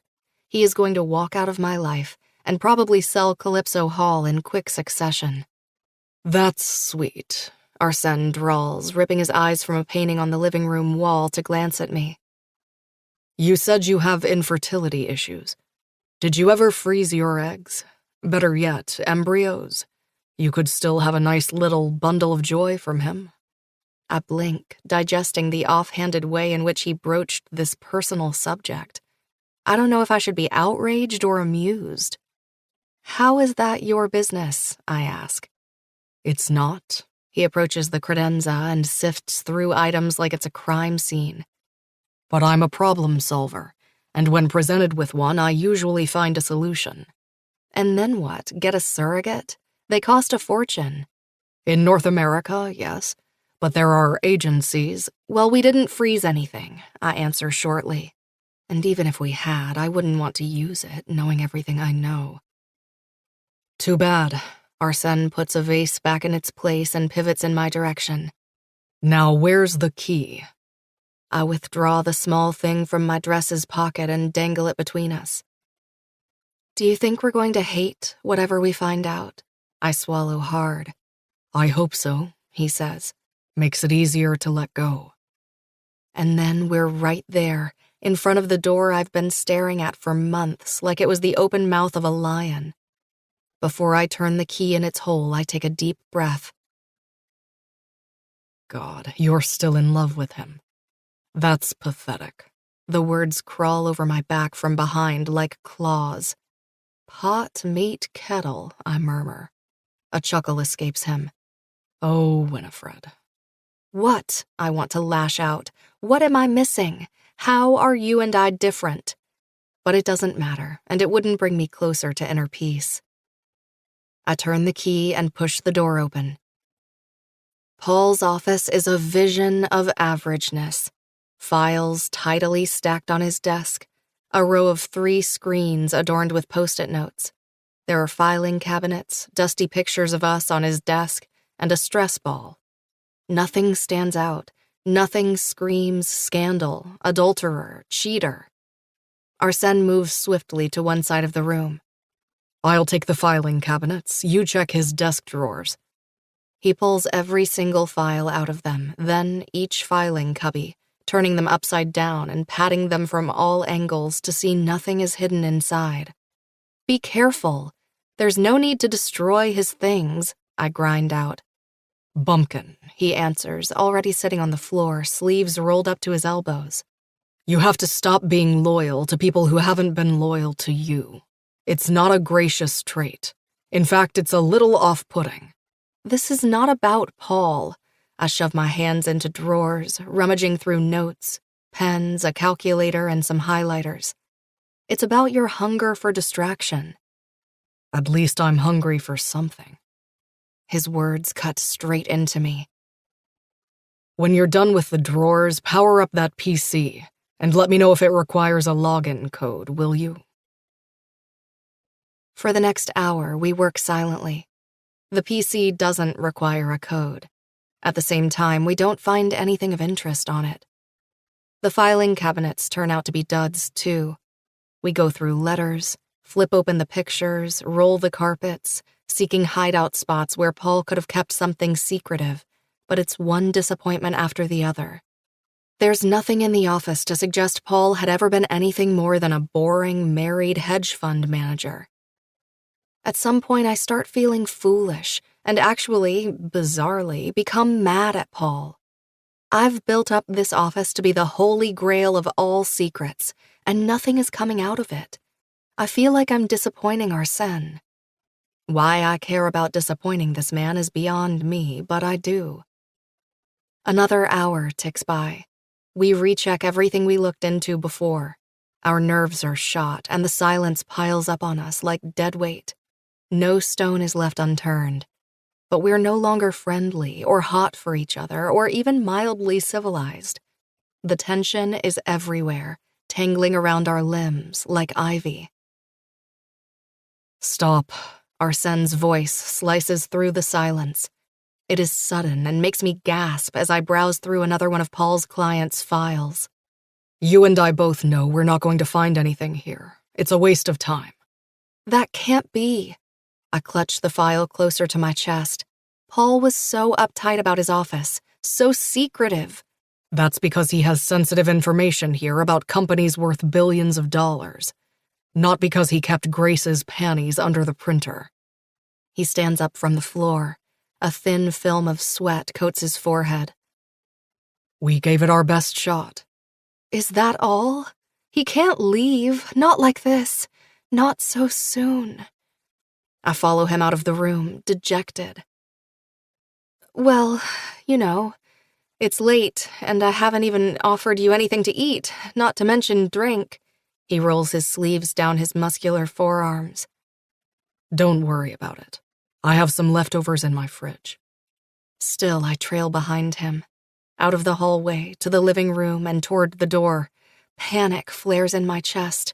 Arsène may be callous, cold, and full to the brim with venom, but he's been a friend for the past few weeks, a brother in arms of sorts. Have a good life, Bumpkin.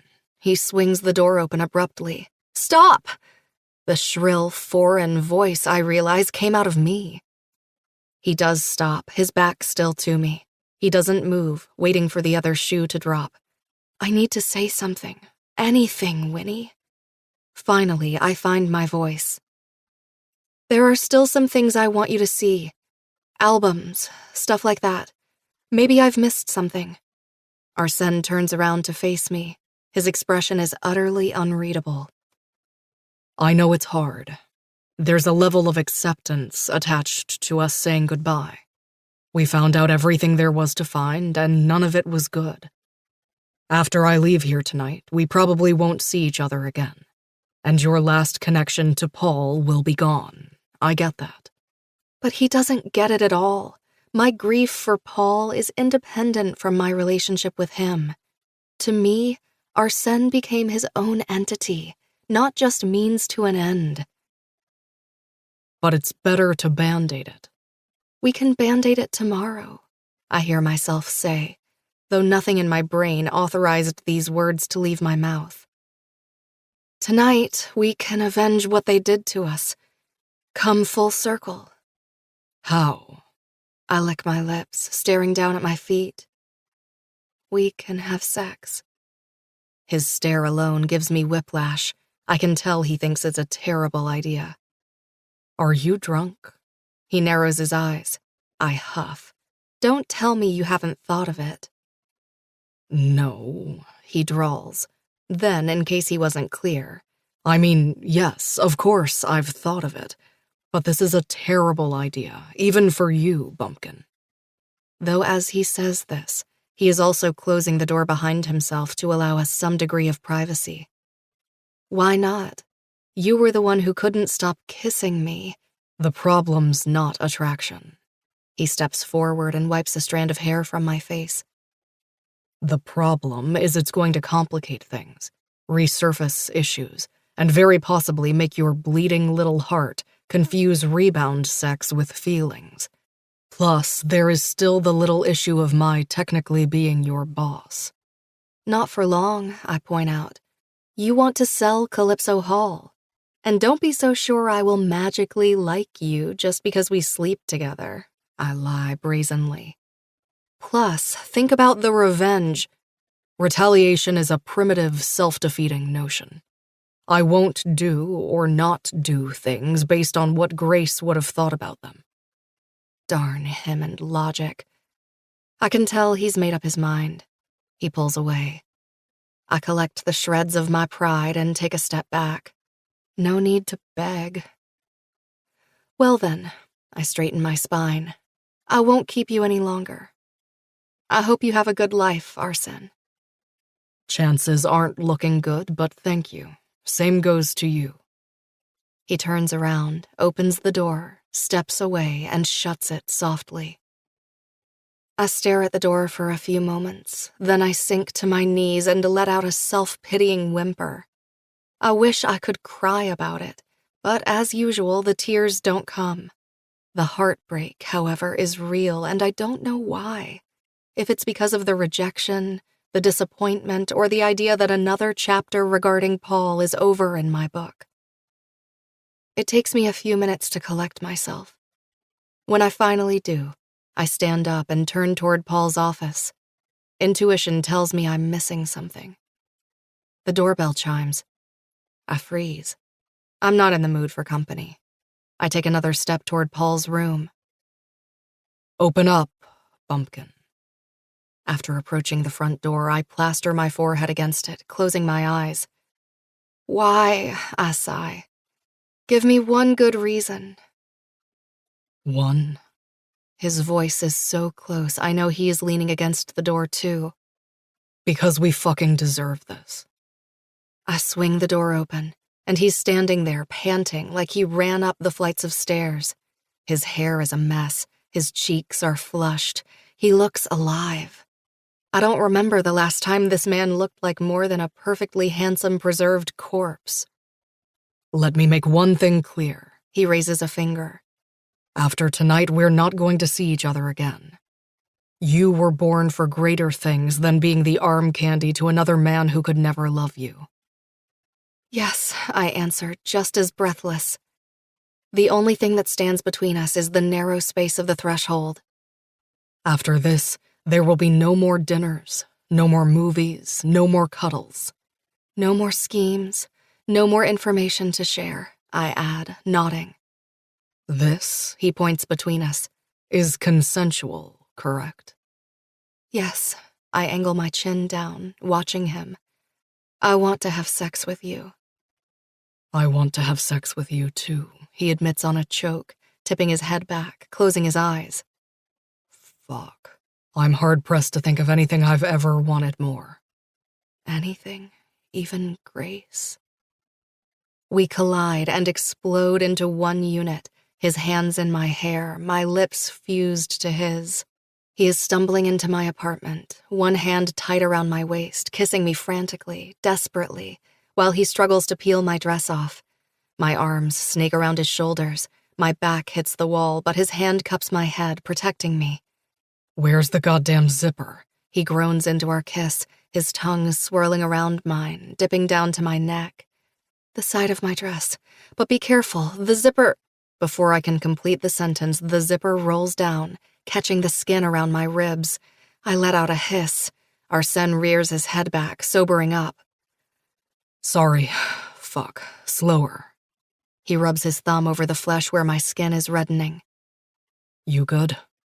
I nod, unbuckling him while my dress drops to the floor. I kick it off. He unclasps my bra, his tongue and mouth already where I want them to be. His shirt is off, his pants too. In less than a minute, we are completely naked in front of each other. He rips himself away from me suddenly, taking a step back. Wait. He is heaving. Let me look. I want to have my fill. I've been fantasizing about this moment for far too long to devour you quickly. He shakes his head, laughing at himself a little. I stand with my arms at my sides, my chin up, like the Venus de Milo sculpture, proud and tall and unbothered. I examine myself through his eyes, my modest height, my too small breasts, my wobbly knees, my ungraceness. But no matter how self-conscious I am, satisfaction is written plainly over his face. He is enjoying every inch of me. You know, he circles me lazily, completely naked, a predator on the prowl. When I saw you in Italy, I had the acute sense that Paul chose you because he saw you as an investment, a piece of art bound to increase in value over the years. Something different, precious, one of a kind. He was right. You are not like the rest, Winifred. He stops behind me. He buries his face in my shoulder, his hot lips skimming over my skin. He is bracketing me from behind, his entire body flush against mine. You are nothing like other women, nothing like other people. But like all pieces of art, you are bound to break. His lips trail my neck again, his hands cupping my breasts from behind. My head falls sideways, allowing him access to work his magic, while I arch my back, digging my behind against his erection. Break me, then. I can't. His lips touch the shell of my ear. You're already broken. I turn my head, catching his lips in mine, and we kiss again. I'm ready for him. The emptiness inside me intensifies. Somehow we find ourselves on the floor, starving and half-civilized, kissing, dipping fingers, stroking and licking and demanding more of each other. Tell me you have a condom around here. His hands part my thighs, roughly pushing them apart. Otherwise, I just might die from blood loss on my journey to the nearest bodega. No condom. But I'm clean, I hesitate. And, as established, can't really get pregnant. He stops kissing me. His eyes meet mine. There's struggle behind them. I'm clean too. The rest is unspoken. He positions himself between my legs, and in one swift push, he is inside me, filling me completely. I've never felt so desired, so sexy my entire life. He starts moving inside me. This is no good. He drops his head to my chest, kissing the valley between my breasts. I run my fingers through his silken hair, dread filling me. It's not. Do you want me to? No, you're good. Shit, you're perfect. He is still inside me. What I mean by this is no good is that it's too good, way too good. I'm about to come and I'm 2 thrusts in. I've never... He raises his head and he is thoroughly blushing. What a wonder. Never without a condom. Oh, relief washes over me and I hug him tighter, moving underneath him, rolling my hips, making him go crazy. Come whenever you want. I'm close too.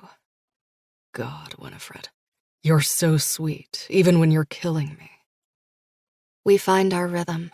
It's fast and intense, urgent and needy. When he comes inside me, I stifle a cry. It feels so good. He stays over afterward, sleeps in the bed Paul and I once shared, or rather lies in Paul's spot. Taller and larger in frame, his dark eyes watching me instead of those sunshine baby blues I've been used to seeing from across the pillow. There is very little sleep involved on our last night together. We have sex, then we pull away, talk a little. His arm is draped over me in a possessive gesture I'll miss. And then he is inside me again, kissing, biting, moaning. Sometimes we fuse together before we even finish a conversation. We're a jumbled, delicious mess. When the sun rises, I'm dead to the world. The good kind of exhaustion takes over me. My bones feel heavy, and I'm lulled into a deep sleep. When I wake up, the clock says 11:20 a.m., and our Shen is nowhere in sight. I peel myself off a bed that smells like a stranger and make my way to the kitchen. Half exhilarated after the night I've had, half devastated that this is the end. There's a note waiting for me, stuck on the coffee machine where he knows I will see it. It's his parting gift, his white flag. Call the doctor. A. And so I do. I call my OBGYN.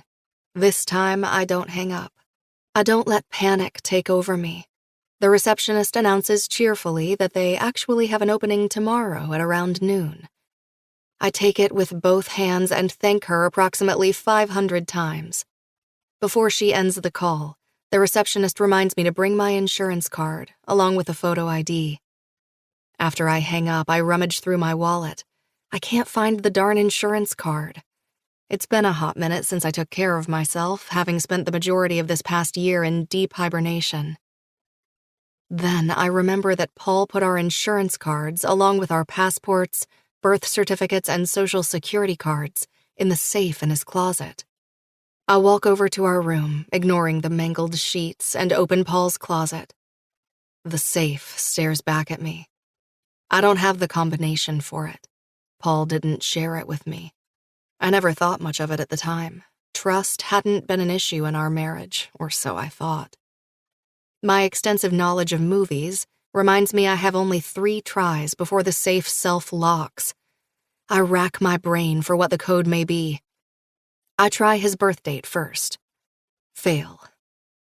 I try my birthday, letting out a wry chuckle when the light blinks red. No surprises there. My spidey senses tell me it has to be a birthday.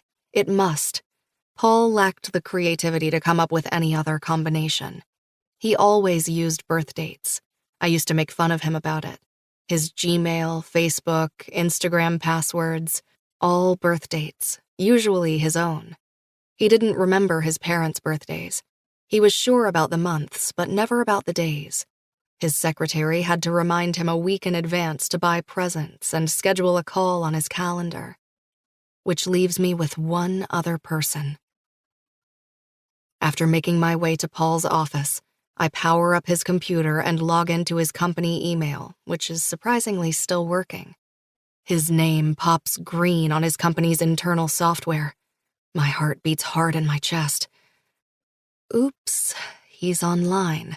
Let's hope no one thinks he's back from the dead. I scroll through his emails until I find what I need.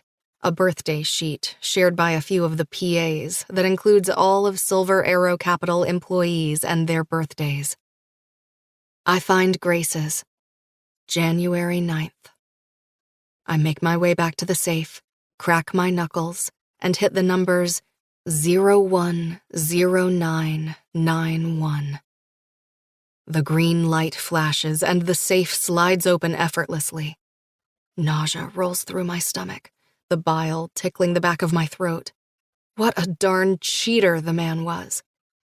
I grab a stack of plastic cards wrapped in a rubber band from the safe's jaws, sort through them, find the insurance card. I pocket it in my sweatpants with shaky hands, shoving the rest of the cards back. Something draws my attention just before I turn around to leave. A box, no bigger than a mug, in the corner of the safe. It is brown and plain. Months ago, weeks ago even, I would have left it alone. Now, I want to know. I grab it and flick it open. There's a lot of scented black tissue covering whatever's underneath. I toss the wrappers away, my heart pounding so loud I can feel its thuds between my ears. The first thing I see is a USB stick. The second thing is a piece of paper rolled like a map. No, a few pieces of paper. Square. White. I unroll the batch, and what I see stuns me. No. No. No. I gallop toward the bathroom, kneel in front of the toilet, and throw up, retching uncontrollably. Tears run down my face. My whole body is trembling. Standing up on wobbly legs, I stumble back to the box, which is flung over the bed, and pick up the pictures again. Yes, it is exactly what I think it is. Ultrasound pictures indicating a small little bean of a baby swimming safely inside its sac. I turn the picture to the other side. First scan, 6 weeks. G plus P equals PJ. Paul and Grace were pregnant. They were going to become parents together. Arsène was wrong. They were going to leave us for one another. Paul never would have let another man raise his child. For all his faults, he'd always wanted children. A herd of little stinkers to call my own. He'd pat my ass after we'd have sex, his way of wishing I'd get pregnant. Which begs the question, what happened? Where had their plan gone sideways? I examine the ultrasound photos again, more carefully now, as adrenaline gives way to far deeper emotions. Rage, pain, shock. The name of the clinic and the date of the scan indicates it was done some time ago, mere weeks after Italy.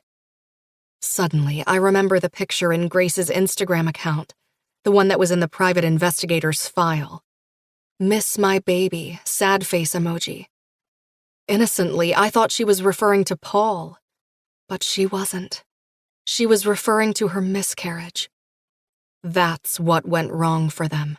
Grace had had a miscarriage. Bad omen. One of them had chickened out and decided to stay with their partner. Probably Grace, knowing what I now know about Paul. Grace shone where I had failed. She almost gave him a baby. My marriage was a sham. The so-called love of my life was a joke.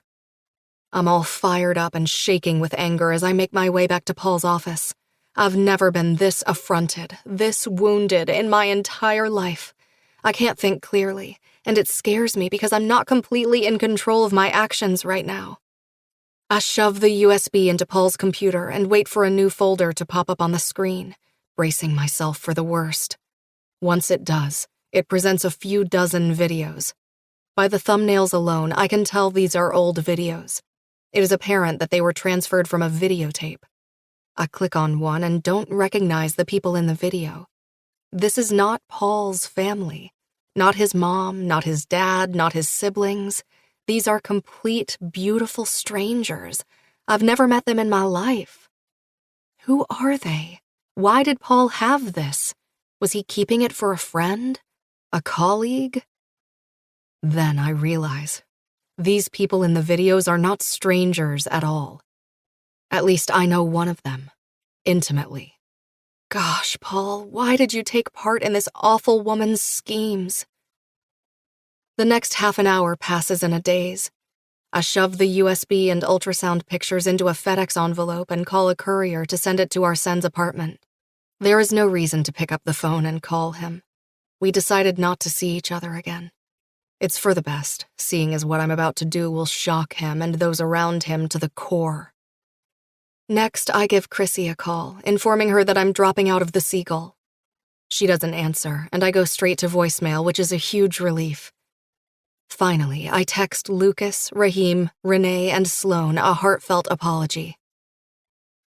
Dear Seagull Cast, I know you're going to hate me, and to be honest, you have every reason to. What I'm about to do is put myself first and disregard your best interests. I'm going away for a while. As some of you know, I lost my husband almost a year ago. Well, what you don't know is that in recent weeks, I've lost much more than that. I lost my hope. I lost my faith in humanity. I lost the precious memories I have from my late spouse. I lost everything. But I think I'm beginning, for the first time in years, to gain something too. Perspective. Even if I stayed, I'm not sure I would have made a valuable contribution to Calypso Hall. I know Penny will do an amazing job as Nina. Though I do not expect you to forgive me now, I hope that one day in the distant future, you will. Love with all my heart, Winnie. I am being selfish. I am putting myself first. I am taking a leaf out of Arsene's book. The last step is to do what I should have done the week after Paul had passed away. I pack a small bag, buy a one-way ticket to Nashville, and turn my back on New York City for good. Chapter 24. Arsene. I avoid going back to my apartment after my rendezvous with Bumpkin. Staying in the city, in proximity to the scene of the crime, would be a mistake of epic proportions. Instead, I opt to stay at the Scarsdale mansion, working remotely, at a safe distance from her. One of us needs to make logical decisions here, and that someone isn't the charming, strong-headed woman I left in a Hell's Kitchen apartment. Winifred is lovely, in the same way a piece of art is, enticing beyond my comprehension. Better left for someone else to appreciate. I have nothing to offer a woman in the romance department. Even if I had, she'd be an unsuitable partner. And I am, after all, a man who prides himself with following reason. I don't make my way back to my apartment until the end of the week, when I finally decide to drive back to the city. I saunter into my building, dipping my head in acknowledgement as I pass Alfred at the reception. "Mr. Corbin, there's a parcel waiting for you." He raises a finger before I get into the elevator. He crouches down behind his desk and produces a small cardboard thing. I take it. "Did I have any visitors while I was gone?" "No, sir." "Good. Fantastic, even. Bumpkin got the message. No calls, no unexpected drop-ins. Good girl." I make my way up the elevator, enter my apartment, and fling the parcel onto the dining table.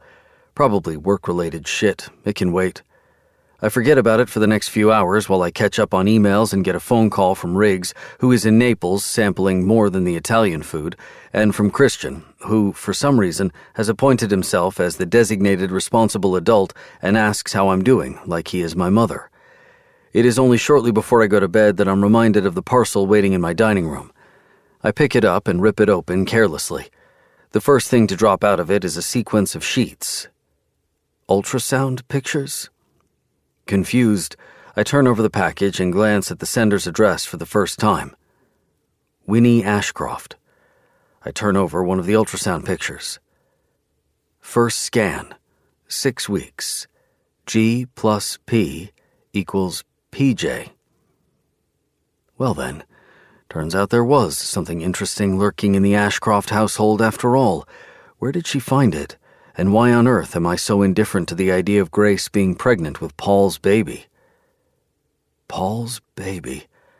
The meaning of the words sinks into me now. Grace had always insisted we use condoms.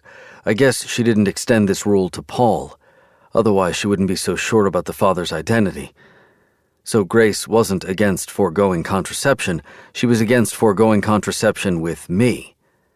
Perhaps the idea of a Corbin sperm swimming inside her repulsed her. Wondering about the timeline of this entire shit cluster, I examine the pictures more carefully. I see the timestamp printed on the bottom of the ultrasound page. 3 weeks after Italy. After Grace was emotional, distraught, not herself. 3 weeks after she'd asked the driver to pull over so she could throw up in the bushes and made me wonder if she genuinely did give a damn about Doug dying. The pieces fall together, including the period in which she must have lost her baby. First, she'd disappeared. I thought it was because of the will, but it was because she was going through loss and grieving. Then she came back unexpectedly the night Riggs was supposed to crash at my house, waiting for me, eager to please, to entertain, to win me over. A decision had been made then. Paul wasn't a safe bet anymore. Maybe he decided to stick it out with Winifred after all. After I'd kicked Riggs out, when we tried to have sex, Grace had been in pain. The sex was awkward at best, and I wanted to stop. There were blood traces on the condom. She claimed it was stress. It wasn't. The truth was her body was healing from trauma. I'm more disturbed by the fact I'd had sex with a woman shortly after her miscarriage than I am about how close Grace had been to leaving me. So, Grace wanted to leave me and have another man's child. This leaves me with the mysterious USB, the last piece of the puzzle. Bumpkin did well by sending these here. I'm surprised she didn't try to hand-deliver them herself. You told her not to. You specifically said you'll never see each other again. Plus, my inner mentor is proud that she decided to ditch a deadbeat like me. This is exactly what I wanted her to do. Start putting herself first. I shove the USB into my laptop. An array of videos appear in quick succession. I click on the first one. On the screen pops the face of a youthful-looking, tired yet happy Patrice Corbin. What the fuck? It takes me a full minute to get over the initial shock and focus on what's happening in the video. By then, I have to replay it. Patrice gurgles and smiles at a surly-looking baby, supposedly me, before putting me to her breast. Baby me sucks hungrily, one fist curled around a lock of her raven hair to ensure she is not going anywhere. She strokes my head. It is full of black straight hair, and laughs softly. "Oh, I know," she says in French. "Your meal is not going anywhere, and neither am I." Something weird happens inside my body, a rush of nostalgia, or maybe of déjà vu, an awakening. Clicking open another video, I see baby me wobbling around in nothing but a diaper in an apartment I don't recognize. I'm guessing it is the apartment Patrice had rented in New York, the one she supposedly lived in by herself. My mother runs after me, giggling. There's a conversation in French in the background, possibly between members of her family who must be in town. When she finally catches me, she flings me in the air and blows raspberries over my belly, and I laugh, delighted, my chubby arms reaching to hug her. Another video. This time at the Corbin mansion. I'm about 3 and helping Patrice wrap Christmas gifts. We talk in length about butterflies and boo-boos. Every so often she stops, puts a hand on my arm, and tells me, "You know what? You're so smart. I'm so glad I have you." Another video. Mom and me on a ski trip. I try to eat the snow. She pours juice concentrate over it. I brighten up and we eat it together. Another video. We're making a cake. She lets me lick chocolate off the whisk. At a swimming lesson, we wear matching swimsuits. Me in trunks, she in a bikini. Same lobster pattern. Flying a kite. I bump into a bench, fall, and start crying. Patrice rushes to me, sweeps me up, and kisses my knee better. We choose a superhero Band-Aid together. It's the last Spider-Man one, so she suggests we go to the pharmacy together to get some more. Who took these videos? Who was behind the camera? I sit back, rubbing at my temple. Though I have no memory of any of those things happening, now that I've seen these videos, blurred pieces of my past click together into a bigger, more elaborate puzzle. I do remember the Manhattan apartment, cramped and out of style. I remember going to Calypso Hall with my mother when I was very little. Remember being carried in her arms often. I remember her fights with my father, though unlike his relationship with Miranda, there wasn't a lot of screaming and no hurling objects at one another. Patrice was quiet and fierce and knew exactly what she wanted, and what she didn't want. My father. I remember her to be good, kind-hearted, a free spirit, not absent, uncaring, and disinterested. And I remember the day she gave up, packed us a bag, and moved us to Manhattan. How she apologized to me 10,000 times as she secured me in my car seat and said, "I know you deserve better.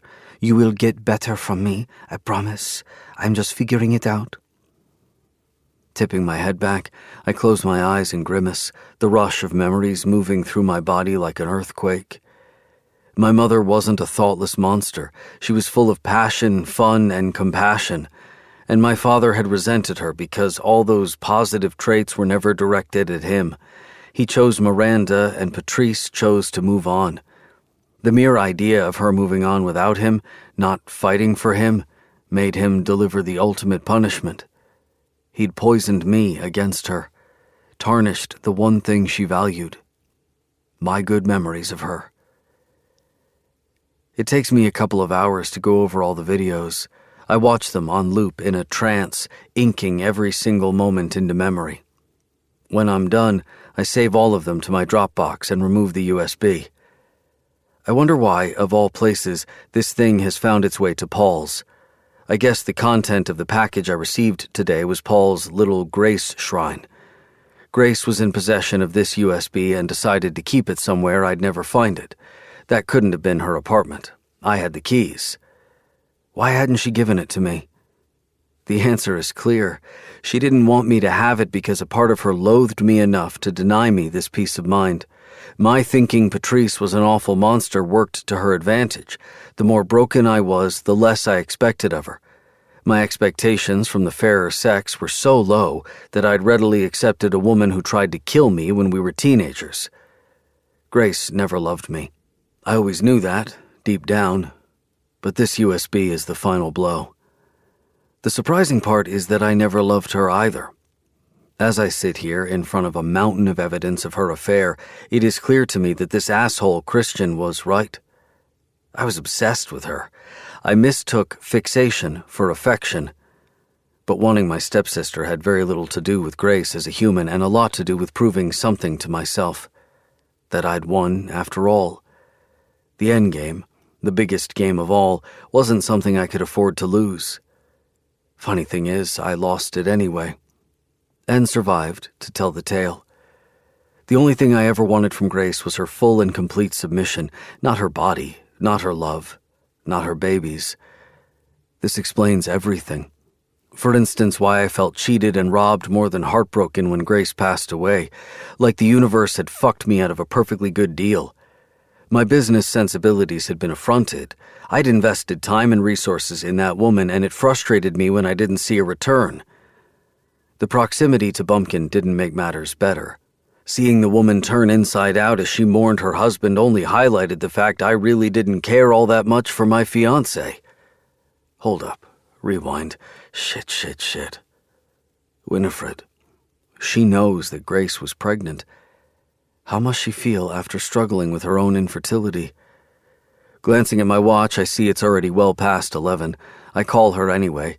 She's up till late, what with her show schedule. Still, she doesn't pick up. I send a text message. Answer me. Nada. I call again. It occurs to me that something very bad could have happened between the last time we saw each other and now. Why did she send the package? Why not bring it over so we could both hate on Grace and Paul over a bottle of wine, like civilized people, before fucking each other's brains out? Sure, I told her not to, but since when does this woman listen to anything anyone has to say, least of all me? What if Bumpkin is in trouble? The thought unsettles me more than it should. I grab my keys and head to the parking lot, taking the stairs 3 at a time. The elevator may take several minutes, and time is of the essence. I try to call her as I drive toward her apartment. The call goes straight to voicemail.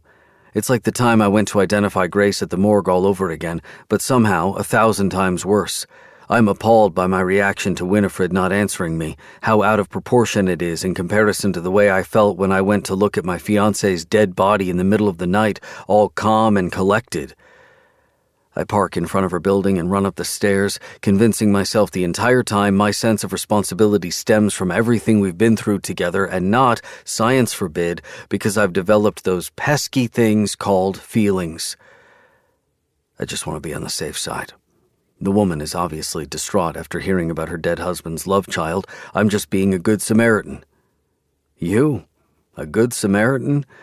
Riggs's voice chuckles in my head as I fling myself over the banister to save time. If the world depended on your good intentions, it'd have detonated 1,000 times over. When I get to her door, I pound on it with both fists. Hysterical is not my most attractive look, but I'm not here to chase tail. "Bumpkin!" I roar. Open the goddamn door before I kick it down. Tonight may or may not end in my arrest. I will never live it down if Christian releases me on bail. Winifred! I rap the door again. I can hear movements coming from behind nearby doors. People are probably peering out through their peepholes, trying to gauge how much danger I pose to their beloved neighbor. Answer! I slam my shoulder against her door with a growl. The damn... I thrash into it again. Door! Finally, I hear a door creaking open. Unfortunately, it's not the one I'm assaulting. A woman appears on the other end of the hallway. She is wearing a green face mask and has rollers in her hair. As much as I appreciate the romantic gesture, and don't get me wrong, I totally do, unless you're here to collect drug money, Winnie's not here. What do you mean, not here? I spit out, panting. The seagull should have ended 2.5 hours ago. She tightens her bathrobe over her waist. I saw her leave maybe a couple days ago with a suitcase. A couple of... What? I jeer. She couldn't have. She's in a goddamn show. My show. I pay her a salary. We have a contract. She can't leave. Well, she did. That's impossible, I insist. Where'd you get this dumb idea? Don't shoot the messenger. Then don't tempt me. I wonder why she left, though. You seem like such a great boss. The little, reckless, egotistical... Stop it right there. The woman lifts a hand, shaking her head. Don't finish that sentence. That girl you're talking about is one of the kindest women I've ever met. You know, the other day I caught her asking our neighbor for a cup of sugar. The woman is a single mother and works 2 jobs to keep her kid in this school district. Blinking slowly, I ask. So fucking what? She asked a single mother for a cup of sugar? You want to give her a Nobel Prize for it? The woman reddens under the neon green mask slathered on her face. So I asked Winnie why she did that. Winnie's a responsible human and she bakes. There's no way she needed sugar. You know what she told me? She licks her lips. She told me that every now and then she goes downstairs and asks her neighbor for something small and cheap so that the neighbor would always feel welcome to ask Winnie for things too.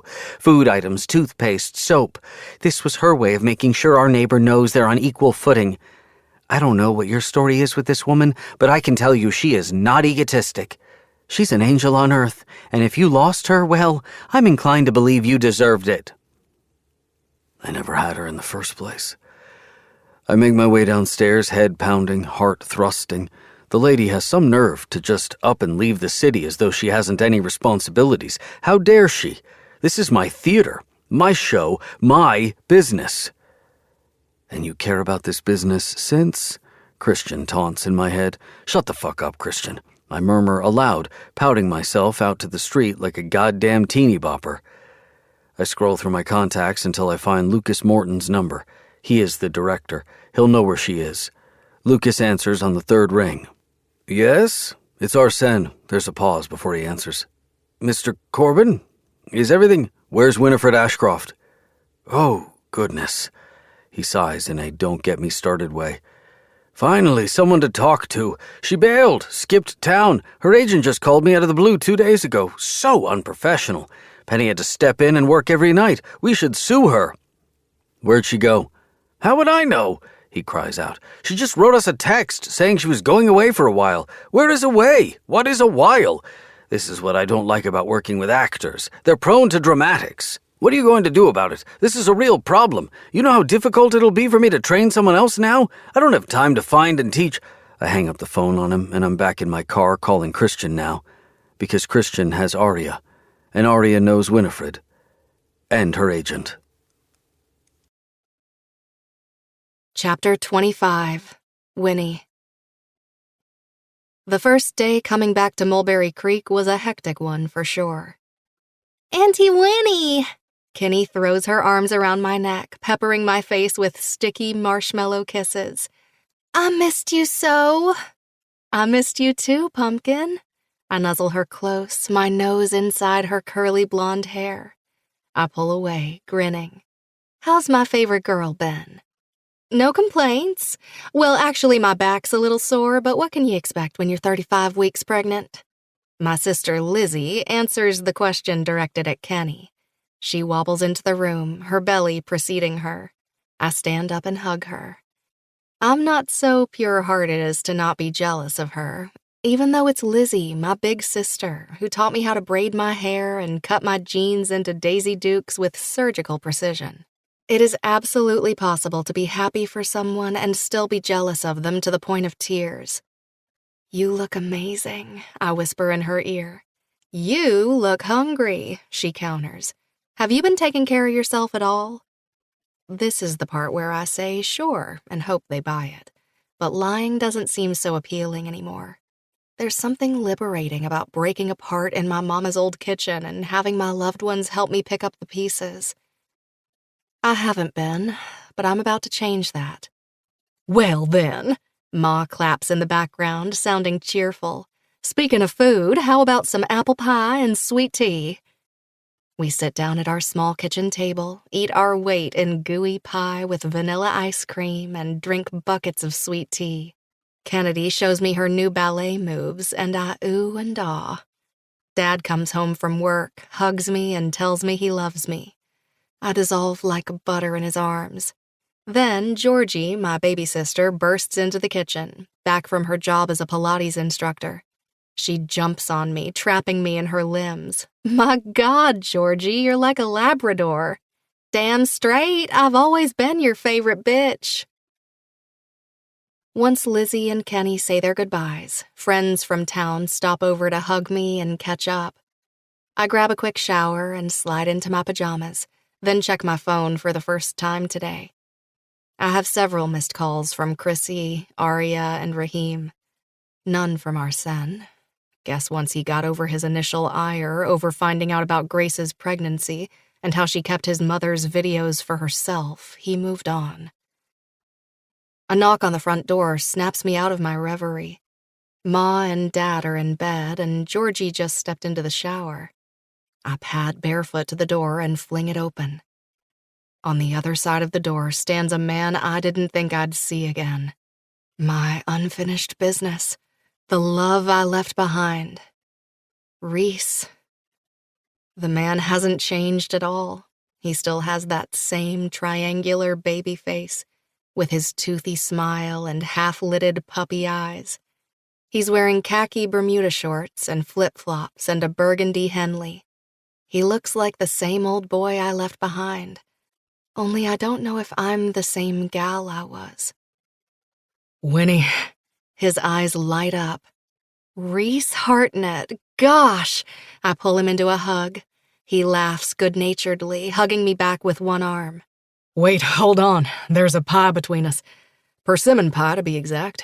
Your favorite. When Mama heard you were in town, she insisted on making you one." I pull away and take the pie from his hands. "How's Mrs. Hartnett?" "Fantastic," he smiles.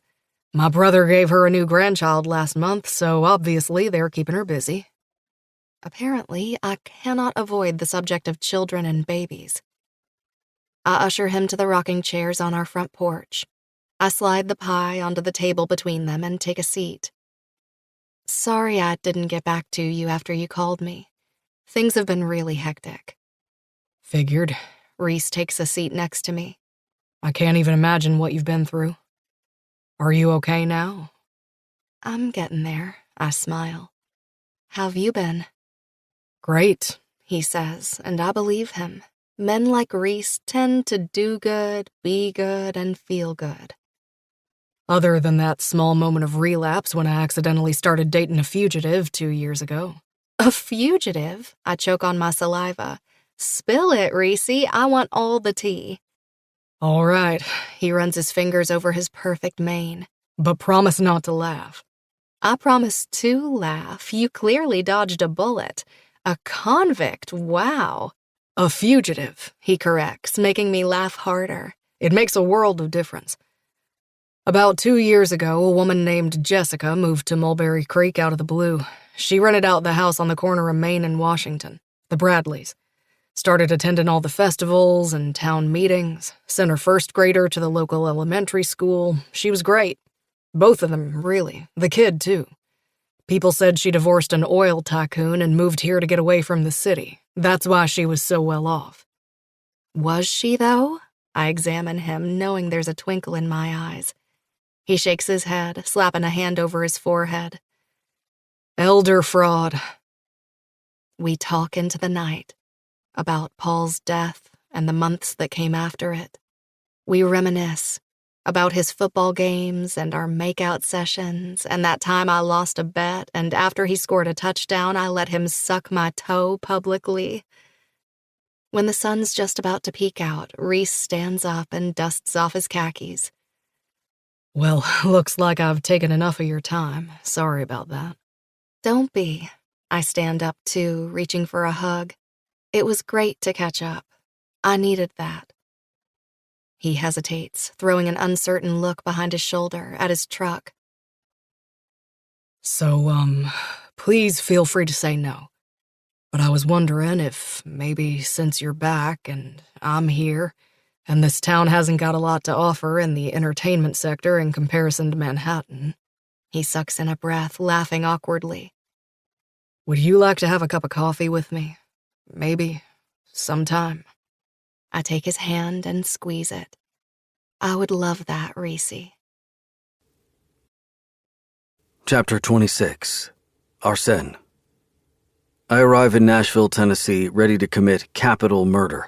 The only thing stopping me is the fact that the woman I'd like to strangle will be missed by many, including, to my great fucking shame, myself. Nashville is busy and colorful and entirely too cheerful for a big city. The sun paints everything in a buttery yellow filter. I slip into a taxi and hand the driver the Mulberry Creek address I've been given. Aria made me promise not to give Winifred shit, a vow I wholeheartedly intend to break. She was the one who gave me Chrissy's number, and Chrissy? She only asked me to keep her posted. I haven't seen or heard from Winnie since she took a flight back home. Please, if you go there, tell me how she's doing. It was her one and only request, in return for her client's address. But now, as my phone flashes with her name, I can't help but send her straight to voicemail. In a way, I partly blame her for this blunder. She should have kept her client on a tighter leash. Should have stopped her, through blackmail or reason, from leaving New York. What kind of woman ditches a leading role at a Manhattan theater without so much as a 2-week notice? And what kind of person lets her? It's a 1-hour drive from Nashville to Mulberry Creek, and a whole lot of open fields and nothing between them. Wide open spaces spark an uneasiness in me. Though I largely spent my youth in a boarding school and a mansion on the outskirts of New York, there is a certain state of mind, a quietness to the endlessly stretched fields, which I find disconcerting. I arrive at Winifred's childhood home when the sun dips behind ancient red oaks. It's a small white cottage with a sagging front porch, rocking chairs, a swing, and potted plants. There's a pink toddler bike tipped over on the front lawn. Wait here, I instruct the driver before getting out of the car. I've very little faith that I can change this stubborn woman's mind, much less that I can appeal to her common sense. First, because I came here without a plan. Second, because Winifred, since when do I call her Winifred and not Bumpkin, never valued common sense very much. This is what makes her unpredictable, different, and fresh. Her ability to easily and happily choose the road less taken. I go up the steps to her house and knock on the door. The telltale noises of a family dinner in progress assault my ears. Georgie, aren't you going to eat any of the crawfish? For goodness sake, you're not on one of your vegetarian spells, are you? I hear Winifred's mother. It's not a spell. I'm on Lent. It's not even February. Winnie hasn't eaten any, and I don't see you complaining about her, and at least I'm being a good Christian. The bleachers of our local high school would beg to differ. Winifred sasses back to her sister. I grin, despite my best intentions. Just fucking admit it, idiot. You don't hate this woman as much as you want to. Not even close. Not even close to close. Are you ratting me out? Georgie gasps. Because while we're on the subject, Ma and Dad may want to know about your little meet into the night with... Are you ratting me out? I hear my employee retort. You haven't changed at all, Georgie. Of course I have. I'm now skinnier than you are. I rap the door again 3 consecutive times and step away. It doesn't sound like Winifred is having a terrible time. Her family seems to be nice, but she still owes me a show, and I do not like to be robbed of things. The door flings open, and in front of me stands a woman who must be Georgie. She appears to be exactly Winifred's age, only taller. Her hair more rusty red than Winifred's vivid shade of orange blonde, her bone structure less refined and pleasing. Heya. There's a piece of string bean tucked into the corner of her mouth like a cigarette. How can I help you, you strange, good-looking city boy? So Winifred got the personality and beauty. Poor Georgie. I'm here for Winifred. The words, although true, surprise me. It occurs to me that I've never stood in front of a girl's door before asking for her to come outside. I'd rarely dated before Grace, and when I did, I limited my communication with the said dates to sordid liaisons. Then Grace happened, and we either lived together or had our own apartments. There was no mystery, no added stress or value to pursuing her. Throughout my life, I had been spared the basic embarrassment of standing in front of a complete stranger asking to see their beloved relative. Who's asking? Georgie arches an eyebrow and grins. A strange, good-looking city boy, I say flatly. She laughs. Be specific. Her boss. Boss? Georgie's grin melts into a frown. You look like a big-shot businessman, and she works at the theater. Not for long if she doesn't come here promptly and explain herself. Wait here. Georgie disappears into the house, half closing the door behind her. A minute later, Winifred is outside, wrapping her cardigan against her shoulders. She tips her chin up to look at me, and all I see in her Nordic blues are dread and mild accusation. She wasn't expecting anyone to make the trip here and confront her. Her New York world and Mulberry Creek world have been separated thus far, and she thought she could keep it that way. Hello, Winifred. Hi. She turns bright red the minute our eyes meet. What are you doing here? What a question, Bumpkin. If only I knew.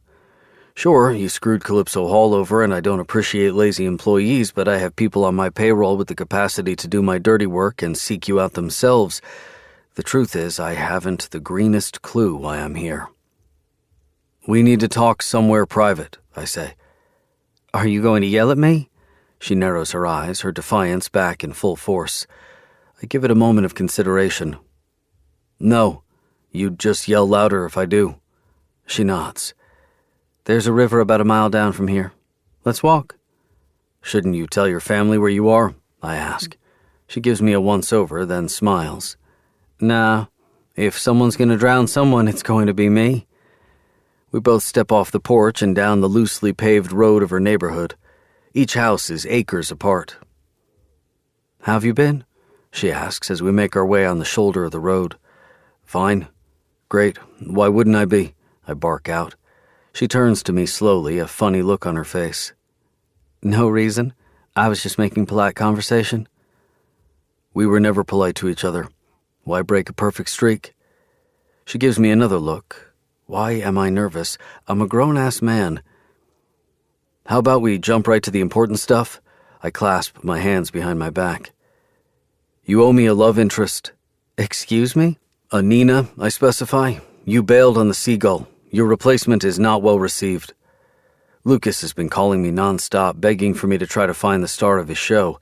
Penny is not holding up very well. Perhaps begging is not the right word, but he did call once. It was by accident, but he did. And when I asked him how Penny was doing, he replied, "Oh, well, a theater critic from Vulture described her the other day as possessing the charisma of an ingrown toenail, so all in all, I'd say things could be better." Since when do you care about Calypso Hall? Winifred narrows her eyes. Of course I care about it. It's my family's business. You want to sell it. All the more reason for me to want it to function well and turn a profit. And yet you wouldn't invest a cent in it, even though it's falling apart. The next owners will renovate it. What a maddening woman. What is she getting at? I'm sorry, she says, crossing her arms over her chest as she speeds up. I realize my actions have consequences, grave ones, but I had no choice. I was in a really dark place. I couldn't stay in New York after what we found out. You did a lot of growing up in the last few months, I point out. I really did, she says. So did you, though. The elephants in the room, Paul and Grace, have been acknowledged, and now would be a good opportunity to broach the subject of the pregnancy, of my mother's videos, of the betrayal. But I don't. This will not serve my purpose. I'm here to bring her back to New York, not remind her why she ran away. Darkness is all I know, I reply tersely, and yet you don't see me dropping commitments left and right just because I'm in a bad mood. It's not a bad mood. Her tone changes, the edge in her voice more prominent. I couldn't stand the idea of staying in that apartment. Why didn't you say anything? We'd have found you appropriate accommodations in Manhattan. I kick a small rock on the side of the road. It's not just about the apartment, she shakes her head. It's about my future. You'll have no future if you don't return to New York immediately. I stop dead in my tracks, a few hundred feet from the river she was telling me about. I'm screaming. Why the fuck am I screaming? I don't think I've screamed my entire adult life. No, scratch that. I never raised my voice when I was a child either. It is such a common thing to do. I turn to her, and for the first time in months, no, years, I am thoroughly and royally pissed off. I'm going on a flight back home in 5 hours, and I expect you to join me. You have an annual contract with Calypso Hall. I don't give a shit about your mental state, just like no one gives a shit about mine. Contracts are meant to be honored. Or what?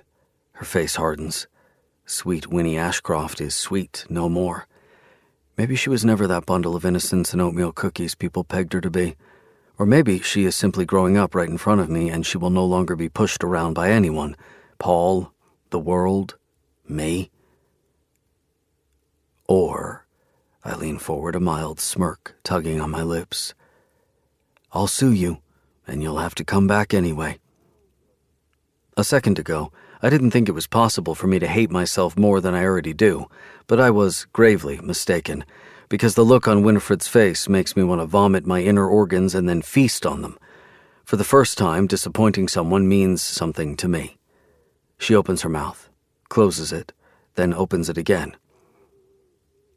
You mean to tell me that after everything we've been through together, you're going to sue me because I skipped town and your theater has to make do with a temporary actress for a role that had over 2,000 women auditioning for it?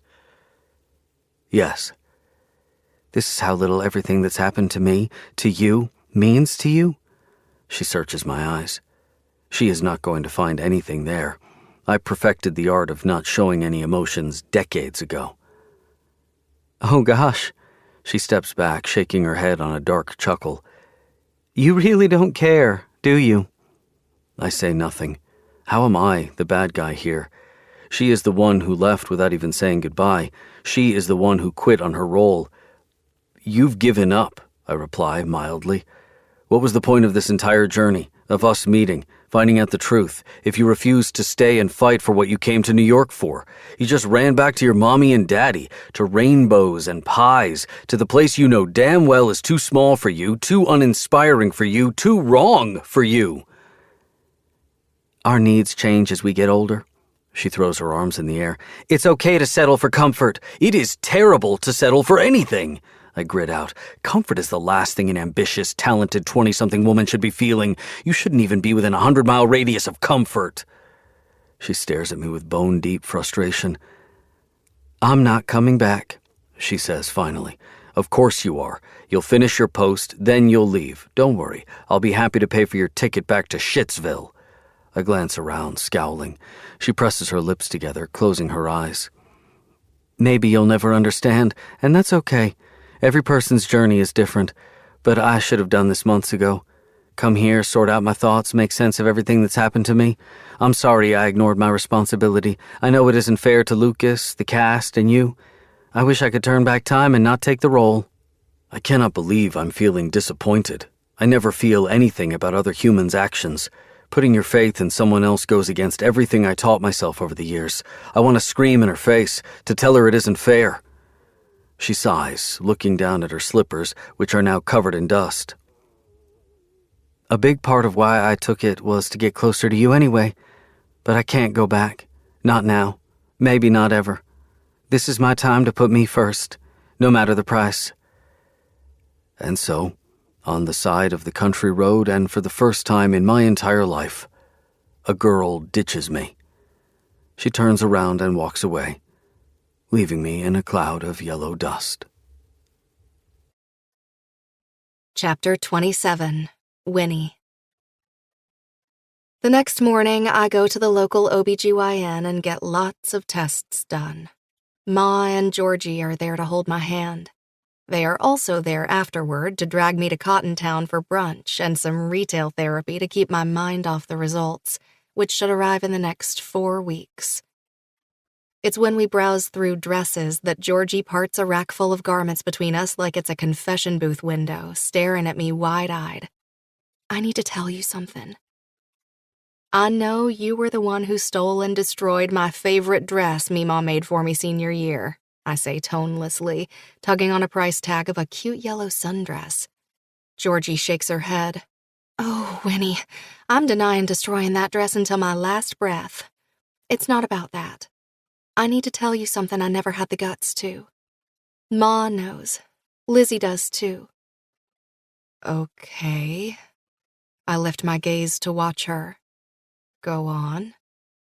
Georgie's throat moves with a nervous swallow. Paul, she licks her lips. The night you got married, he was really drunk. He tried to kiss me, right before the ceremony. Didn't force himself on me or anything like that, but tried. I pushed him away and gave him an earful, then I ran to Ma and told her all about it. I continue staring at her, but don't say a thing. What is there to say? I believe Georgie. Would have believed her if she'd told me back then, too. Which is why I'm guessing Ma told her not to. What did she say? I ask. I care more about how my family reacted to this than about Paul. I already know he's a scumbag. Ma is outside the shop, fetching us iced coffee with extra whipped cream. She said to let it slide, that it might be the nerves on his part, but that if it happens again, we should definitely tell you. So this is why my family hasn't spoken about Paul since the funeral. They saw through the good guy charade. They didn't like him, or at least they had some serious reservations. You're not mad, are you? Georgie asks, giving me her puppy face. I smile. No, but next time, always tell me. I'd want to know. The day after, Georgie drags me along for 2 classes of Pilates, and the day after that, Lizzie absolutely insists I help her put her new nursery together. I slip into my pre-Paul existence like it's an old prom dress, effortlessly, and yet it feels weird wearing my old life. My days are a whirl of social calls, cozy dinners, backyard parties, and leisurely walks by the river. 3 weeks after I get to Mulberry Creek, I decide I have too much free time on my hands. I take a volunteering post 3 towns north in Red Springs on the Kentucky border as a theater director for a Romeo and Juliet production set by a group of underprivileged youth. I spend the car rides rolling down the windows and putting country music on blast.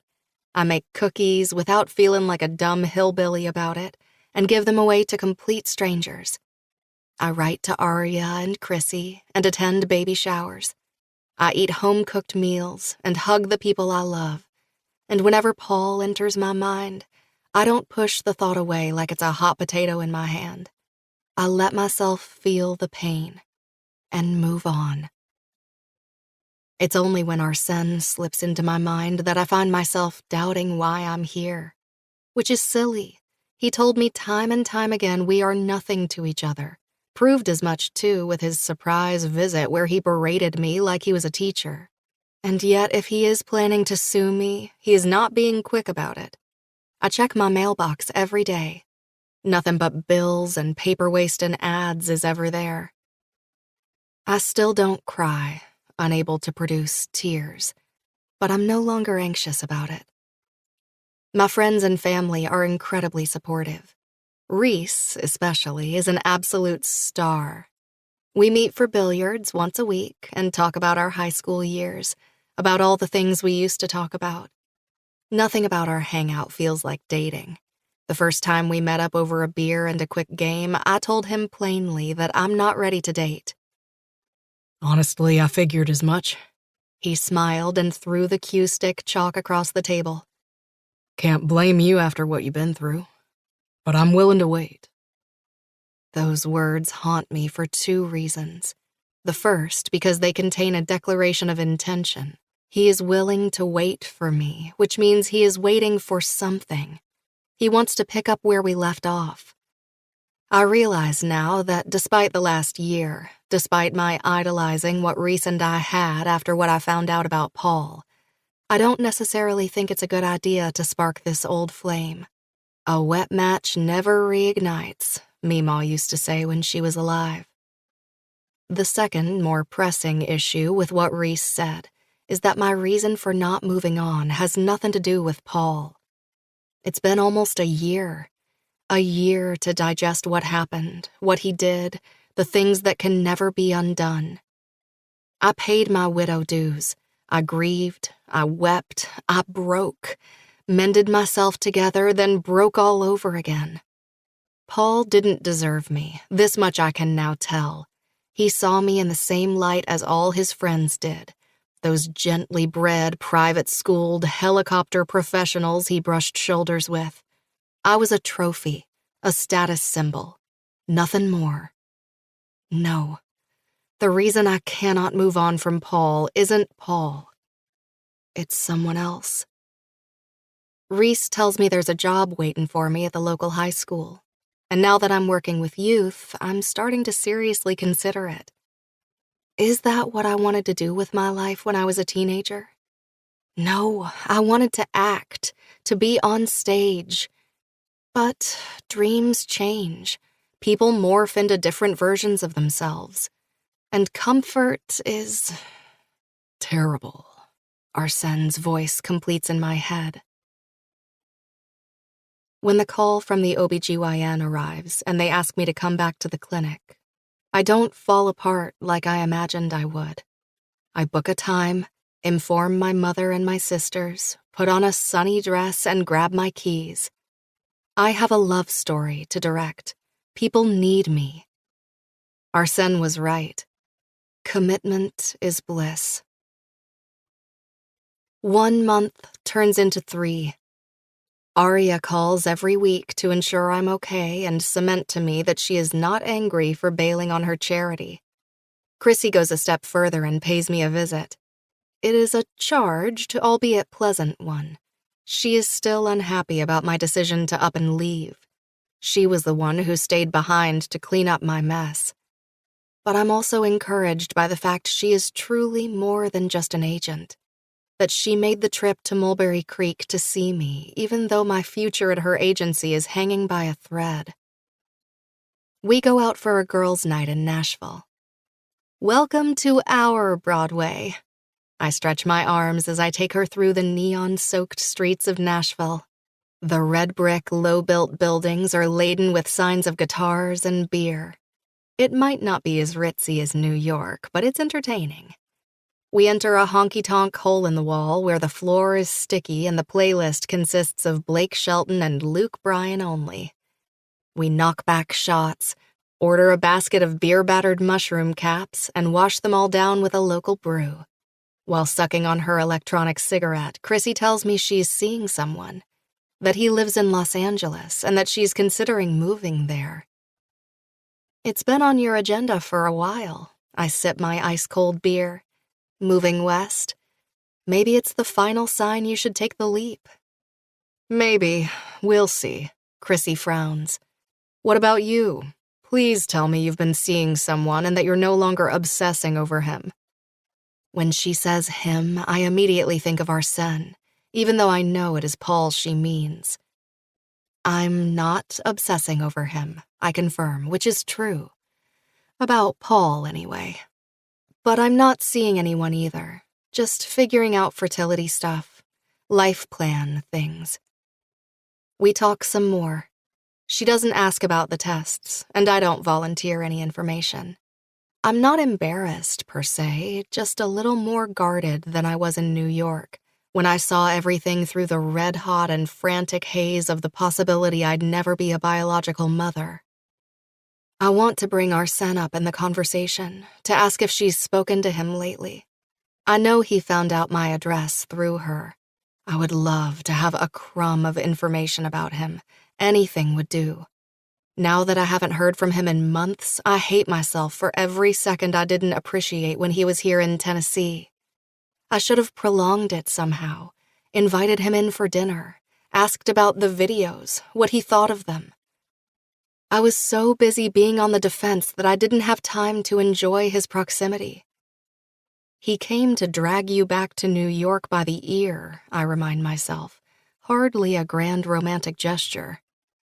Hello, Wynn? Are you there? Chrissy snaps her fingers in front of my face. I sit up straight. Yeah, the shots got me, I think. Did you hear anything I said? She knots her arms over her chest. Something about Jaden, right? Jaden is her new boyfriend. She rolls her eyes, sighing. All right, spill. What is it? What's what? I blink, confused. What is it you've been wanting to say and or ask since I got here? I know you're holding out on me. I worry my lip, a telltale sign I am beyond nervous. But ultimately, I can't stop myself. Have you spoken to our Shen at all? I blurt out. She sits back, smiling like the cat who got the cream. Ah, Arya owes me $50. My senses never fail me. Arya? I blink, confused. Why did you talk to Arya about this? Well, initially, she didn't think it'd be a good idea to give our Shen your address. Said he was a grade A bully. But I thought there was more to it. A man doesn't up and leave to chase after an employee. It takes passion to arrive somewhere uninvited. And what did you tell her? I demand. That as far as I know, you and Arsène had a cordial, professional relationship and shared some notes about your late loved ones, but that's the extent of it. She agreed with me. I nod, relieved. But... Chrissy knocks down the rest of her beer and slams the mug against the sticky bar. I also thought he likes you as more than just a friend, which Arya said was impossible because he apparently doesn't do feelings. Well, I don't care what he wants to do. In practice, he caught a lot of feelings towards you, and there ain't no cure for that. She pauses, tilting her head to examine the issue more carefully. And I also thought it peculiar that you decided to move after you managed to pull through Paul-less in New York. The timing was suspicious. I didn't run, I grit out, remembering Arsene's words. Sure, honey, sure. You haven't answered my question. I pop the last of the mushrooms into my mouth and chew. Have you spoken to him recently? She shakes her head. Not recently, and not really at all. He hasn't been taking my calls. Apparently, he ripped your contract up for all to see the day he came back from Tennessee. Made a whole big stink about it, Lucas said. That was the last anyone has heard or seen of him at Calypso Hall. He's a hard man to pin down. I could obviously work my contact with Arya, but what's the point? I wanted to talk to him about some of my up-and-coming actresses, and I'm pretty sure that bridge is burned. I don't feel half as guilty as I should be about this piece of information. In fact, I'm more concerned with his public display of scorn for me. Ripping my contract in front of an audience? It is so different from the man I grew to know back in New York. The indifferent, aloof creature. He seemed like the kind of man who wouldn't take anything seriously. He must really hate me. Please don't make that face, Chrissy sighs. I wish I hadn't told you. Who cares what he thinks anyway? It's not like he owns Broadway. And he's a well-known asshole in town anyway. No one's gonna judge you for bailing on him. I let out a half-strangled laugh, just because I know she's expecting some type of reaction. But deep down, I want to weep. Chapter 28. Arsène. Maybe he's dead. I hear Riggs's voice before I feel something, a stick, poking the side of my neck. I'm tempted to grab the thing and snap it, but then think better of it. If I ignore them long enough, they might leave me alone. He's not dead, Christian says with conviction. That'll be too convenient for us. No, he is going to drag out this existential crisis until my son is college-bound and you run out of places to visit in the world. The astronomy book I've been reading slips from my chest to the ground. I keep my eyes shut. It was Riggs's and Christian's idea to whisk me to an exclusive compound in Cabo like I'm a goddamn socialite they want to woo. No part of me understands the plan. First of all, I am perfectly okay. Second, even if I wasn't, a sunny villa is the last place you'd catch me in voluntarily. Third, and to top all that, I have work to tend to back home. This is a nuisance, not a luxury vacation. How long has he been lying here like this? Riggs asks. 2 hours, maybe more, Christian replies. Oh hell, maybe he is dead. Let's just leave him here and go back to the compound. If he's dead, we'll come back to find his body medium well. I hear them gather their belongings, and after a few minutes of silence, when I conclude the coast is clear, I open my eyes. I'm immediately met with 2 pairs of eyes staring back at me. I sit upright, letting out a roar. What's the matter with you idiots? He's alive! Alive! Riggs turns his palms heavenward a la Frankenstein. And can I just say, only slightly better looking than a reanimated corpse. I pick up the book I dropped and shove it into my duffel. We're sitting by an edgeless pool that's built on a cliff, right above the Pacific Ocean. The rocky formations, including the famous Arch of Los Cabos, are sprawled in front of us, basking in magnificent shades of pinks and yellows as the sun sets. This place is on the edge of perfection, and yet the world never looked as flawed as it has these days. We're leaving tomorrow night. Riggs falls on the edge of the lounge chair I'm occupying, and you still haven't told us what makes you pout like a cakeless birthday girl. Actually, we know exactly why he's being a cakeless birthday girl. Christian takes the seat opposite to us, and this feels a lot like an intervention. Passing my gaze between them, I shrug, refusing to budge. You're in love, Christian announces point blank. You haven't been able to think of anything else, to date anyone else, to do things worth doing. You need to tell her what you're feeling. Am I supposed to wait for her to answer? Because dead people aren't known for timely correspondence. I reply with utter indifference. I'm not talking about Grace, Christian says almost softly. Me either, I say easily, standing up and hoisting my duffel over my shoulder. I'm talking about Winifred Ashcroft, who is very much dead to me after what she did to Calypso Hall. You give 0 shits about Calypso Hall. Christian is at my heel, refusing to pass on the opportunity for confrontation. Riggs is another story. He lingers behind after his gaze landed on a pretty woman in a hot pink bikini on the other side of the pool. You choose to be mad at her because anger is a great distractor, so useful for masking love. It's the oldest trick in the book. I can't fall in love. My slides slap against the hot floor noisily as I take the stairs to our compound. Always been incapable of it. The closest feeling I have to it is obsession, and the last time I was obsessed with a woman, it ended badly. Understatement of the goddamn century.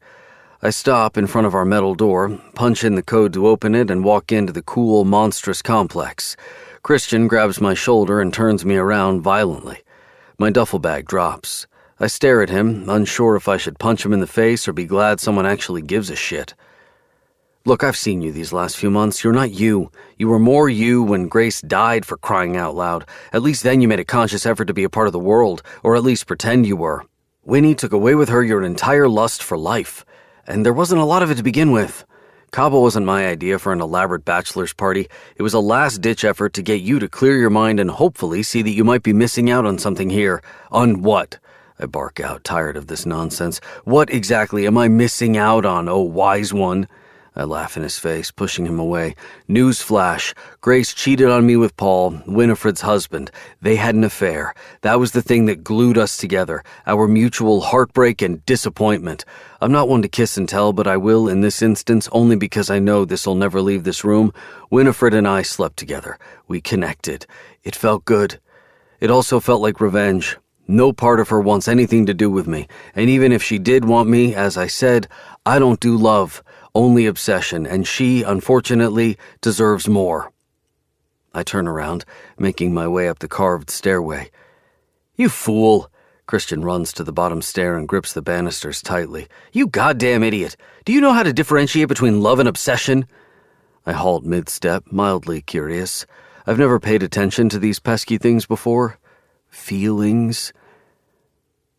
When you love someone, you generally do the right thing for them.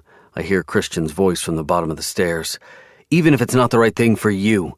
You never left Grace alone, did you? Even though you knew you guys were toxic for each other. You played with her like a worm on a hook. But look at you now. You're a coward. You're so scared of fucking up this thing with Winnie you won't even start it. Instead, you'll sit and mope around and pretend everything is all right, drown yourself in more work, more alcohol, more meaningless events, buy more assets you don't need, more stock you'll never sell, take more risks. Don't you get it? You'll never get that same high that comes with kissing the one you love. Only one thing will give you that high. Stop being a coward. When I get home, the first thing I do is check the mail. It is futile. Winifred has not contacted me for months, not since we left things off sourly in Mulberry Creek. There's nothing in the mail but invitations to events, charity balls, and conferences. I drop everything in a heap on the dining table and proceed into the shower. My phone buzzes with an incoming call when I get out. With the towel still wrapped around my waist, I swipe the screen. Aria. What could she possibly want? Normally, I wouldn't care enough to pick up, but now, seeing as there might be a chance she is still in touch with my disappointment of an employee, there's a reason for me to hear her out. I knew you'd answer. She sounds cocky. Translation, I know you're hoping for crumbs of information on Winifred. You're a genius, Aria. How can I help you? Making my way back to my bedroom, I choose a nice suit and a smart tie. No reason to sit around and sulk tonight. Christian is right. Life needs to move on, and I intend on taking up one of the many invitations sitting on my dining table. Oh, I don't know if you can help me, but I know I can sure help you. I put her on speaker and button my dress shirt. You sound like a salesperson who's about to screw me over. Just say what you want to say. I just got off the phone with Winnie. I called her to catch up, as I do every week. And? I ask casually, my heart already beating faster. And she told me she took a job in Mulberry Creek. She's staying there, Arsène. A rush of nausea takes over me. I ignore it. It's fine, it was never meant to be. Good for her, I say, my mouth sour with bile. I hope she's happy in Mulberry Creek because she has nothing to look forward to in New York when it comes to employment. Arsène, Aria reproaches. Go talk to her. Seriously. I thought you told me to stay away from her. That was before you got a brain implant. I can hear you. You're on speaker, Christian bellows in the background. Before I realized that you care. Aria sniffs. I press my lips together. I want to scream. I don't care any more about her than I do any other successful employee who helped me make money, I insist. Now I ask that you and your nosy husband keep out of my business. Winifred Ashcroft means nothing to me. I hang up. I go out. A dinner party 2 blocks down from my apartment. I mingle. I flirt. I discuss work. I even contemplate taking someone home. Riggs, Christian, and Aria are wrong. I am having fun, even if I don't remember the name of the host or what the fuck we're celebrating here. Hey, Arsène! I turn around after dessert in the drawing room to find a man I faintly recognize as Chip, Grace's boss from Silver Arrow Capital. Draped on his arm is a woman who is not his wife, and he is not even a little embarrassed by this fact. I smile ruefully. Hedge fund management is great for your pockets and disastrous for your morals. I thought it might be you. He claps my shoulder. Chip. Chip who kept Paul and Grace's secret. Chip who knew. Chip who ignored Winifred for months when she begged for answers. Chip, Chip, Chip. Turning around completely, I decide to play his game. Chuck, right? Chip, right, I remember, from Italy. I snap my fingers, then turn to his companion. Mrs. Chip, my sincerest apologies. I didn't catch your name in Italy. What was it again? The woman has the decency to look mortified. She untangles herself from the man and introduces herself as Piper. She is a good-looking thing, in an obvious sorority girl way. Tightly woven blonde curls, nice rack, and a smile I bet cost her parents a small fortune but got her through a few beauty pageants. Chip ignores the very deliberate blow on my part. Saw you on the Post's 15 top hedge fund managers list.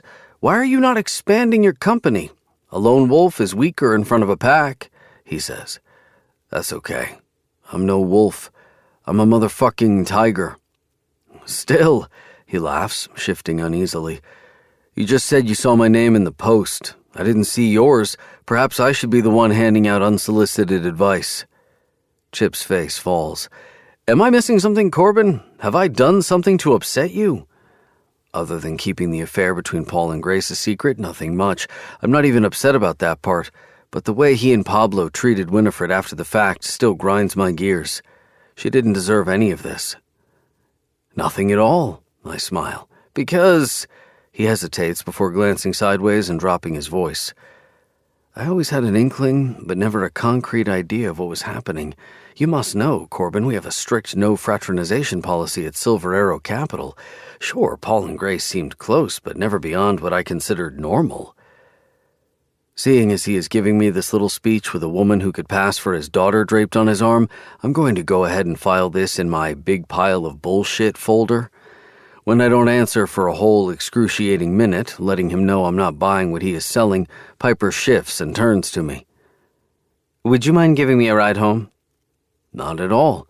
I smile cordially at Chip before turning my back to him. I'll wait for you at the door. 10 minutes later, Piper and I are in my car. She gives me her address. She lives all the way over in Brooklyn and apologizes for the long journey. You're fine, I say tersely. It's not like there's anything waiting for me at home. Every minute away is a minute I'm not tempted to call Winifred. Or, Piper bites down on her lower lip, glancing my way in the passenger seat. we can just go over to yours and I can catch the train in the morning. It'll save you the trouble. I'm not sure if Piper knows who I am and what I'm worth, or if she is just looking for a good time, but I don't care either way. She'll be a delightful way to get my mind off Winifred. I haven't been with a woman since Bumpkin, and this could be one of the reasons why I keep thinking about her so much. Yes, that's just it. I'm so used to being consumed by the woman I sleep with, and Winifred is nothing but an extension of my fascination with Grace. Piper is just what the doctor ordered. She'll be manageable, as my dad and Miranda like to say. We could, though I should be clear, I'm not looking for a serious relationship. My fiancé passed away a year ago, and I'm not ready to commit to anything beyond tonight. I slow the car, giving her a chance to tell me she changed her mind and to take her home. I'm indifferent either way, but Piper squares her shoulders, nods, and says, "One night's fine by me. I'm on the rebound anyway. This Chip guy, he didn't tell me he was married." She sighs and then adds, "Oh, and I'm really sorry about your loss." We get to my apartment and Piper, after gasping out loud at the sight of my living room, asks me where the bathroom is. I point her in the direction. "Can I get you anything? Water? Coffee? Wine? A taxi back home?" Wait, where did that come from? She shakes her head and smiles. "I'll be right back. Don't go anywhere." Ah, yes, because there's nothing I want more than to get out of here and leave a complete stranger in my apartment. While I wait, I walk over to the dining table where I disposed of all my mail earlier. The stack of ultrasound pictures and the USB Winifred sent me all those months ago are still there. I plug the USB into my laptop and sit down. Double-click on one of the videos of my mother and me and rub my temples. God damn it. The loss that slams into me is a twofold one. First, I feel the pain of not knowing my mother, not spending time with her, of living the last 3 decades thinking she was nothing but a self-centered narcissist when, in fact, she adored and loved me more than Douglas ever did. And then there is Winifred, who thought it was important for me to see these clips, who made sure I'd have these memories. I go through the videos, one after the other. It is possible Christian is right, that I am, in fact, in love with Winifred, that what I have for her isn't obsession, which is exactly why I keep my distance. I am poison, and she deserves better. Shit, I'm in love, aren't I? How pitiful. And with Bumpkin, no less. Piper comes out of the bathroom, yanking her mini dress down her thighs with a giggle. "Ready when you are," she announces. I look up from my laptop, close the screen, and sigh. Sorry, Piper, but I think I'll take you home. I can't give you what you're asking for tonight. Chapter 29. Winnie. Romeo and Juliet is a smashing success. Ma, Dad, Lizzie, Georgie, Reese, and my friends all arrive to show their support. My students nail it, every single part of the play, and hope gathers in the bottom of my belly. Sure, it's not what I grew up dreaming I'd do. The scent of the worn stage floor, The bright lights in my eyes, the waiting glances. These are the things I live for. But directing is close enough to acting, and it's fun working with kids. I don't regret taking the job offer from my old high school to run the theater club. Not when Whitney, who plays Juliet, gives her final monologue on stage, and I repeat the words, transfixed, my lips shaping out her words soundlessly. Not when Jarrett, who plays Romeo, drinks the poison and tears almost run down my cheeks. Not when the audience gives the kids a standing ovation. When the curtains fall. When I think about a certain man who lives states away from here and the fact that he is obsessed with Mars almost as much as I'm obsessed with Bowie's Space Oddity. And isn't that a coincidence?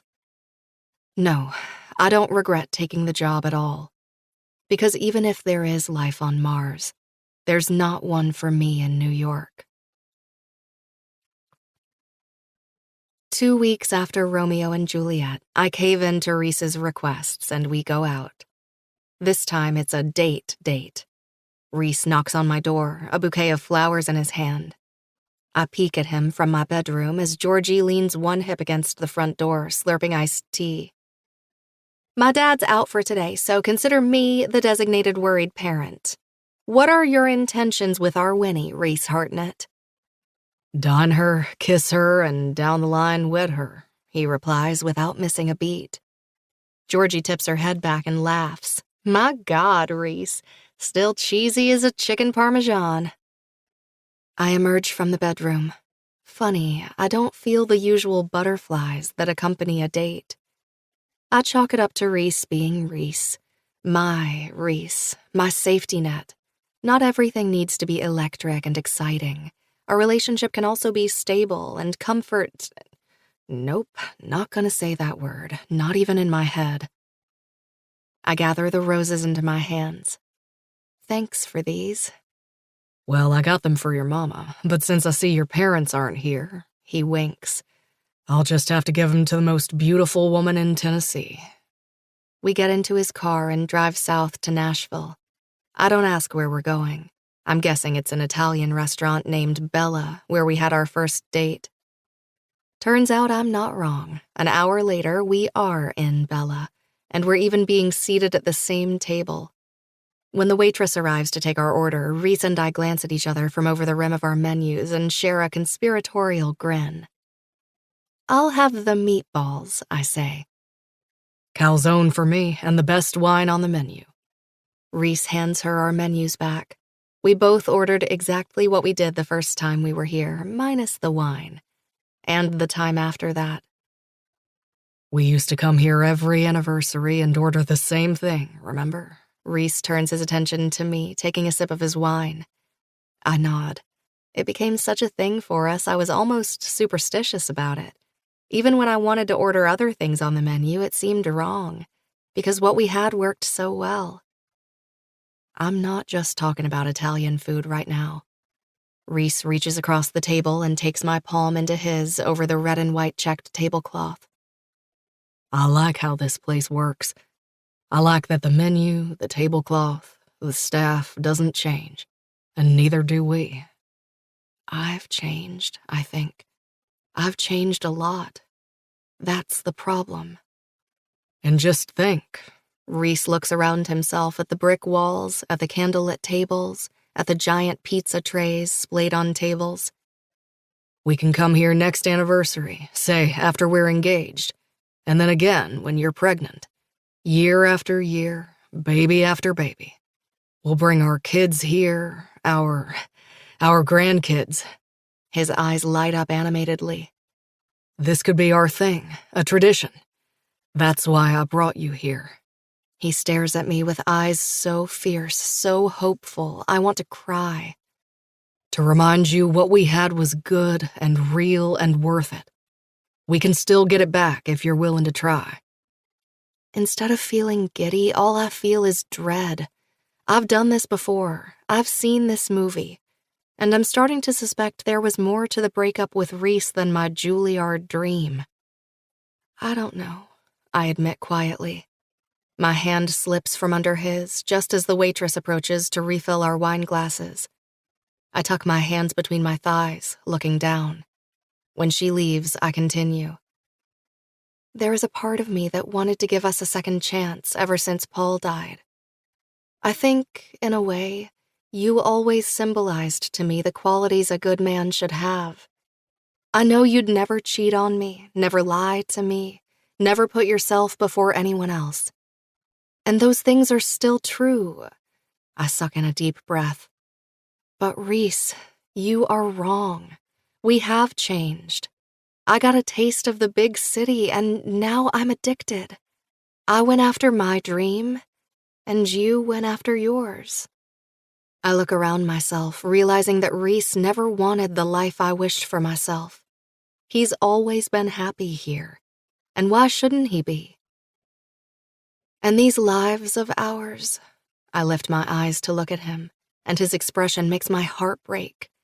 He knows what's coming, and he's bracing himself for it. Every muscle in his face taut. They're not meant to be together. I realize that now, in this restaurant. I don't want to know where I'll be next year, or in 5 years, or in a decade. I want to go where my job takes me. I want life to surprise me.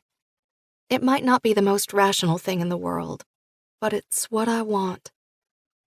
He swallows, about to say something, when the waitress interrupts us again, this time bringing our dishes. I look down at my meatballs, and all I can think is that I should have ordered pizza. And that says it all. Things don't feel right with Reese. Maybe they hadn't for a while, even before I left Mulberry Creek. Just because a man is perfect doesn't mean he is perfect for you. Reese turns his plate around a few different ways, rearranging it on the table as he clears his throat. Can I be honest with you? Always. I had a feeling. He breaks the edge of the calzone where it's all crusty bread and pops it into his mouth. I know this is not a you can't break up with me because I'm breaking up with you scheme, because it's not Reese's style. At first, when you came back, I was excited. I used to think, or maybe hope, that the acting bug was just a phase, that you would grow up and realize your place in the world is here. But even though you've done some pretty awesome healing here, I'm not gonna lie, you don't look happy. And I've seen you happy. Something is missing. And that something isn't Paul. I know because I've seen videos of you on YouTube when you were performing in the Seagull. You looked alive on that stage. You look less alive now. And the truth is, he smiles sadly, I deserve more than an unhappy, unaccomplished girlfriend who'd always wonder what could have been.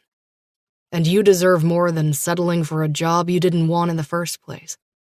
Like magnets, we both stand up from our seats, fumbling away from the table, and crash into a hug.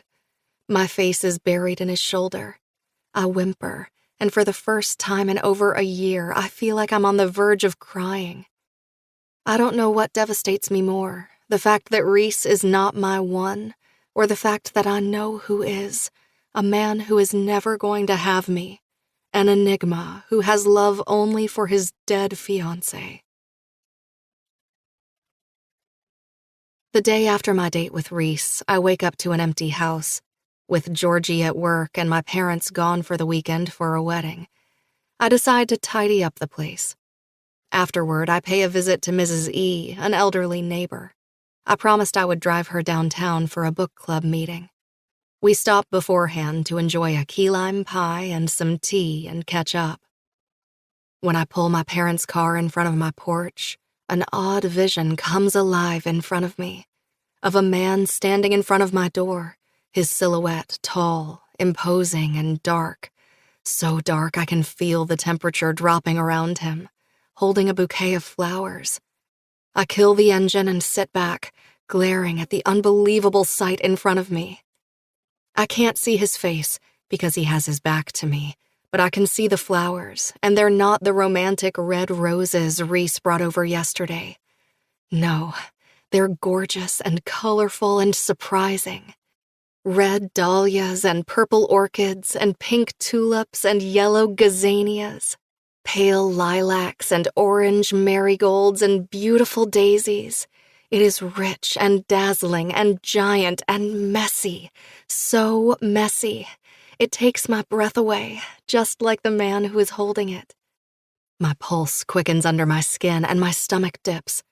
I draw in a breath, the oxygen hitting the bottom of my lungs. I push the driver's door open and make my way toward him, up the stairway to the front porch. He turns around when he sees me through the reflection of the screen and glass door, his face betraying nothing. I stop in front of him. I want to fling my arms around his neck and hug him, but I don't know what's appropriate and what's not. I don't know what we are to each other. He is the kind of man who never shows you where you stand with him. You're here. I blink, still wondering if it's all a dream or a nightmare. Can you put your heart on the line again? He hands me the flowers, completely at ease, like the last time he was here didn't end up in a third world war. For you. That's a lot of flowers, I observe. One for each facet of your personality, he remarks dryly. I've yet to determine whether you're too sweet or too assertive. You didn't sue me. I narrow my eyes at him. Yeah, well, I thought it would be a terrible inconvenience if I ever decided to date you. If you decided to date me? I arch an eyebrow, grinning. This is not how one asks a woman on a date. At the same time, every cell in my body blossoms. I'm so excited. There's a real possibility I'm about to throw up on his shoes, which I absolutely cannot afford to replace, seeing as I've yet to start my new job and am still paying the bills on a vacant apartment in Manhattan. Last I heard, you shredded my contract in front of an audience at Calypso Hall. Not exactly the stuff love declarations are made of. He strolls over to one of the rocking chairs on the porch and takes a seat, crossing his legs at the ankles on the table. Come on, Winifred. It's unlike you to hold a grudge. It's unlike you to care so much about an employee. I remain standing, folding my arms over my chest. Why are you here? He looks up at me, and the mocking scorn is gone. I don't think I've ever seen his face so naked. You know why Mars was named after the god of war? He muses, squinting up at the sky. It's because it has two moons, called Deimos and Phobos, the two horses that pull the god of war's chariot. For me, those horses are my friends, Riggs and Christian. They have an annoying habit of talking sense into me. Are you impaired? I squint. I just asked why you're here. I'll tell you exactly why I'm here. But first, sit. He pats the chair beside himself. And tell me all about your new life in Mulberry Creek. Spare no detail. It is a bizarre situation, but then again, everything about my interactions with Arsène is usually on the weird side. I think that's what drew me to him in the first place, the delicious feeling of never knowing what I'm going to get from him next. I sit beside him, worming my fingers together to keep myself from rubbing at my chin. Tell me. He leans forward, elbows on his knees. What have you been up to? The words pour out of me without warning, without heed, like I've been saving them all for him. I tell him about my sisters, about Lizzie's new baby, about my volunteer work, and Romeo and Juliet, and my upcoming job. I try to sound upbeat, still unsure about his motives and not wanting to look desperate for him. He said he might decide to date me, not that he has any intention of ever asking me out. And even if he does want to date me, should I want to date him? He is 1,000,000 times more dangerous than Paul was, more sophisticated, quick-tongued, and ruthless.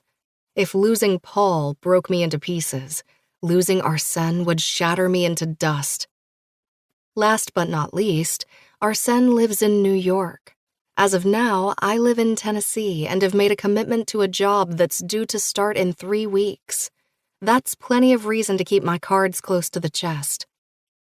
And Lizzie's baby, Arsène, oh, she is a little doll. Too squishy for words, I gasp. Speaking of Lizzie's baby, he sits back in his recliner. Have you seen the doctor to discuss your future procreation options?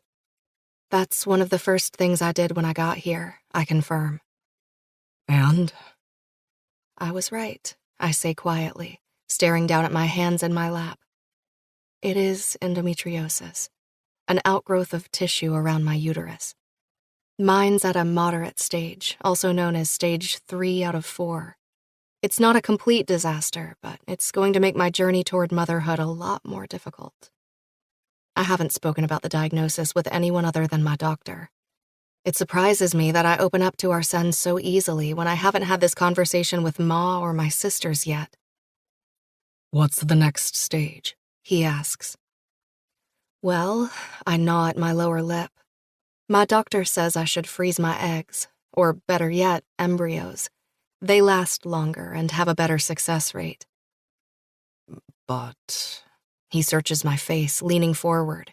He is doing that thing again where his body is in complete sync with mine. It reminds me that having sex with him is a euphoric experience. The back of my neck tingles and my palms get sweaty. I decide to go for broke and just tell him the God's honest truth. I still need to think about it. It's very expensive, and I can't afford it. Not all of it, anyway. Especially now, when I don't have Paul's, sperm. Arsène finishes for me, standing up abruptly, businesslike. Well, I'll give you both. I peer at him through my lashes, confused. What do you mean? You need money and sperm. I'll give you both. I will do that for you, he says decisively. But why? He opens his mouth to answer. I hear a car door slam in front of my porch and the sound of it being locked automatically. Arsène's mouth shuts into a tight-lipped scowl. I stand up and peek at the person making their way up the stairs to the porch, and my heart sinks. Talk about worst timing ever. Hi, Reese. I hope I sound friendly and not murderous. It's not Reese's fault. I was in the middle of the most important conversation of my life. What are you doing here? Reese eyes Arsène with surprise and dissatisfaction, lifting my cardigan in the air between us. You forgot this in my car yesterday. I'd have given it to you earlier, but practice ran late. My eyes snap to Arsène. I can see he's done the math, that he gathers Reese as my ex-boyfriend, the very one who got away. Arsène plasters a cocksure smirk on his face and sits back like a bored king, a sign his hackles are on the rise. Thank you. Reese, this is Arsène. Arsène, this is Reese. They shake hands, with Arsène not even bothering to stand up. An old friend? My ex asks politely. God, no. I can't befriend women I want to fuck. Arsène laughs, deliberately crass. No, I'm here to make Winifred an illicit proposition. Reese's face pales and his eyes bulge out. Christ.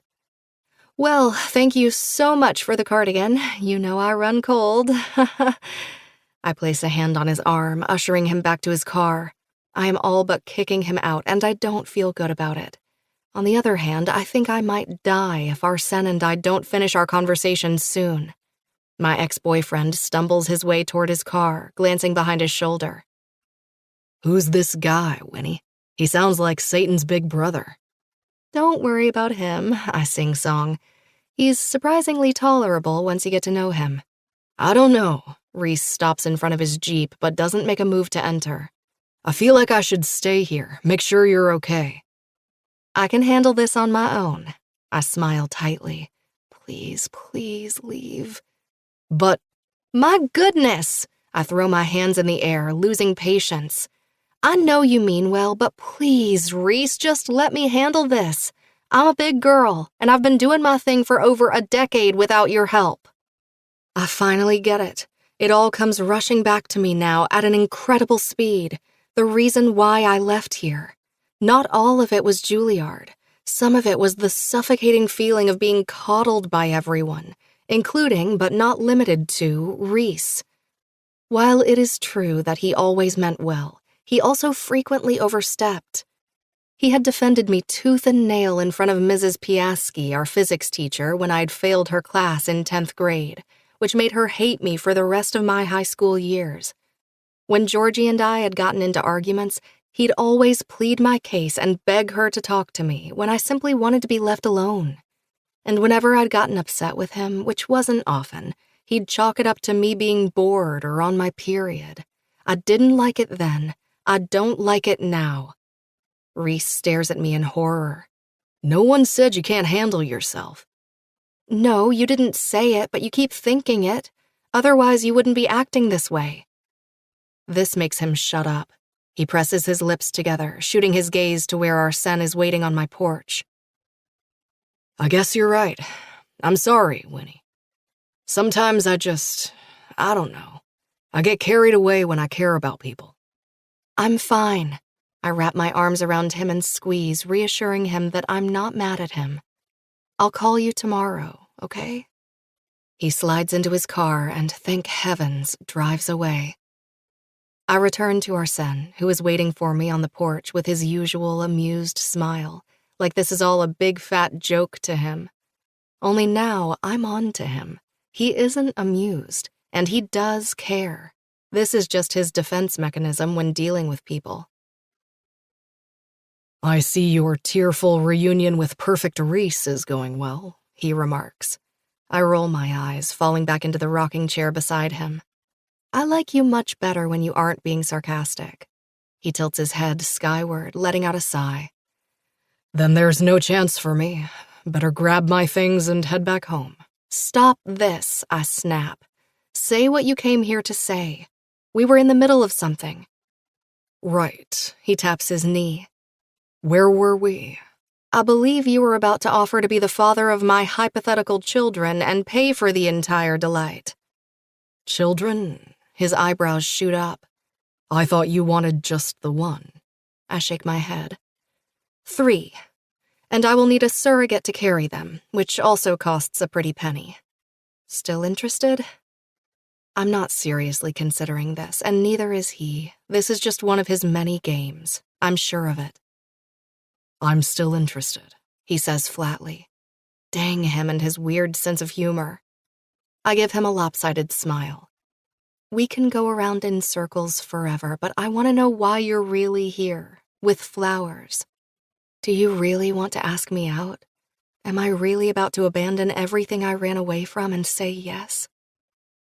I just told you, he says, slowly and with distinctive irritation. I came here to ask you out, but also, if you wish, to give you babies. What's so hard to understand? Well, I let out an awkward laugh. That usually exists only after you've had a few good years of the other. You're acting like you want to give me babies now. There's no better time than the present, he informs me gravely. I cover my face with my hands, laughing hysterically to the point of hiccups. Arsène, do you mean for me to take this seriously? We've known each other properly for less than a year. Time is not a good indicator for anything. I'd known Grace since before she could tie her shoelaces properly, and she let me down. You can't convince me this isn't a good idea, because I've already made up my mind, and I never make bad investments. I'm speechless, so I just stare at him, waiting for more. A few months ago, this man yelled at me that I was nothing but an employee of his, threatened me, then proceeded to destroy my contract publicly. When he came here the first time, he made no sign that indicated he wanted anything more than to wring my neck. Where is this all coming from? And am I really so lucky or unlucky, depending on how you look at it, that the man I fell for me too? This is just all so sudden, I manage finally. For fuck's sake, Winifred. He stands up, flinging his arms in the air, exasperated. Don't tell me this is coming out of left field. My need to be near you and next to you at all times had stopped being about Grace and started being about you very, very early on, since you ran out of the New Amsterdam after knocking poor Corey to the ground. You acted like I was a peasant back there. I stare at him, confused. That's because to me you were. So what? You were also the most infuriating, entertaining, sweet, fascinating creature I'd ever laid eyes on. Those two things are not mutually exclusive. It was never really about them. Grace and Paul, so help me God, I'm tired of saying their names over and over again. They were an excuse, something to fall back on every time you questioned why I was in your sphere, in your line of sight, every time I wanted into your rehearsals and your apartment and your bed. It hasn't been about them since I walked into that theater and saw you. He stops, frowning now, mulling it over. Maybe even since Italy. Who knows? Not me, and I don't care to find out. I'm completely consumed by you, and the last few months have been hell on earth trying to forget you. But Grace... What I had for Grace doesn't even begin to scratch the surface of how I feel about you. You're the only woman who's ever made me feel worthy without the armor of estates, money, and pedigree. You don't care about any of those things, and it makes you special. You're the exact opposite of Grace. My mind is running 500 miles a minute. It's going to take me a month, maybe 2, to digest this entire conversation. I don't even know where to begin. Then why did you insist on not kissing me at your apartment the night you held me? I finally find my voice, and it is choked. Tears prickle the backs of my eyeballs, never making their way out. Why did you want to walk away the night we got into Paul's office? Because it was too much. He starts pacing across my porch, murmuring, more to himself than to me. I knew that if I had you, I would never let you go. And not letting you go wasn't an option, because you were still hopelessly in love with Paul. I didn't want to insert myself into another disastrous situation, of becoming obsessed with a woman who could never be mine. Once was enough. More than recommended, actually. He stops, stares at me helplessly. I am Mars, and there might be life on it. There could be. Thanks to you. I burn for you, Winifred, and I'm tired of living in the cold. Come back to New York. Make the place livable for both of us. Please. I'm tempted. Oh, I'm so very tempted. But I'm still not sure if it's the right thing to do. To leave everything behind again and go back to the place where every awful memory of mine was created. And there's another part of me, a more apprehensive part, that thinks of me as Nina, Chekhov's Nina. And if I'm Nina, he must be Trigorin, a master of turning love into an unhealthy obsession like he did with his fiancée. He would try to ruin me without even meaning to, and he'd succeed. What are you thinking about? He asks urgently.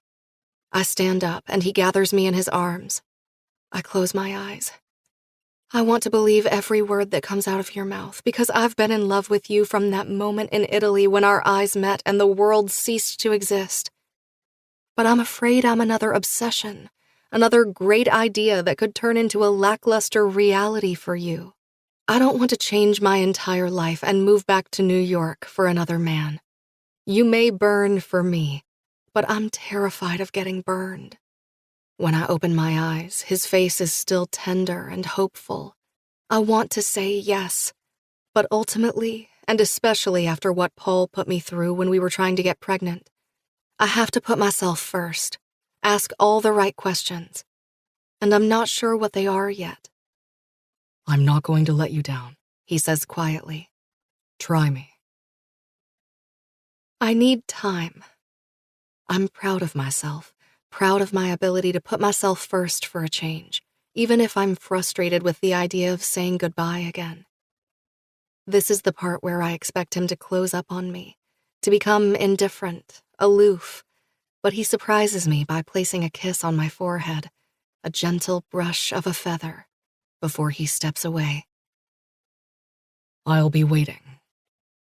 I might never come back. I look up, searching his face for something. I don't know what. But he is done convincing me. I can see this on his face. He said his piece, and now the ball's in my court. He smiles, tucking a lock of my hair behind my ear, and kisses the tip of my nose. I'll still be waiting. Don't I have a deadline? I ask. He shakes his head, grinning. I feel strongly that you could do with some unconditional love. And that's exactly what I'm going to offer you, Winifred. Chapter 30. Arsène. The interesting thing about saying hello is that you have no idea how hard it'll be to say goodbye to that same person.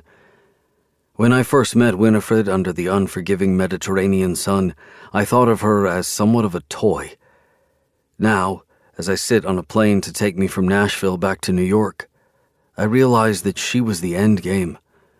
She has been everything from that very first moment, right there in that restaurant, when she challenged me, when she ridiculed me right back, when she refused to fit into the stereotype I'd attached to her. There's a good chance I will never see her again. I came here to say what I had to say, and now it is her decision to make. All I'm left with is the hope that she'll remember what brought us together. Because it was never them. It was us. And while it is true that I am a conceited, manipulative, highly serpentine man, I am also a person of many angles. And angles, as we know, are everything in life. This is why the sunset on Mars appears to be blue.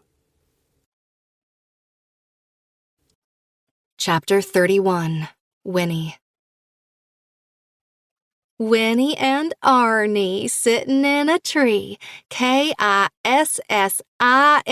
I punch my sister's arm before letting my head fall back between my arms at the kitchen table. Ma and Dad are still away, and Georgie is practically glowing, sitting beside me, slurping her iced coffee. Don't be so sad. This is a good thing.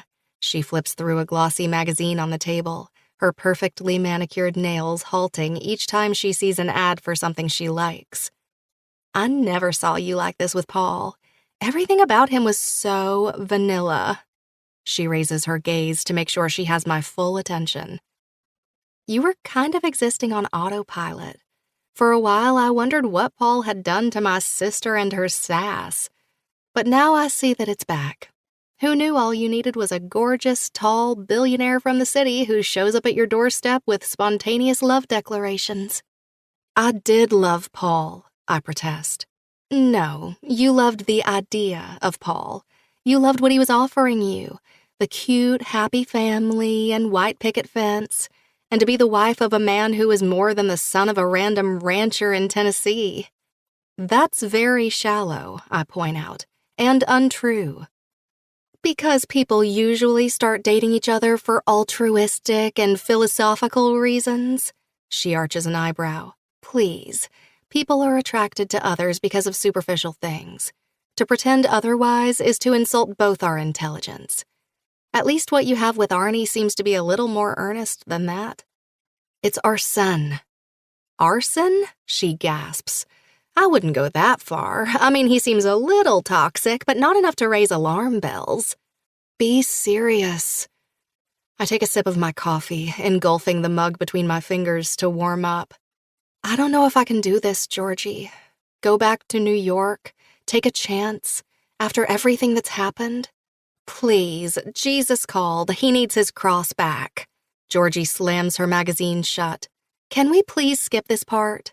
We both know you're going. You'd be crazy not to. You love that man. But he is offering me exactly what Paul did. And look how my previous relationship ended. Of course, I relayed everything that happened to Georgie. All the bad stuff.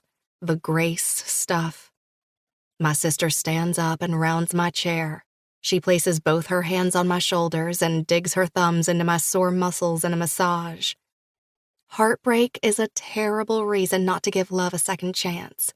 It's like swearing off food because of food poisoning, or I don't know, like avoiding ice cream because you don't like one flavor. Love has so much more to offer than heartbreak. It's hope, it's butterflies, it's wisdom. It's family and shelter, peace and babies. I clutch one of her hands over my shoulder, letting out a shaky breath. I may not be able to have children. He says he doesn't mind, but what if he does? What if he will, Georgie? She freezes for a moment. She's been circling this subject for a while now, trying to get more information. I, on my end, never gave her an answer, too afraid I'd break down if I opened the subject. Not anymore. Now it's all out in the open. Georgie regroups. She clears her throat and returns to massaging my shoulders. What if the sky falls? What if a meteor strikes us tomorrow? What if a war breaks out between us and Canada? I know they're nice, but can we truly trust people who buy their milk in bags? I've seen something about it on the news. It's a thing, Winnie, and it's real. Thanks for the detour. I look up at her, grinning. It's not just a detour, hon. I mean it. Maybe you won't be able to have kids, but that could be said about every single woman out there who isn't currently pregnant. And as far as I know, men don't ask for fertility proof from the doctor before popping the question. Life, by definition, is a gamble. You win some, you lose some. The important thing is, always lose with a victorious smile. But I think it is more than that. In this game of life, the really important part is not who wins or who loses.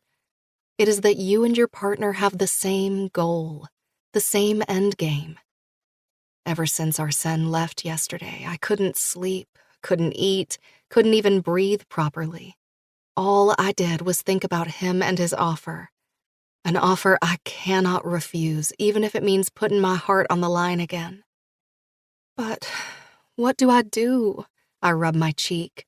Do I just show up at his place? I mean, Georgie pushes away from me and grabs her iced coffee.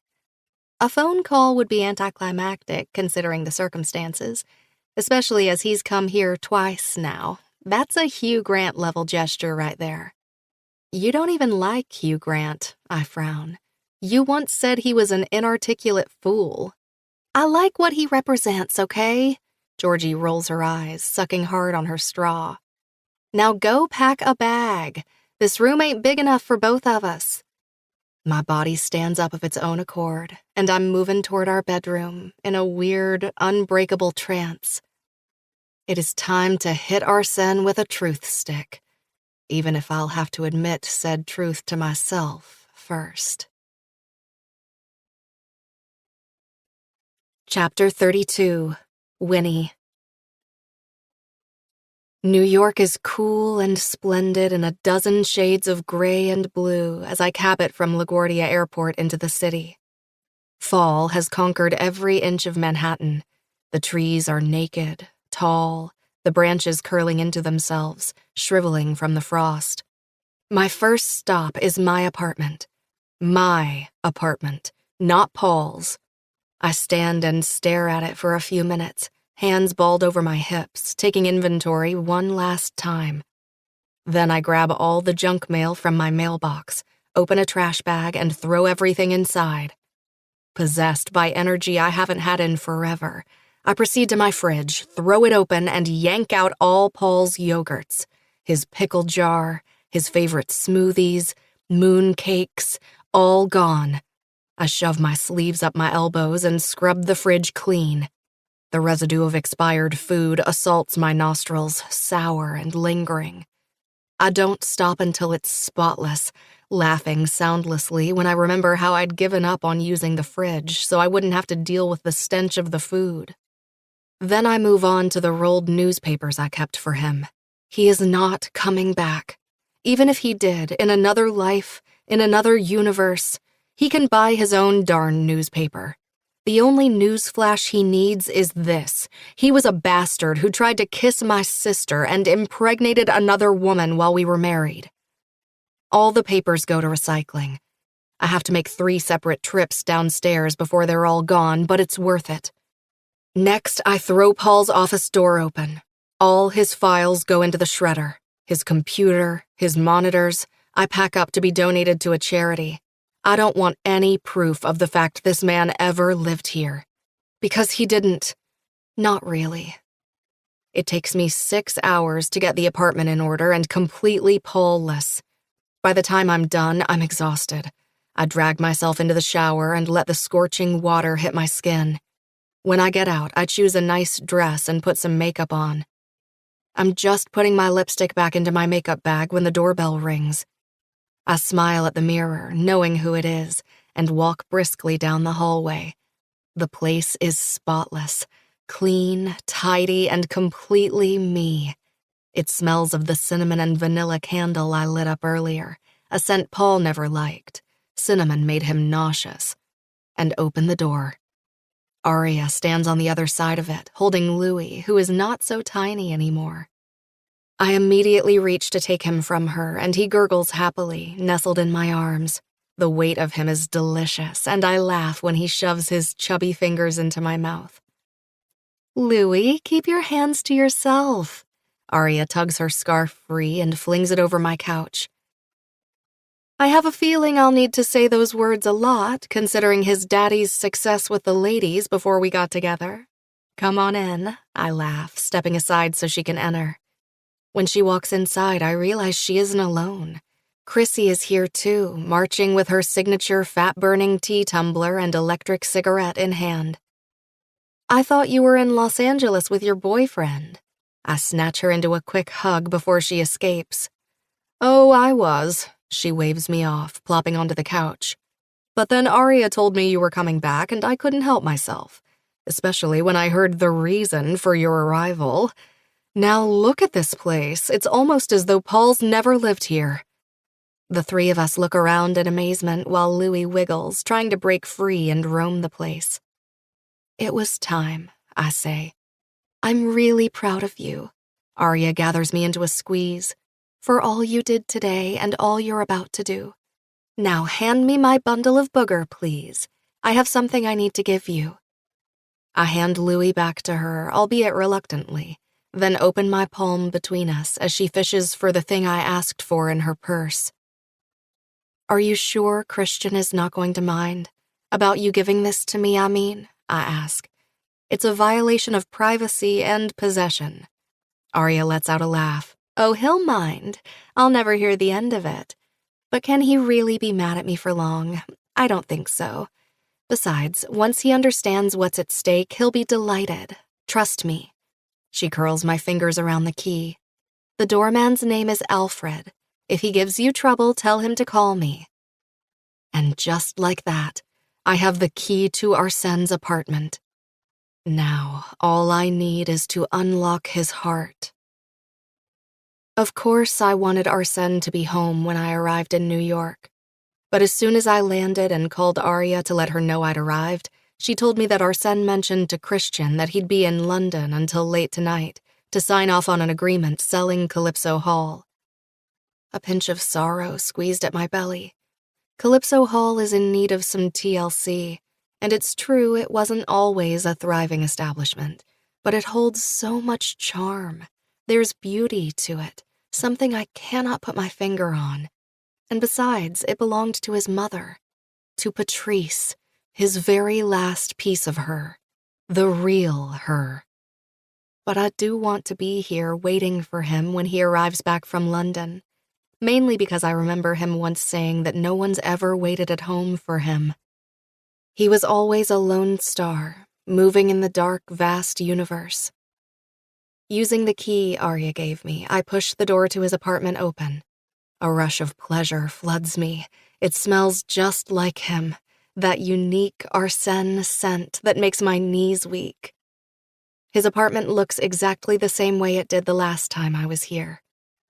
Glancing at my phone, I realize I have a few more hours to burn until he arrives.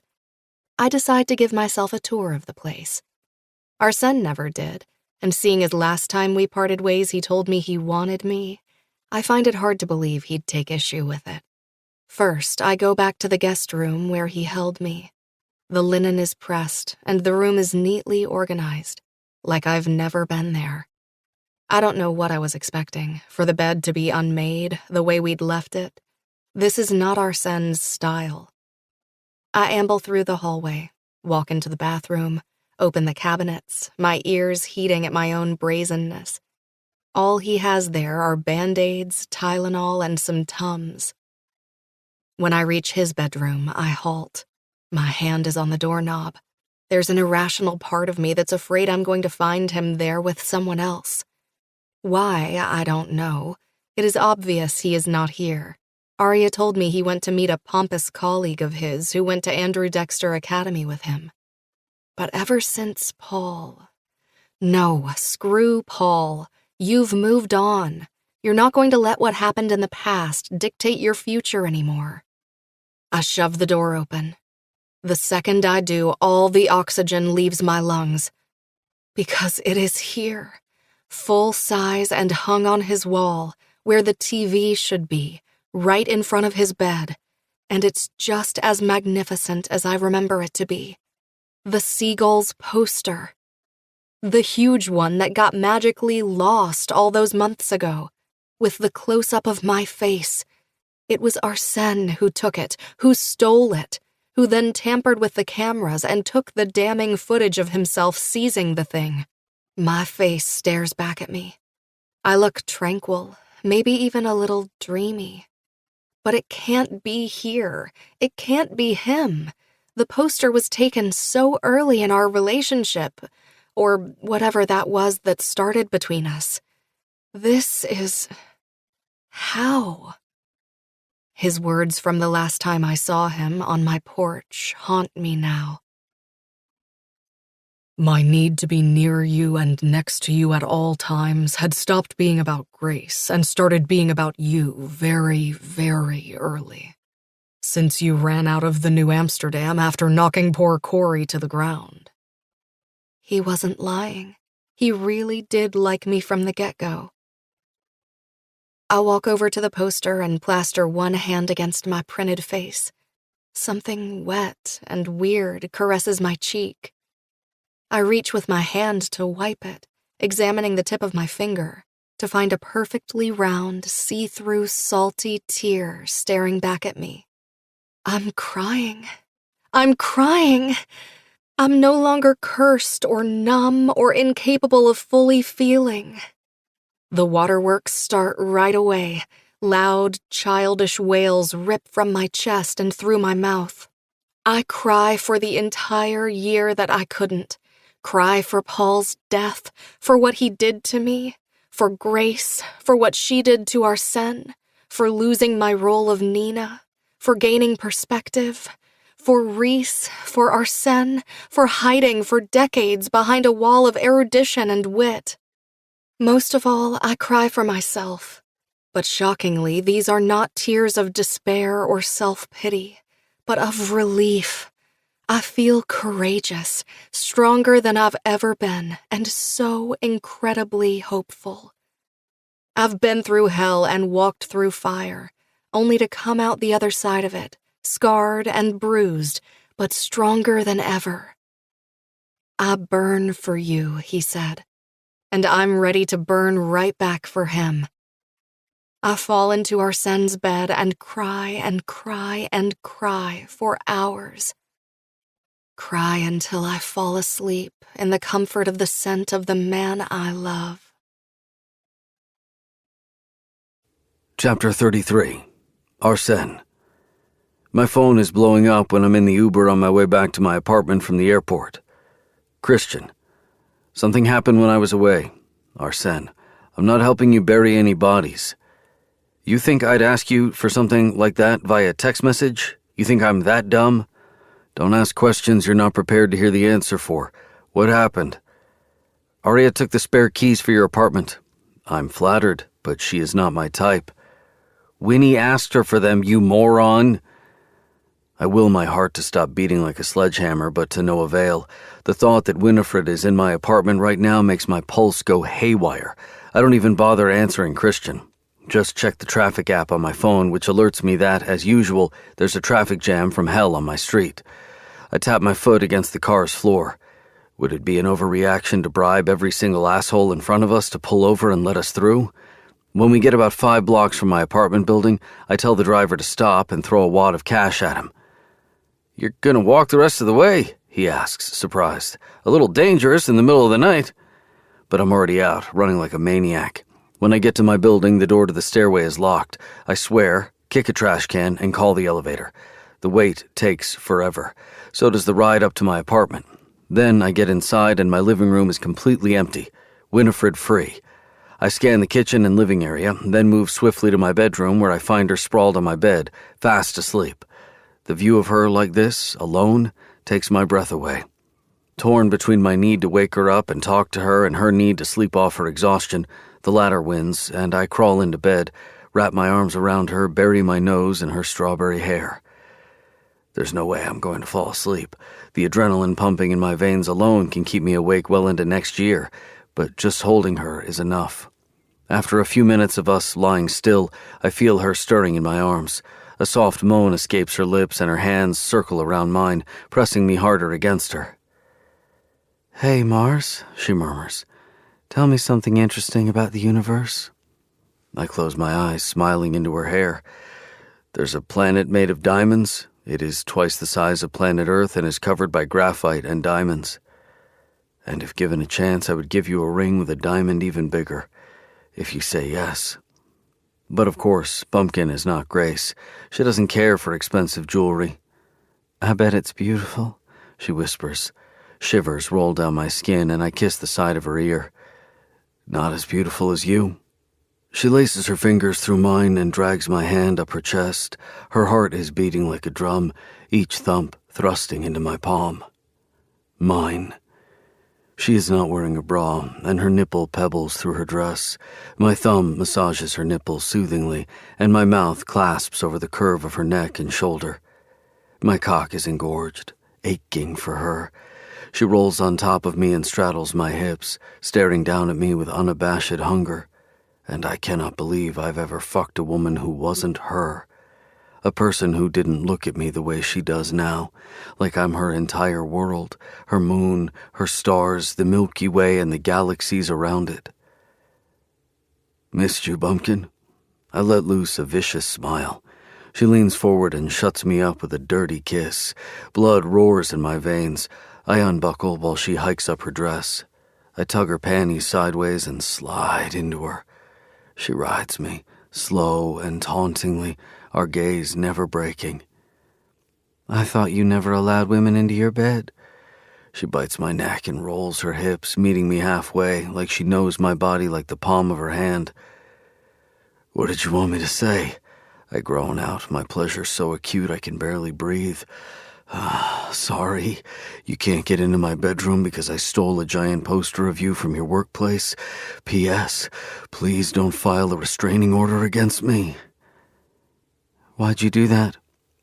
Become your stalker? I thrust into her, staring deep into her eyes. I'm trying to concentrate on the conversation so I don't blow my load after 5 minutes. It was premeditated, believe it or not. She reaches to kiss me. "No. Take the poster." So I'd always feel close to you. This pleases her, and she picks up the pace while I tug at the front of her dress, freeing those magnificent breasts. I pull her down by holding one button between my fingers, then suck on one of her nipples hungrily. Her head drops to my shoulder. "Arsène." "Winnie." She stops. For a moment, I think something's happened. She straightens her back, though I'm still inside her. I feel my pulse in my balls.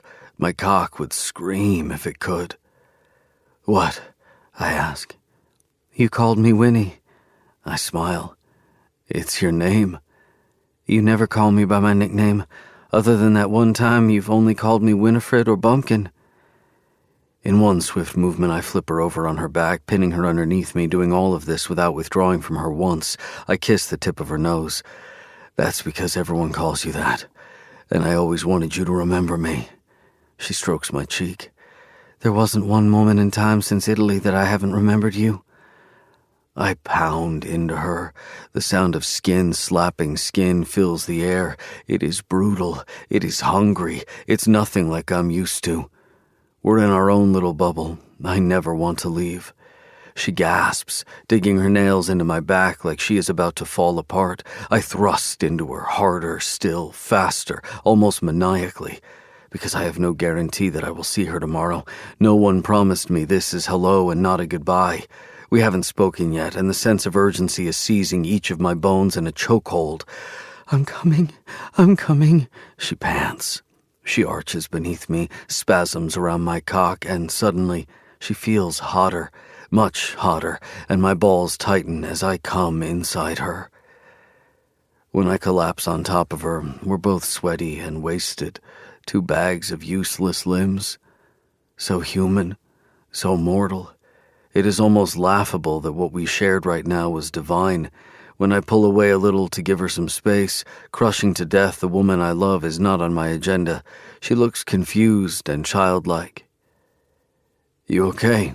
I ask. She presses her lips together. "That really depends on how our next conversation is going to go." After we take a shower together, we dress to the sound of the city waking up. Winifred leans against the poster I stole of her, her arms pressed behind the small of her back. She is staring at me as I get dressed. It's a small gesture, but I'm not used to being observed. I decide I like it. "What if we can never have babies?" she blurts out into the room. The question echoes between the walls. "Then we'll never have babies." I roll a sock up my foot. Why must there be an if about it? Since when do babies determine the strength of a relationship, or lack of? "We may never be able to have biological babies." Her eyes are shining in the blue-pinkish hue of dawn like two diamonds. She is thinking about Paul. She is thinking about the disappointment, the pain, the betrayal. She is worried about history repeating itself. "You mean we'll be able to spend our time traveling all over the world, making memories, living the high life, and fucking 24/7? I'll try to bear the burden of such a scenario." I stand up, but I don't make a move toward her. Not yet. "Oh, be serious." She stomps her foot on my granite floor. "I am serious," I smirk. "I don't care if we never have children. Quote me on that." "Then again, we might have lots of children. 3, maybe 4, she says heatedly. "I like babies. I love children. And if we can adopt, I definitely want to. How would you feel about that?" Exhausted, I assume. I dig my heels into the plush rug under the bed, making a point that nothing she says is going to make me run for the hills. And excited. The house will always be full. I will never be bored. I do prefer children to full-size people as a general rule. They've yet to surrender every part of their individuality in order to fit in, and they view the world through a fascinating prism. What I don't say is that I'd love a do-over, a real family, a place of my own. That I think Winifred will make an amazing mother, like Patrice, and that I want to see her have everything her heart desires. She takes a deep breath, closes her eyes. Her walls are breaking. I can feel them tumbling down brick by brick. "We both had such toxic relationships," she whispers, eyes still closed. "Yes, and we've learned so much from them. This feels different, grown up, fully ripe. It feels like I dismantled something unsteady and built it back together, but better." She opens her eyes and licks her lips. "I'm sorry I bailed on the seagull. It was wrong of me." "I don't give half a shit about the seagull," I cut her off. "It was never about the play, never about your commitment to it, always about us." She digs her teeth into her lower lip, considering this. "Yeah, I guess so. You couldn't wait to get rid of Calypso Hall, could you? How was London, by the way?" I smile. This is what she wants to talk about right now. Classic Winnie. "Beautiful, cold, gray. The restaurant was fantastic." I pause for a moment. "But I couldn't do it. Calypso Hall is still mine." She tilts her head sideways, staring at me funny. "It is?" "Yes." "Why?" "Well," I take a step toward her, check the temperature. She is standing still, not inviting me to come closer, but not withdrawing from me either. "I did pour $500,000 into renovations and a complete refurbishment just a few weeks ago. They're due to start working on it after the seagull finishes." She cups her mouth, her eyes flaring. "You didn't." She stomps, so full of joy I can't help but tip my head back and laugh. "Did too." "But why?" She shakes her head in disbelief. "I was going to sell it to Archie Caldwell, an old friend of mine, if you can call him that. He wanted it for his wife, who is moving here and looking for a project to keep her entertained. Then I realized if everything goes according to my plan, maybe I will have a wife who would like to keep Calypso Hall for herself too. Besides, Turns out I'm one sentimental little shit. My mother loved this theater and, well, I loved her. Anyway, I didn't want to make any drastic business moves without consulting you first. Me? She stubs her finger to her chest, raising her eyebrows. You. A smile spreads across my lips. Your business is yours, not mine. She shakes her head. I laugh. What's mine is yours, as long as you're mine. This is the deal, and I never make bad deals. Why did you fly out to London in the first place? She frowns, confused. I wave a hand in her direction. Archie compared the loss of his wife's beloved dog to the death of Grace, so I wanted to dangle the carrot in his face before I told him personally he'd never have Calypso Hall. You're really terrible. She bites down on her lower lip. I sigh. I know. Love me anyway. I grin, hopefully. When she doesn't say anything, just stares, I walk toward her. In case I haven't made myself clear thus far, I'm not Paul. I'm not interested in a prenup, or in a baby machine, or in a woman who makes cookies for my colleagues.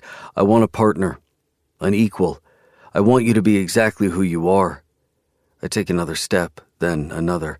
Now I'm flush against her. Her body heat rolls into mine.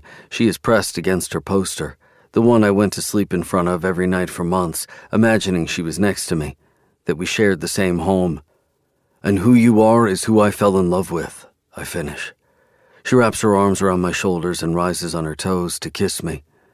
I grunt into our kiss, wrapping my arms around her. I'm not going anywhere, Arsène Corbin. Whether you like it or not, I will always be your home. I will always wait for you. Like the poster. I'm your family now. I believe her. Epilogue. Winnie. I am a seagull. Only I do not symbolize destruction, the way Treplev demolished the seagull in Chekhov's play. I represent freedom and healing and tranquility. I once read somewhere that seagulls are one of only a few species on Earth that are able to drink salt water. How amazing it must be to defy nature like that. The theater lights pound over my face hotly as I finish my monologue, Rahim by my side. My feet are firm on the stage, and I know that's where I belong. And when I deliver my closing line, when the curtains are drawn, when the audience is on its feet giving us a standing ovation and I hold my colleagues' hands, my second families, home away from home, I know I made the right choice, that staying in Mulberry Creek was never my calling. Can't believe you almost gave all of this up, Rahim whispers in my ear as if reading my mind. Can't believe you didn't run after me to stop me. I squeeze his hand in mine. He laughs. There were moments I was tempted to. Backstage, Ma, Dad, Lizzie, and Georgie are all waiting for me. Georgie jumps on me, nodding her legs around me in a sloth hug as always. Oh my God, you don't even suck a little bit. What's the opposite of embarrassed? Proud, I murmur, squashed to her chest. Yes, she exclaims. That's how I feel about you right now. Georgie, Ma chides, peeling my sister off me as I laugh breathlessly. What a terrible thing to say to your sister. Mama gives me a fierce hug and I tremble a little in her arms. Lizzie's and Dad's turns are next. Y'all can give it to me straight if I need to find a new day job, I say. I don't mean it, though. I could have the acting chops of an expired Twinkie, and I still wouldn't give up this dream of mine. Especially as Lucas was kind enough to give it back to me before he found out I'm about to be the owner of Calypso Hall. I don't like you one bit, Winnie, and I want you to know that. But no one does Nina better than you. As it turned out, I learned how to like myself in the process, because now my hands are going to be full. I'm also opening a theater class in Brooklyn, free of charge, for at-risk youth. You did amazing, honey, Dad says. So good I cried 3 times, Lizzie bellows. You always cry, Georgie points out, side-eyeing her. You literally cried when they ran out of your favorite peanut butter at the grocery store. I'm about to turn around and look for the one person I long to see now, but Chrissy and Aria, the latter holding little Louie in her arms, charged toward me from the distance like possessed rugby players. "It's so good to have you back." Arya kisses my cheeks. "Literally," Chrissy adds, plucking Louie from Arya's arms and cooing at him. "I thought Lucas was going to commit murder if he didn't find a new suitable Nina. You know, he used to call me 5 times a day, asking if I could bring you back. At one point, he suggested we should sedate you." "I'm here, and I'm getting my butt kicked for ditching him," I laugh, stealing a sleepy Louie from her hands, breathing the sweet toddler in. Lucas has been making me stick around after shows for a daily mini-talk, just to assure him I'm not going anywhere. He also changed the Seagulls poster so that the entire cast is featured before me. That's fair. He shouldn't have given me a second chance after what happened in the first place. "Damn straight. I might forgive you for what you did, but I'll never forget." Lucas materializes out of nowhere, draping an arm over my shoulder. Craning my neck, I try to see through the forest of people surrounding me. "Looking for someone?" Chrissy teases. "You look distracted, Win." She knows exactly who I'm trying to find. "Where is he? Is he late?" I demand, willing my heart not to beat so fast and hard just at the thought of him. "Never." The coarse, dark voice I know and love rasps behind me. He creeps up to me, kissing my shoulder blade, then bends down and kisses Louie's cheek while he is in my arms. We are the picture of a perfect family. Arsène and I managed to freeze a few of our embryos, but decided to wait until after our wedding to try to have children. We don't have a wedding date just yet, but he did propose with a beautiful ring that belonged to his late mother. It is an honor to be wearing Patrice's ring, and it will be a greater honor to make this magnificent woman's son happy as his wife. And if the embryos won't do, well, there are more ways to create a family, and I'm willing to explore all of them. My head falls across my fiancé's chest, and he bends down, capturing my mouth with his in a kiss. "Ah, gross." I hear Riggs, Arsène's friend, making gagging sounds. "There are literal children here. You're not that young anymore." Christian, Arya's husband, deadpans. He approaches me, taking Louie from my hands. "You know, just in case your little hello is going to turn into something less than PG-13 friendly." I turn around to look at my future husband. Tell me something out of this world. My lips move over the skin in the hollow of his neck. "Planets can float through space for eternity without a parent star. They just drift through the galaxy. Astronomers believe they got kicked out of their family system at some point. They're like rebels with a backpack and $50 to their name, but somehow they survive." Well, you won't have to drift anymore. I kiss his chin, his cheek, his nose. You have a home planet now. You have me. Arsène. It's not safe. I clip out through clenched jaws. This may very well be the understatement of the century. Winnie and I are standing on the top of the roof of the Corbin mansion, the very same one I sold to Archie Caldwell as a consolation prize for not getting Calypso Hall. I'm glad to get rid of this concrete box of bad memories. Bonus points, the juju in this place is so bad it's not even like I'm doing him a favor. Humor me? Winnie steadies herself on the edge of the rooftop, stretching her arms horizontally. It's a little hard when every bone in my body tells me to pounce on you and yank you back to safety, I murmur bitterly. Just get down from there. We can still make it to the 6 o'clock show if we leave now. I don't want to go to the movies. Winnie makes an adorable face, the one that disarms me to submission. I want to play a game of tightrope one last time before you evacuate this place, for old time's sake. The old times sucked, a reminder. Well, let's make one great memory here before we leave.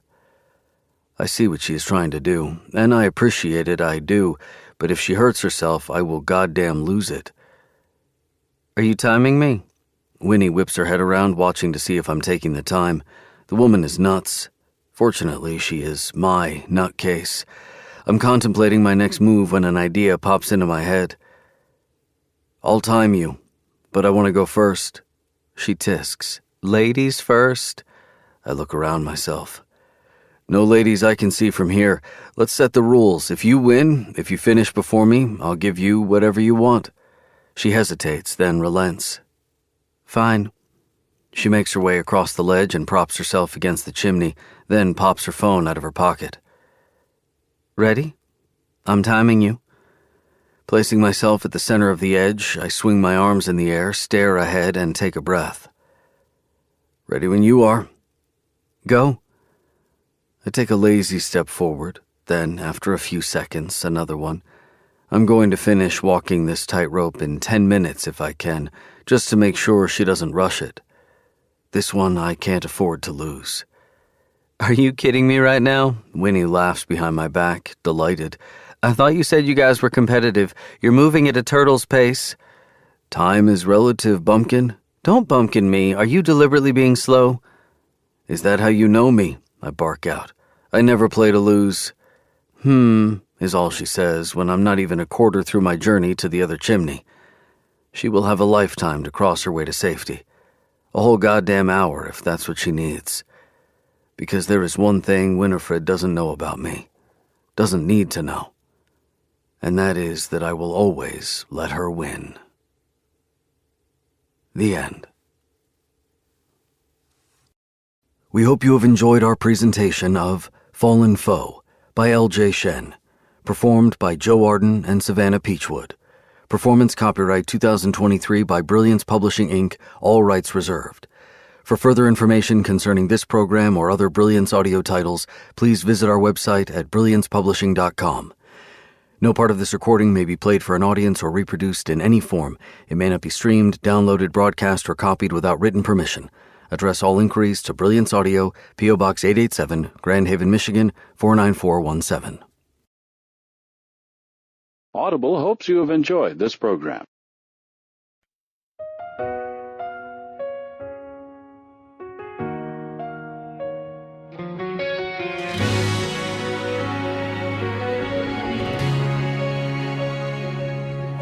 街のざわめきの中」「心が弾んでる」「昨日の迷いさえ遠くに溶けてく」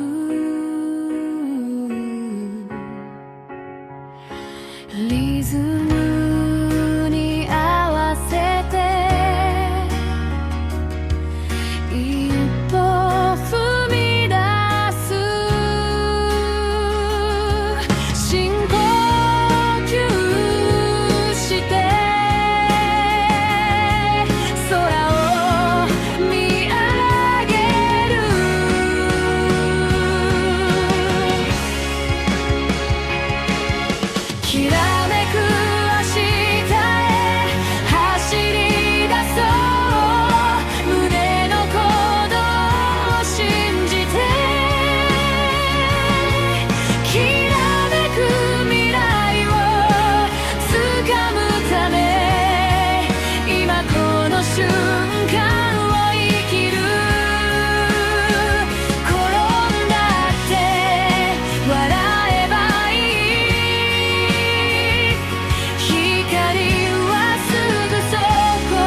ask.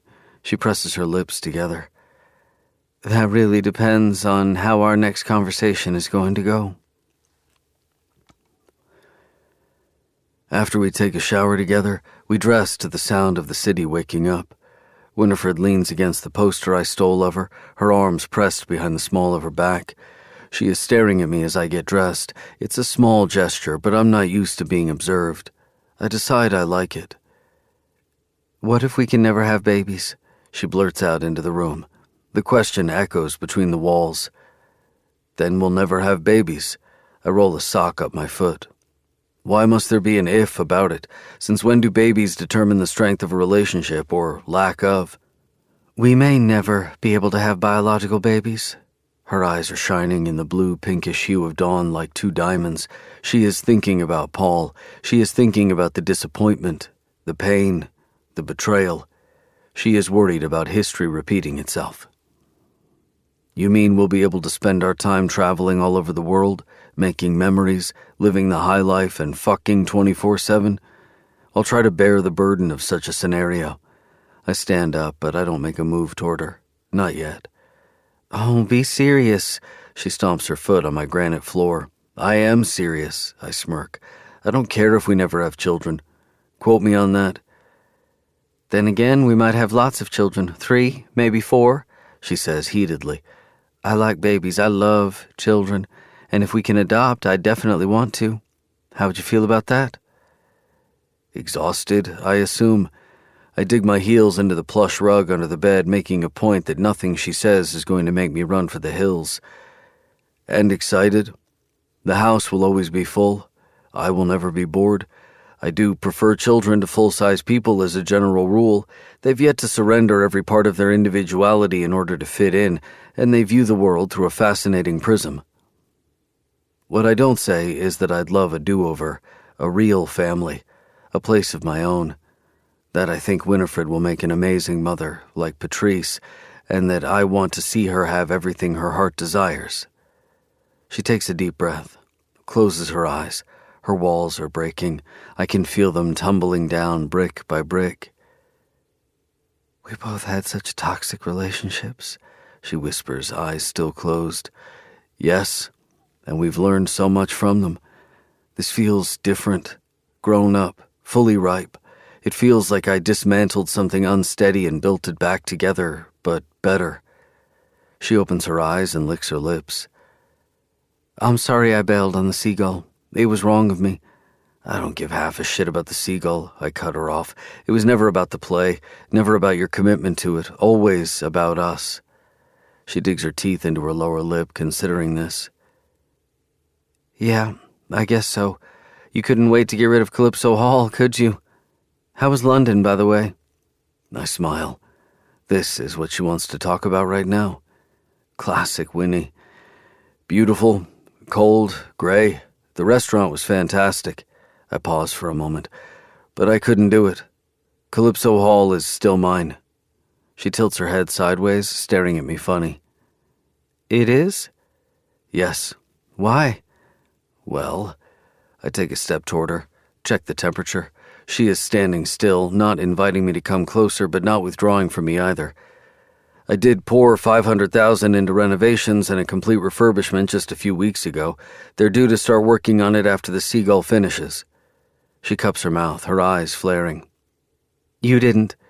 She stomps, so full of joy I can't help but tip my head back and laugh. Did too. But why?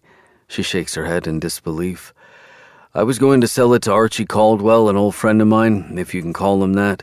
He wanted it for his wife, who was moving here and looking for a project to keep her entertained.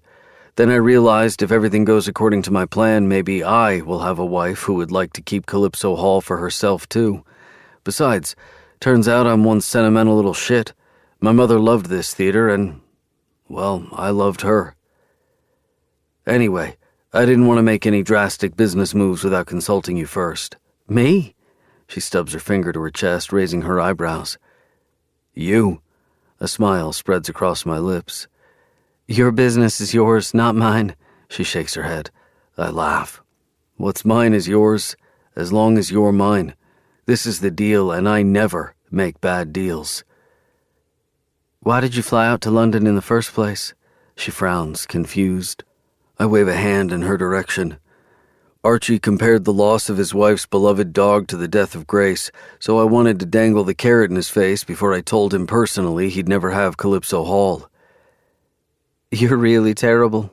She bites down on her lower lip. I sigh. I know. Love me anyway. I grin, hopefully. When she doesn't say anything, just stares, I walk toward her. In case I haven't made myself clear thus far, I'm not Paul. I'm not interested in a prenup, or in a baby machine, or in a woman who makes cookies for my colleagues. I want a partner. An equal. I want you to be exactly who you are. I take another step, then another. Now I'm flush against her. Her body heat rolls into mine. She is pressed against her poster, the one I went to sleep in front of every night for months, imagining she was next to me, that we shared the same home. And who you are is who I fell in love with, I finish. She wraps her arms around my shoulders and rises on her toes to kiss me. I grunt into our kiss, wrapping my arms around her. I'm not going anywhere, Arsène Corbin. Whether you like it or not, I will always be your home. I will always wait for you, like the poster. I'm your family now. I believe her. Epilogue. Winnie. I am a seagull. Only I do not symbolize destruction, the way Treplev demolished the seagull in Chekhov's play. I represent freedom and healing and tranquility. I once read somewhere that seagulls are one of only a few species on Earth that are able to drink salt water. How amazing it must be to defy nature like that. The theater lights pound over my face hotly as I finish my monologue, Rahim by my side. My feet are firm on the stage, and I know that's where I belong. And when I deliver my closing line, when the curtains are drawn, when the audience is on its feet giving us a standing ovation and I hold my colleagues' hands, my second families, home away from home, I know I made the right choice, that staying in Mulberry Creek was never my calling. Can't believe you almost gave all of this up, Rahim whispers in my ear as if reading my mind. Can't believe you didn't run after me to stop me. I squeeze his hand in mine. He laughs. There were moments I was tempted to. Backstage, Ma, Dad, Lizzie, and Georgie are all waiting for me. Georgie jumps on me, nodding her legs around me in a sloth hug as always. Oh my God, you don't even suck a little bit. What's the opposite of embarrassed? Proud, I murmur, squashed to her chest. Yes, she exclaims. That's how I feel about you right now. Georgie, Ma chides, peeling my sister off me as I laugh breathlessly. What a terrible thing to say to your sister. Mama gives me a fierce hug and I tremble a little in her arms. Lizzie's and Dad's turns are next. Y'all can give it to me straight if I need to find a new day job, I say. I don't mean it, though. I could have the acting chops of an expired Twinkie and I still wouldn't give up this dream of mine. Especially as Lucas was kind enough to give it back to me before he found out I'm about to be the owner of Calypso Hall. I don't like you one bit, Winnie, and I want you to know that. But no one does Nina better than you. As it turned out, I learned how to like myself in the process, because now my hands are going to be full. I'm also opening a theater class in Brooklyn, free of charge, for at-risk youth. You did amazing, honey, Dad says. So good I cried 3 times, Lizzie bellows. You always cry, Georgie points out, side-eyeing her. You literally cried when they ran out of your favorite peanut butter at the grocery store. I'm about to turn around and look for the one person I long to see now, but Chrissy and Aria, the latter holding little Louie in her arms, charge toward me from the distance like possessed rugby players. It's so good to have you back. Aria kisses my cheeks. Literally, Chrissy adds, plucking Louie from Aria's arms and cooing at him. I thought Lucas was going to commit murder if he didn't find a new suitable Nina. You know he used to call me 5 times a day, asking if I could bring you back. At one point he suggested we should sedate you. I'm here, and I'm getting my butt kicked for ditching him, I laugh, stealing a sleepy Louie from her hands, breathing the sweet toddler in. Lucas has been making me stick around after shows for a daily mini-talk, just to assure him I'm not going anywhere. He also changed the Seagulls poster so that the entire cast is featured before me. That's fair. He shouldn't have given me a second chance after what happened in the first place. Damn straight. I might forgive you for what you did, but I'll never forget. Lucas materializes out of nowhere, draping an arm over my shoulder. Craning my neck, I try to see through the forest of people surrounding me. Looking for someone? Chrissy teases. You look distracted, Win. She knows exactly who I'm trying to find. Where is he? Is he late? I demand, willing my heart not to beat so fast and hard just at the thought of him. Never. The coarse, dark voice I know and love rasps behind me. He creeps up to me, kissing my shoulder blade, then bends down and kisses Louie's cheek while he is in my arms. We are the picture of a perfect family. Arsène and I managed to freeze a few of our embryos, but decided to wait until after our wedding to try to have children. We don't have a wedding date just yet, but he did propose with a beautiful ring that belonged to his late mother. It is an honor to be wearing Patrice's ring, and it will be a greater honor to make this magnificent woman's son happy as his wife. And if the embryos won't do, well, there are more ways to create a family, and I'm willing to explore all of them. My head falls across my fiancé's chest, and he bends down, capturing my mouth with his in a kiss. Ah, gross. I hear Riggs, Arsène's friend, making gagging sounds. There are literal children here. You're not that young anymore. Christian, Arya's husband, deadpans. He approaches me, taking Louis from my hands. You know, just in case your little hello is going to turn into something less than PG-13 friendly. I turn around to look at my future husband. Tell me something out of this world. My lips move over the skin in the hollow of his neck. Planets can float through space for eternity without a parent star. They just drift through the galaxy. Astronomers believe they got kicked out of their family system at some point. They're like rebels with a backpack and $50 to their name, but somehow they survive. Well, you won't have to drift anymore. I kiss his chin, his cheek, his nose. You have a home planet now. You have me. Arsène. It's not safe. I clip out through clenched jaws. This may very well be the understatement of the century. Winnie and I are standing on the top of the roof of the Corbin mansion, the very same one I sold to Archie Caldwell as a consolation prize for not getting Calypso Hall. I'm glad to get rid of this concrete box of bad memories. Bonus points, the juju in this place is so bad it's not even like I'm doing him a favor. Humor me? Winnie steadies herself on the edge of the rooftop, stretching her arms horizontally.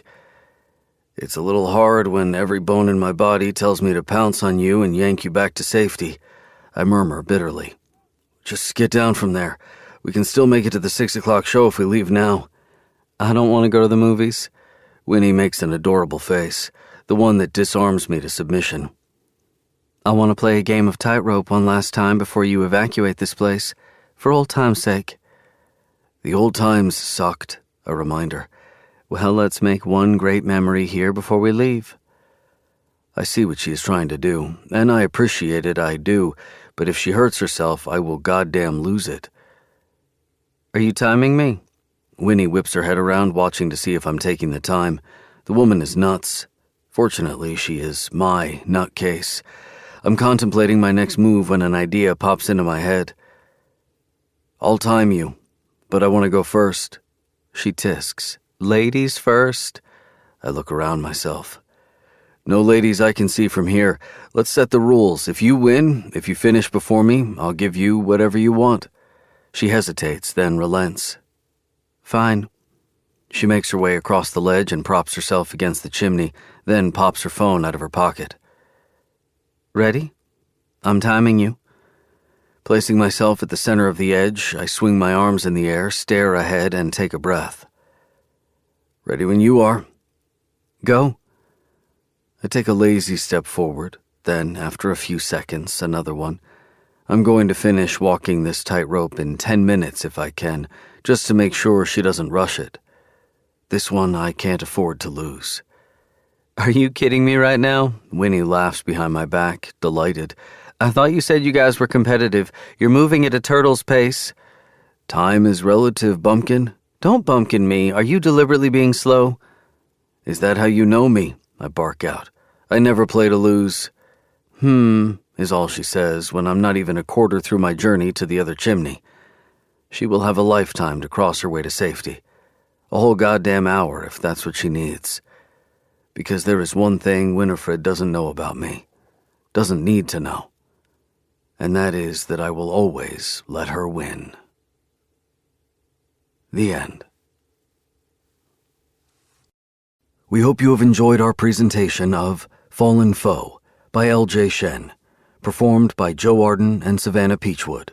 Performance copyright 2023 by Brilliance Publishing, Inc., all rights reserved. For further information concerning this program or other Brilliance audio titles, please visit our website at brilliancepublishing.com. No part of this recording may be played for an audience or reproduced in any form. It may not be streamed, downloaded, broadcast, or copied without written permission. Address all inquiries to Brilliance Audio, P.O. Box 887, Grand Haven, Michigan, 49417. Audible hopes you have enjoyed this program.